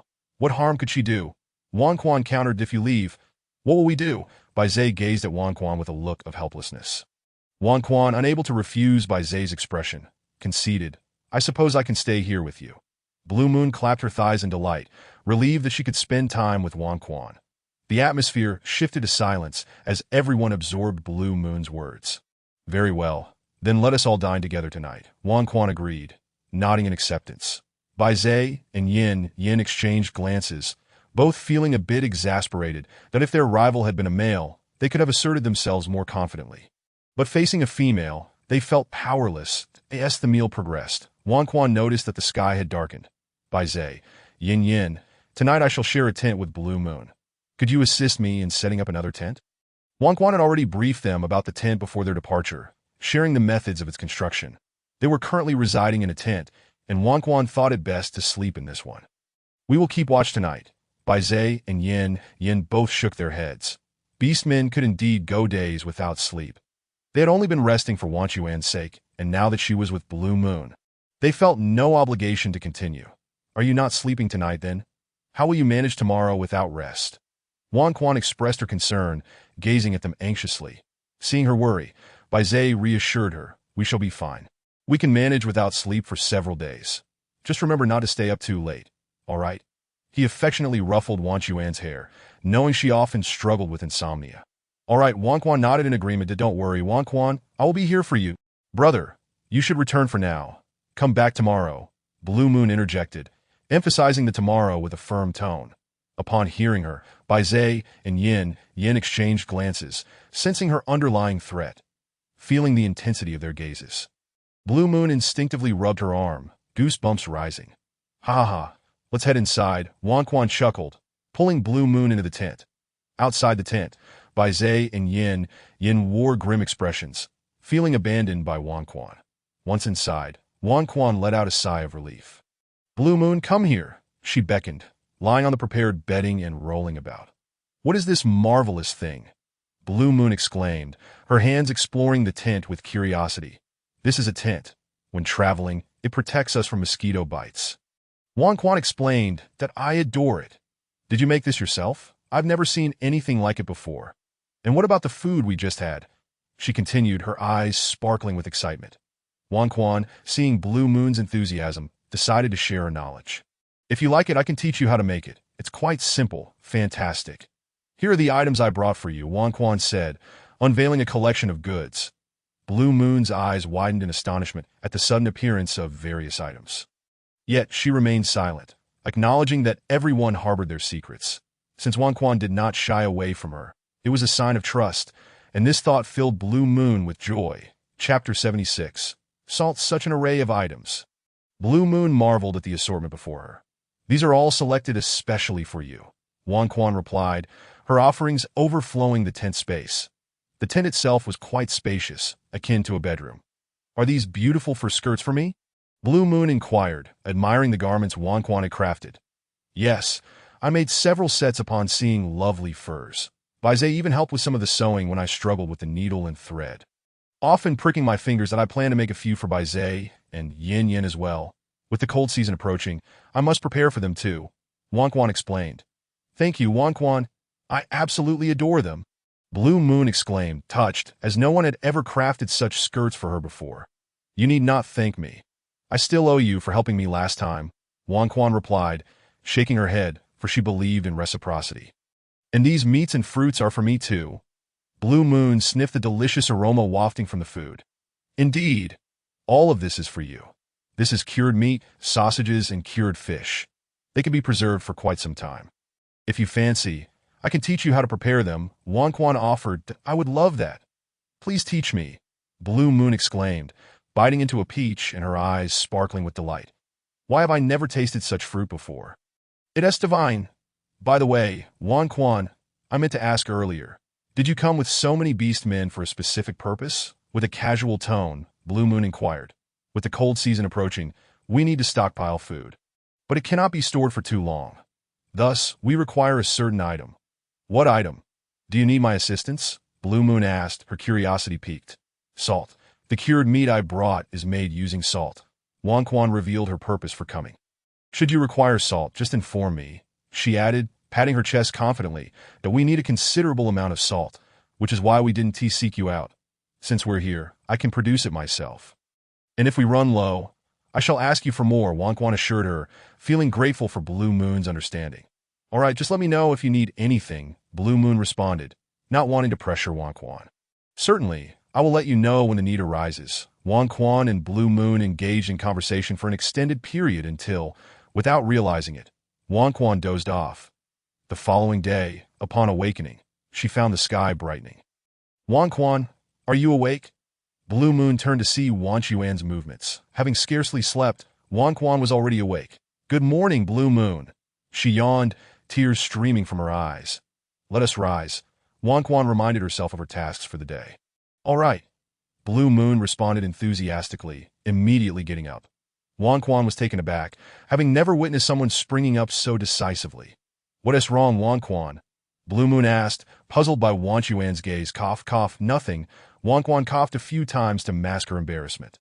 When Wanquan emerged after tidying up, the sun had already risen, and she spotted Baizhe and Yin waiting at the entrance. That you're up, Wanquan? They greeted her as they transformed back into their human forms.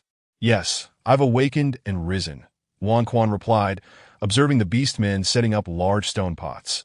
Many were returning with firewood, preparing for the day's tasks. Just instruct them to proceed as agreed, she advised, before Wanyo's arrival. I had already instructed Bays on what to do and even demonstrated it once, which was successful. There is no need for concern. I have clearly communicated the tasks to them, and they have been assigned their respective roles. We will simply oversee the process to ensure no mistakes occur. Excellent. Bays' diligence instills confidence in me. Wanyu, I shall summon a few beastmen to assist in moving the items you entrusted to me. Lan Yue, without waiting for Wanyu to respond, dashed off. Wanyu, are you feeling hungry? Would you care for something to eat? Wanyu observed Yin as he offered her the freshly grilled meat. Although she wasn't particularly hungry that early in the morning, the sight of Yin preparing it for her compelled her to accept. After taking a bite, she found it just as delectable as ever. Truly delightful. Wanyu affirmed with a thumbs up to Yin. Enjoy it and feel free to have more. There is plenty, Yin said, taking a skewer for himself and passing another to Bays. Thank you, Bays replied as he accepted it. After consuming a couple of skewers, Wanyu felt satisfied since each one was quite substantial. She then produced several peaches, ate one, and offered the rest to Bays and Yin. We still have plenty here. Bays gazed down at her adorable face and couldn't resist planting a kiss on her cheek. Wanyu was momentarily taken aback by his sudden affection so early in the day. Yin, noticing this, quickly leaned in and kissed her as well. Wanyu paused, her cheeks flushing with embarrassment. There were so many beastmen around. How could they not fear being seen? Her heart raced uncontrollably as she looked at their faces. Ha. Bays chuckled deeply, as Wanyu was still so easily flustered. Will you sleep with me tonight? Bays asked as he lifted Wanyu into his arms. Without her by his side at night, he would find it hard to settle. Wanyu can sleep with me, Yin interjected, unwilling to let Bays monopolize her. Then aren't we meant to sleep together? Just one tent. Wanyu cast an exasperated glance at them, exasperated that they were still bickering at such a time. Bays, momentarily at a loss for words, was rendered speechless by Wanyu's comment, while Yin turned his head away, pretending to look elsewhere. Let us take a stroll, Wanyu suggested, eager to see how their preparations were coming along. Then let us go. Bays and Yin each took one of Wanyu's hands. That it's wonderful having both of you here. It was Wanyu's first time strolling along the beach with both of them, and it filled her with a sense of serene bliss that if only life could continue like this, so simple and unpretentious. She considered herself fortunate to have crossed paths with them. It is indeed a blessing to have you. Bays had never anticipated that he would one day meet Wanyu and fall hopelessly in love with her. He had believed he would spend his life alone in that forest. Fool. Yin mused, reflecting on how he had suddenly arrived here, his powers suppressed to 6 lines that he had been searching for a way back, but now found himself reluctant to leave. For he had people worth protecting by his side. You will stay with me always, won't you? The kind of companionship that will never falter. When you looked at them, fear gripping her heart at the thought of them leaving her. Chapter 77. So cold as the sun rose slowly, the first rays of light bathed them, casting long shadows on the beach, that we will never leave you. How could they possibly abandon her, from the moment they decided to be her partners? Their fates were inextricably intertwined, that I too will never leave you. Thus, she found a home and something to cherish in the beast world. Good morning, Lord Bays, divine maiden. As Wanyu approached, a beast man greeted them. Wanyu raised her head. Was this not the tiger beast man she had collided with last time? Good morning, she politely nodded in acknowledgement. Wanyu, good morning. Zichuan appeared seemingly out of nowhere. Good morning. You better keep an eye on yourself. Bays could not stand to see Zichuan idle. He wouldn't allow him near Wanyu. Not happening. I want to stay with you all. Zichuan rolled his eyes at Bays, realizing he was currently of no use to him and thus needed to make his presence felt in front of Wanyu. Suit yourself. Bays replied, somewhat exasperated. I want coconut water. Wanyu had not noticed the coconuts on the trees when she arrived the previous night, but now that dawn had broken, she saw an abundance of coconuts. What? Yin Yin and Zichuan exchanged puzzled glances at Wanyu's enthusiasm, while Bays maintained a calm demeanor, as he was already familiar with coconuts from his previous visit with Wanyu. The fruit on your head is a coconut. Wanyu pointed at Yin's head. Wait, I'll climb up and get some for you. Yin transformed into his beast form and soared upwards, soon returning with a handful of coconuts. Wanyu, here you go. Drink as much as you like. But how do you drink from a coconut? It's so hard and firm. Can it even be drunk? Yin tapped the coconut in his hand, producing a hollow sound. Yes, you just need to make a hole in its outer shell, Wanyu explained, licking her lips, longing for coconut water. She was determined to take these coconuts back home to savor slowly. Look, there really is water inside. Yin made an opening in one coconut and handed it to Wanyu. She accepted it and retrieved a few straws from her bracelet. These straws were from the drinks made during the last female coming-of-age ceremony. Courtesy of Bays, she and T expected them to come in handy now. Here, one for each of you. Give it a try. It tastes delightful. Tonight, we shall have chicken coconut soup. Wanyu distributed the straws, one to each of them. Not bad. Yin took a sip, finding nothing particularly special about it. He couldn't understand why Wanyu enjoyed it so much, but as long as she liked it, he would gather more for her. The flavor is quite unique, Zichuan remarked after taking a sip, feeling somewhat indifferent at first, but then took another sip. Wanyu observed their reactions. It seemed they were not particularly fond of it, that no matter. As long as she enjoyed it, all the more for her. Here, have a sip, she offered her straw to Bays, but upon realizing there was only one, she had to share. Bays took a sip, licking his lips. His gaze lingering on her with a seductive allure, it's truly delightful. Wanyu's face flushed crimson in an instant. Did drinking coconut water really need to be so flirtatious? Moreover, he was not a fox. Why was he constantly teasing her? Just enjoy it and drink more. Wanyu flusteredly pushed the coconut into Bays' hands. No, Wanyu, do you not understand? When I say it's good, it's not just the coconut. It's you know what? Wanyu found his teasing amusing and playfully beckoned him to lean down. Wanyu wishes to say something to me? Bays bent down, planting a kiss on her cheek. That I too wish to drink with you. Would you like to? Wanyu leaned closer to his ear, gently blowing a breath against that as soon as she completed that mischievous gesture, she felt his body stiffen. Ah! Wanyu burst into laughter, excitedly skipping away towards Yin. If he could tease her, she could do the same. Bays' expression shifted, and he transformed into his beast form. You all stay here, he commanded, before swiftly wrapping Wanyu in his tail and darting into the forest. Zichuan was still processing what had just happened, while Wanyu was utterly bewildered. You stay here. I'll see what is going on, Yin said before also transforming into his beast form and taking off in pursuit. This left Zichuan in a daze, wondering why they had suddenly dashed off, as if they wanted to abandon him, that he too wished to follow but was deterred by the large pot before him. Suppressing his impulse, Bays, where are you taking me? Wanyu, ensnared in Bays' tail, felt the wind whipping against her face, indicating just how fast he was moving. That I'm taking you to a wonderful place. Do not fret. Wanyu. Bays' voice reached her from ahead. Why not just tell her where they were going? Why did he suddenly wrap her up and run off? She was starting to think something was amiss. Wanyu settled down, but as the wind blew, she inadvertently inhaled some debris. Wanyu looked up at the dense treetops, and she thought she could vaguely see Yin pursuing them, although his figure was not distinct. She was certain it was him. After being whisked away for about 10 minutes, Bays finally halted amidst a sea of flowers. Wanyu gazed around, curious about how he had discovered this place. Bays, what are you doing? She pushed against his tail, attempting to free herself. Without responding, Baze transformed back into his human form, cradling her in his arms and leaning in to kiss her lips. That Wanyo's eyes widened in astonishment.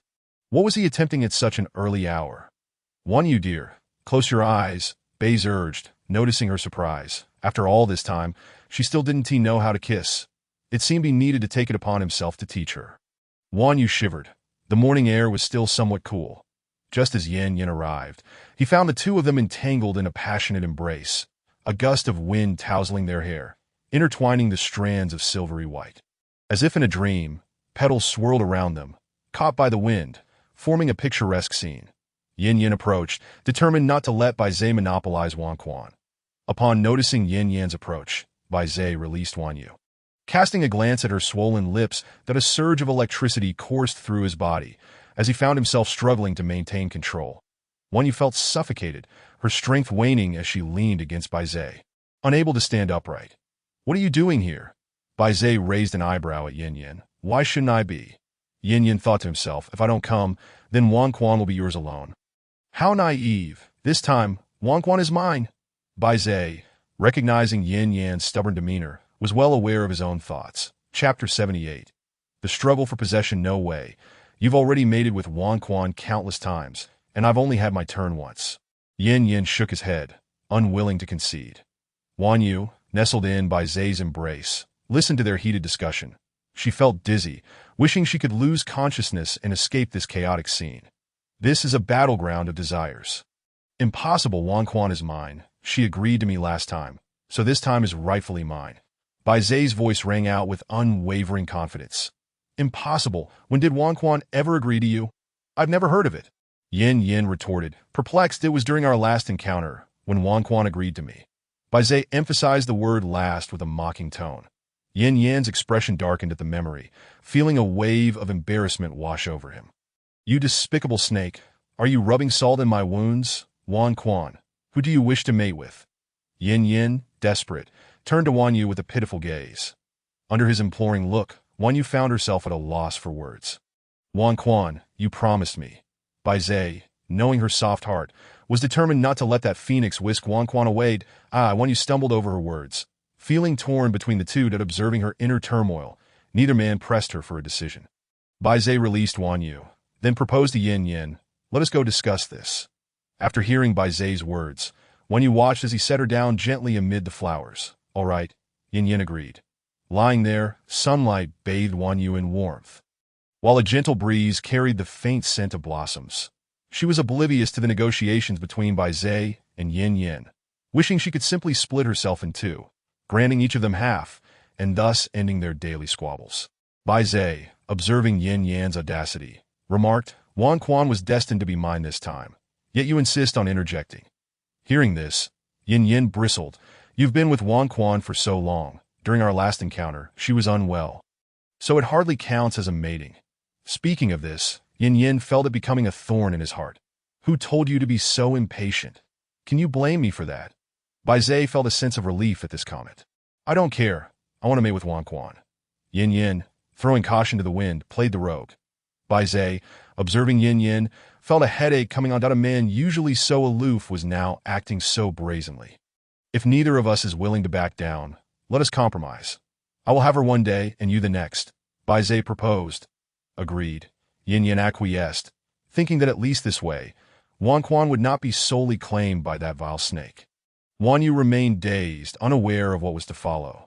When she noticed Bai Zhe approaching alone, she sighed in relief, having feared an impending clash between the two. To Wan Quan, I've arranged it with that phoenix. I will have her one day. He the next, so let us not waste time. Without waiting for Wanyu's response, Bai Zhe covered her with his body, lifting her petite frame. Yin Yin watched from a distance, feeling a pang of sorrow as he witnessed the two entangled before him. He never imagined he would have to share his beloved female with another beast. This was a thought he had never entertained before, with countless females vying for his affection. Time passed, and Wanyu felt as though the world was spinning, her body growing weak. Bai Zhe continued to explore her form, leaving her devoid of the strength to push him away, surrendering to his advances. Remarkably, she had yet to lose consciousness. When had her body become so resilient? Wan Quan, I love you, Bai Zhe whispered, cradling her face in his hands and kissing her forehead. "That I'm so tired. I want to sleep," Won Yu murmured, feeling her bones turn to jelly, her mind swirling. "You rest," Baizé gently tucked a loose strand of hair behind her ear. He lingered, caressing her delicate features. A captivating allure mingled with the innocence of youth. The phoenix mark between her brows only heightened her enchanting charm. When Won Yu finally awoke, she found herself clothed and nestled between two figures. The sun having set outside. "Wan Quan, you're awake." Bai Zhe kissed her cheek, while Yin Yin held her tightly. Her body ached, and confusion clouded her mind. Shaking her head to clear the fog, her memories began to return, and she playfully bit Bai Zhe's hand. "Wan Quan, be gentle." Bai Zhe chuckled, ruffling her hair. His plea for her to be gentle wasn't out of fear of pain, but rather concern for her own discomfort. Even if she bit him with all her might, her teeth would never penetrate his tough skin. The defenses of a beast were formidable. "Humph," Won Yu pouted, feeling frustrated that her efforts seemed futile. "Wan Quan, let's ignore him." Yin Yin coaxed her, a smirk playing on his lips. Bai Zhe shot a cold glare at Yin Yin, irritated by his meddling. "Wan Quan, I was wrong," Bai Zhe admitted, noticing her displeasure. "You were wrong. In what way?" Won Yu softly questioned, her voice barely audible. "That I was wrong. I shouldn't have." Bai Zhe faltered, unsure of what he had done wrong. Won Yu glared at him, though her irritation was more playful than genuine anger. She merely felt exhausted and wanted to tease him for his relentless advances. "I was entirely at fault," Bai Zhe conceded, yielding to her playful banter. Yin Yin, witnessing this exchange, reveled in Bai Zhe's predicament that he had never expected to see this side of the snake. Bai Zhe shot Yin Yin an annoyed glance, wondering what he found so amusing. Were they not both submissive to Won Yu? "Is Wan Quan hungry? Shall we eat? What do you wish to have?" Yin Yin kissed Won Yu tenderly, his affection for her overflowing. Won Yu, feeling a mix of emotions, pushed Yin Yin away playfully, her face damp with saliva. She suspected her cheeks were flushed from all the kisses. "That I'm hungry. Anything will do." She rubbed her stomach, realizing how famished she felt after a long day. "You all figure it out." Won Yu retrieved various ingredients from her bracelet. "That let's cook together." "You rest for a moment," Won Yu suggested, having been resting on Bai Zhe's tail before he moved. Did she want to sleep on the ground? Fortunately, she still had plenty of animal skins in her bracelet. She pulled out a few pieces. Yin Yin understood the sudden appearance of the furs and swiftly laid them out, then lifted Won Yu onto the makeshift bedding. "I will prepare some food for you. Just lie still. We will finish soon." Won Yu nodded, grateful for his concern. After Yin Yin walked towards Bai Zhe, Won Yu took a deep breath, reflecting on how the day had flown by without her fully grasping it. She glanced at Bai Zhe, who was busy cooking. Chapter 79. A plea for release. The two men were hard at work, and Won Yu watched them cooking together. Two distinct yet handsome figures, the atmosphere charged with energy. In the past, she could never have imagined this scenario unfolding. Noticing Won Yu lost in thought, Yin Yin waved at her. "Wan Quan must be starving. Let's hurry. It's all your fault. Wan Quan has been hungry all day." Yin Yin chided Bai Zhe, who remained focused on his task. "That can't you say something?"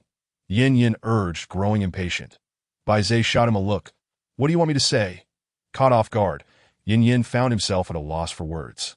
Realizing it was his fault that Won Yu had gone hungry, Won Yu sat up, feeling as if her waist belonged to someone else, wearily rubbing it. "Wan Quan, it's time to eat." Yin Yin approached her with a plate of meat. "How delicious!" Won Yu exclaimed, her stomach growling in response to the enticing aroma. "Eat up. I'll feed you." Yin Yin offered a piece of meat, holding it to her lips. Won Yu opened her mouth eagerly, feeling ravenous and ready to devour everything in sight. "One more bite," she urged, not even swallowing the previous morsel before demanding more. "Swallow first. Take your time. All of this is for you," Yin Yin instructed, watching her anxiety as she eagerly awaited her next bite. His heart aching for her, "That my portion is ready too," Bai Zhe chimed in, feeling a pang of regret for not having paused earlier to let her eat. "Here, drink some broth." Bai Zhe placed the prepared meat in front of Won Yu and settled down beside her. Won Yu, finding the roasted meat a bit rich, welcomed the soup as a perfect compliment. Feed me."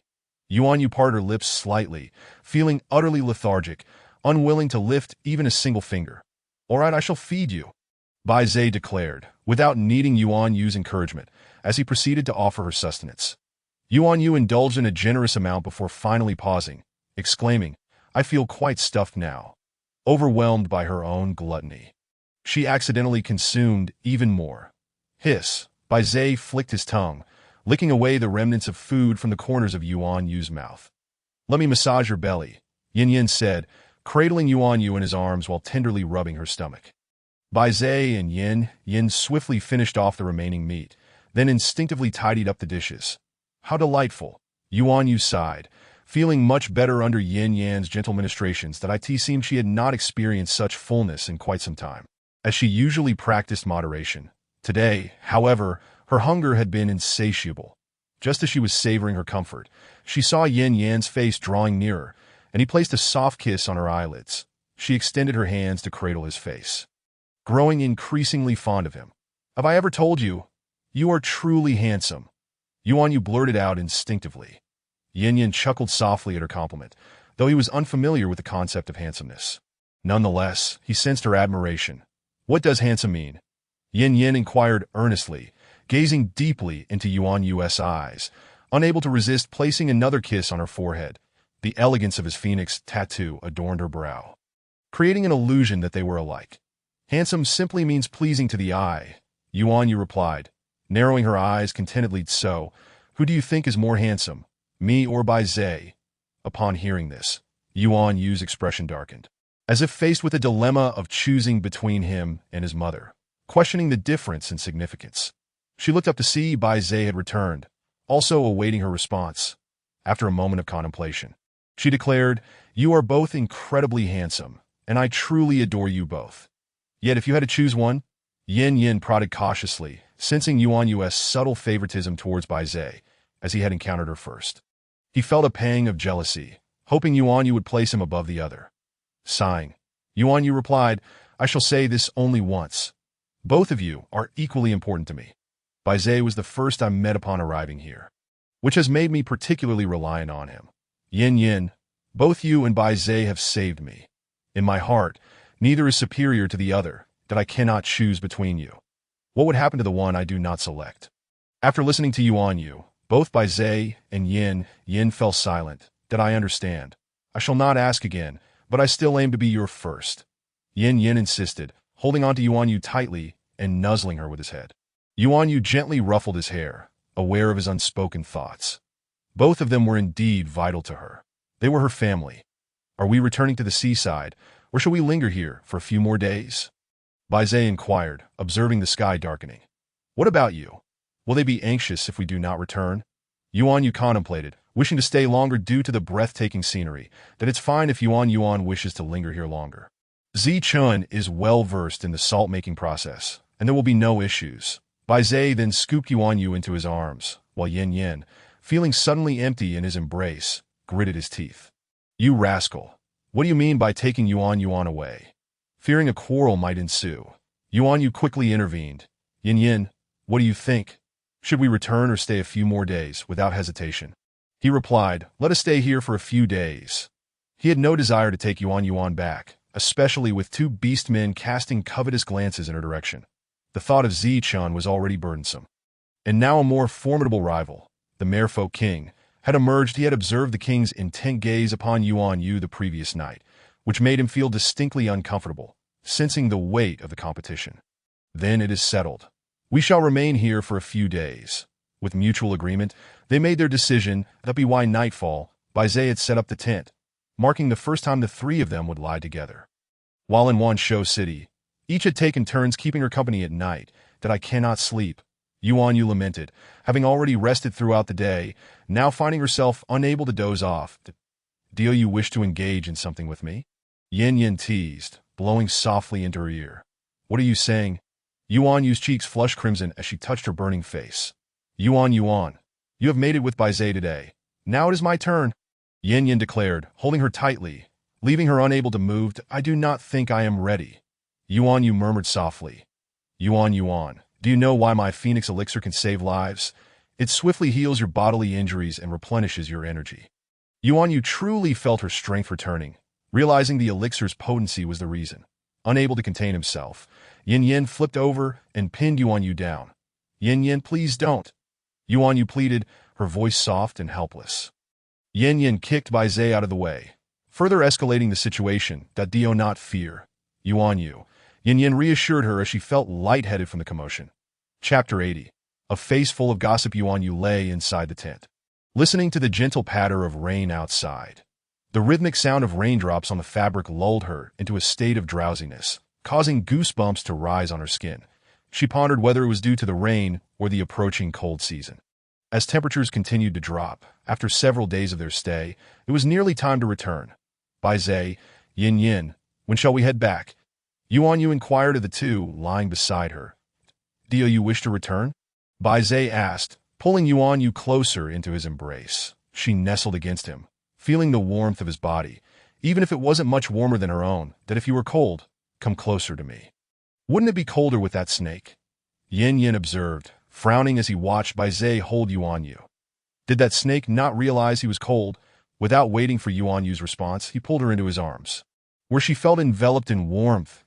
So warm, Yuan Yu exclaimed, feeling the continuous heat radiating from him. Now you know the warmth. You should stay by my side from now on. Yin Yin tapped her head affectionately. All right. Yuan Yu nodded eagerly. Earlier, you mentioned wanting to return. Yin Yin brought the conversation back to the forefront after the previous interlude. Yes, we have been out for several days. Do you wish to return? Yuan Yu asked them both. What about you? What do you think? Bai Zai sought Yin Yan's opinion. I would prefer not to return, but we cannot head straight back to Wanshou City. Yin Yin replied nonchalantly.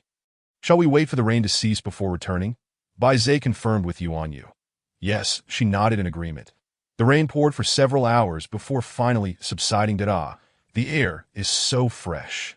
The scent of damp earth filled the atmosphere as the flowers, drenched from the rain, bowed their heads in defeat. We are headed back, Yin Yin declared, transforming into his beast form, while Bai Zai leaped onto his back.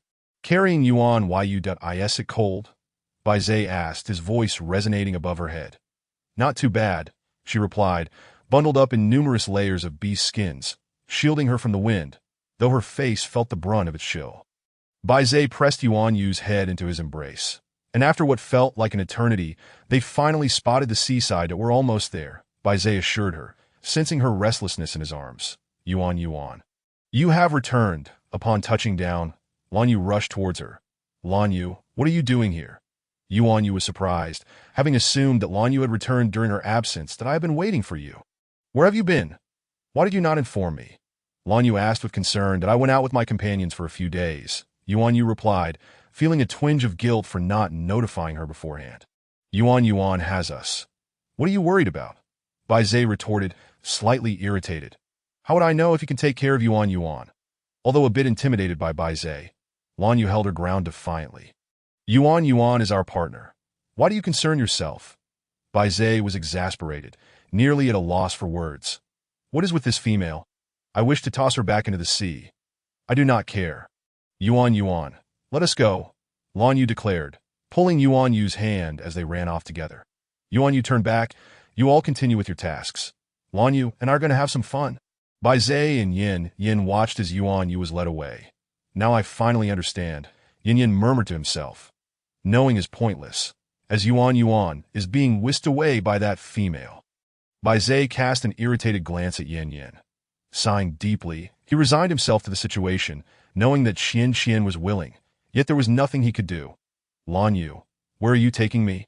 Qian Yu inquired, unable to contain her curiosity as Lan Yu continued to pull her along. That I'm taking you out for some fun, Lan Yu exclaimed, encasing Qian Yu in a bubble. Before long, they found themselves submerged in water. Arriving at the royal palace they had visited previously. You brought me to your home? Qian Yu observed her surroundings with newfound clarity, having not paid much attention during her last visit. Lan Yu. You re back. Upon entering, Qian Yu noticed an orc approaching Lan Yu. As she scrutinized the orc, she realized he wasn't the same one she had seen last time. This orc bore a demeanor that suggested he was rather difficult to get along with, prompting Qian Yu to avert her gaze. What do you want? I will never accept you as my mate, Lan Yu replied impatiently, attempting to walk away. The orc's expression shifted to one of surprise as he caught sight of Qian Yu. Astonished to see a female even more beautiful than Lan Yu. Could this be the female he had heard Lan Yu speak of so fondly? Lan Yu, you've returned. I genuinely like you. Please reconsider, he implored. I'll say it again. I do not like you, so do not seek me out again, nor my brother.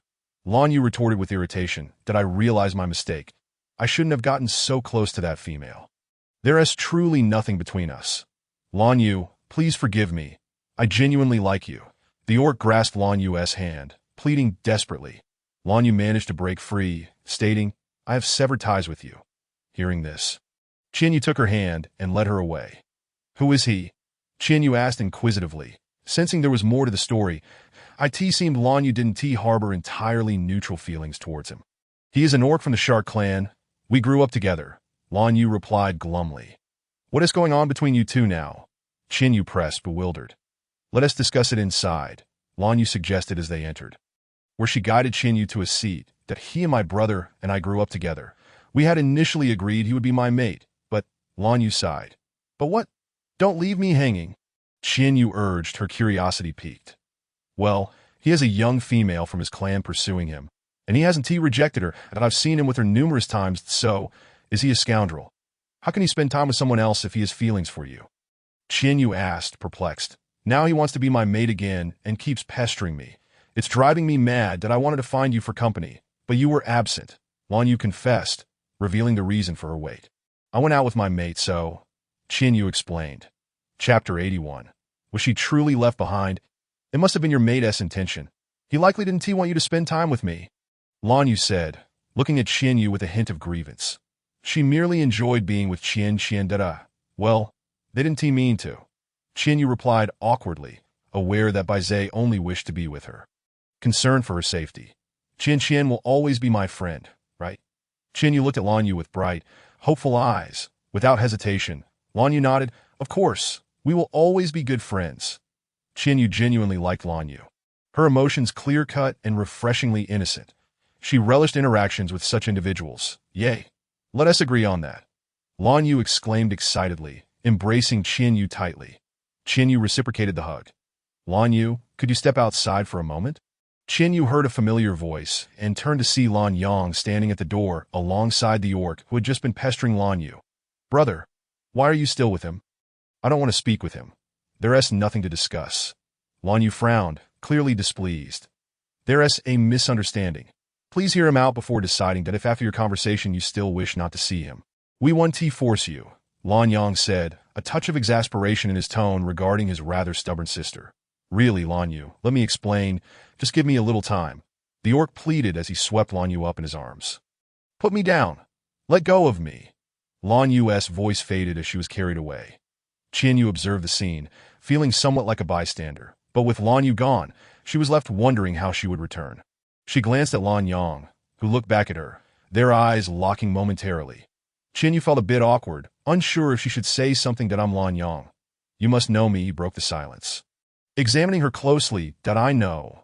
Qian Yu nodded, recognizing him immediately due to his prominent, assertive appearance, yet he spoke with a gentleness that contrasted with his looks, akin to a friendly neighbor. Lan Yu might be gone for quite some time.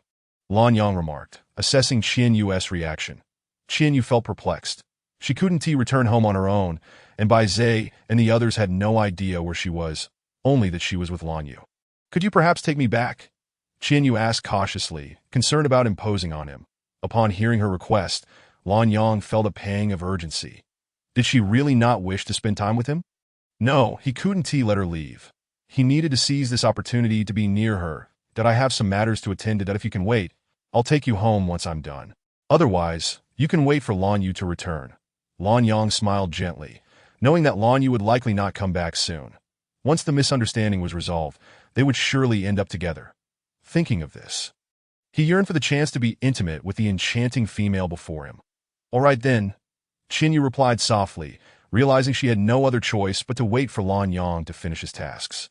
Please make yourself comfortable while you wait, Lan Yang suggested, settling onto a nearby stool where he could keep a close watch on Qian Yu.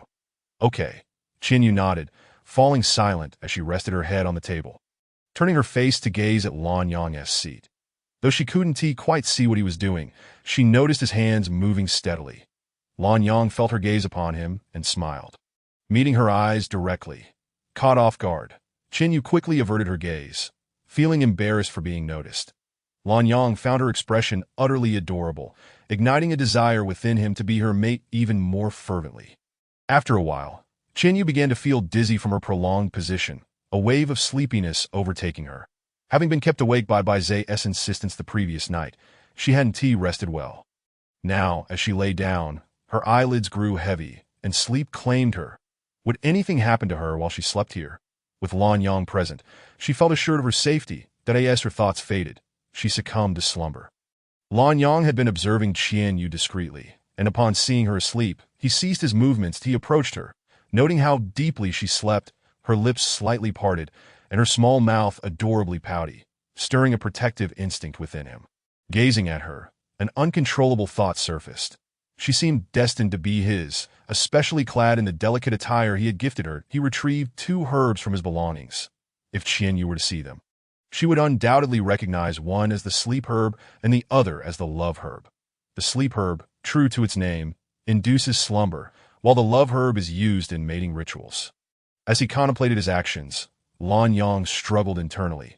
Should he truly proceed with this? What if she awoke tomorrow, confused? Yet if he didn't act now, the chance to be near her might slip away forever. Ultimately, he brought the sleep herb to Qian Yu's nose in her dreams. Qian Yu caught a whiff of the scent, sensing danger, but before she could fully process it, she drifted into a deeper sleep. With tender care, Lan Yang scooped Qian Yu into his arms and made his way to his room, but he gently placed her on the bed, then lay down beside her, turning to face her. He reached out, brushing his fingers against her cheek before softly caressing her lips, leaning in closer to capture the essence of her sweetness. This her scent. How delightful. Wani found himself lost in thought. Gazing upon Wan Yu's form, a peculiar sensation coursed through him, akin to an electric shock.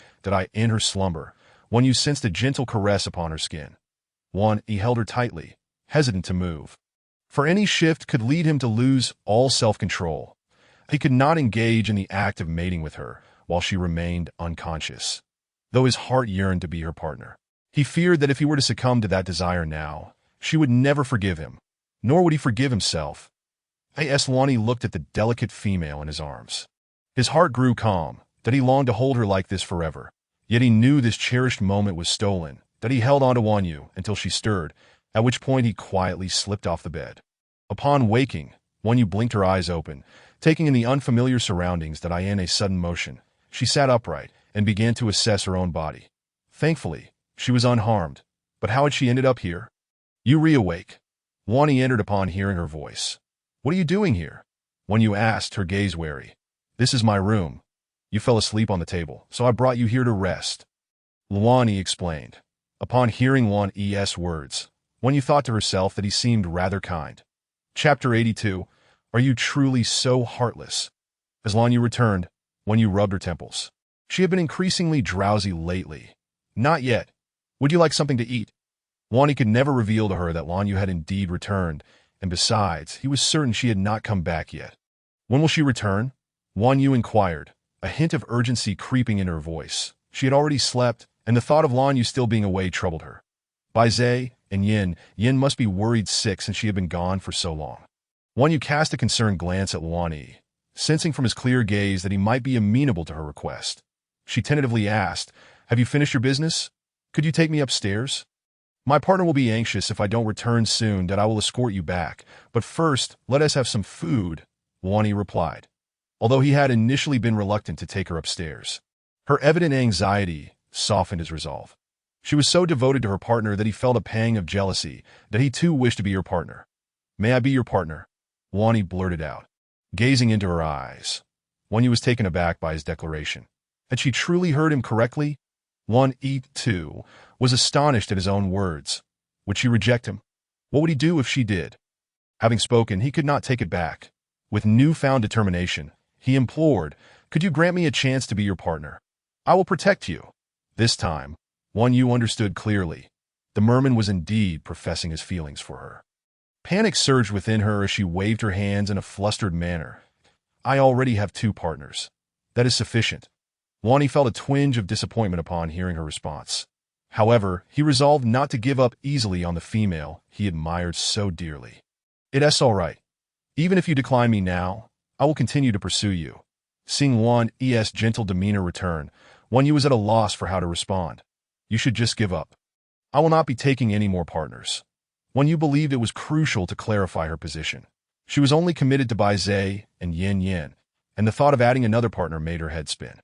If I take on another, my life will surely be turned upside down. She shuddered. Wan Yi, observing Wan Yu's reaction, felt as though a knife had pierced his heart. However, he quickly regained his composure. My feelings for you are my own. You needn't feel burdened by them, that he smiled tenderly at her, trying to convey his sincerity. Before Wan Yu could respond, a commotion erupted outside. King, come out. You must come out. Wan Yu discerned a girl's voice calling out, I asked someone looking for you. She asked softly, glancing toward the door. Despite the inappropriateness of the situation, her innate curiosity compelled her to investigate. That I'll go take a look. You stay here and wait for my return. After gently ruffling her hair, Wan Yi stepped outside. Wan Yu was left bewildered. What was their relationship that he felt comfortable ruffling her hair? Why did so many people enjoy patting her head? At this rate, she would surely end up bald. Who was that female outside? Suddenly, a loud cry echoed from outside. Wan Yu's mind filled with questions that I asked at the little female inside. Could it be me? She descended from the bed and approached the source of the noise. Reaching the door, she cautiously peeked her head out, only to find Wan Yi being clutched by a female who was sobbing and desperately trying to embrace him. Is your heart made of stone? After all these years of my pursuit, a newcomer can so easily capture your soul. The female's eyes brimmed with resentment upon learning from a beast man that the king had a small female with him. She had thought that her unwavering devotion would eventually win him over. I have never harbored any feelings for you. Wan Yi's expression remained cold as he regarded the female before him. He too was exasperated. He had already rejected her countless times that he had no intention of becoming her partner. However, she persisted in her pursuit. Were it not for her brother's influence, he would have dismissed her long ago. Moreover, he now had someone he truly cherished. Where is that female? Bring her out. I wish to see how she compares to me. Upon hearing this, Wan Yu mused that the girl before her looked rather ordinary. Yet her figure was commendable. Her features, however, paled in comparison to Lan Yu's that I in modern terms. She was just an average girl. She is not worthy of your gaze. Leave at once and do not return. Wan Yi's voice was frigid. Are you truly this heartless? Allow me to see her. I wish to understand my defeat clearly that if I see her, I promise to cease my pursuits. Wan Yu felt an uncomfortable sensation welling up inside her. Was she being dragged into this conflict? The female seemed genuinely heartbroken. She needed to extricate herself from this situation. Wan Yi hesitated, torn between his annoyance and the prospect of ending the entanglement. If he allowed the female to see Wan Yu, would she misunderstand him like Lan Yu? Speak. Are you truly refusing to let me see her? The female's voice dripped with desperation as she perceived Wan Yi's hesitation. Wan Yu's heart raced. She wanted nothing to do with this turmoil. Had she known such a fiasco would unfold, she would never have come down with Lan Yu. Lan Yu, why haven't you returned yet? She thought to herself, feeling increasingly anxious. Very well. I will let you see her. Let this end here. Wan Yi ultimately conceded, wishing to resolve the matter swiftly that he was serious about Wan Yu. And although she had yet to accept him, he was unafraid, for he had plenty of time ahead of him. As Wan Yu heard Wan Yi's words, she instinctively stepped back. Just as she retreated, Wan Yi entered the room. Wan Yu, you must have overheard. Being a six-pattern beast, Wan Yi noticed her presence the moment she approached the door. I do not wish to be involved in your affairs. Wan Yu shook her head. What business was it of hers? Wan Yi was not even her partner. Then will you assist me? I do not fancy her. Her actions waste both my time and her emotions. Wan Yi gazed at Wan Yu with a hint of unease. Wan Yu, confronted with his innocent gaze, found herself at a loss for how to refuse. Please help me, and I will assist you in return. I will take you ashore. Understanding what Wan Yu sought, Wan Yi believed she would agree to his proposal. Upon hearing his words, Wan Yu felt a flicker of temptation. All right, I will agree that in the end, she acquiesced. Excellent. Let us set off, Wan Yi declared, taking her hand in his. Wan Yu attempted to break free, but to no avail. Her heart sank in frustration. Chapter 83. I concede as Wan Yu was led out by Wan Yi. Two gazes immediately fell upon her. Turning to face them, she noticed the female stepping back upon seeing her. Is she the one you fancy? Indeed. Wani replied affirmatively. Leah, are you all right? A beast man behind the female supported her. That I'm fine. I thought only I was worthy of him. Yet with a bitter smile, the female, named Leah, turned to Wan Yu. She is indeed beautiful. I concede that I will not disturb you any longer. After speaking, Leah departed with the beast man accompanying her. Wan Yu remained silent, unsure of how to respond, yet she admired Leah's decisiveness. Can you take me back now? Wan Yu inquired after a moment's pause. Certainly, but first you must eat something. You haven't had a meal in quite some time. Wani led her to a dining table. This is the roasted meat I prepared for you. Wan Yu mentioned that females from the land generally prefer cooked food. I hope you enjoy it. Lonnie carefully sliced the meat into small pieces, skewering them together before presenting them to Wan Yu. Here you go. Wan Yu picked up a skewer and took a bite. The taste was passable, though it lacked seasoning. Feeling somewhat disinterested in food, she only finished one skewer before declining further. Have a little more, Lonnie urged, offering her another skewer. Wan Yu shook her head. I am full now. Indeed, she felt satiated, especially with so much still left. Realizing that Wan Yu truly had no desire to eat anymore, Lonnie finished the rest himself. This was his first experience with cooked food, and he found it somewhat unpalatable. That I'm full now. Can you take me upstairs? Wan Yu observed Lonnie's leisurely demeanor and couldn't help but urge him. Of course, Lonnie enveloped her in a bubble. As there was no water inside when she entered, for some reason, it had always been filled with water during her previous visits, he lifted her into his arms and started walking outside. The moment they stepped out, he transformed into a merman. You don't need to carry me.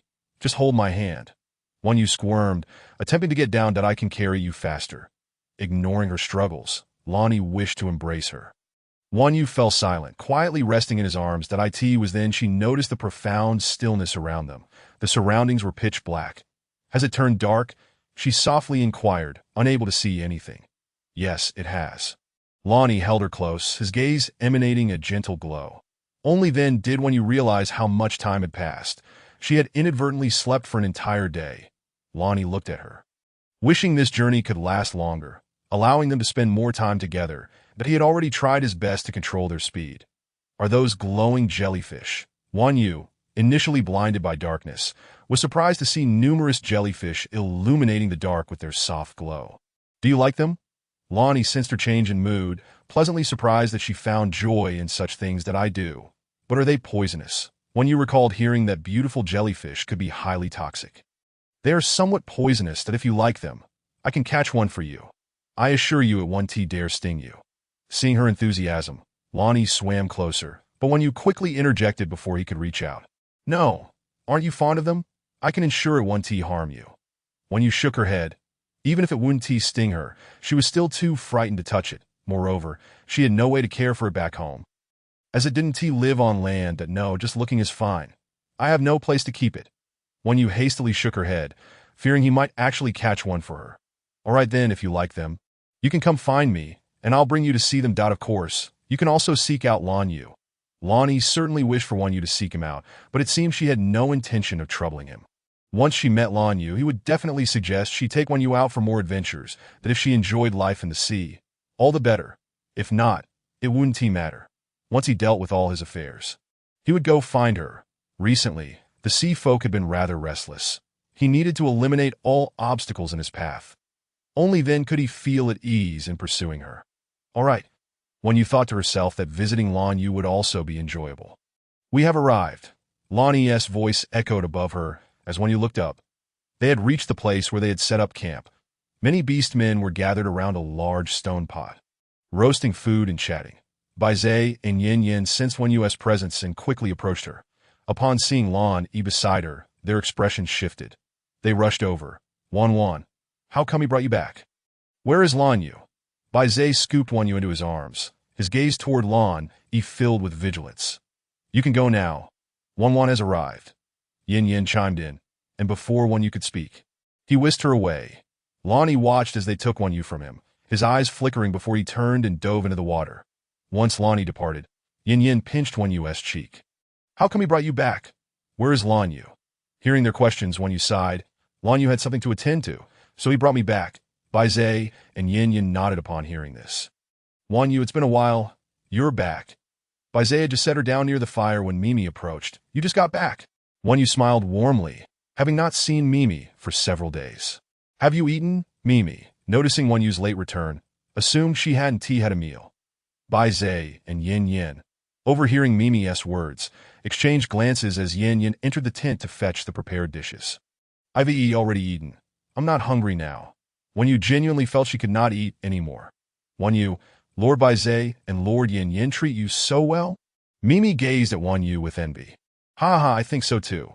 Wan Yu accepted the compliment, feeling that the two were indeed exceptionally kind to her. As long as you know, Baizea ruffled her hair, feeling that all he did for her was worthwhile. Are we not good to you? The two beast men beside Mimi voiced their thoughts. How would I know? Mimi stuck her tongue out at them playfully. Then let us spoil you, the two beast men said, swiftly whisking Mimi away. As she watched Mimi being carried off, Wan Yu turned back, her voice a bit sulky. When are we going back? Isn't there enough salt yet? Seeing that they were still boiling water for salt at night. She figured there must be plenty by now. Soon, the salt we've prepared has already been sent back in several batches led by Zichun. They've taken it back to preserve the meat. Baizea held her tightly, knowing that Wan Yu wished to return, that he too longed to go back, especially with the Merman King still eyeing her warily. As night fell, the temperature dropped rapidly, despite wearing multiple layers. Wan Yu still felt goosebumps. Are you cold? Yin Yin lifted Wan Yu into his embrace. Instantly, she felt warm in his arms. The weather is getting colder. Soon, the cold season will arrive, Baizea remarked with a hint of nostalgia. Realizing he wouldn't be able to accompany Wan Yu during that time. The cold season could last for an indeterminate length that in the past he would find a place and simply hibernate through winter. But now, he wasn't alone, and he couldn't bear to leave her. The cold season very harsh. Will it snow? Wan Yu looked at Baizea with anticipation. Being from the south, she felt a bit embarrassed to admit she had never seen snow. If it snowed here, it would fulfill a wish of hers that it will snow, and heavily at that. That's why it said many females and young ones perish during the cold season, as they are particularly vulnerable. As Baizea spoke, he couldn't help but worry about Wan Yu's well-being during the cold season. That sounds wonderful. Wan Yu's heart raced with excitement. She could finally play in the snow. Wonderful. It will be extremely frigid. Yin Yin was both amused and exasperated by Wan Yu's reaction. She had no idea how severe the cold season could be. It's all right. When we return, we'll make some charcoal, and we won't have to fear the cold. Wan Yu was not concerned at all. When the time came, she could simply build a wooden house. Burning charcoal would pose no risk of poisoning, as wooden houses tend to be well ventilated. What is charcoal? Baizea and Yin Yin were both curious, having never heard of such a thing. Yes, what is this charcoal that sounds so remarkable? Yin Yin couldn't resist asking. It's a method we use for heating during winter. Wan Yu recalled her hometown, which was abundant in mountains but lacked many other resources. Every family owned 1 or 2 mountains. Each winter, her grandfather would chop down trees to make charcoal. As a child, she often followed him, and this task didn't seem too daunting for her. However, when burning charcoal, it was essential to maintain ventilation. Otherwise, poisoning could occur. And in severe cases, it could be fatal. She needed to inform them of this. Otherwise, if the beastmen used it without knowing, what would happen if they got poisoned? This was a matter of life and death. Wan is so impressive. Even the well-informed Yin Yin was awed by Wan Yu's knowledge. She understood so much. This is all knowledge passed down from our ancestors. Wan Yu shook her head. If it were solely up to her, she would never have thought of it in this way. Wan is impressive. Baizea felt that his Wan Yu was the most remarkable of all. Shall we try it tomorrow? Wan Yu indeed wanted to give it a try, as she had only ever seen it done but never attempted it herself. All right, we'll try it tomorrow. Yin Yin agreed, eager to see if this charcoal was truly as magical as she claimed. Then let us turn in early. It's getting late. Upon hearing Baizea's words, Wan Yu felt no trace of drowsiness. She had spent the entire day in slumber. However, she dared not confess this to the two of them, that if she revealed that she had been sleeping in Lan Yi's room all day, they would surely explode with disbelief. As she settled in a sleep, Yin Yin gently lifted Wan Yu and carried her into their tent, placing her in the middle of the bed. The two of them lay down beside her. Don't crowd me, Wan Yu exclaimed, feeling as though she might be squished flat. All right, Baizea and Yin simultaneously loosened their grip on her. Wan Yu lay there for a while, still devoid of sleepiness. Despite having slept abundantly over the past few days, she found it peculiar to be wide awake at the ocean floor. Was it possible that her boredom had rendered her insomniac? Even if she had been bored to sleep, it shouldn't have lasted until dusk. Something felt amiss, yet she couldn't quite pinpoint what it was. "Are you not going to sleep, Wan?" Yin Yin noticed her restlessness and couldn't resist pinching her cheek playfully. "I can't sleep. I might be facing insomnia," Wan murmured, longing to play on her phone. "Shall we engage in some physical activity?" Bai Zhe suggested mischievously, touching Wan Yu's body to know. "Why do you always think of such things?" Wan Yu swatted Bai Zhe's hand away, bemused by his incessant fixation on inappropriate matters that I in public. He was a cool and aloof male deity. Yet before her, he transformed into a playful tease that I am a serpent. "Doesn't Wan know?" Bai Zhe teased, making advances toward her. "You lecherous serpent," she retorted, unable to counter his playful banter. "Wan Yu belongs to me. Don't even think about it," Yin Yin declared, pulling Wan Yu tightly into his embrace. Wan Yu nestled closer to Yin Yin, feeling that Bai Zhe's proximity was far too unsafe. The following day, when Wan Yu awoke, the sun was already shining brightly. She had no recollection of when she had drifted off to sleep amidst their playful antics the previous night. Wan, are you awake?" Yin Yin lay on his side, propping his head on his hand, gazing tenderly at her. Wan Yu found his gaze utterly enchanting, almost compelling her to leap into his arms. "What, Wan? Do you wish to?" Yin Yin teased, deliberately lifting her chin. "Come here." Wan Yu rolled over and embraced Yin Yin. His delight at her actions was evident, and with a sly glint in his eyes. He turned the tables, positioning himself above her. Wan Yu instinctively recoiled, biting her lip in apprehension. Surely, he wouldn't take it too far, would he? She felt the temperature radiating from Yin Yan's body rising as he leaned in to kiss her, causing her cheeks to flush crimson as he caressed her exquisite curves, his eyes growing increasingly intense. Time seemed to stretch endlessly until Wan Yu gently pushed against him, breathless that no more. "I'm so tired." To her astonishment, she realized her body felt remarkably revitalized. She longed to faint, yet somehow she remained alert. "That IT will be over soon," Yin Yin assured her, though his actions did not cease. Just as Wan Yu thought she could endure no longer, it finally came to an end. Outside, Bai Zhe listened to the commotion within, feeling a slight headache. "That phoenix, causing such a ruckus early in the morning," he muttered, waiting until they finished before entering the tent. Upon seeing Bai Zhe, Wan Yu instinctively reached for the blanket, but her strength waned. Bai Zhe chuckled at her attempt to cover herself. "What are you hiding for? I've seen every inch of you." Wan Yu's face flushed with embarrassment, though she couldn't help but feel shy despite the situation. Wan still trying to seduce me." Yin Yin laughed heartily at her bashful demeanor, his mood buoyant. "I am not." Wan Yu gazed anxiously at Yin Yin, perceiving the danger he posed. She resolved never to tempt him again, even though it had been her intention to tease him, which had ultimately led to her being thoroughly overwhelmed. Chapter 85. It seems there is something in the grass that I want to get up for a hug. Wan Yu reached out her hands toward Bai Zhe, seeking refuge from Yin Yin. Bai Zhe scooped her up, catching the scent of that phoenix lingering on her.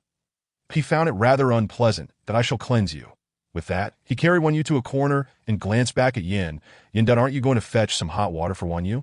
Yin Yin flashed Bai Zhe a mischievous grin before rising to prepare the water. Once Wan Yu finished her bath, she felt chilled to the bone. "Wear this, it's warm." Yin Yin handed her a dress crafted from his feathers, designed for warmth, and it fit her perfectly so beautiful. Wan Yu marveled, having never seen anything like it before. She had always thought feathered garments would appear rather rustic, but this one, made of petite feathers akin to fine yarn, was exquisite. Unable to contain her curiosity, she asked Yin Yin, "Yin Yin, why are your feathers so small?" Delighted by her admiration, Yin Yin replied, "I can control the length and size of my feathers that I see." "I love it. Thank you." Wan Yu held it tightly, captivated by the warmth it radiated.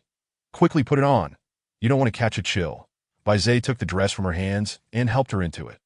Wan Yu twirled around, her eyes sparkling as she looked at Bai Zhe and Yin Yin.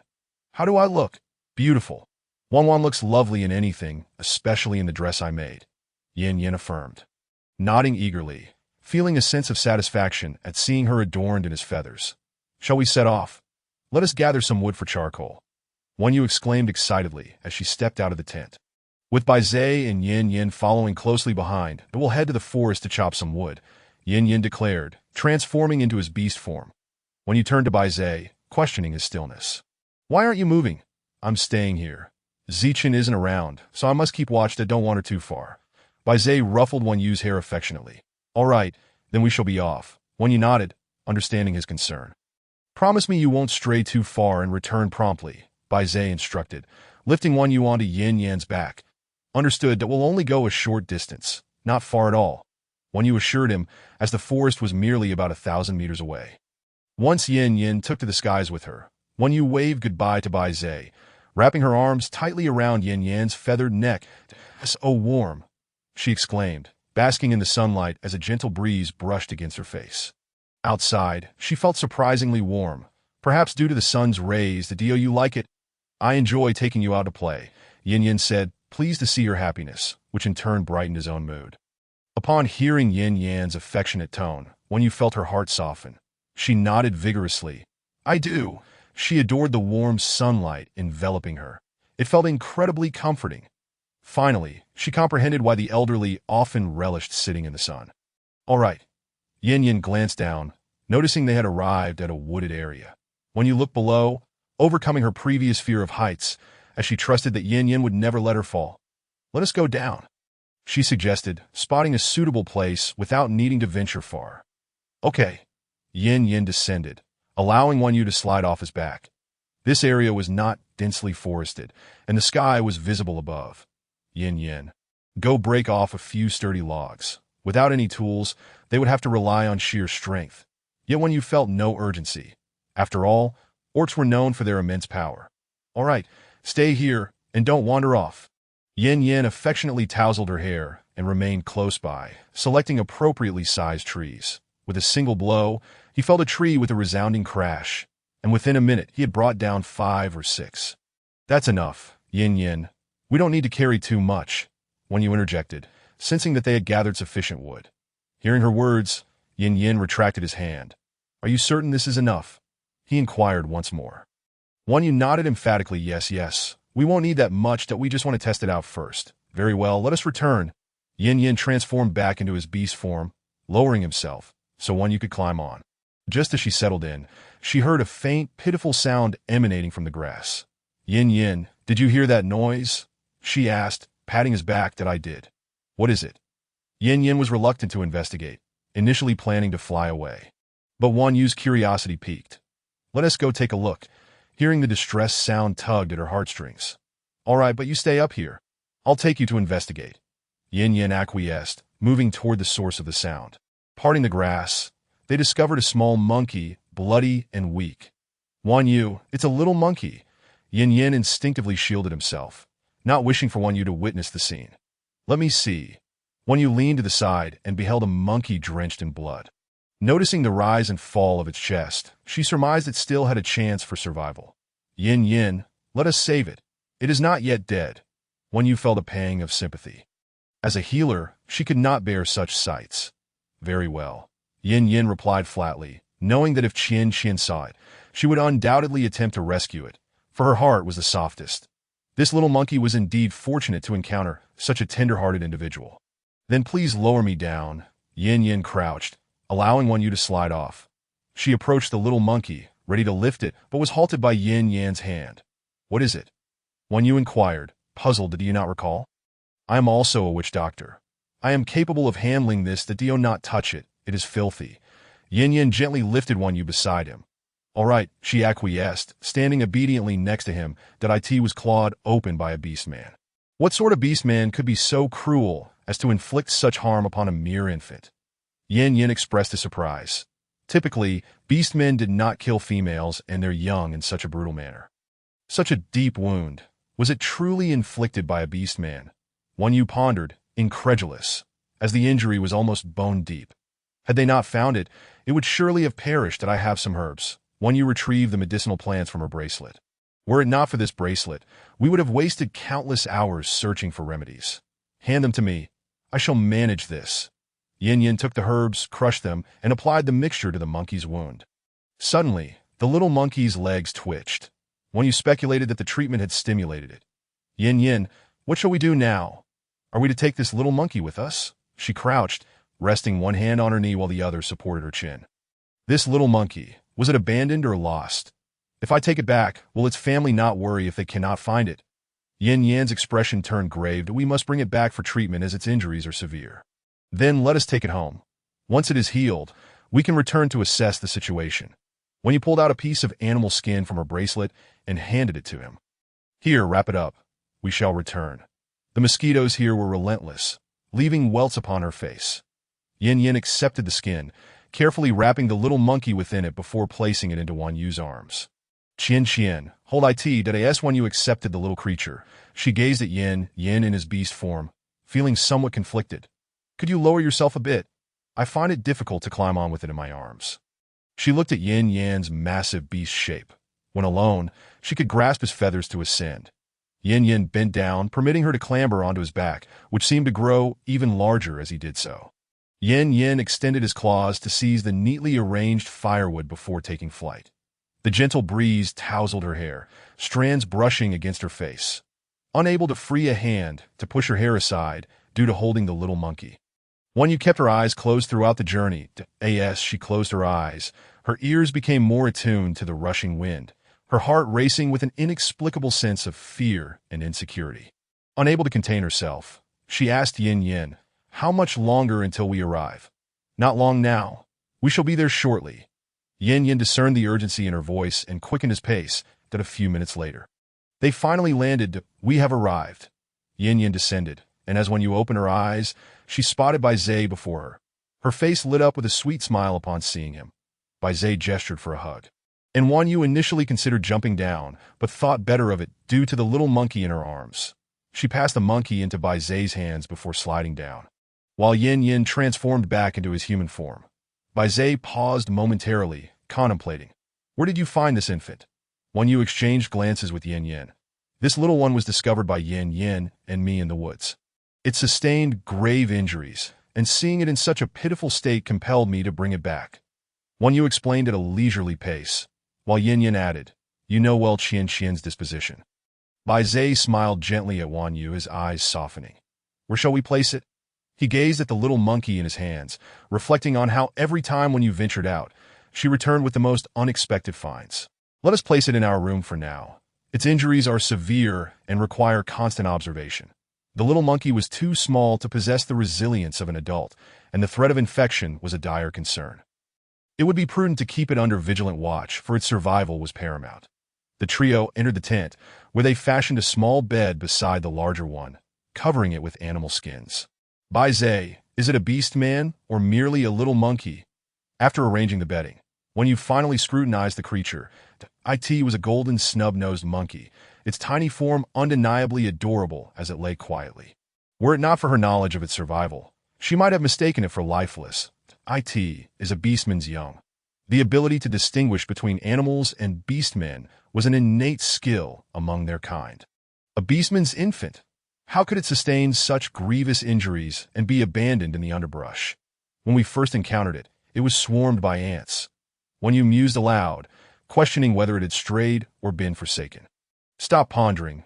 We shall learn the truth once it awakens, Yin remarked, gently tapping her head. Speculating was futile. Very well, let us allow it to rest. Having just received treatment, it requires sleep to recuperate. Then we shall attend to the firewood we collected. Yin took her hand, and she turned to Bai Zhe. Shall we go together? This time, Bai Zhe did not refuse, for their carbon-making location was conveniently nearby. The three emerged from the tent, approaching the pile of wood. Yin, dig a particularly large pit, but do so away from the beach. Seek out a drier area, lest we encounter excessive moisture that would ruin our efforts. Wan Yu instructed that My turn. What do you need me to do? Bai Zhe looked down, smiling as he ruffled Wan Yu's hair. Indeed, I need your assistance. Please break the wood into segments, each about the length of your arm. Without a knife, Wan Yu was unable to proceed with the task. Understood. Bai Zhe shifted into a semi-beast form, his white tail effortlessly snapping the wood in two. How convenient. Wan Yu marveled, recalling her childhood, watching her grandfather laboriously chop wood with an axe. Yin, I have dug a substantial pit, he exclaimed, having swiftly excavated a large hole. Excellent. Could you assist in placing the wood inside? Wan Yu gestured towards the timber before her. Of course. Yin Yin moved to transport the wood, arranging it neatly within the pit. Before long, Bai Zai finished as well, depositing the remaining logs into the hole before both turned to Wan Yu. What now? What must we do? Yin Yin crossed his arms, pacing the edge of the pit. Wan Yu stood at the brink, directing. Ignite the fire, and once it blazes, cover it with soil, but remember to leave a small opening for air. Yin Yin swiftly produced a flame. The phoenix fire was indeed formidable. Igniting into a roaring blaze, Bai Zai and Yin Yin began to cover the pit with dirt, burying the wood beneath. Is this sufficient? Yin Yin inquired, brushing the dirt from his hands. Wan Yu shook her head. We must wait a day. It will be ready by this time tomorrow. For now, we can seal the opening without covering it too tightly. The process of creating charcoal requires time, yet it is not an excessive wait, just a day. Then let us return tomorrow. After a long day of labor, they had finally completed their task, marking Wan Yu's most successful venture. Thus, as the evening approached, of course, the little monkey was an unforeseen circumstance. Not part of the plan. It must be dinner time now. What would you like to eat? Qian, Bai Zai inquired, wiping the dirt from her face, which had transformed her into a little calico cat after the morning's endeavors. Wan Yu pouted, brushing her hand across her face. There's something on my face. There were no mirrors available to verify, and Bai Zai continued to rub at her cheeks. You've gotten dirt on you. Come, let me clean it. Bai Zai gently pulled Wan Yu into the tent, dampening a cloth before leaning in close. He bent down, his long white hair cascading like silk over Wan Yu's shoulder. The strands inadvertently brushing against her face, causing a ticklish sensation at her nose. Wan Yu tilted her head to gaze at his face, captivated by his alluring eyes. Bai Zai, noticing her nervousness, softly instructed. I will wash your face, so please remain still. His slender hand caressed her cheek as he used the damp cloth to delicately wipe away the dirt from her face. He was so close that she could hear the rapid beating of her own heart. All done. My Wan looks truly beautiful. Bai Zai's voice was hoarse as he playfully revealed his crimson tongue, teasingly flicking it toward Wan Yu's lips. Wan Yu arched her neck and closed her eyes. Meanwhile, Yin Yin, observing Bai Zai attending to Wan Yu's face, made his way to the cooking area. What shall I prepare for Wan today? He pondered, surveying the fresh ingredients, including meat, cured sausages, and fish. Just as he was contemplating, Wan Yu and Bai Zai emerged from the tent. What does Wan desire to eat? Yin Yin asked, slightly hesitant, worried that Wan Yu might tire of their daily fare. Let me see what ingredients we have. Wan Yu leaned closer, examining the selection, but appeared unimpressed. Her gaze fell upon the fish, and her eyes lit up. I know what we shall make. Let's have grilled fish today. Grilled fish? Excellent. Yin Yin replied, taking several cleaned fish and skewering them. Initially, they all shared meals together, but later the beastmen opted for convenience and began eating raw, so Wan Yu didn't need to prepare in abundance. That if the beastmen could hear Wan Yu's thoughts, they would surely lament. Who would dare let the goddess cook for them? Today, we shall enjoy a different kind of grilled fish. Wan Yu declared mysteriously, shaking her finger. Bai Zai's curiosity piqued. How else can grilled fish be prepared? You will see shortly. Just help me grill the fish, and I shall handle the rest. Yin Yin kindled the fire, which soon blazed brightly. Wan Yu retrieved some dried mushrooms from her bracelet, placing them in a bowl to soak. It was a pity there were no fresh vegetables. However, she did have soybean seeds in her bracelet. After the meal, she planned to plant them, as there was ample space within the bracelet. Growing vegetables there would alleviate her worries about finding food when venturing outside. Wan Yu produced her homemade hot pot base and said, Bai Zai, could you help me start a new fire? She desired to create a separate fire since the current one was designated for grilling fish. Certainly, Bai Zai replied, handing the fish to Yin Yin before starting the new fire. He then gently asked Wan Yu, is there anything else you need me to do? Just help me set up that large stone pot. The pot was particularly heavy, and her own strength would not suffice. All set. Wan Yu watched in admiration as Bai Zai effortlessly lifted it, her eyes sparkling with adoration. Impressive. Bai Zai was pleased by her admiration. It's nothing. I can manage. Yin Yin feigned annoyance, glaring at Bai Zai, thinking, this snake is truly cunning. Yin Yin, you are quite remarkable as well, Wan Yu interjected, feeling that it wouldn't be long before she would become a master at carrying water. That's more like it. Yin Yin beamed at Wan Yu's praise and continued grilling his fish. Wan Yu sighed with relief, deciding it was best to speak less. Bai Zai, please tend to the fire while I handle the rest. Noticing the stone pot was heating up, she used a wooden spatula to scoop a ladle of oil. She hadn't even had time to render the oil, as it had come from the meat they had cooked earlier. Once the oil was hot, Wan Yu added the hot pot base, releasing a tantalizing aroma. She then poured water into the pot. Originally, she intended to use boiling water, but lacking any, she resorted to cold water instead. Seizing the opportunity while waiting for it to heat, she washed the soaked mushrooms several times before placing them in the pot to cook, knowing they required a longer cooking time. How fragrant! Bai Zai exclaimed, unable to contain himself, his gaze fixed on Wan Yu. Wan, are you preparing hot pot? Yin Yin recognized the familiar scent and no, I'm making grilled fish. Wan Yu, seeing the dish nearing completion, decided to reveal her plans. Grilled fish? Yin Yin still didn't grasp the concept, watching Wan Yu intently to learn for the future. Yes, it's almost ready to the water boiled. She added some salt, noticing the mushrooms were nearly done. She then turned to Yin Yin. You can add the grilled fish now. She gazed at the vibrant red broth, her mouth watered uncontrollably. All right. Yin Yin placed several grilled fish into the pot. Wan Yu retrieved a small stone pot, adding a spoonful of oil, then heating it over the flame. She tossed in dried chili peppers and Sichuan peppercorns. Yin Yin, please pour this hot oil over. Now, it was just a matter of adding the oil to release the fragrance. Yin Yin poured the hot oil into the pot, which sizzled delightfully. Wan Yu wrinkled her nose, caught off guard by the spicy aroma, and sneezed. Ding, ding, ding, it's ready. This is grilled fish. Bai Zai fetched bowls and chopsticks, serving Wan Yu a generous portion as the pot bubbled enticingly. Wan Yu took a taste. Ouch, it's too hot. Her tongue tingled, but the flavor was exquisite, reminiscent of her favorite dish. Tears nearly sprung to her eyes as she recalled how long it had been since she last savored such a meal. She had adored grilled fish, often visiting the vendor until she felt shy and stopped. Slow down, no one is competing with you, Bai Zai chuckled. Yin Yin served her a large piece of fish belly, known for its tenderness and minimal bones. Unbeknownst to them, Wan Yu's favorite part was actually the fish's back, which she found to be the most delicious, albeit bony, but the bones were substantial and manageable.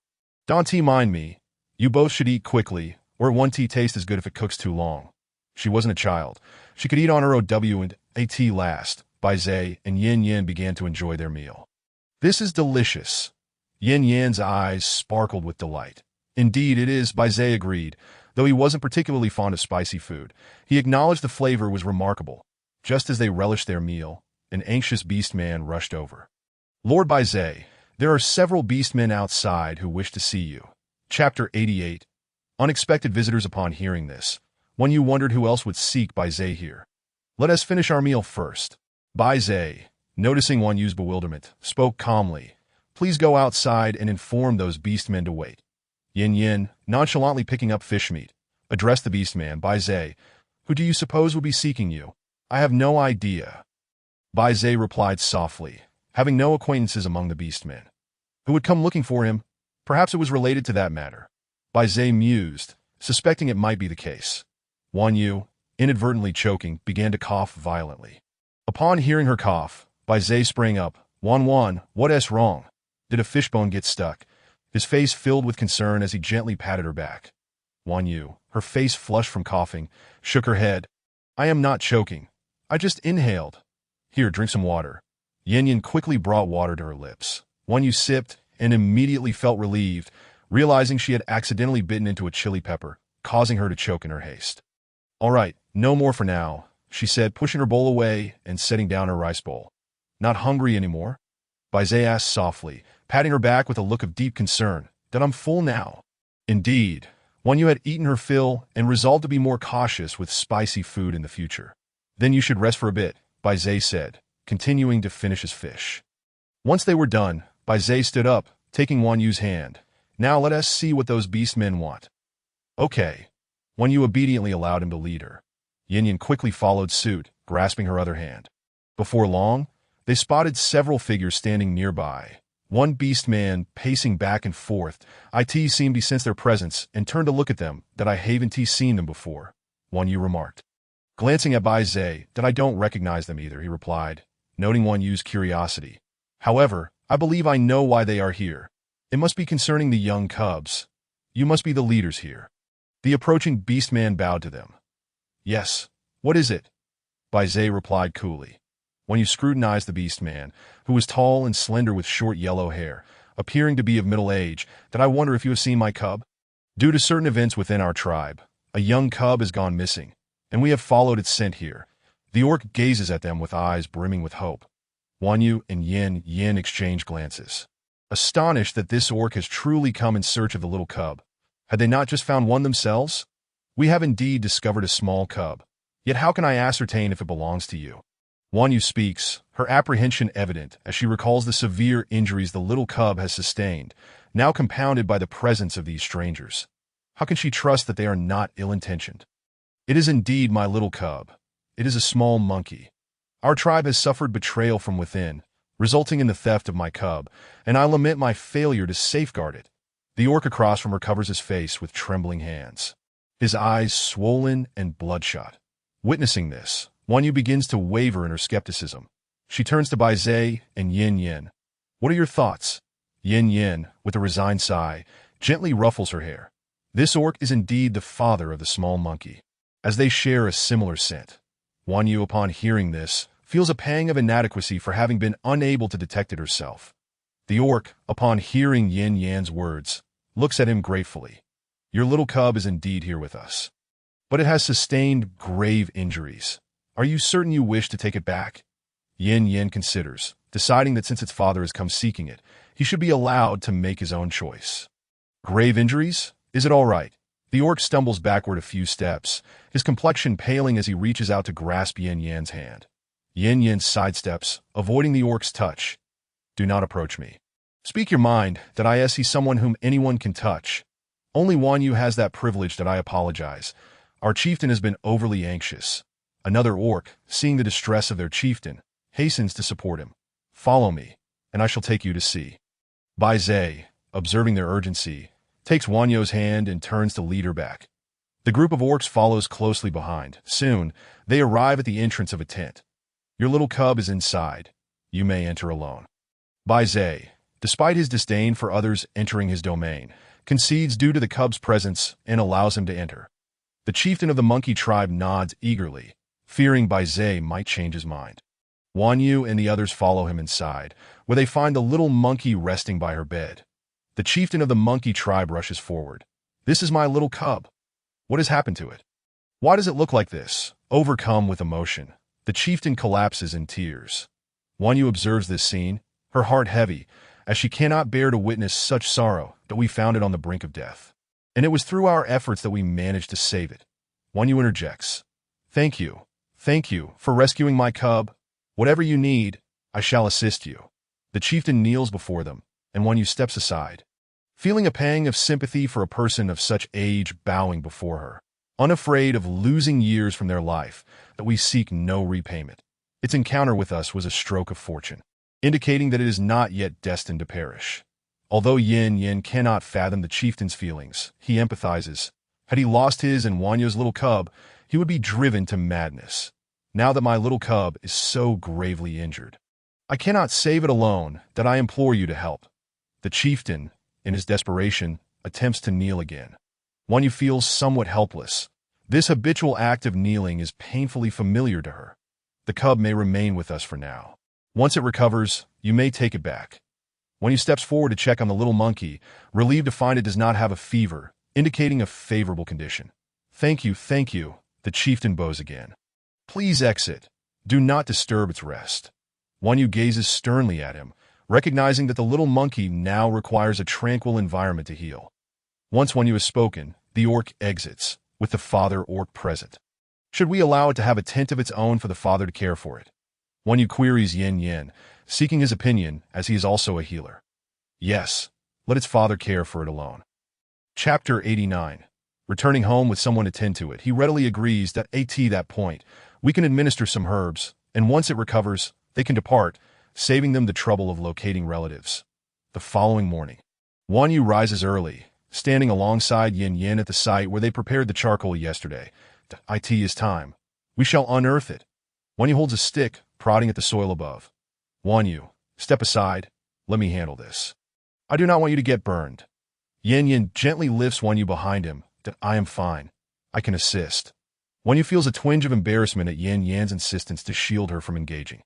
No need. Your mere presence is a help to me. Yin Yin responds before clearing the soil from above. Dust flies. Wanyu quickly retreats a few steps. Yin Yin, the earth before him is no different from the usual soil, though it is slightly warmer. Before long, the soil is cleared away, revealing the dark charcoal within. Wanyu tiptoes to peer inside, but sees nothing. Wanyu, come here and see if we have succeeded. Yin Yin calls out to her, and she eagerly rushes over. Examining the quality of the charcoal, Wanyu feels a surge of excitement, marveling at their success on the first attempt. Unable to contain her joy, she embraces Yin Yin, exclaiming, "We did it. This is it." Yin Yin, too, feels a thrill at having succeeded on his first endeavor with Wanyu. How shall we process this charcoal? Yin Yin muses, his eyes glimmering. Simple. We can place it in my bracelet. They often forget that her bracelet can store items. In truth, she frequently overlooks it as well. Apart from its use for storage, she seldom thinks of it otherwise.